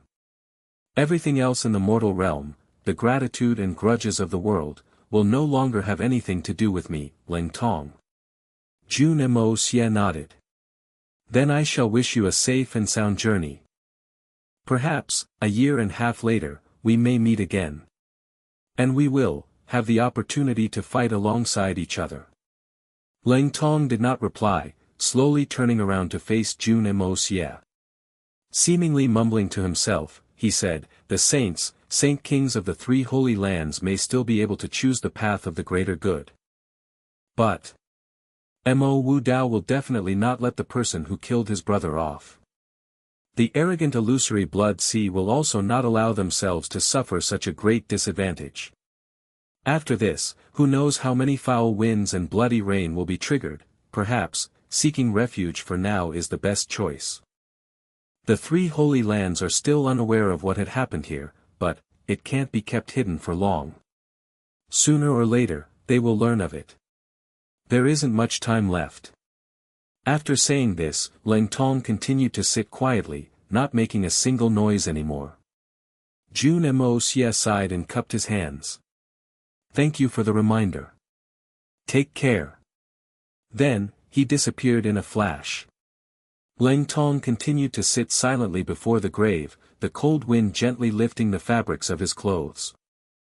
Sorrowful and desolate, almost as if his entire body joined the 4 saints that lay buried before him as one. Through that conversation with Ling Tong, Jun Moxie understood that he had spent 3 days and 3 nights in the Hongjun Pagoda. Chen Chong and the rest did not manage to send any message out, and clearly Ling Tong did not report to the 3 Holy Lands. In other words, he still had some buffer time. Following this train of thought, it would be half a month later when the 3 Holy Lands finally confirmed this news and sent out the next batch of people. And he could make all the necessary arrangements within this half a month, but the matter involving the royal family of Tianxiang needed to be sped up. If it slowed down, then he really wouldn't have enough time to sort it out. On this journey, Jun Moxie could sense that his original Xian Qi had vanished for good. But it didn't mean that he had lost all his martial arts, because what had replaced it was some sort of mysterious energy. This energy was not as powerful as his original Xian Qi, but it was extremely flexible. This seemed to be a new starting point. Although there was no significant improvement in his skills, but his meridians had gone through a complete change. If his original spiritual Qi could be compared to regular cotton threads, then this current, vague, purple Qi was the silk of the divine silkworm.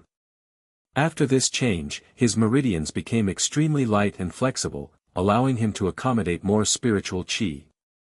And while the purple Qi that had replaced the spiritual Qi occupied a small margin of the space in there, the energy and strength it was capable of exuding was almost the same as the combined strength of his normal Qi before this metamorphosis. Jun Moxie could imagine how powerful he would be if his meridians were entirely filled with this odd, purple Qi. And this would require him to slowly accumulate it, bit by bit. Although he still didn't know when the next breakthrough would be, Jun Moxie could vaguely tell that it would occur when the purple Qi in his meridians attained a certain level of abundance. Only then would he reach the borders of the next breakthrough. The intervals between the 5th and 6th levels were unlikely to be as brief as the previous 5 levels. This might just be a relatively long and slow cumulative process. And everything else was up to his own destiny. By the time Jun Moxie returned back to Tianxiang City, he was astonished to find out that the entire Tianxiang City was already in a state of mess. He found out after asking around that apparently the second prince's men had turned the entire capital into a state of chaos and turmoil within these 3 days. The afternoon 2 days ago, under the arrangements of Li Yuran, a few of the warriors of the second prince's residence bumped into a group of top advisors of the first prince. And very coincidentally, they had all gathered in a restaurant to feast. Then, the warriors under the second prince became drunk. One of them hurled a ball of snot in his drunken state and very coincidentally hurled it into the fish soup of the first prince's advisors. And thus, the advisors got enraged and began breaking out in strong arguments, so naturally both parties were caught in a conflict. The warriors naturally could not be as good at talking as these bunch of tacticians, but although they couldn't win with their mouths, they could wield their weapons. So they instantly pulled out their weapons. And thus all 7 of the first prince's advisors quickly met their demise under the knives of the second prince's warriors. The first prince was infuriated upon hearing of this. How could he take this lying down? So he brought his men to settle scores with the second prince. But who knew how the negotiation between both parties went wrong, and 1,000 warriors became engaged in a battle, staining the entire palace in blood. Even the first prince couldn't escape unscathed and was hit and lost a couple of his teeth. How could he swallow this sort of insult? So he went to the emperor, but who knew what had possessed the second prince?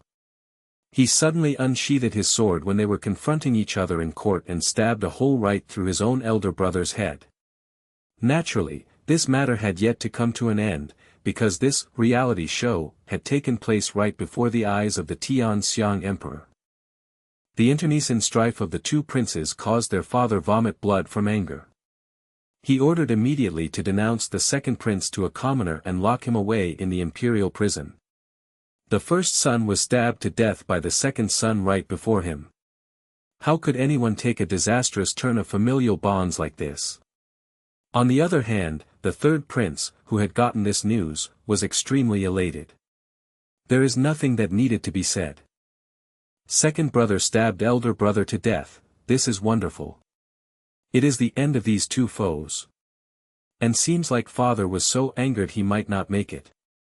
This throne is definitely mine. Time to have a great celebration. But the ones celebrating that day were not just the third prince.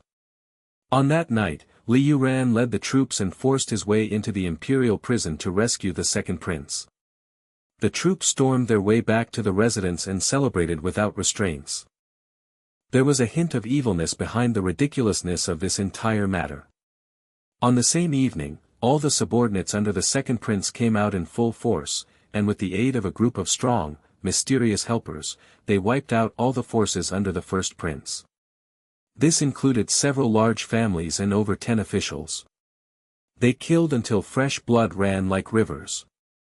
And on this same night, unfortunately, all the garrison military officers vanished mysteriously. The leaders of several barracks had also disappeared, resulting in the imperial bodyguards not having a commander to lead them. So it was unusually smooth and easy for the second prince to launch his relatively unbrilliant bloody scheme. A day later, in a tiny well in the imperial palace, they found over 10 bodies, the corpses of the commanders of the imperial bodyguards. Filling up that small well till it was brimming with water. The great emperor, who had watched his own sons cruelly killing each other and stain the entire royal palace in blood, finally hardened his heart and announced to make the third prince, Yang Zhe, the crown prince. He also issued an imperial order to gather all of Tianxiang's forces to aid the emperor to annihilate the second prince. An intense battle unfolded instantly within the capital. And this battle had completely chilled the heart of the emperor. Several large families chose to not be involved. The Murong family had already resigned from their official positions, and those who insisted on not resigning were banished from the family. The entire family was getting ready to move away from the capital to return back to their hometown and enjoy the rest of their lives. Aid the emperor? That was what the court members should do, so what did it have to do with them, poor and common people? The Song family shut their doors. Due to his grandson Li Yuran, Grand Preceptor Li chose to stand on the side of the second prince. The Dugu family, on the other hand, had their doors wide open. But no one came out of it. They were all there to watch the show. There was no way to not watch this show. All 9 high-ranking generals in the family were sick. They could only aid by watching. There was no need to even talk about the Jun family. Jun Zhantian had long resigned from his position, and the dispute of the Tianxiang Empire had absolutely nothing to do with him. And with regards to the Meng family that was always in sync with the first prince, they were the first ones to be completely annihilated and wiped out. It was said that not even a dog from the entire household had managed to escape. Only Tang Wanli was still loyal, gathering all of his troops. But the old man was intercepted on his way and sustained heavy injuries and still remained unconscious. He was rescued by someone sent by the Tianxiang god of wealth, Tang Yuan. Not a single one of the several big royal families that had supported the emperor could be of use. All the military troops had also vanished. Left without any choice, in a fit of anger, the emperor decided to lead the troops into battle personally. A fight to death with his own son. And thus, a peculiar and odd sight began to unravel in the capital.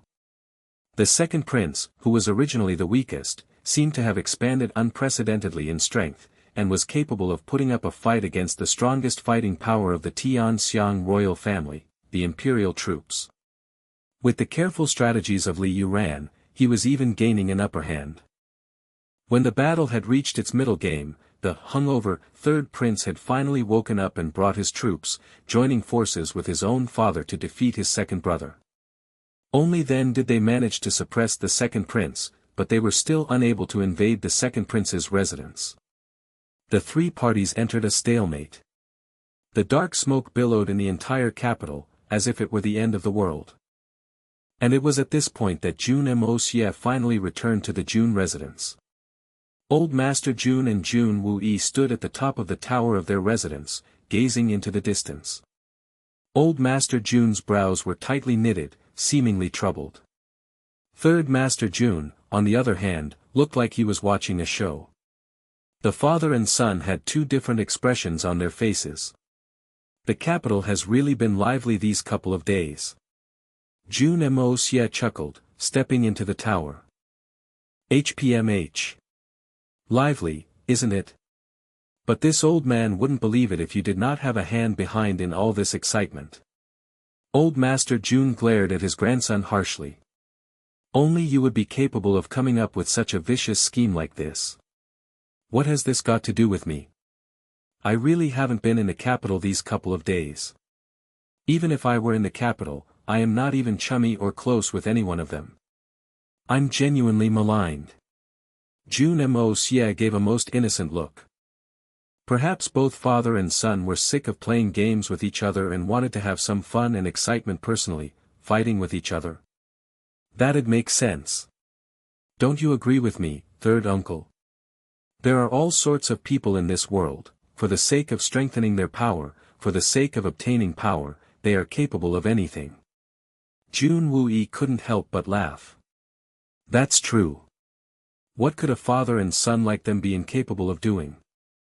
The supreme power of the world, the desire to rule the world is enough to cover up all conscience. Jun Xie blew at his beard. Stop talking rubbish. This country is going to perish. Brothers destroying each other, father and son killing each other, this is called a game. It is a game you played, isn't it? Grandfather, relax. The Tianxiang Empire will definitely not perish. My father protected this country back then, how could I, as his son, destroy all his hard work like that? It definitely will not perish. Jun Moxie chuckled and went behind old Master Jun solicitously. Diligently kneading and rubbing his shoulders, he said, but the culprits behind my father's death can only dream of sitting on the throne peacefully. Living free and unfettered is also wishful thinking. Grandfather, it is a rare opportunity to watch a great show like this. Let's just enjoy and admire it. Then you two twats can slowly admire it. This old man is old and tired. I shall go and sleep now. Don't find me if there is anything, if there is nothing, then don't even come and find me. Old Master Jun stomped off. You did this, didn't you? Jun Woo turned around and faced his nephew. It cannot really be counted as my work, all I did was really gave a couple of reminders. I didn't do anything else. Jun Moxie cackled as he wriggled his brows. Third uncle, have you been enjoying yourself these couple of days? Third Master Jun's face turned red. He put on his firmest expression and said, What do you mean enjoying myself? That was uncalled for. Don't change the topic. We are talking about serious business here. I am speaking of serious business. This. That. You've done what you should have done already, right? Jun Moxie sheepishly asked, hoping to ask for some teaching and advice. Do what? What nonsense are you spouting? Are you itching for a beating? Jun Woo's face was as red as beetroot. Avoiding his nephew's odd look with a tinge of guilty conscience, he tried hard to maintain his position as an elder. He chided, Don't speak rubbish. If you continue to talk rotten, I will punish you. Third uncle. Jun Moxie sulked, and spoke in a sincere manner. It is not good to live together before marriage. There is no verification in identity and status, even if you don't mind, does third aunt not mind? Even if third aunt doesn't mind, this manner of dealing with things has a great impact on us juniors. As the saying goes, if the upper beam is not straight, the lower beam will be crooked. Looks like my playfulness as a child is all because of your influence. Today I have finally learnt of the root of my illness. Jun Woo fumed with anger as he glared at Jun Moxie. You scoundrel, you still dare to speak of such nonsense. What does your incompetence from young have to do with me? I have always been upright and unyielding. When was I ever like you, unable to hold a proper posture and position even though you've grown into such a big man now? I always wanted to whip you every time I see you. So you've grown some abilities now, huh? You think third uncle doesn't dare to teach you a lesson anymore, huh? No matter how capable you are, aren't you still my nephew? Jun Moxie clicked his tongue and sighed. Sigh, the hypocrisy of the world. As expected, once the wife has entered the room, the matchmaker is tossed over the wall. One. Third uncle. To think that I put in so much effort for you and third aunt. But now, all is great, the wife has only entered the house, not even the room yet. But I, this great matchmaker, is already thrown over the wall already. To think that you still wish to teach me a lesson, you used to be so affable and genial. Jun Moxie's neck turned red, and his breath grew heavy as he gritted his teeth. Little rascal, you're really asking for a beating, aren't you? Jun Moxie laughed complacently. Third uncle, what's that third aunt of mine doing nowadays? She can't always be hanging around you all day long, right? A trace of warmth shone in Jun Moxie's eyes as he smiled. Where would she have the time for me? She's dedicated her entire heart to taking care of those kids, even inviting famed doctors from far and wide to look after them. She even told me that she wants to build a large camp and take in all the poor children in the world with nowhere to go and take care of them, whether they be the children of soldiers who died in battle, or commoners, they would all be treated equally. Jun Moxie breathed a sigh of relief and nodded his head. Third aunt is such a nice person. At the same time, his eyes flashed and he said in a serious tone. However, third uncle, I'm afraid this matter can only proceed after some time. You should make the necessary preparations. Very shortly, we must prepare to move. We will be leaving Tianxiang City. Jun Moxie's eyes widened with shock. Why? Leave Tianxiang City? Where will we move to? Is there such a need? There is absolutely such a need. We must move to Tianfa Forest as quickly as possible. Jun Moxie drew a deep breath and continued. I've come here today to discuss this matter. Jun Moxie's expression grew heavy. Because of the three holy lands? Yes. It will be comparatively safer over there. Jun Moxie furrowed his brows and said. Earlier, the three holy lands lost 9 venerables and 600 peak-level experts at the snowy peaks. And this time at Tianxiang, 9 saints came out with only a single one returning. The enmity from this matter is too big, to an irreconcilable point. And right now, although I have the strength to protect myself, I do not have the power to protect the entire family. If the three holy lands come once again, I'm afraid things will not be as simple. Although matters were rather serious before, it had not reached a point beyond saving. But now that they'd taken such a huge loss, they will definitely not underestimate us again. At that time, I'm afraid one of us will die. The chances of our Jun family being wiped out is also incredibly high. Jun Moxie continued helplessly. So in order to prevent casualties on our side, we must run and hide immediately. We will retreat into Tianfa Forest. Truthfully, only that place will give me more assurance. If it's really as serious as you say, not only must we retreat, we must also bring the Dugu family, Duanmu family, Xikong family, and the Dongfang family as well. Jun Moxie said with tightly knitted brows. Since the three holy lands will not spare our Jun family, the other families who are close to use will also turn into targets for their vengeance. If anything happens to them, how will the two of us feel at peace? Jun Moxie shook his head and sighed longly. Third uncle, it's too late.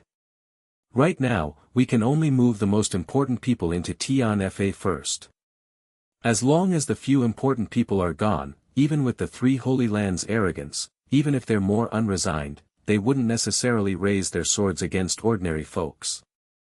In that case, I'll immediately look for Brother Duanmu, Brother Xikong, and the rest first to discuss further. Jun Moxie said decisively. Moxie, you will be in charge of arranging things with the Xian beasts. This matter must not be delayed. Since we've decided to go, then we will do so swiftly. The faster the better, in case of any unexpected changes. Jun Moxie smiled. Third uncle, please be rest assured. I've already settled things with Big Bear and the other beast kings. We're only waiting for the discussions on your side. After that, we can move immediately. The priority is in the first batch. All the important people must be moved away. After that, we will set up our base in the Tian Fa forest as quickly as possible. That way, we have a much better chance of facing the three holy lands. At the very least, we will not be in danger of being annihilated at any time. Jun Moxie said energetically. He'd already thought of another thing as well. Although Mei Shuiyan could not come out temporarily, and she was also unwilling to appear in her non-human form, she would certainly still be very happy when she knew that she had returned to Tian Fa forest. Jun Wui nodded slowly. This matter cannot be delayed. I will go and make the arrangements immediately. As his words left his mouth, his body blurred and he disappeared. Third Master Jun was a very clever man. He could clearly sense that this was an extremely critical time. Perhaps at any time, the vengeance of their enemy would arrive. Since they'd already decided to retreat, they had to act decisively. They could not afford even the slightest delay. At this time, the only person atop the tall walls was Jun Moxie. As he looked at the roiling dust of the city, he felt an indescribable emptiness in his heart. Or rather, perplexion. These inexplicably subtle feelings were his innermost feelings, his emotions. Joking around with Jun Wui had triggered his own heart. He was already 18 years old, and it was about time for him to face the matters of marriage and forming a family. But right now, there were some contradictions in his heart. As a man, it was only natural that some thoughts would form in his mind when he saw a beautiful girl. Jun Moxie was certainly not an exception. Moreover, he already had Guan Qinghan, who was already his woman, and Duge Xiaoyi, whom the elders of the two families had arranged for him to marry. Guan Qinghan was gentle and strong-willed, cold and honest, and as beautiful as a fairy. Duge Xiaoyi was lively and cute, stubborn and cheerful. Her appearance was also one among 10,000. But Jun Moxie realized to his surprise that in this period, he actually did not think of them at all. All his thoughts were placed on Mei Shuiyan alone. Jun Moxie himself knew that this was undoubtedly unfair to Guan Qinghan and Duge Xiaoyi. Even when he was masquerading as a debauchee, Duge Xiaoyi had seen the good in him. She could be said to have done everything she could to gain his affection. Although some of her actions were too overboard and ridiculous, even resulting in serious consequences, it was undeniable that that little lass's heart was truly devoted to him. Jun Moxie could clearly see everything she had done and kept them in his heart. How could he remain unmoved against such dedicated love? Guan Qinghan's selfless sacrifice for the sake of the Jun family was also something that he could see very clearly. For the sake of the Jun family, she would rather throw away her own life, and not only once. In order to save his life last time, she hadn't even hesitated to sacrifice her chastity. How can Jun Moxie not be moved by such a girl? How could he not cherish her? Alas, life was sometimes contradictory like that. Although Jun Moxie clearly knew all this, and he had also decided to be with these two girls forever, he still felt a little guilty in his heart towards them. Whether it was Mei Shuiyan, Guan Qinghan, or Duge Xiaoyi. A man could not be in love with two women at the same time. Because there was ultimately only one portion of true love to give. The moment one found their one true love, it would be for a lifetime, never to part forever. Jun Moxie was truly in love with Mei Shuiyan. Towards Guan Qinghan, it was a sense of admiration and responsibility. Towards Duge Xiaoyi, it was a protectiveness, liking, and responsibility. He had feelings for all of them. Or perhaps, even the most common problem among men. Amorousness. It was an undeniable fact. If Guan Qinghan or Duge Xiaoyi left now, Jun Moxie would not be able to accept it. He would rage, and he would be filled with sorrow. But if Mei Shuiyan disappeared, his heart would completely shatter, and he would completely turn into a maddened state. Men ah, men. Am I also a man who cannot detach myself from all these things? Jun Moxie smiled bitterly as he examined this abnormal state of mind. The more he thought, the more muddled his mind became. This was the first time that he felt that a man with a harem was actually an extremely exhausting thing. Not all of them were truly happy. F***ck, am I still a cold-blooded killer? Jun Moxie asked himself with a bitter smile. Would a killer, or a king of assassins be like this? This question was seemingly impossible to answer. Men, like women, were contradictory creatures by nature. No matter how loyal a man was, he would still turn to take a second look if he saw a beautiful girl in the streets. An appreciation for beautiful things was something that everyone had. Since there were no results even if he pondered further, then he would just let nature take its course. Jun Moxie walked down the tower slowly, his heart in a mess. For the first time in his life, he did not dare confront his feelings. It was the first time he was so affected. By the time he reached the Great Hall, Jun Woo-yi had already gathered everyone important, and they were in the middle of a discussion. Solitary Eagle and Feng Wanyun were free-spirited people who did not have fixed lodgings. To them, it didn't really matter where the Jun family was going to move to. The ones that truly exceeded Jun Moxie's expectations were unexpectedly the Dongfang family, Duanmu family, and Sikong family. Dongfang Wenqing had the strongest objection about the decision to move to Tianfa Forest. Third brother, your suggestion is too ridiculous. Although the Jun family is now considered as a super family, the number of people in your family is actually very little. If you wish to move to the Tianfa ferocious land, it wouldn't be too hard. But our Dongfang family has only just broken our vows with great difficulty, and we're making a bright comeback. What reason do we have to hide into Tianfa forest like tortoises? Not to mention other things, that place is ultimately the territory of Tianfa's myriad beasts. We can interact harmoniously with the beast kings, but if you want our Dongfang family to hide in Tianfa ferocious land, it's absolutely impossible. Even if we took 10,000 steps back and talked, the Three Holy Lands has an irreconcilable grudge with only the Jun family. Our Dongfang family has never harmed their interests in any direct way before. No matter how narrow-minded Mo Wu Dao may be, he's still considered a peak expert of a generation. Surely he wouldn't direct his wrath towards a bunch of worldly families. For these reasons, our Dongfang family will not retreat. Dongfang Wendao and Dongfang Wenjian were of the same opinion as well. Even more surprising to Jun Moxie was that Sikong and Yi and Duanmu Chao Fan also thought the same way. The Jun family is the main target, so it's completely reasonable to want to retreat. But there shouldn't be such a need for our two families. After all, the Three Holy Lands are well-reputed powers. If they really decided to bully us regular families out of spite, that would be too much of a stain on their reputation.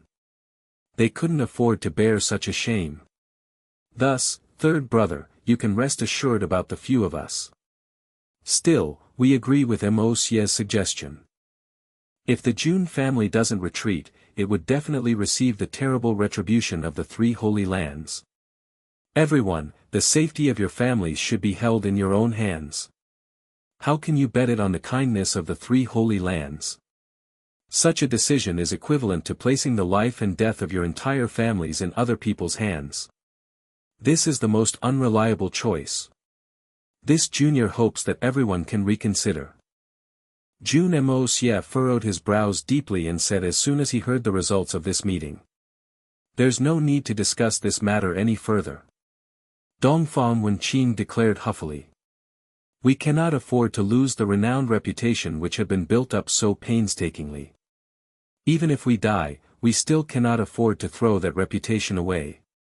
Unfailing as the sun that rises from the east, I am undefeatable. We are about to recreate the glory of our family. If we were to shrink back and hide away now, retreating under the wings of beasts for protection, what return to glory can the Dongfang family still talk about? Since the discussion had reached such a state, any more words would simply be useless. If the issue was forced further, all courtesy would be dropped. Left with no choice, Jun Moxie could only ask everyone to raise their guard and be careful. He gave them as many healing pills as he could and arranged many channels to transmit messages. The Eagle King's underlings were spread out to facilitate the communications between all the families. If there were any changes, it would be easier to provide each other support. The next day, Dongfang Wenqing, Duanmu Chao Fan, and the rest left Tianxiang and hurriedly set off to return to their own territories. Old Master Jun also only received a faceful of dust when he went to look for Dugu Zonghang. The old Master Dugu was drinking when he received the news. After falling silent for a long time, he waved his hand and shook his head. "You all leave first. We will not go. The Dugu family is not going anywhere." Jun Zhantian had interacted with this old man for his entire life, so how would he not understand the thoughts of the latter? He didn't try to persuade him any further. Sighing lightly, he stood up silently and left. Dugu Zongheng looked at his back view moodily. Just as Jun Zhantian was about to step out of the door, he called out in a deep tone. "Tell your grandson to treat my granddaughter well.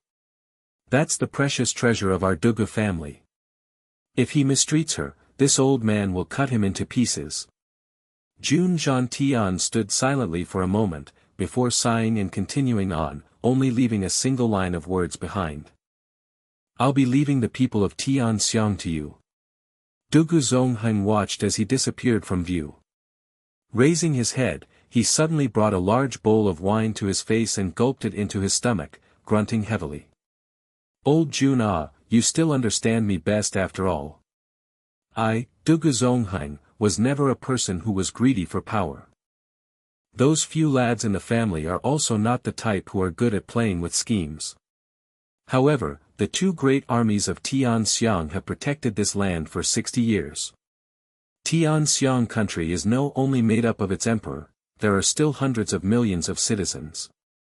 Your Jun family is definitely leaving, but if the Dugu family also followed, what would happen to them?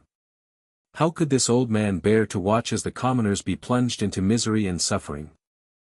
The 9 dragons of my Dugu family still need to uphold this country for the sake of the millions of commoners. It's fine if they feel grateful, and it doesn't matter if they're unappreciative. In any case, this is one of the few purposes of this old Dugu Zongheng's life. As for the royal family, when has this old man ever placed the glories of royalties in his eyes?" After saying this, he drank another large gulp of wine. Then, he sprawled himself against the table, sweeping the wine bowl off and causing it to shatter loudly on the ground. Laying with his eyes closed, he mumbled incoherently. Heroes and heroines charging forward, in this turbulent times, how could the heroes of our Dugu family retreat? Only by charging. Charging forward, otherwise, the entire Tianxiang country will be filled with suffering and distress, with fires raving through the lands. We cannot leave ah. The entire Jun family was embroiled in the frenzy of last-minute preparations. Only old Master Jun stood alone atop the highest tower of the Jun family, gazing outward solemnly. Every tile and brick, each blade of grass and every tree of Tianxiang city, it seemed as if he would not get enough of them even if he looked all day long. This was the place that the Jun family and he had stood guard over for their entire lives. For the sake of this land, this old man donned shining spears and mounted armored horses for an entire lifetime, escaping from deadly situations hundreds of times. For this land, Wu Hui bounded himself to duty and honor without glancing back, turning into a god of war, campaigning through the battlefields. The relentless winds and rains in the mountains, the bitter cold of the deserts, the vast plains under the hoofs of the warhorses, the battle cries of bannermen, which man of the Jun family had not experienced them. Old Master Jun stood silently for a long time, and slowly, crystal-like tears welled up in his eyes. 2 lines of tears rolled off his eyes, staining his snow-white beard, finally dripping onto the ground, drop after drop. From his adolescence to his old age, how many brothers had turned into white bones in front of his eyes, how many good men were drenched in blood, laying down their lives on the battlefield under his lead, even his own beloved son and grandsons had spilled all their hot blood on this land. The brilliant glint of war blades seemed to be flashing before his eyes, and the sorrowful cries of brave men rang in his ears. The look in the eyes of his brothers in the moment before death was engraved deeply in his heart to this day, and the agonized roars of battle echoed clearly in his mind. Big Brother Jun. Big Brother Jun, Jun Xie closed his eyes tightly, and his aged face twitched with pain. He lowered his head, and his shoulders trembled lightly as tears rolled down his cheeks. Begrudging. Unwilling. He truly loathed to part with all this. But today, he was finally about to leave.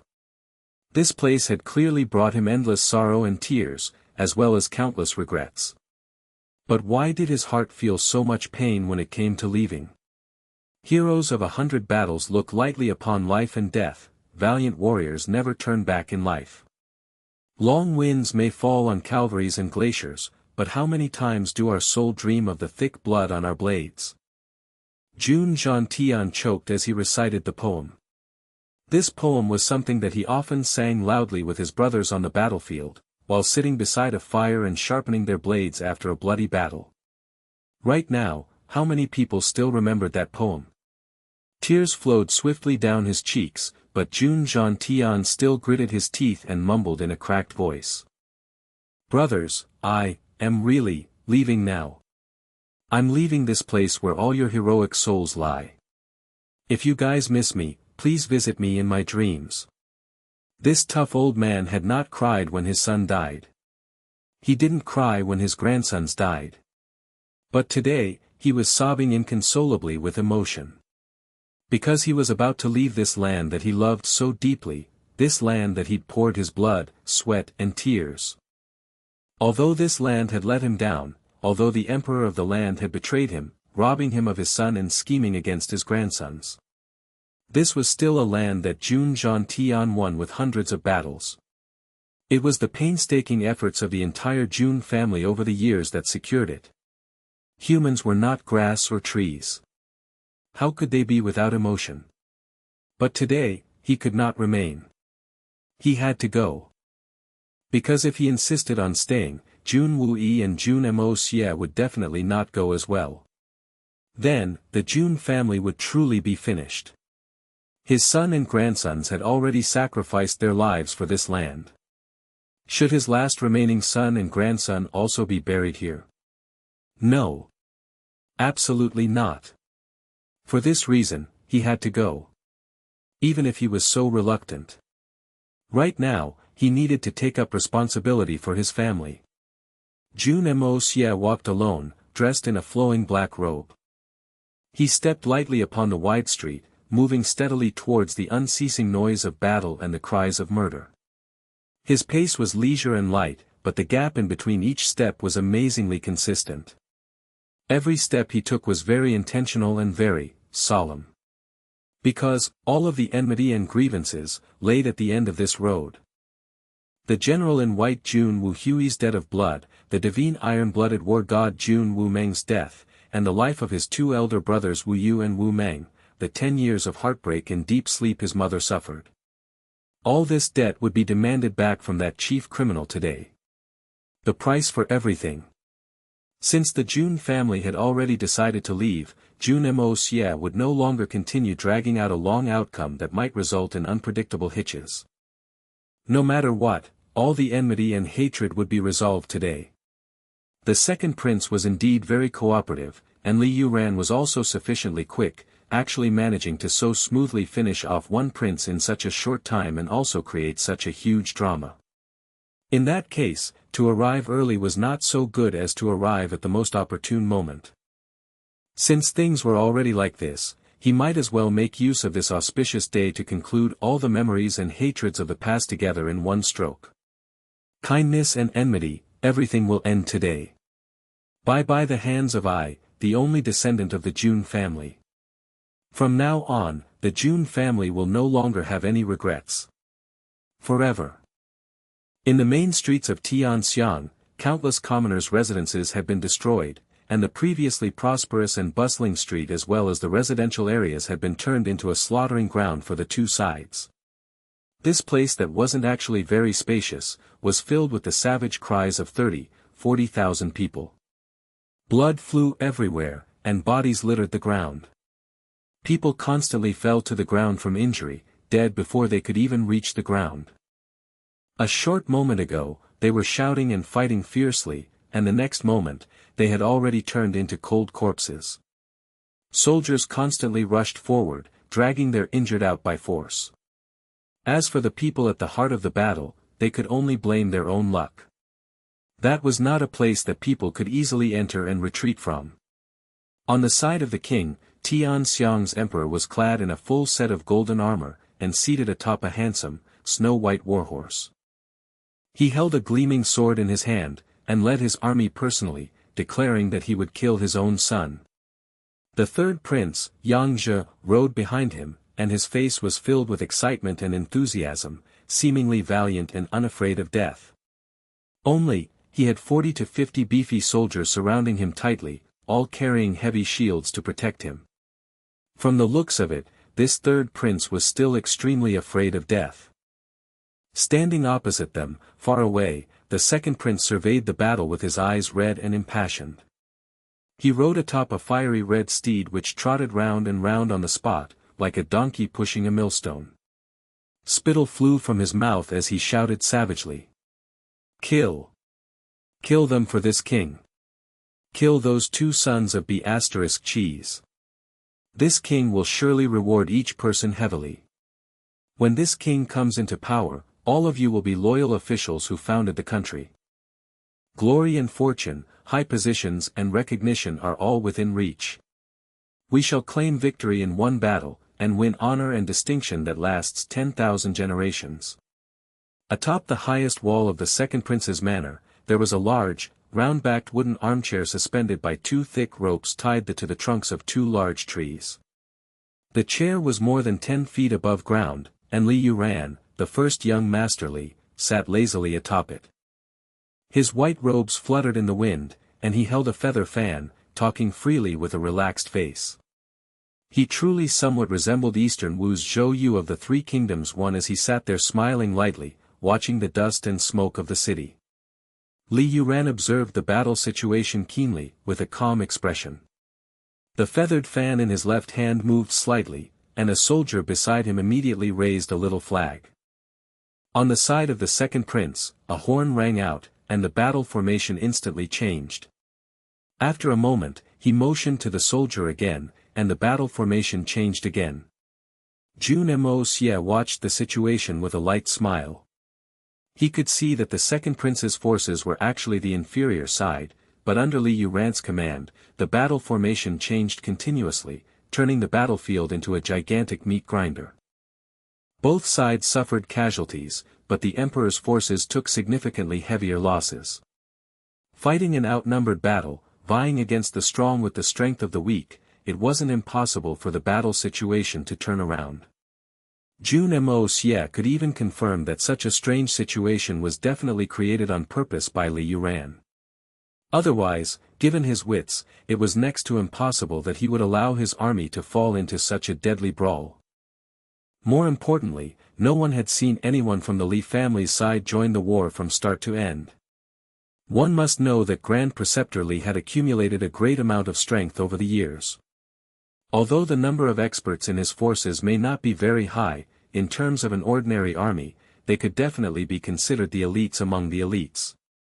If they joined the battle, it would instantly be a deciding factor.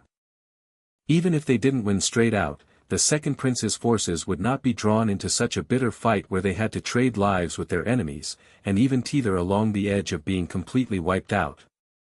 The emperor also definitely had his own trump cards, but Li Yuran's strategy in controlling this war was to maximize the chaos in the city as much as possible, the bigger, the better. His heart was as steady as a mountain. After all, Jun Moxie would turn up in the end to clean up the scene. He would take the battle before his eyes as just some entertainment. No matter how many people died, it wouldn't affect young Master Li's heart at all. It was best if everyone died. This Li Yuran, is really a rare talent. Jun Moxie sighed and muttered. He's such a clever man, why must he be a crook? He raised his head and looked in the direction of the prince equivalent, wondering about the little rascal Yang Mo and thinking to himself, should I keep this Li Yuran? Is it a good thing, or a bad thing to keep him alive? To kill such a talent, he truly felt it to be somewhat of a pity. But if he kept him alive, apart from himself, who in this world could keep Li Yuran's heaven-shocking talent and scheming mind in check? Yang Mo, does he have that ability? Even though he was facing a scene where thousands of soldiers and horses were smashing against each other, Jun Moxie only stood quietly to ponder about his own thoughts. It was as if the slaughter fest in front of his eyes was not worth a single glance. He did not put it to his heart at all. The dense killing intent and cries of war formed into a wave, accompanying the spring breeze as it washed over his head. His hair floated lightly, exposing his clear forehead and those slightly furrowed brows. The Jun Moxie in that moment seemed to have a deeper and more melancholic feel about him. As if he were a simple youth, not familiar with the ways of the world, feeling an unknown, inexplicable sorrow for the first time in his life as he faced the spring flowers and autumn moons and the relentless river of time and the ages. Long live! Long live! At this time, a chorus of excited roars rang out in the battlefield like a tsunami. Jun Moxie raised his head and looked up from his daze only to see that the emperor had grown restless after failing to break the ranks of his opponent after so long. Raising his sword, he charged into battle personally, causing the royal guards behind him to jump up in fear and hurriedly follow after him. With the emperor stepping onto the battlefield personally, and even leading the troops himself, the boost in morale to the troops was undoubtedly huge. The royal army was practically shouting itself hoarse, and the soldiers' eyes were red as they rushed over, as if they didn't want their lives anymore. As the saying went, a single general risking his life makes 10,000 soldiers invincible. Right now, it was not just a mere general risking his life. In just a short moment, the pressure on the side of the second prince multiplied greatly. Even with superior formations, Li Yuran's brilliant strategies were not sufficient to stem this tide. The third prince, who was heavily protected by his guards, suddenly saw that their side was in an absolute advantageous position, and the second prince's forces were being beaten back repeatedly. Recognizing his opportunity, he roared like a tiger. Bring the drums! This prince will personally drum up some support for Royal Father. Royal Father is wise and brilliant, may he vanquish this evil traitor Yang Dan in one swift stroke. Very quickly, a soldier carried a huge drum over. The third prince threw his cloak behind him and walked forward suavely, grabbing the drumsticks. Then, he began beating upon it energetically with the momentum of fierce winds and relentless rains. It was actually very rhythmic, and from the looks of it, the rumors that this prince was spending his free time beating the drums while watching his wives and concubines play soccer naked, was actually not that far-fetched. Judging from the skills he was displaying today, it seemed like he had practiced for a long time. The drumbeats fell like rain, dense and rapid. All the soldiers were all shouting at the top of their lungs. Your Majesty is mighty. His Highness the Crown Prince is awe-inspiring. We will definitely be victorious. Their voices shook the earth and trembled the heavens, as if they'd already won. The reason this crown prince took up the drums to boost the morale of the army was because the emperor himself had stepped onto the battlefield. As the crown prince, it would be too inappropriate if he didn't step up himself. But for him to enter the battle personally, this awe-inspiring crown prince was simply too afraid of death. Thus, he came up with this idea.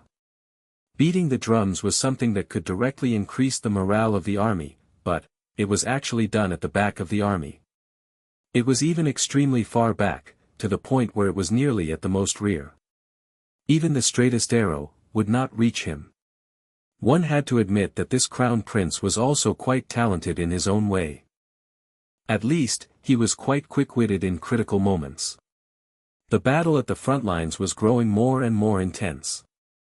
The battle drums on both sides resounded like thunder, and war banners flew high in the sky among the huge crowd of people. Just at this time, a completely unexpected situation that no one would have thought of appeared. The third Prince Jun Xie, or rather, the current crown prince suddenly threw his drumsticks aside and stood up passionately. Raising his chicken-like neck, he roared to the heavens. Suddenly, he took a large step and strode out, walking towards his warhorse with a never-before-seen pride and determination. His steps were firm and forceful, and his back was straight. His short stubby legs crossed in front of him as he walked, like a cat walking on a straight line, showing the demeanor of a crown prince of a country.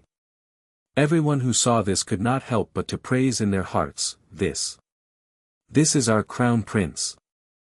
See how heroic he is, how brave, and unafraid of death. How many geniuses, eh? What is going on? The crown prince leapt onto his horse with a single jump, clasped his legs around the horse, and under the disbelieving eyes of the crowd, he pulled out the riding crop and whipped it sharply across the horse's rear end. Then he raised his voice and roared loudly. His usual duck-like voice sounded extraordinarily heroic this time. This crown prince is also going. A man should live and die for their country, why should they give their lives pointlessly on the battlefield? Royal father, your little D***cky is here. To think that he actually came up with a poem on the spot. And it was actually such a memorable one iconic enough to be passed down for thousands of years. This poem was filled with both literacy fluency and martial inspiration. Truly a perfect combination of literacy grace and martial virtues. As expected of the crown prince everyone was filled of praises, until they heard the last sentence. The entire crowd was stunned in an instant. Their mouths hung wide open, unable to be closed, and shock was written over the faces of every single person. Royal father.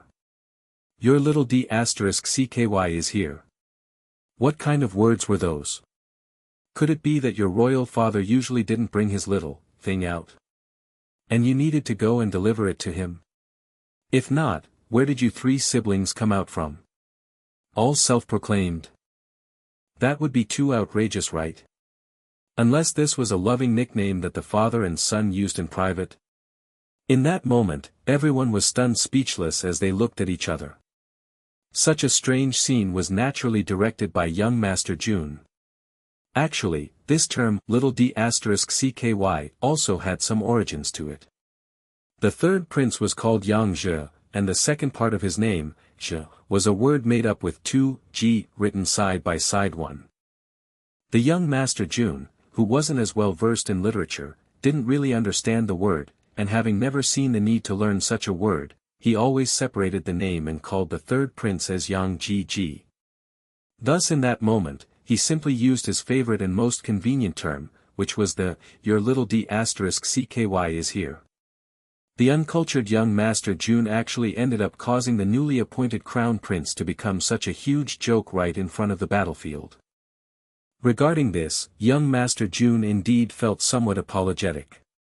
He'd clearly intended for the crown prince to yell out, GG, as for what others interpreted it as, he could only say that these people's minds were too dirty. In any case, it was a person who was going to die soon anyway, just call him whatever you like. While this took a long time to describe, only an instant had passed in reality. Just as everyone was still in a state of shock, the crown prince had charged out atop his warhorse, killing all the way towards his royal father while crying out, Royal father. Your little GG is here. In that moment, both sides' soldiers only looked on with shock. A few people who were in the midst of fighting even forgot to swing their swords as they looked at the wildly charging crown prince with disbelief. The second prince awoke first from the state of shock, and began laughing madly. One by one, everyone clutched their stomachs and laughed until tears rolled down their cheeks. Your Majesty, so it turns out that you were afraid for your little thing and decided to keep it away first before the battle. Your Majesty is truly far-sighted, this official has complete admiration for you. Tian Xiang is truly blessed to have such a prudent emperor. There is nothing that the country cannot achieve like this. All of us here are men, we can understand why you did that, haha. The entire battlefield was filled with the voices of mocking laughter. There actually weren't any sides anymore. The emperor was so angry that his face turned green, and even his chest grew tight, as if he was going to have a heart attack. But at this juncture, who could he turn his wrath to? The enemy? Who would bother with him? His own people. Wouldn't that simply douse the morale in the hearts of his own soldiers? Left with no other alternatives, he raised his finger shakily and pointed it at his son. Idiot! What nonsense are you spouting? The Crown Prince Jun Xie had rushed over excitedly, only to be met with a face full of steaming fart. In that moment, his face turned aggrieved as he cried out, "Royal father, it's me, your little G. I've come to help you, why are you scolding me? I'm your little D*CKY. Don't you want me anymore?" Jun Moxie himself was still hidden nearby, but he was laughing so hard that his stomach hurt. Still, it was enough for the show to reach up to this point. It can be closed now. Pointing his finger at the crown prince's head, Jun Xie suddenly hollered with rage. "Young bastard! Roll over here for this daddy to die." This sentence was even more amazing, directly turning himself into his second elder brother's daddy. The emperor was so angered that he nearly fell off his horse. But before he had the time to lecture him, Jun Xie opened his mouth and began cursing fluidly, whipping his horse and charging into no man's land. His warhorse was like a soaring dragon, leaping into the air and diving into the enemy's ranks, stabbing towards the second prince. His enemies parted to the two sides as he approached, like water before a ship, clearing him a wide berth forward. It was actually the dazzling scene of a single hero charging into the enemy's ranks to take the head of the opposing general. Wow! His Highness the Crown Prince is amazing. The ass-kissers on their side had already begun to cheer with excitement. Before their voices had faded, the Crown Prince Jun Xie had already charged all the way to the second prince's side. His war horse neighed and snorted fiercely, lifting up both front hooves like a scene out of a legendary story. Everyone gasped with amazement. The Crown Prince's move was simply too brilliant. Once the sword in his hand slashed down, the traitor before him would be directly vanquished. That was a huge contribution. If such a brave Crown Prince took his place as emperor, he would certainly be a very wise king. What kind of bravery did one need to do such a heroic act? The heavens are favoring our Tianxiang, that is why they're blessing us with a brave ruler. The Crown Prince would definitely lead Tianxiang to greater heights. Even uniting the continent and vanquishing the other kingdoms would not be impossible matters. In an instant, everyone on the emperor's side grew excited. Some had even readied themselves, taking in a deep breath so that the moment the sword slashed down, they could roar their victory. The second prince was clearly a piece of meat on the chopping board with no place to hide. Even the emperor who was in the midst of battle turned his head over with a look of joy as well as an indetectable trace of sorrow in his eyes. Just at this time, another anomaly appeared. The courageous and awe-inspiring crown prince suddenly stopped his actions and looked around in a panicked manner as if he had just been awoken from a dream. He started bawling with tears and snot ran down his face. "Mother! Father! How did I get here? Woo-woo! Don't kill me, second brother, my dear second brother. Please, I beg you, I'm willing to be a slave or a dog for you, just don't kill me." With a pu sound, a yellowish-white substance burst out of the crown prince's pants, flowing down his legs. The battlefield was suddenly filled with a horrible stink. He had actually been so scared that he literally sh*t and pissed himself. Indeed, flying waters descending 3,000 feet, till I think the Yellow River, has tumbled from the ninth height of heaven. 1. The second prince saw his third brother charging towards him, with no one blocking him at all. He was about to dodge to the side, but he found himself suddenly unable to move. His heart filled with despair, and he prepared himself to die. His third brother had rode all the way into his forces like a powerful spear through a forest of bamboo, arriving right before him. The second prince only had enough time to form the words, "I'm dead," in his heart. He knew that he would not be able to escape death this time. Helpless, why, he closed his eyes tightly. But despite waiting for a long time, the blade did not fall. Instead, he heard the pleading cries of the crown prince. And, the one he was pleading to seemed to be, himself. How was this possible? Shouldn't he be the one begging his younger brother for mercy? Following that, he heard a strange sound, like a person having a terrible stomachache after eating bad croton seeds, and a foul smell quickly rose into his nose. The second prince opened his eyes as if he had awoken from a dream. The first thing he saw was the crown prince, quivering like a pitiful worm and begging him with a face full of despair. Just what was going on? The second prince blinked his eyes somewhat disbelievingly as he looked at the crown prince. The latter had already tumbled down from his horse and was crawling upon the ground. Foul yellow liquid was flowing from his pant legs, forming a trail behind him.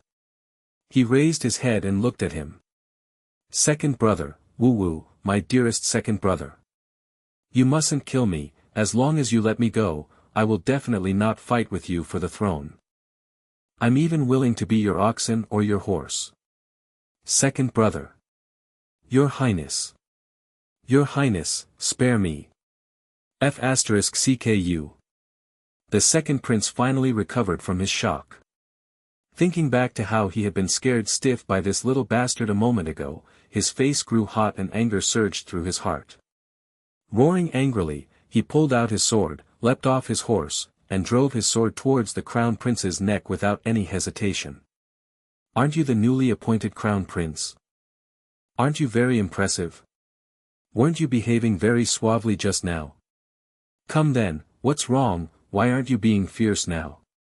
As he shouted, he plunged the sword swiftly into his own brother's heart, pulling it out, stabbing it in again. He repeated this action several dozen times until finally the crown prince's body resembled a beehive. His limbs had also been chopped apart and turned into indistinguishable pieces of meat. The second prince roared savagely, kicking the incomplete body into the air as he laughed proudly. You little bastard. You think you can fight me for the throne? Motherf * king idiot. See if this daddy wouldn't toy you to death. The second prince, who had always been physically weak, was panting heavily. However, his hands and feet still did not stop. Whether it was the enemy or his own forces, both sides stopped fighting in that instant as they looked dumbly at this scene. Every single person was wearing the same expression. Disbelief. It was utterly illogical. Everyone's eyes were opened wide with shock. Something like this actually happened in this world. Dear gods, save me. I think there's something wrong with my eyes.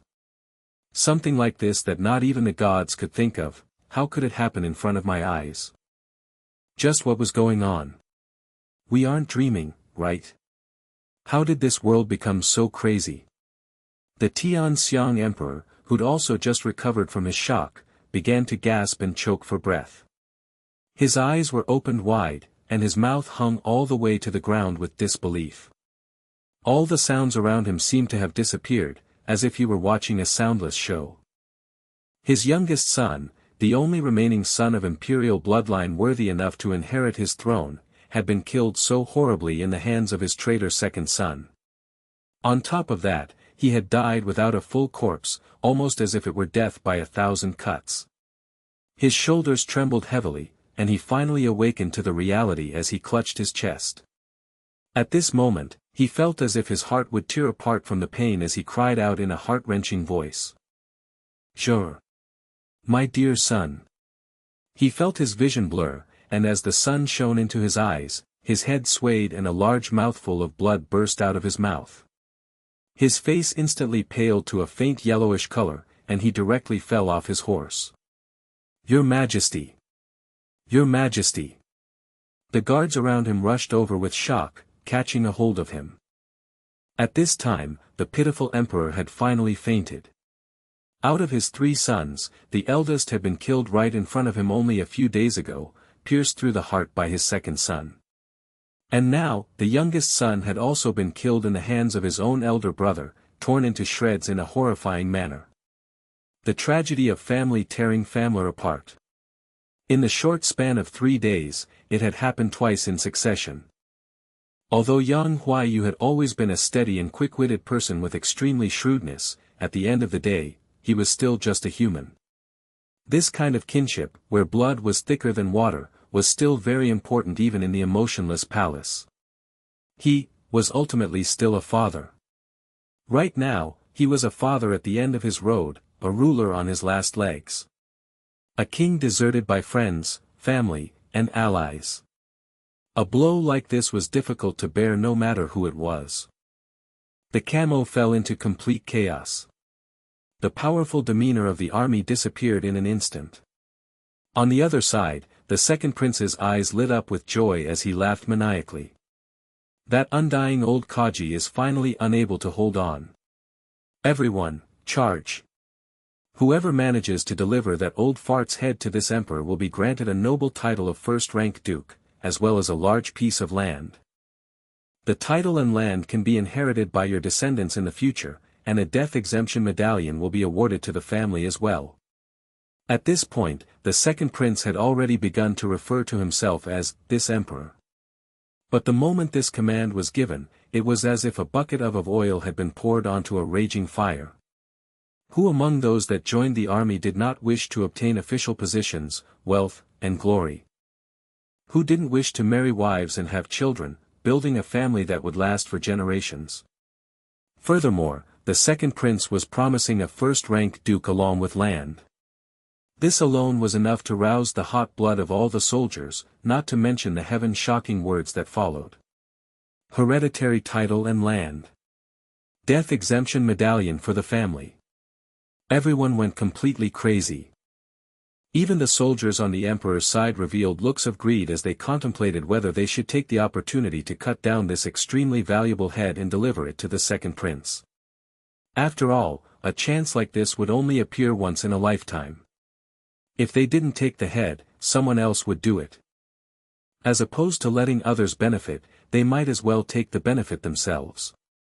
The moment this idea sprang up, it spread like wildfire through the battlefield, completely uncurbed. Quite a number of people turned around with bestial looks in their eyes. Then, like a bunch of mad dogs, they charged towards their own king. This emperor is not dead yet. Who dares to behave rashly? As long as this emperor is around, who in Tianxiang dares to revolt? A loud roar suddenly rang out. The emperor had actually woken up again at an unknown time. His eyes blazed like electricity and blood still stained the corners of his mouth. He climbed back onto his horse and sat with his back straight. He looked extremely fierce and strong, not inferior to how he was in his prime. Under his sharp gaze, the surrounding soldiers actually did not dare meet his eyes. All of them took a few steps backwards, as the weapons in their hands lowered slightly. Even the second prince's face paled as the sword in his hand fell to the ground with a loud clang. His arms trembled lightly, and he actually avoided his father's eyes as they swept across his face. His legs turned soft, and he took 3 full steps backwards. Yang Dan. You want to kill this emperor? Yang Huaiyu stepped off his horse and spread out his arms as he stared fiercely at his son. You killed your eldest brother. And you've killed your third brother today. The 2 of them are your blood kin. The 3 of you were all born from the same mother. If they are bastards, what are you? And now, you even wish to kill me. You want to kill your own father. If I'm an old bastard, an old fart, then what are you? Answer this emperor. With each question he asked, he took 1 step forward. In his panic, the second prince backed up by a step as well. By the time he was finished, the emperor had moved 5 steps closer to him. The second prince's mouth opened and closed mutely, and his entire body trembled lightly. His eyes swiveled aimlessly, and his face was filled with anxiousness. The savagery that he displayed only a moment ago had completely disappeared. This person was his own royal father. Although he could murder his own brothers in a ruthless manner, against his own father, he ultimately could not do it. He did not dare to. Why? Yang Huaiyu, Your Majesty the Emperor, what's wrong? Yang Dan cannot kill you. Why can't he kill you? Do you have one more head than him, or do you have an additional life? A clear voice sounded out in the air. The voice was gentle, not too light and not too heavy. It caused those who listened to it to feel a refreshing sensation, even somewhat dissipating the dense bloodlust of the battlefield. Jun Moxie.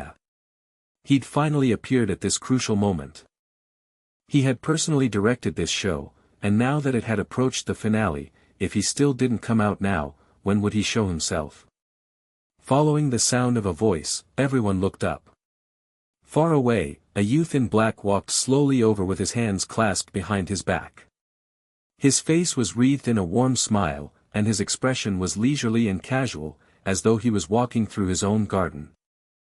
The thousands of people on the battlefield parted like the Red Sea, forming a passage for him through the carnage. It was as if an immortal had come to visit from the heavens. The ground was filled with thick, sticky fresh blood that covered one's soles completely. However, the powdered soles of the youth's shoes were not stained at all. He walked over casually, neither fast nor slow. Looking at the sword-wielding soldiers around him and at the river of blood under his feet, he raised his voice and lamented. Since ancient times, the path of kings is an emotionless one. So what if it's kin murdering their own blood? While gazing upon fortresses and mountains picturesque as a painting, their feet are filled with white bones. As he spoke, he had already walked and reached less than 10 zhang away from Tianxiang's Yanghuayu. His black pupils carried an evil gleam as he tilted his head and looked at this emperor at the end of his path. Smiling lightly, he said, "Your Majesty is truly in a good mood. To think that you're capable of lecturing your failure of a son in such a righteous manner right in the midst of a raging battle where blood and tears rain through the sky. What a loving father, how touching and admirable." He shook his head lightly as a lonely expression came over his face. Sighing heavily, he continued. "It's a pity. I cannot even see my father anymore, or hear him lecture me. As a son, how can my heart not ache? The tree craves stillness, but the wind will not abate. The son wants to serve his parents in their old age, but they are no more. Your Majesty, this feeling is truly hard to describe with words. Tell me, isn't it so? You've lost 2 sons in quick succession, and the last one is attempting to kill you and wrest the throne away. Your Majesty can probably clearly understand the pains of this commoner." The emperor's eyes flashed with pain, as well as a deeply hidden fear. Furrowing his eyebrows tightly, he snorted. "Jun Moxie, this matter is ultimately an internal problem of my imperial family. What are you here for? Who are you representing today, unless your Jun family hasn't made enough trouble yet?" Jun Moxie chuckled lightly. "Your Majesty jokes. How could that be? Since when has our Jun family created any troubles? Ever since that incident at Tianguanlin 10 years ago, our Jun Moxie no longer dares to create any trouble." He rolled his eyes and suddenly, a sharp gleam shot out from his pupils. His tone turned from gentle to exceptionally dominating and pressuring. "Your Majesty, do you perhaps still remember Jun Wuhui of that year?" The Tianxiang emperor's face twitched, and his expression grew dark. "Do not speak falsehoods in the face of a sincere man. What do you want to say? Go ahead and say it directly." The moment Jun Moxie appeared, the kingly pressure that the emperor had built up with great difficulty actually disappeared in an instant. Facing Jun Moxie, he even seemed a little frightened and guilty.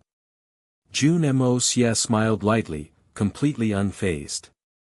"Your Majesty, why are you losing your temper already? That imposing demeanor of yours nearly scared this commoner to death." Your Majesty asked what this commoner was trying to say. "It's actually really nothing much.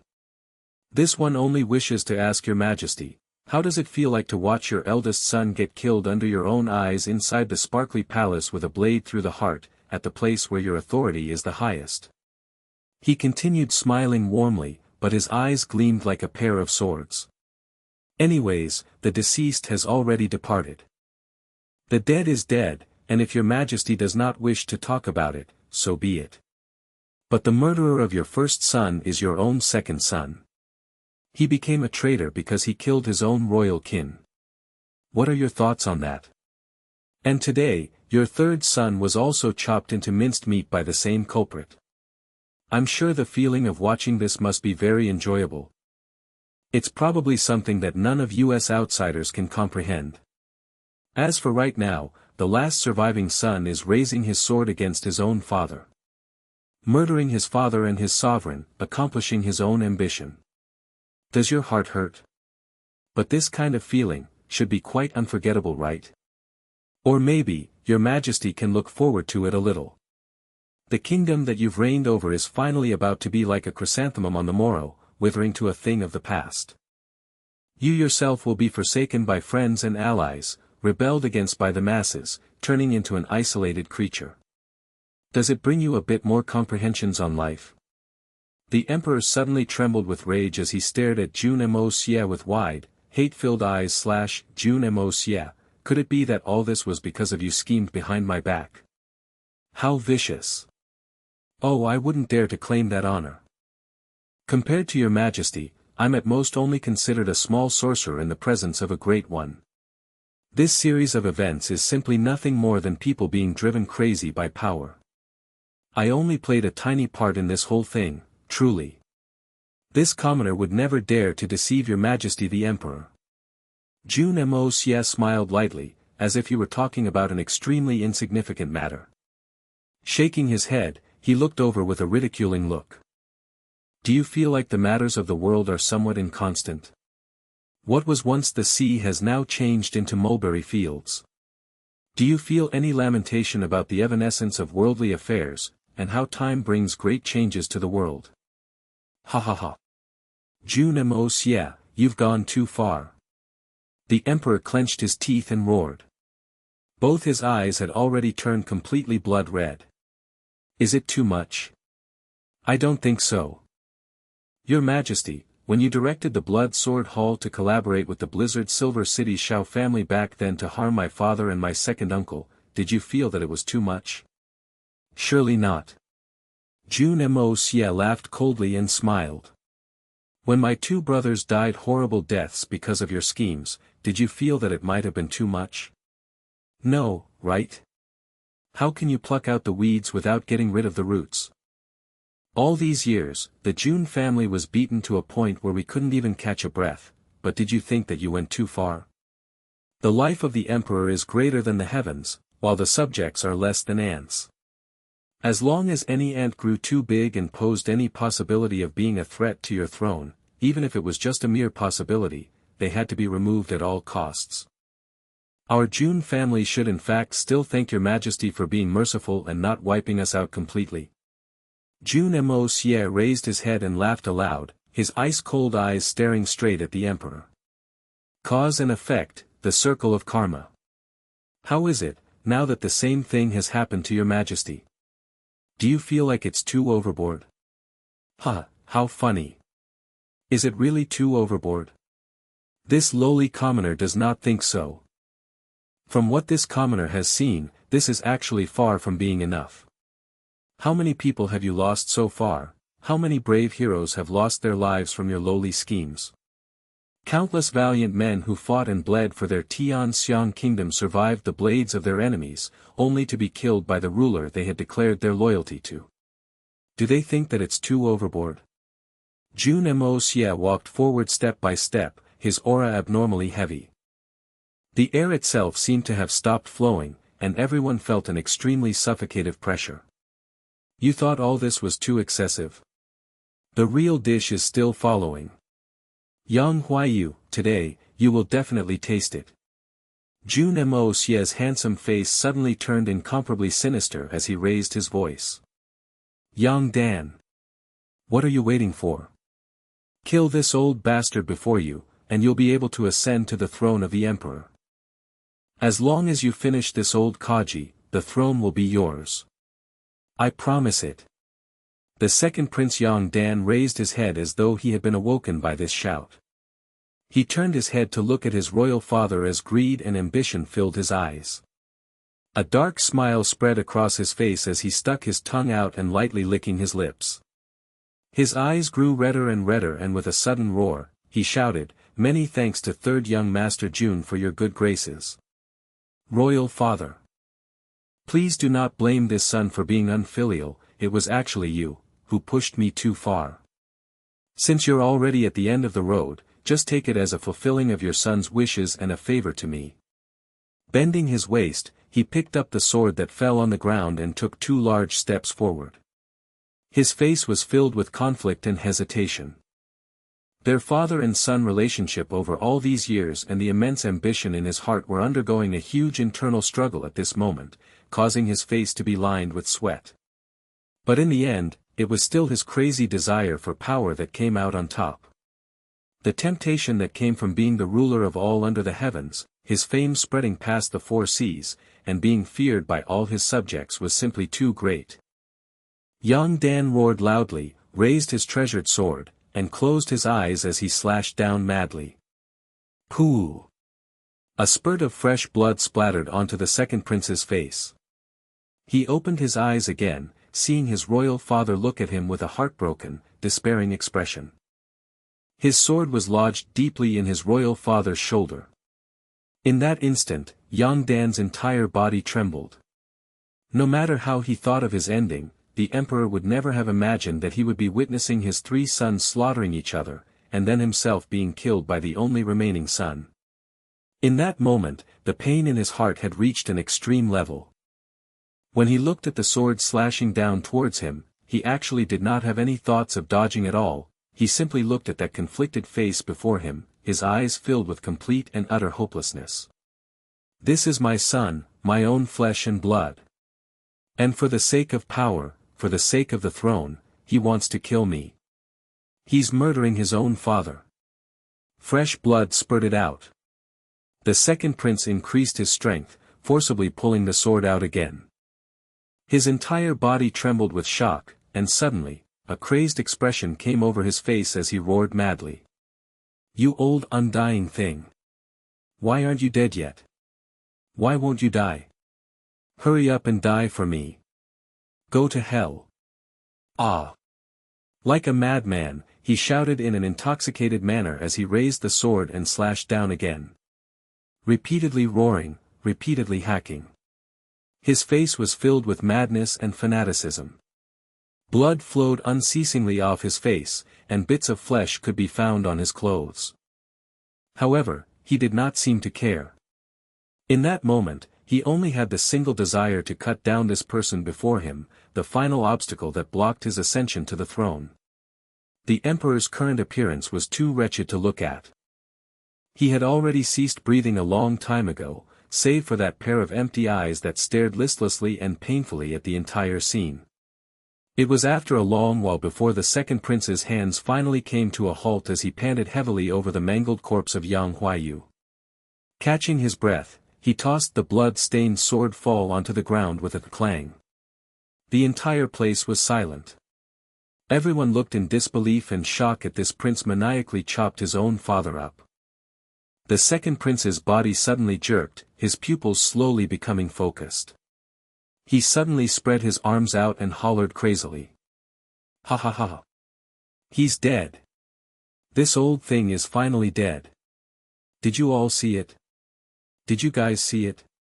From today onwards, I am the emperor.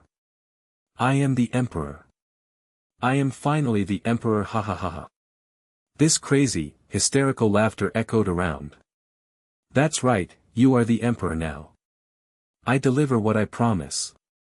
Come, let me bring you to sit upon that chair that you have dreamed of for a long time." Jun Moxie looked at him sarcastically. "Ah. Yes. Good good good, ha ha ha, it is right here." The second prince laughed maniacally, suddenly running off towards the emperor's carriage. There was a dragon chair inside. That was what the emperor had sat on when he came. The second prince ran over, out of breath. Clambering up into the carriage, he shouted. "Get lost! Get lost!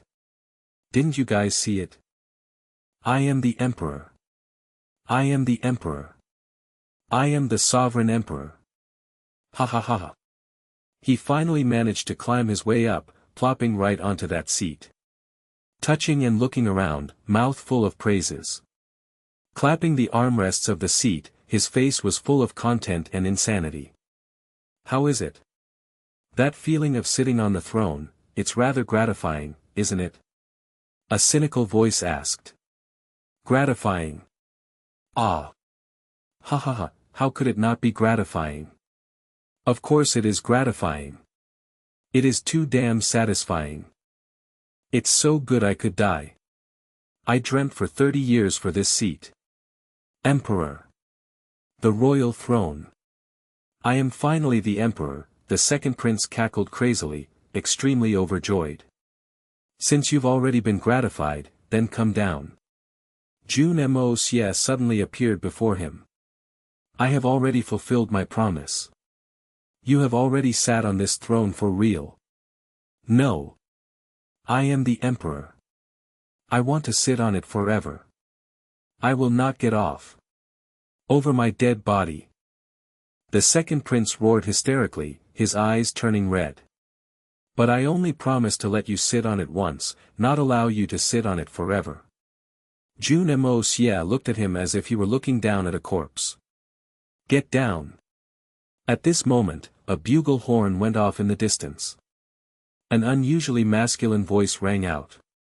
Prince Equivalent and his son have come forth with their troops to aid the emperor to settle the rebellion. Everyone is to put down their weapons. Those who surrender shall be spared. Grand Preceptor Li brings his troops forth to aid Emperor Yang Huaiyu.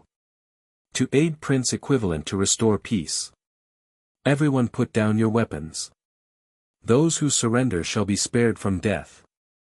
The drums banged and bugle horns blared, and like a tsunami, the clops of the horses of the troops could be heard coming from all directions. Prince Equivalent. What is he doing here? Could it be that he also wants to become emperor? No. This throne is mine. It is mine and mine alone. Whoever fights me for it shall die. Kill him. Kill him. Emperor. You're not even worthy. While the second prince was still screeching away arrogantly, Jun Moxie had already caught him by his neck and lifted him off the ground. With a casual toss of his hand, the second prince flew a few hundred meters away, landing heavily on the ground and causing the puddle of blood on the ground to splash about, fresh blood flowing from the corner of his lips. The second prince had always been lacking in his chi and blood due to his lascivious ways. His physical strength was even worse than any regular young man. He was really lucky to not have died after being tossed like this by young Master Jun, but it seemed like it was completely impossible for him to pick himself back up again anymore. Men! Capture this lawless rebel and traitor who killed his brothers and his father, the emperor. Present him to Prince Equivalent, everyone else put down your weapons. If anyone defies this order they shall be executed accordingly for the same crime. The person who hollered this sentence gave everyone an even greater shock. This person was young Master Li Yuran. The person who assisted the second prince to accomplishing his goals, instigating the second prince to kill the first prince. The person would have gotten the greatest benefit out of this snatching of the throne. What exactly was going on? The change in situation was so peculiar that it was incomprehensible. Prince Equivalent's troops came rushing over from all directions like a looming mountain. The troops of both sides present had no fighting powers and no desire to fight, so they gave way at once. The conclusion was set in an instant. The son of Prince Equivalent, Little Devil Yang Mo, sat upon his steed and looked at Jun Moxie who stood in the center of the rebellion troops. His eyes were full of emotions and gratitude. All this was impossible to have occurred naturally. But because of this brother Moxie, who, with a turn of his palms, commanded the clouds and rain and completely overturned the Tianxiang Empire that was under the rule of Yang Huaiyu. And more unexpectedly, this fulfilled the wishes of father and me. Jun Moxie grinned and winked at him. But it was not a good time for the two of them to catch up right now. Li Yuran, donned in his white robes, had already come down from his high chair and walked over to Jun Moxie in an unhurried manner. Jun Moxie grinned and walked forward to meet him midway. Revenge was over, it was time to leave. The entire place was in a state of chaos. No one saw, or perhaps even noticed, when Jun Moxie and Li Yuran had already disappeared without a trace. Aristocratic Hall. Chief Auctioneer Tang Yuan looked on, completely stupefied, at the two people he never thought he would ever see walking together. Jun Moxie, Li Yuran. In Tang Yuan's mind, as long as these two people met, they'd either be mocking and ridiculing each other, or engaging in a fight. Now they were walking in together, shoulder to shoulder, like good buddies. How could Fatty Tang not be in shock? Tang Yuan looked at them blankly, raising his head up to look at the sky, trying to check if the sun had risen from the west side today. Then, he rubbed his eyes aggressively and let out a weird cry. Sucking in a breath of air that made his belly tremble, he spoke with great difficulty. I really am not dreaming. When did the two of you get together? Jun Moxie couldn't hold back his laughter. Why? Is it weird? Fatty Tang's mouth hung open, and he seemed like he was on the verge of going mad. Is it not weird? How did you, the two of you? Li Yuran also laughed. Tang Yuan, some things may not be as real as you see it. Just like today, I am able to walk into this aristocratic hall with third young Master Jun, but do you know that I do not have any confidence that I am capable of stepping out alive? Tang Yuan widened his eyes and heaved a sigh of relief. Then that's good, that's good. With all his self-restraint and upbringing, even Li Yuran couldn't help but roll his eyes when he heard this sentence. This fatso is too unreserved. Is hearing that my life is in danger something worth you getting so happy over? Jun Moxie looked at Li Yuran with a smile on his face. Fatty, come along too. He headed upstairs first. Tang Yuan agreed and followed right after. Li Yuran was the last. His face was completely filled by the sight of that round, fat bum that occupied almost 2/3 of the space of the stairs. The boards of the steps were squeaking beneath their feet. He couldn't help but feel worried that these stairs might just crumble under the weight of Fatty Tang. Actually, Tang Yuan had really lost a great deal of weight. After Jun Moxie helped him with his weight loss, Tang Yuan's managed to maintain his new weight for a couple of days. Then, he slowly gained it again, but finally came to stabilize and kept it at almost 300 jin.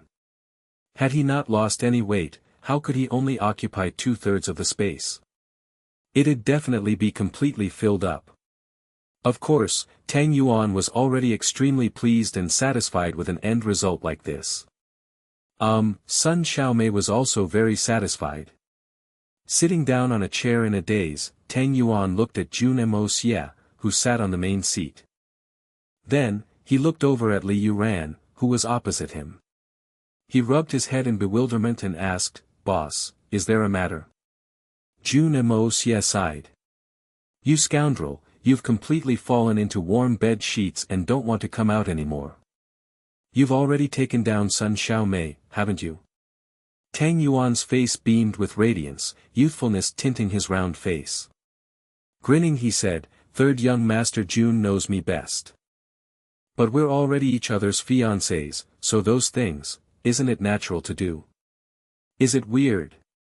Jun Moxie coughed and said, Then you better get around to doing serious business. If a little fellow pops out before your marriage, then it'd be bad. I can foresee that your father-in-law will definitely not spare you. Of course. It'll be within the next couple of months. We have already set the date. Tang Yuan rolled his eyes. But I know my limits, there will be no such issues. I thank boss for your concern. Right, your gift cannot be too cheap. Don't listen to all those rumors of me being the god of wealth of Tianxiang, compared to you, I am only of small wealth. All three of them burst out into laughter. Li Yuran smiled and looked at Jun Moxie. You are leaving? You've made your decision. Jun Moxie had yet to answer when Tang Yuan got anxious. He stood up. Leave? Where are you going? What are you going to do? What are you leaving? When are you coming back? You wouldn't possibly miss my big affair, would you? Sit down, fatty. Am I not talking to you about this matter now? Jun Moxie grinned and replied, Li Yuran. That's right, I'm in the midst of preparations. So you are worrying. You're so contradicting. Li Yuran smiled cunningly, his finger tapping the surface of the table gently. You're wondering, if it is better to kill me? Or keep me? If you keep me, then will your little Emperor Yang Mo be able to reign over me? That's right. Jun Moxie laughed in awe. I am thinking about this matter. It is indeed very contradicting. Li Yuran turned silent before slowly standing up. He walked over to the window and said indifferently, when you suddenly disappeared a couple of days ago, I figured that you had gone to seek your revenge. Because if you didn't manage to come back, then naturally everything was all over. But if you made it back, then that meant that the remaining 6 saints all died in your hands. But when such a situation occurred, the Jun family would have no choice but to leave. Li Yuran looked out of the window and spoke with a sigh in his tone. I don't know what sort of methods you used to kill off the remaining 6 saints, but you managed to do it successfully. But precisely because of this, the road before you has become a lot narrower. You're left with Tian Fa Forest as your only option. If you don't go, you're bound to be dead. But if you go, you will definitely not want to leave with regrets. And you would not be willing to allow all your prior efforts and arrangements to go into waste. So this matter involving the rebellion of the second prince was done an entire month ahead of my original plans. Take it as my gift to you before you leave. So, from the way you see it, what should I do to you? Jun Moxie asked finally, after remaining silent for a while. Your concern is that little child Yang Mo. Or rather to say, what you are concerned about is not really Yang Mo. You are just unwilling to allow your prior arrangements to be destroyed by me, that is all. Li Yuran said in a low voice. With my ability and wisdom, no one can control me. Yang Mo, or his father, Prince equivalent Yang Huai, are all unable to. They are not worthy. He lifted his head and looked into the distance. But I will willingly allow myself to be controlled by them. If I put it this way, I wonder if you understand what I mean. Jun Moxie nodded his head. Looks like you understand yourself clearly. That's right. The two of us are two different people, we are meant to go on different paths. What you seek, I am unable to find out, but what I, Li Yuran, seek, is merely the worldly affairs of this life, the glory and splendor. What I chase is merely power. For the sake of supreme power, I am capable of doing anything. Why can't I allow myself to be controlled by others for the sake of power? And it is merely a superficial level of control. Li Yuran laughed. All these years, I have always been hiding behind the scenes, coming up with strategies and devising tactics, but I have never revealed myself before anyone. I am capable of being an extraordinary tactician, but the only regrettable thing is that I do not have the presence of a sovereign ruler. My position is most suitable to be beneath only one person, and above everyone else. That is the most suitable place for me. Is third young master Jun satisfied with my answer? Li Yuran spoke with great determination. Jun Moxie remained silent, but he did not say a single word.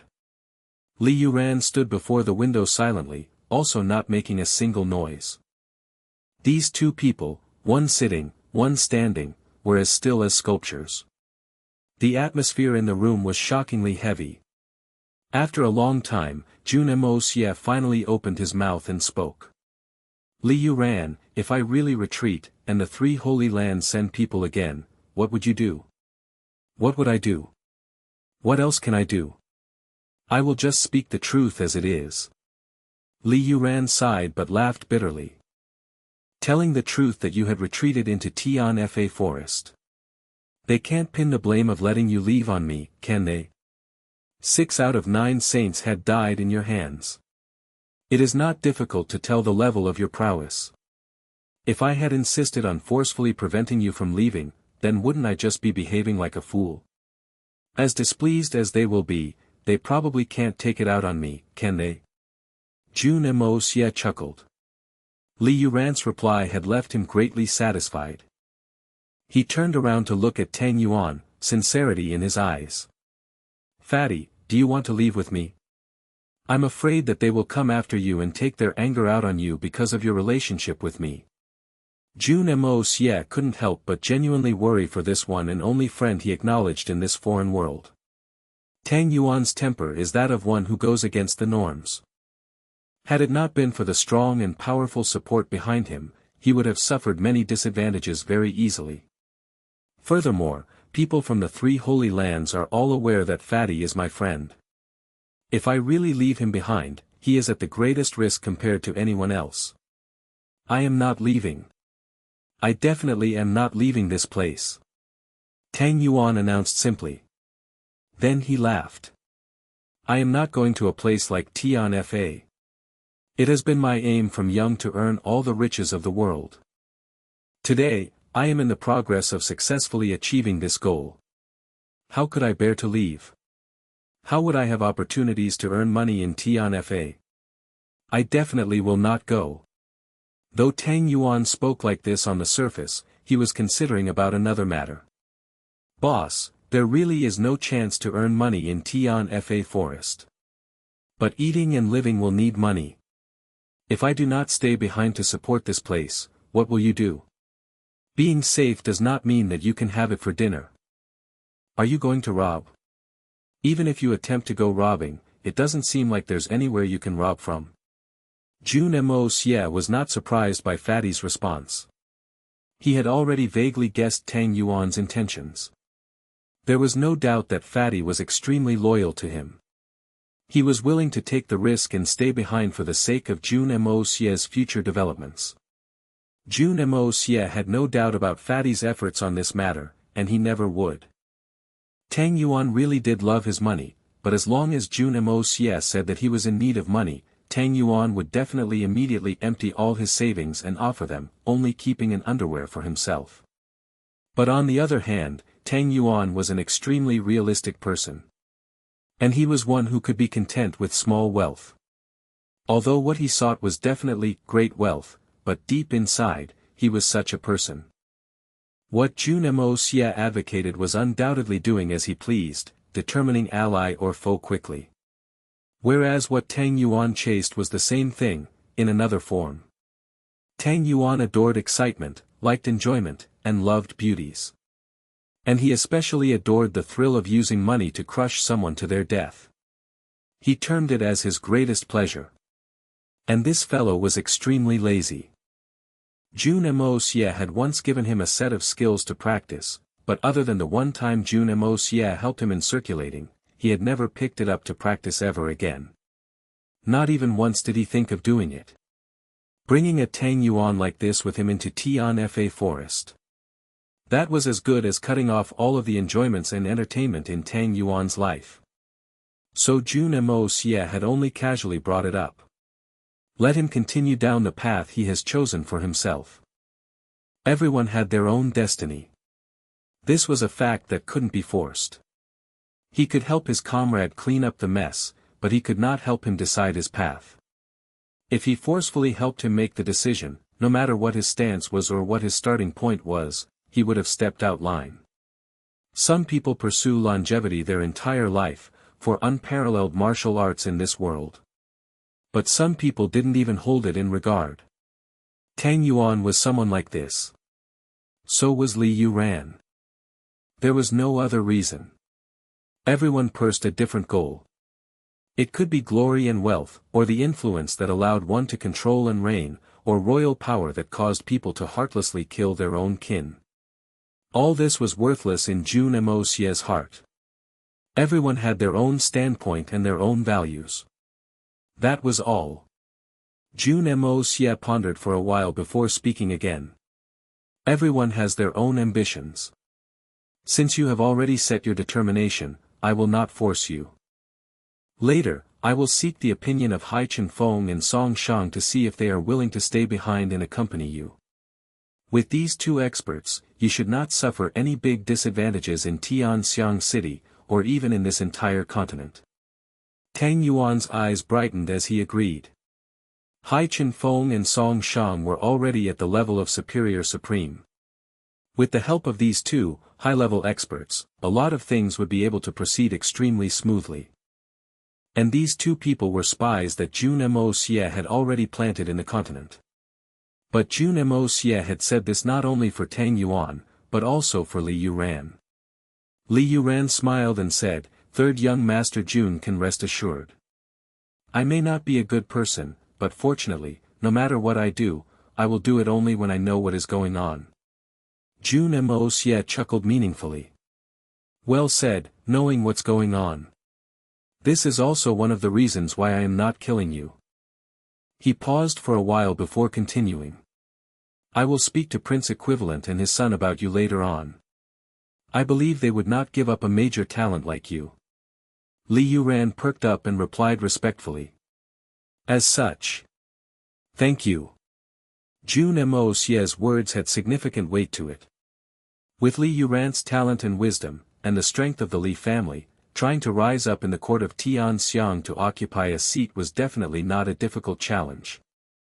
But, they would never really be able to sit in the central position of authority. Because Prince Equivalent and his son would always be on the side of Jun Moxie. And in the eyes of outsiders, Li Yuran's family and the Jun family would definitely never match in their tunes. They were forever opposing each other. This would undoubtedly become Li Yuran's greatest weak spot. Even if Li Yuran had strategized and killed Yang Huaiyu and his sons, contributing greatly to Prince Equivalent, all in all, he had merely decorated something that was already perfect.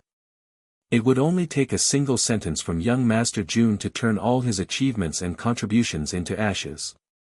Similarly, with Jun Moxie's affirmation, Li Yuran's greatest worries were completely driven off and vanished without a trace. It would become a great affair. This would definitely be of invaluable aid to Li Yuran's future career as an official. Oh right, third young Master Jun, if you are really going to hide in Tianfa Forest, then naturally, outsiders will not be able to go in. Although those Xian beasts in Tianfa Forest cannot be touched, but those rare medicines and herbs. Hee, our aristocratic hall still need to continue operations.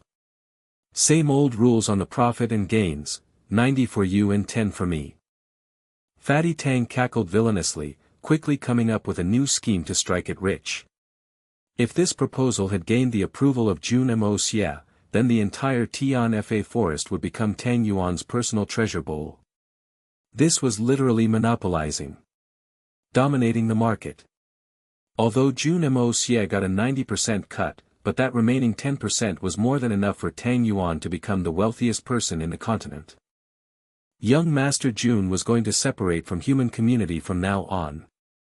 Jun Moxie laughed. You need not worry about this. Just relax, I have already made plans. The ratio will also change to 60 for me, 30 for you, and 10 for Yang Mo. This will be better. Otherwise, if only you get to enjoy, while the royal family doesn't even get a bite of the meat, sooner or later, your possessions will be confiscated. You also can't always remain under my protection, can you? Tang Yuan was extremely excited. Even Li Yuran couldn't help but reveal a look of admiration, which turned into a look of excitement.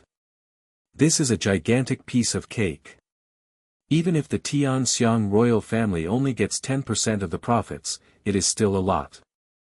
It will definitely be enough to allow this country to become more populous and affluent than other countries. If it is properly utilized, we may even become the first nation to unify this continent. When the time comes, he would be able to have even greater opportunities to show his capabilities. Be it fighting wars in all directions or every type of the country's domestic affairs, it would all be able to advance smoothly. He would definitely be able to leave his name behind in the historic records. Looks like I will have to improve my relationship with this fatty no matter what in the future. This is truly the god of wealth, and not only in name. The way Li Yuran looked at Tang Yuan turned fervent as he thought secretly. Alright, I really need to leave. The two of you can perhaps continue to discuss further. Jun Moxie smiled as he looked at Liu Ran. Before we part, I need to be honest with you. From the start, I had no intentions of killing you. Otherwise, I would definitely not bring you here. I know. Besides, I am never willing to take risks. Liu Ran smiled in appreciation. He added in a low voice. Although I believe that in the future, you won't have any use for me, I still wish to say this, if there is a need. I, Liu Ran, will definitely spare no effort. For this conversation we had today.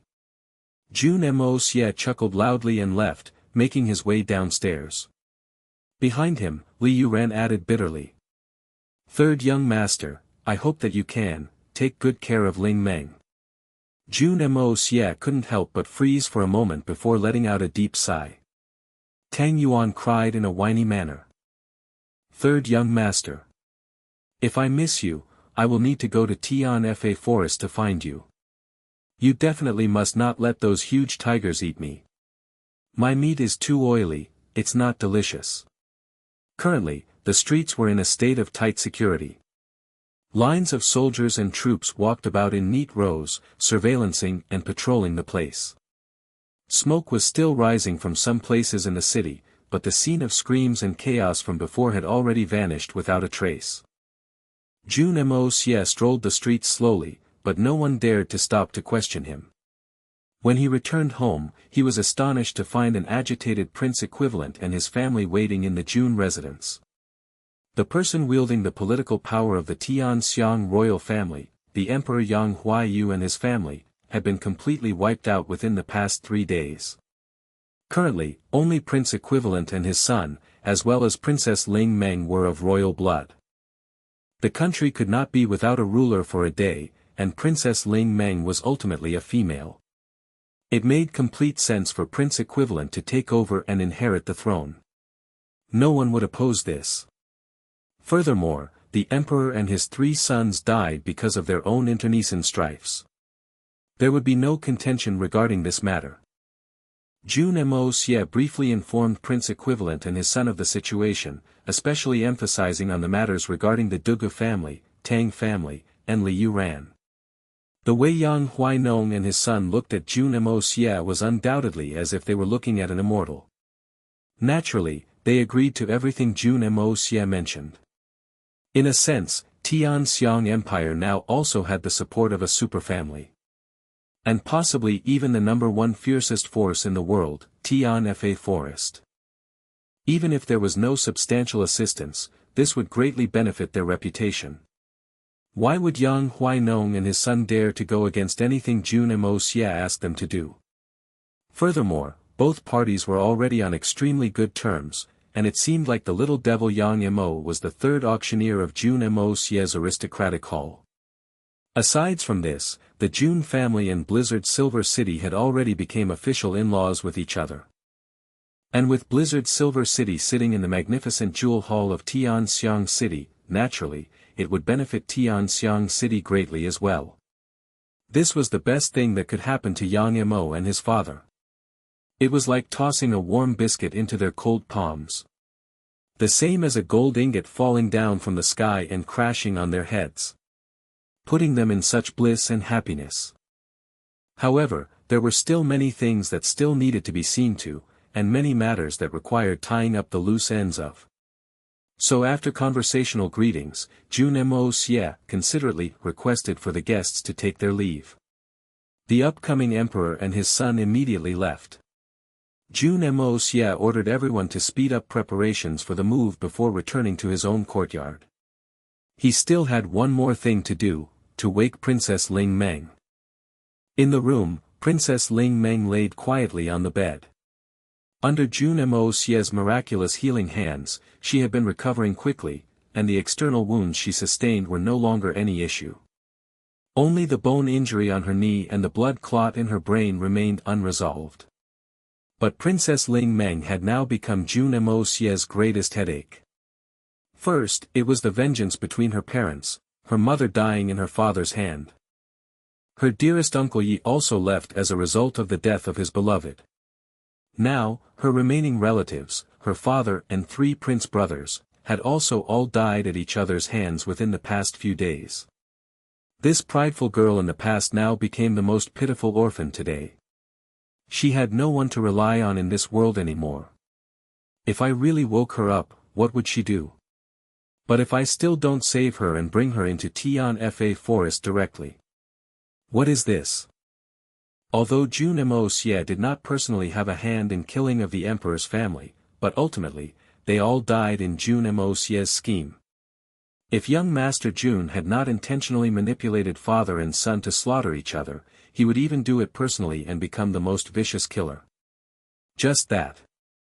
Although these people were wicked beyond redemption and deserved their punishments, but at the end of the day, they were still Princess Ling Meng's family.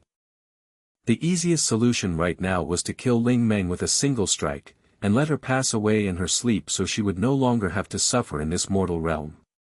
But the thought of Empress Murong Xiao and Yi Gu Han's hopes before passing away instantly made this simplest solution into the most impossible choice.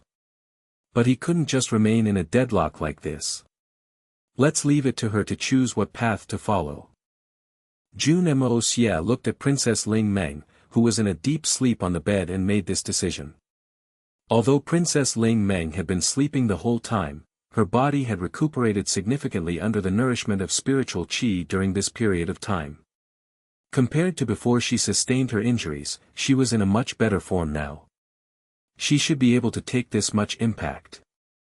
With so many complicated matters that needed to be resolved, there was no room for any further delay. Jun Moxie decided to wake her up. He gently placed his palm on top of Princess Ling Meng's head and activated his spirit energy. An seemingly intangible purple-colored spiritual qi burst from his palm and entered the head of Princess Ling Meng instantly, dissolving into her veins, slowly unclotting the blood clot in her brain. Under the careful control of Jun Moxie, the blood clot in Ling Meng's head slowly dissolved away and became tiny bits of particles that blended into the veins and circulated in blood vessels. When they all moved away from the brain, Jun Moxie utilized his spirit energy again and separated those useless particles from blood vessels and purged it out through the skin's pores. Everything proceeded easily and thoroughly under Jun Moxie's precise control. Princess Ling Meng felt like she had been going through a long and painful nightmare. She had finally awoken from it. She slowly opened her eyes, feeling pain in her eyes from the gentle light rays that had entered her eyes. Where is this? You are, Princess Ling Meng looked at Jun Moxie groggily. Suddenly her eyes widened. Jun Moxie. Where's my mother? My mother and Uncle Yi. They're all right, right? Where are they? She suddenly sat up, and a sharp pain shooted up from her injured knee. She grabbed onto Jun Moxie's robes anxiously, seeming as though she had not realized her injuries. Princess, your mother, and your Uncle Yi. Jun Moxie looked at the terror-stricken eyes of Princess Ling Meng, and an involuntary wave of grief hit him as he continued in a low voice. They've both already left this world, they're already buried and at rest. Already buried and at rest, Princess Ling Meng repeated this sentence in a daze, seeming as if she had yet to process the meaning of this line. She stared ahead blankly and suddenly recalled everything that had happened before she fell unconscious. Her entire body jerked as she cried and vomited a mouthful of fresh blood. Mother! Uncle Yi, you guys are so cruel. How could you just abandon me like this?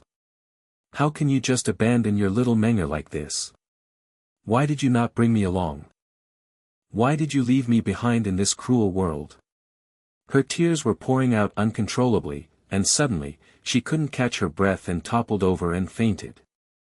Young Master Jun instantly transfused spiritual qi and Princess Ling Meng woke up again. She laid on Jun Moxie's lap, wailing loudly. After a long, long time, she finally asked in a hoarse voice. The culprit, is it, him? Jun Moxie silently nodded his head and replied, it is him. Princess Ling Meng's body jerked. Her eyes full of unfeigned despair as she mumbled, it's him. It really is him. Then, what should I do? What should I do? This question, you no longer need to think about it. Jun Moxie took in a breath of air and continued. Revenge has already been obtained. The revenge has been obtained. How? Princess Ling Meng mumbled to herself before she suddenly picked herself up in shock. Looking at Jun Moxie with unblinking, teary eyes, she said in a daze, "Revenge has already been obtained." You mean that?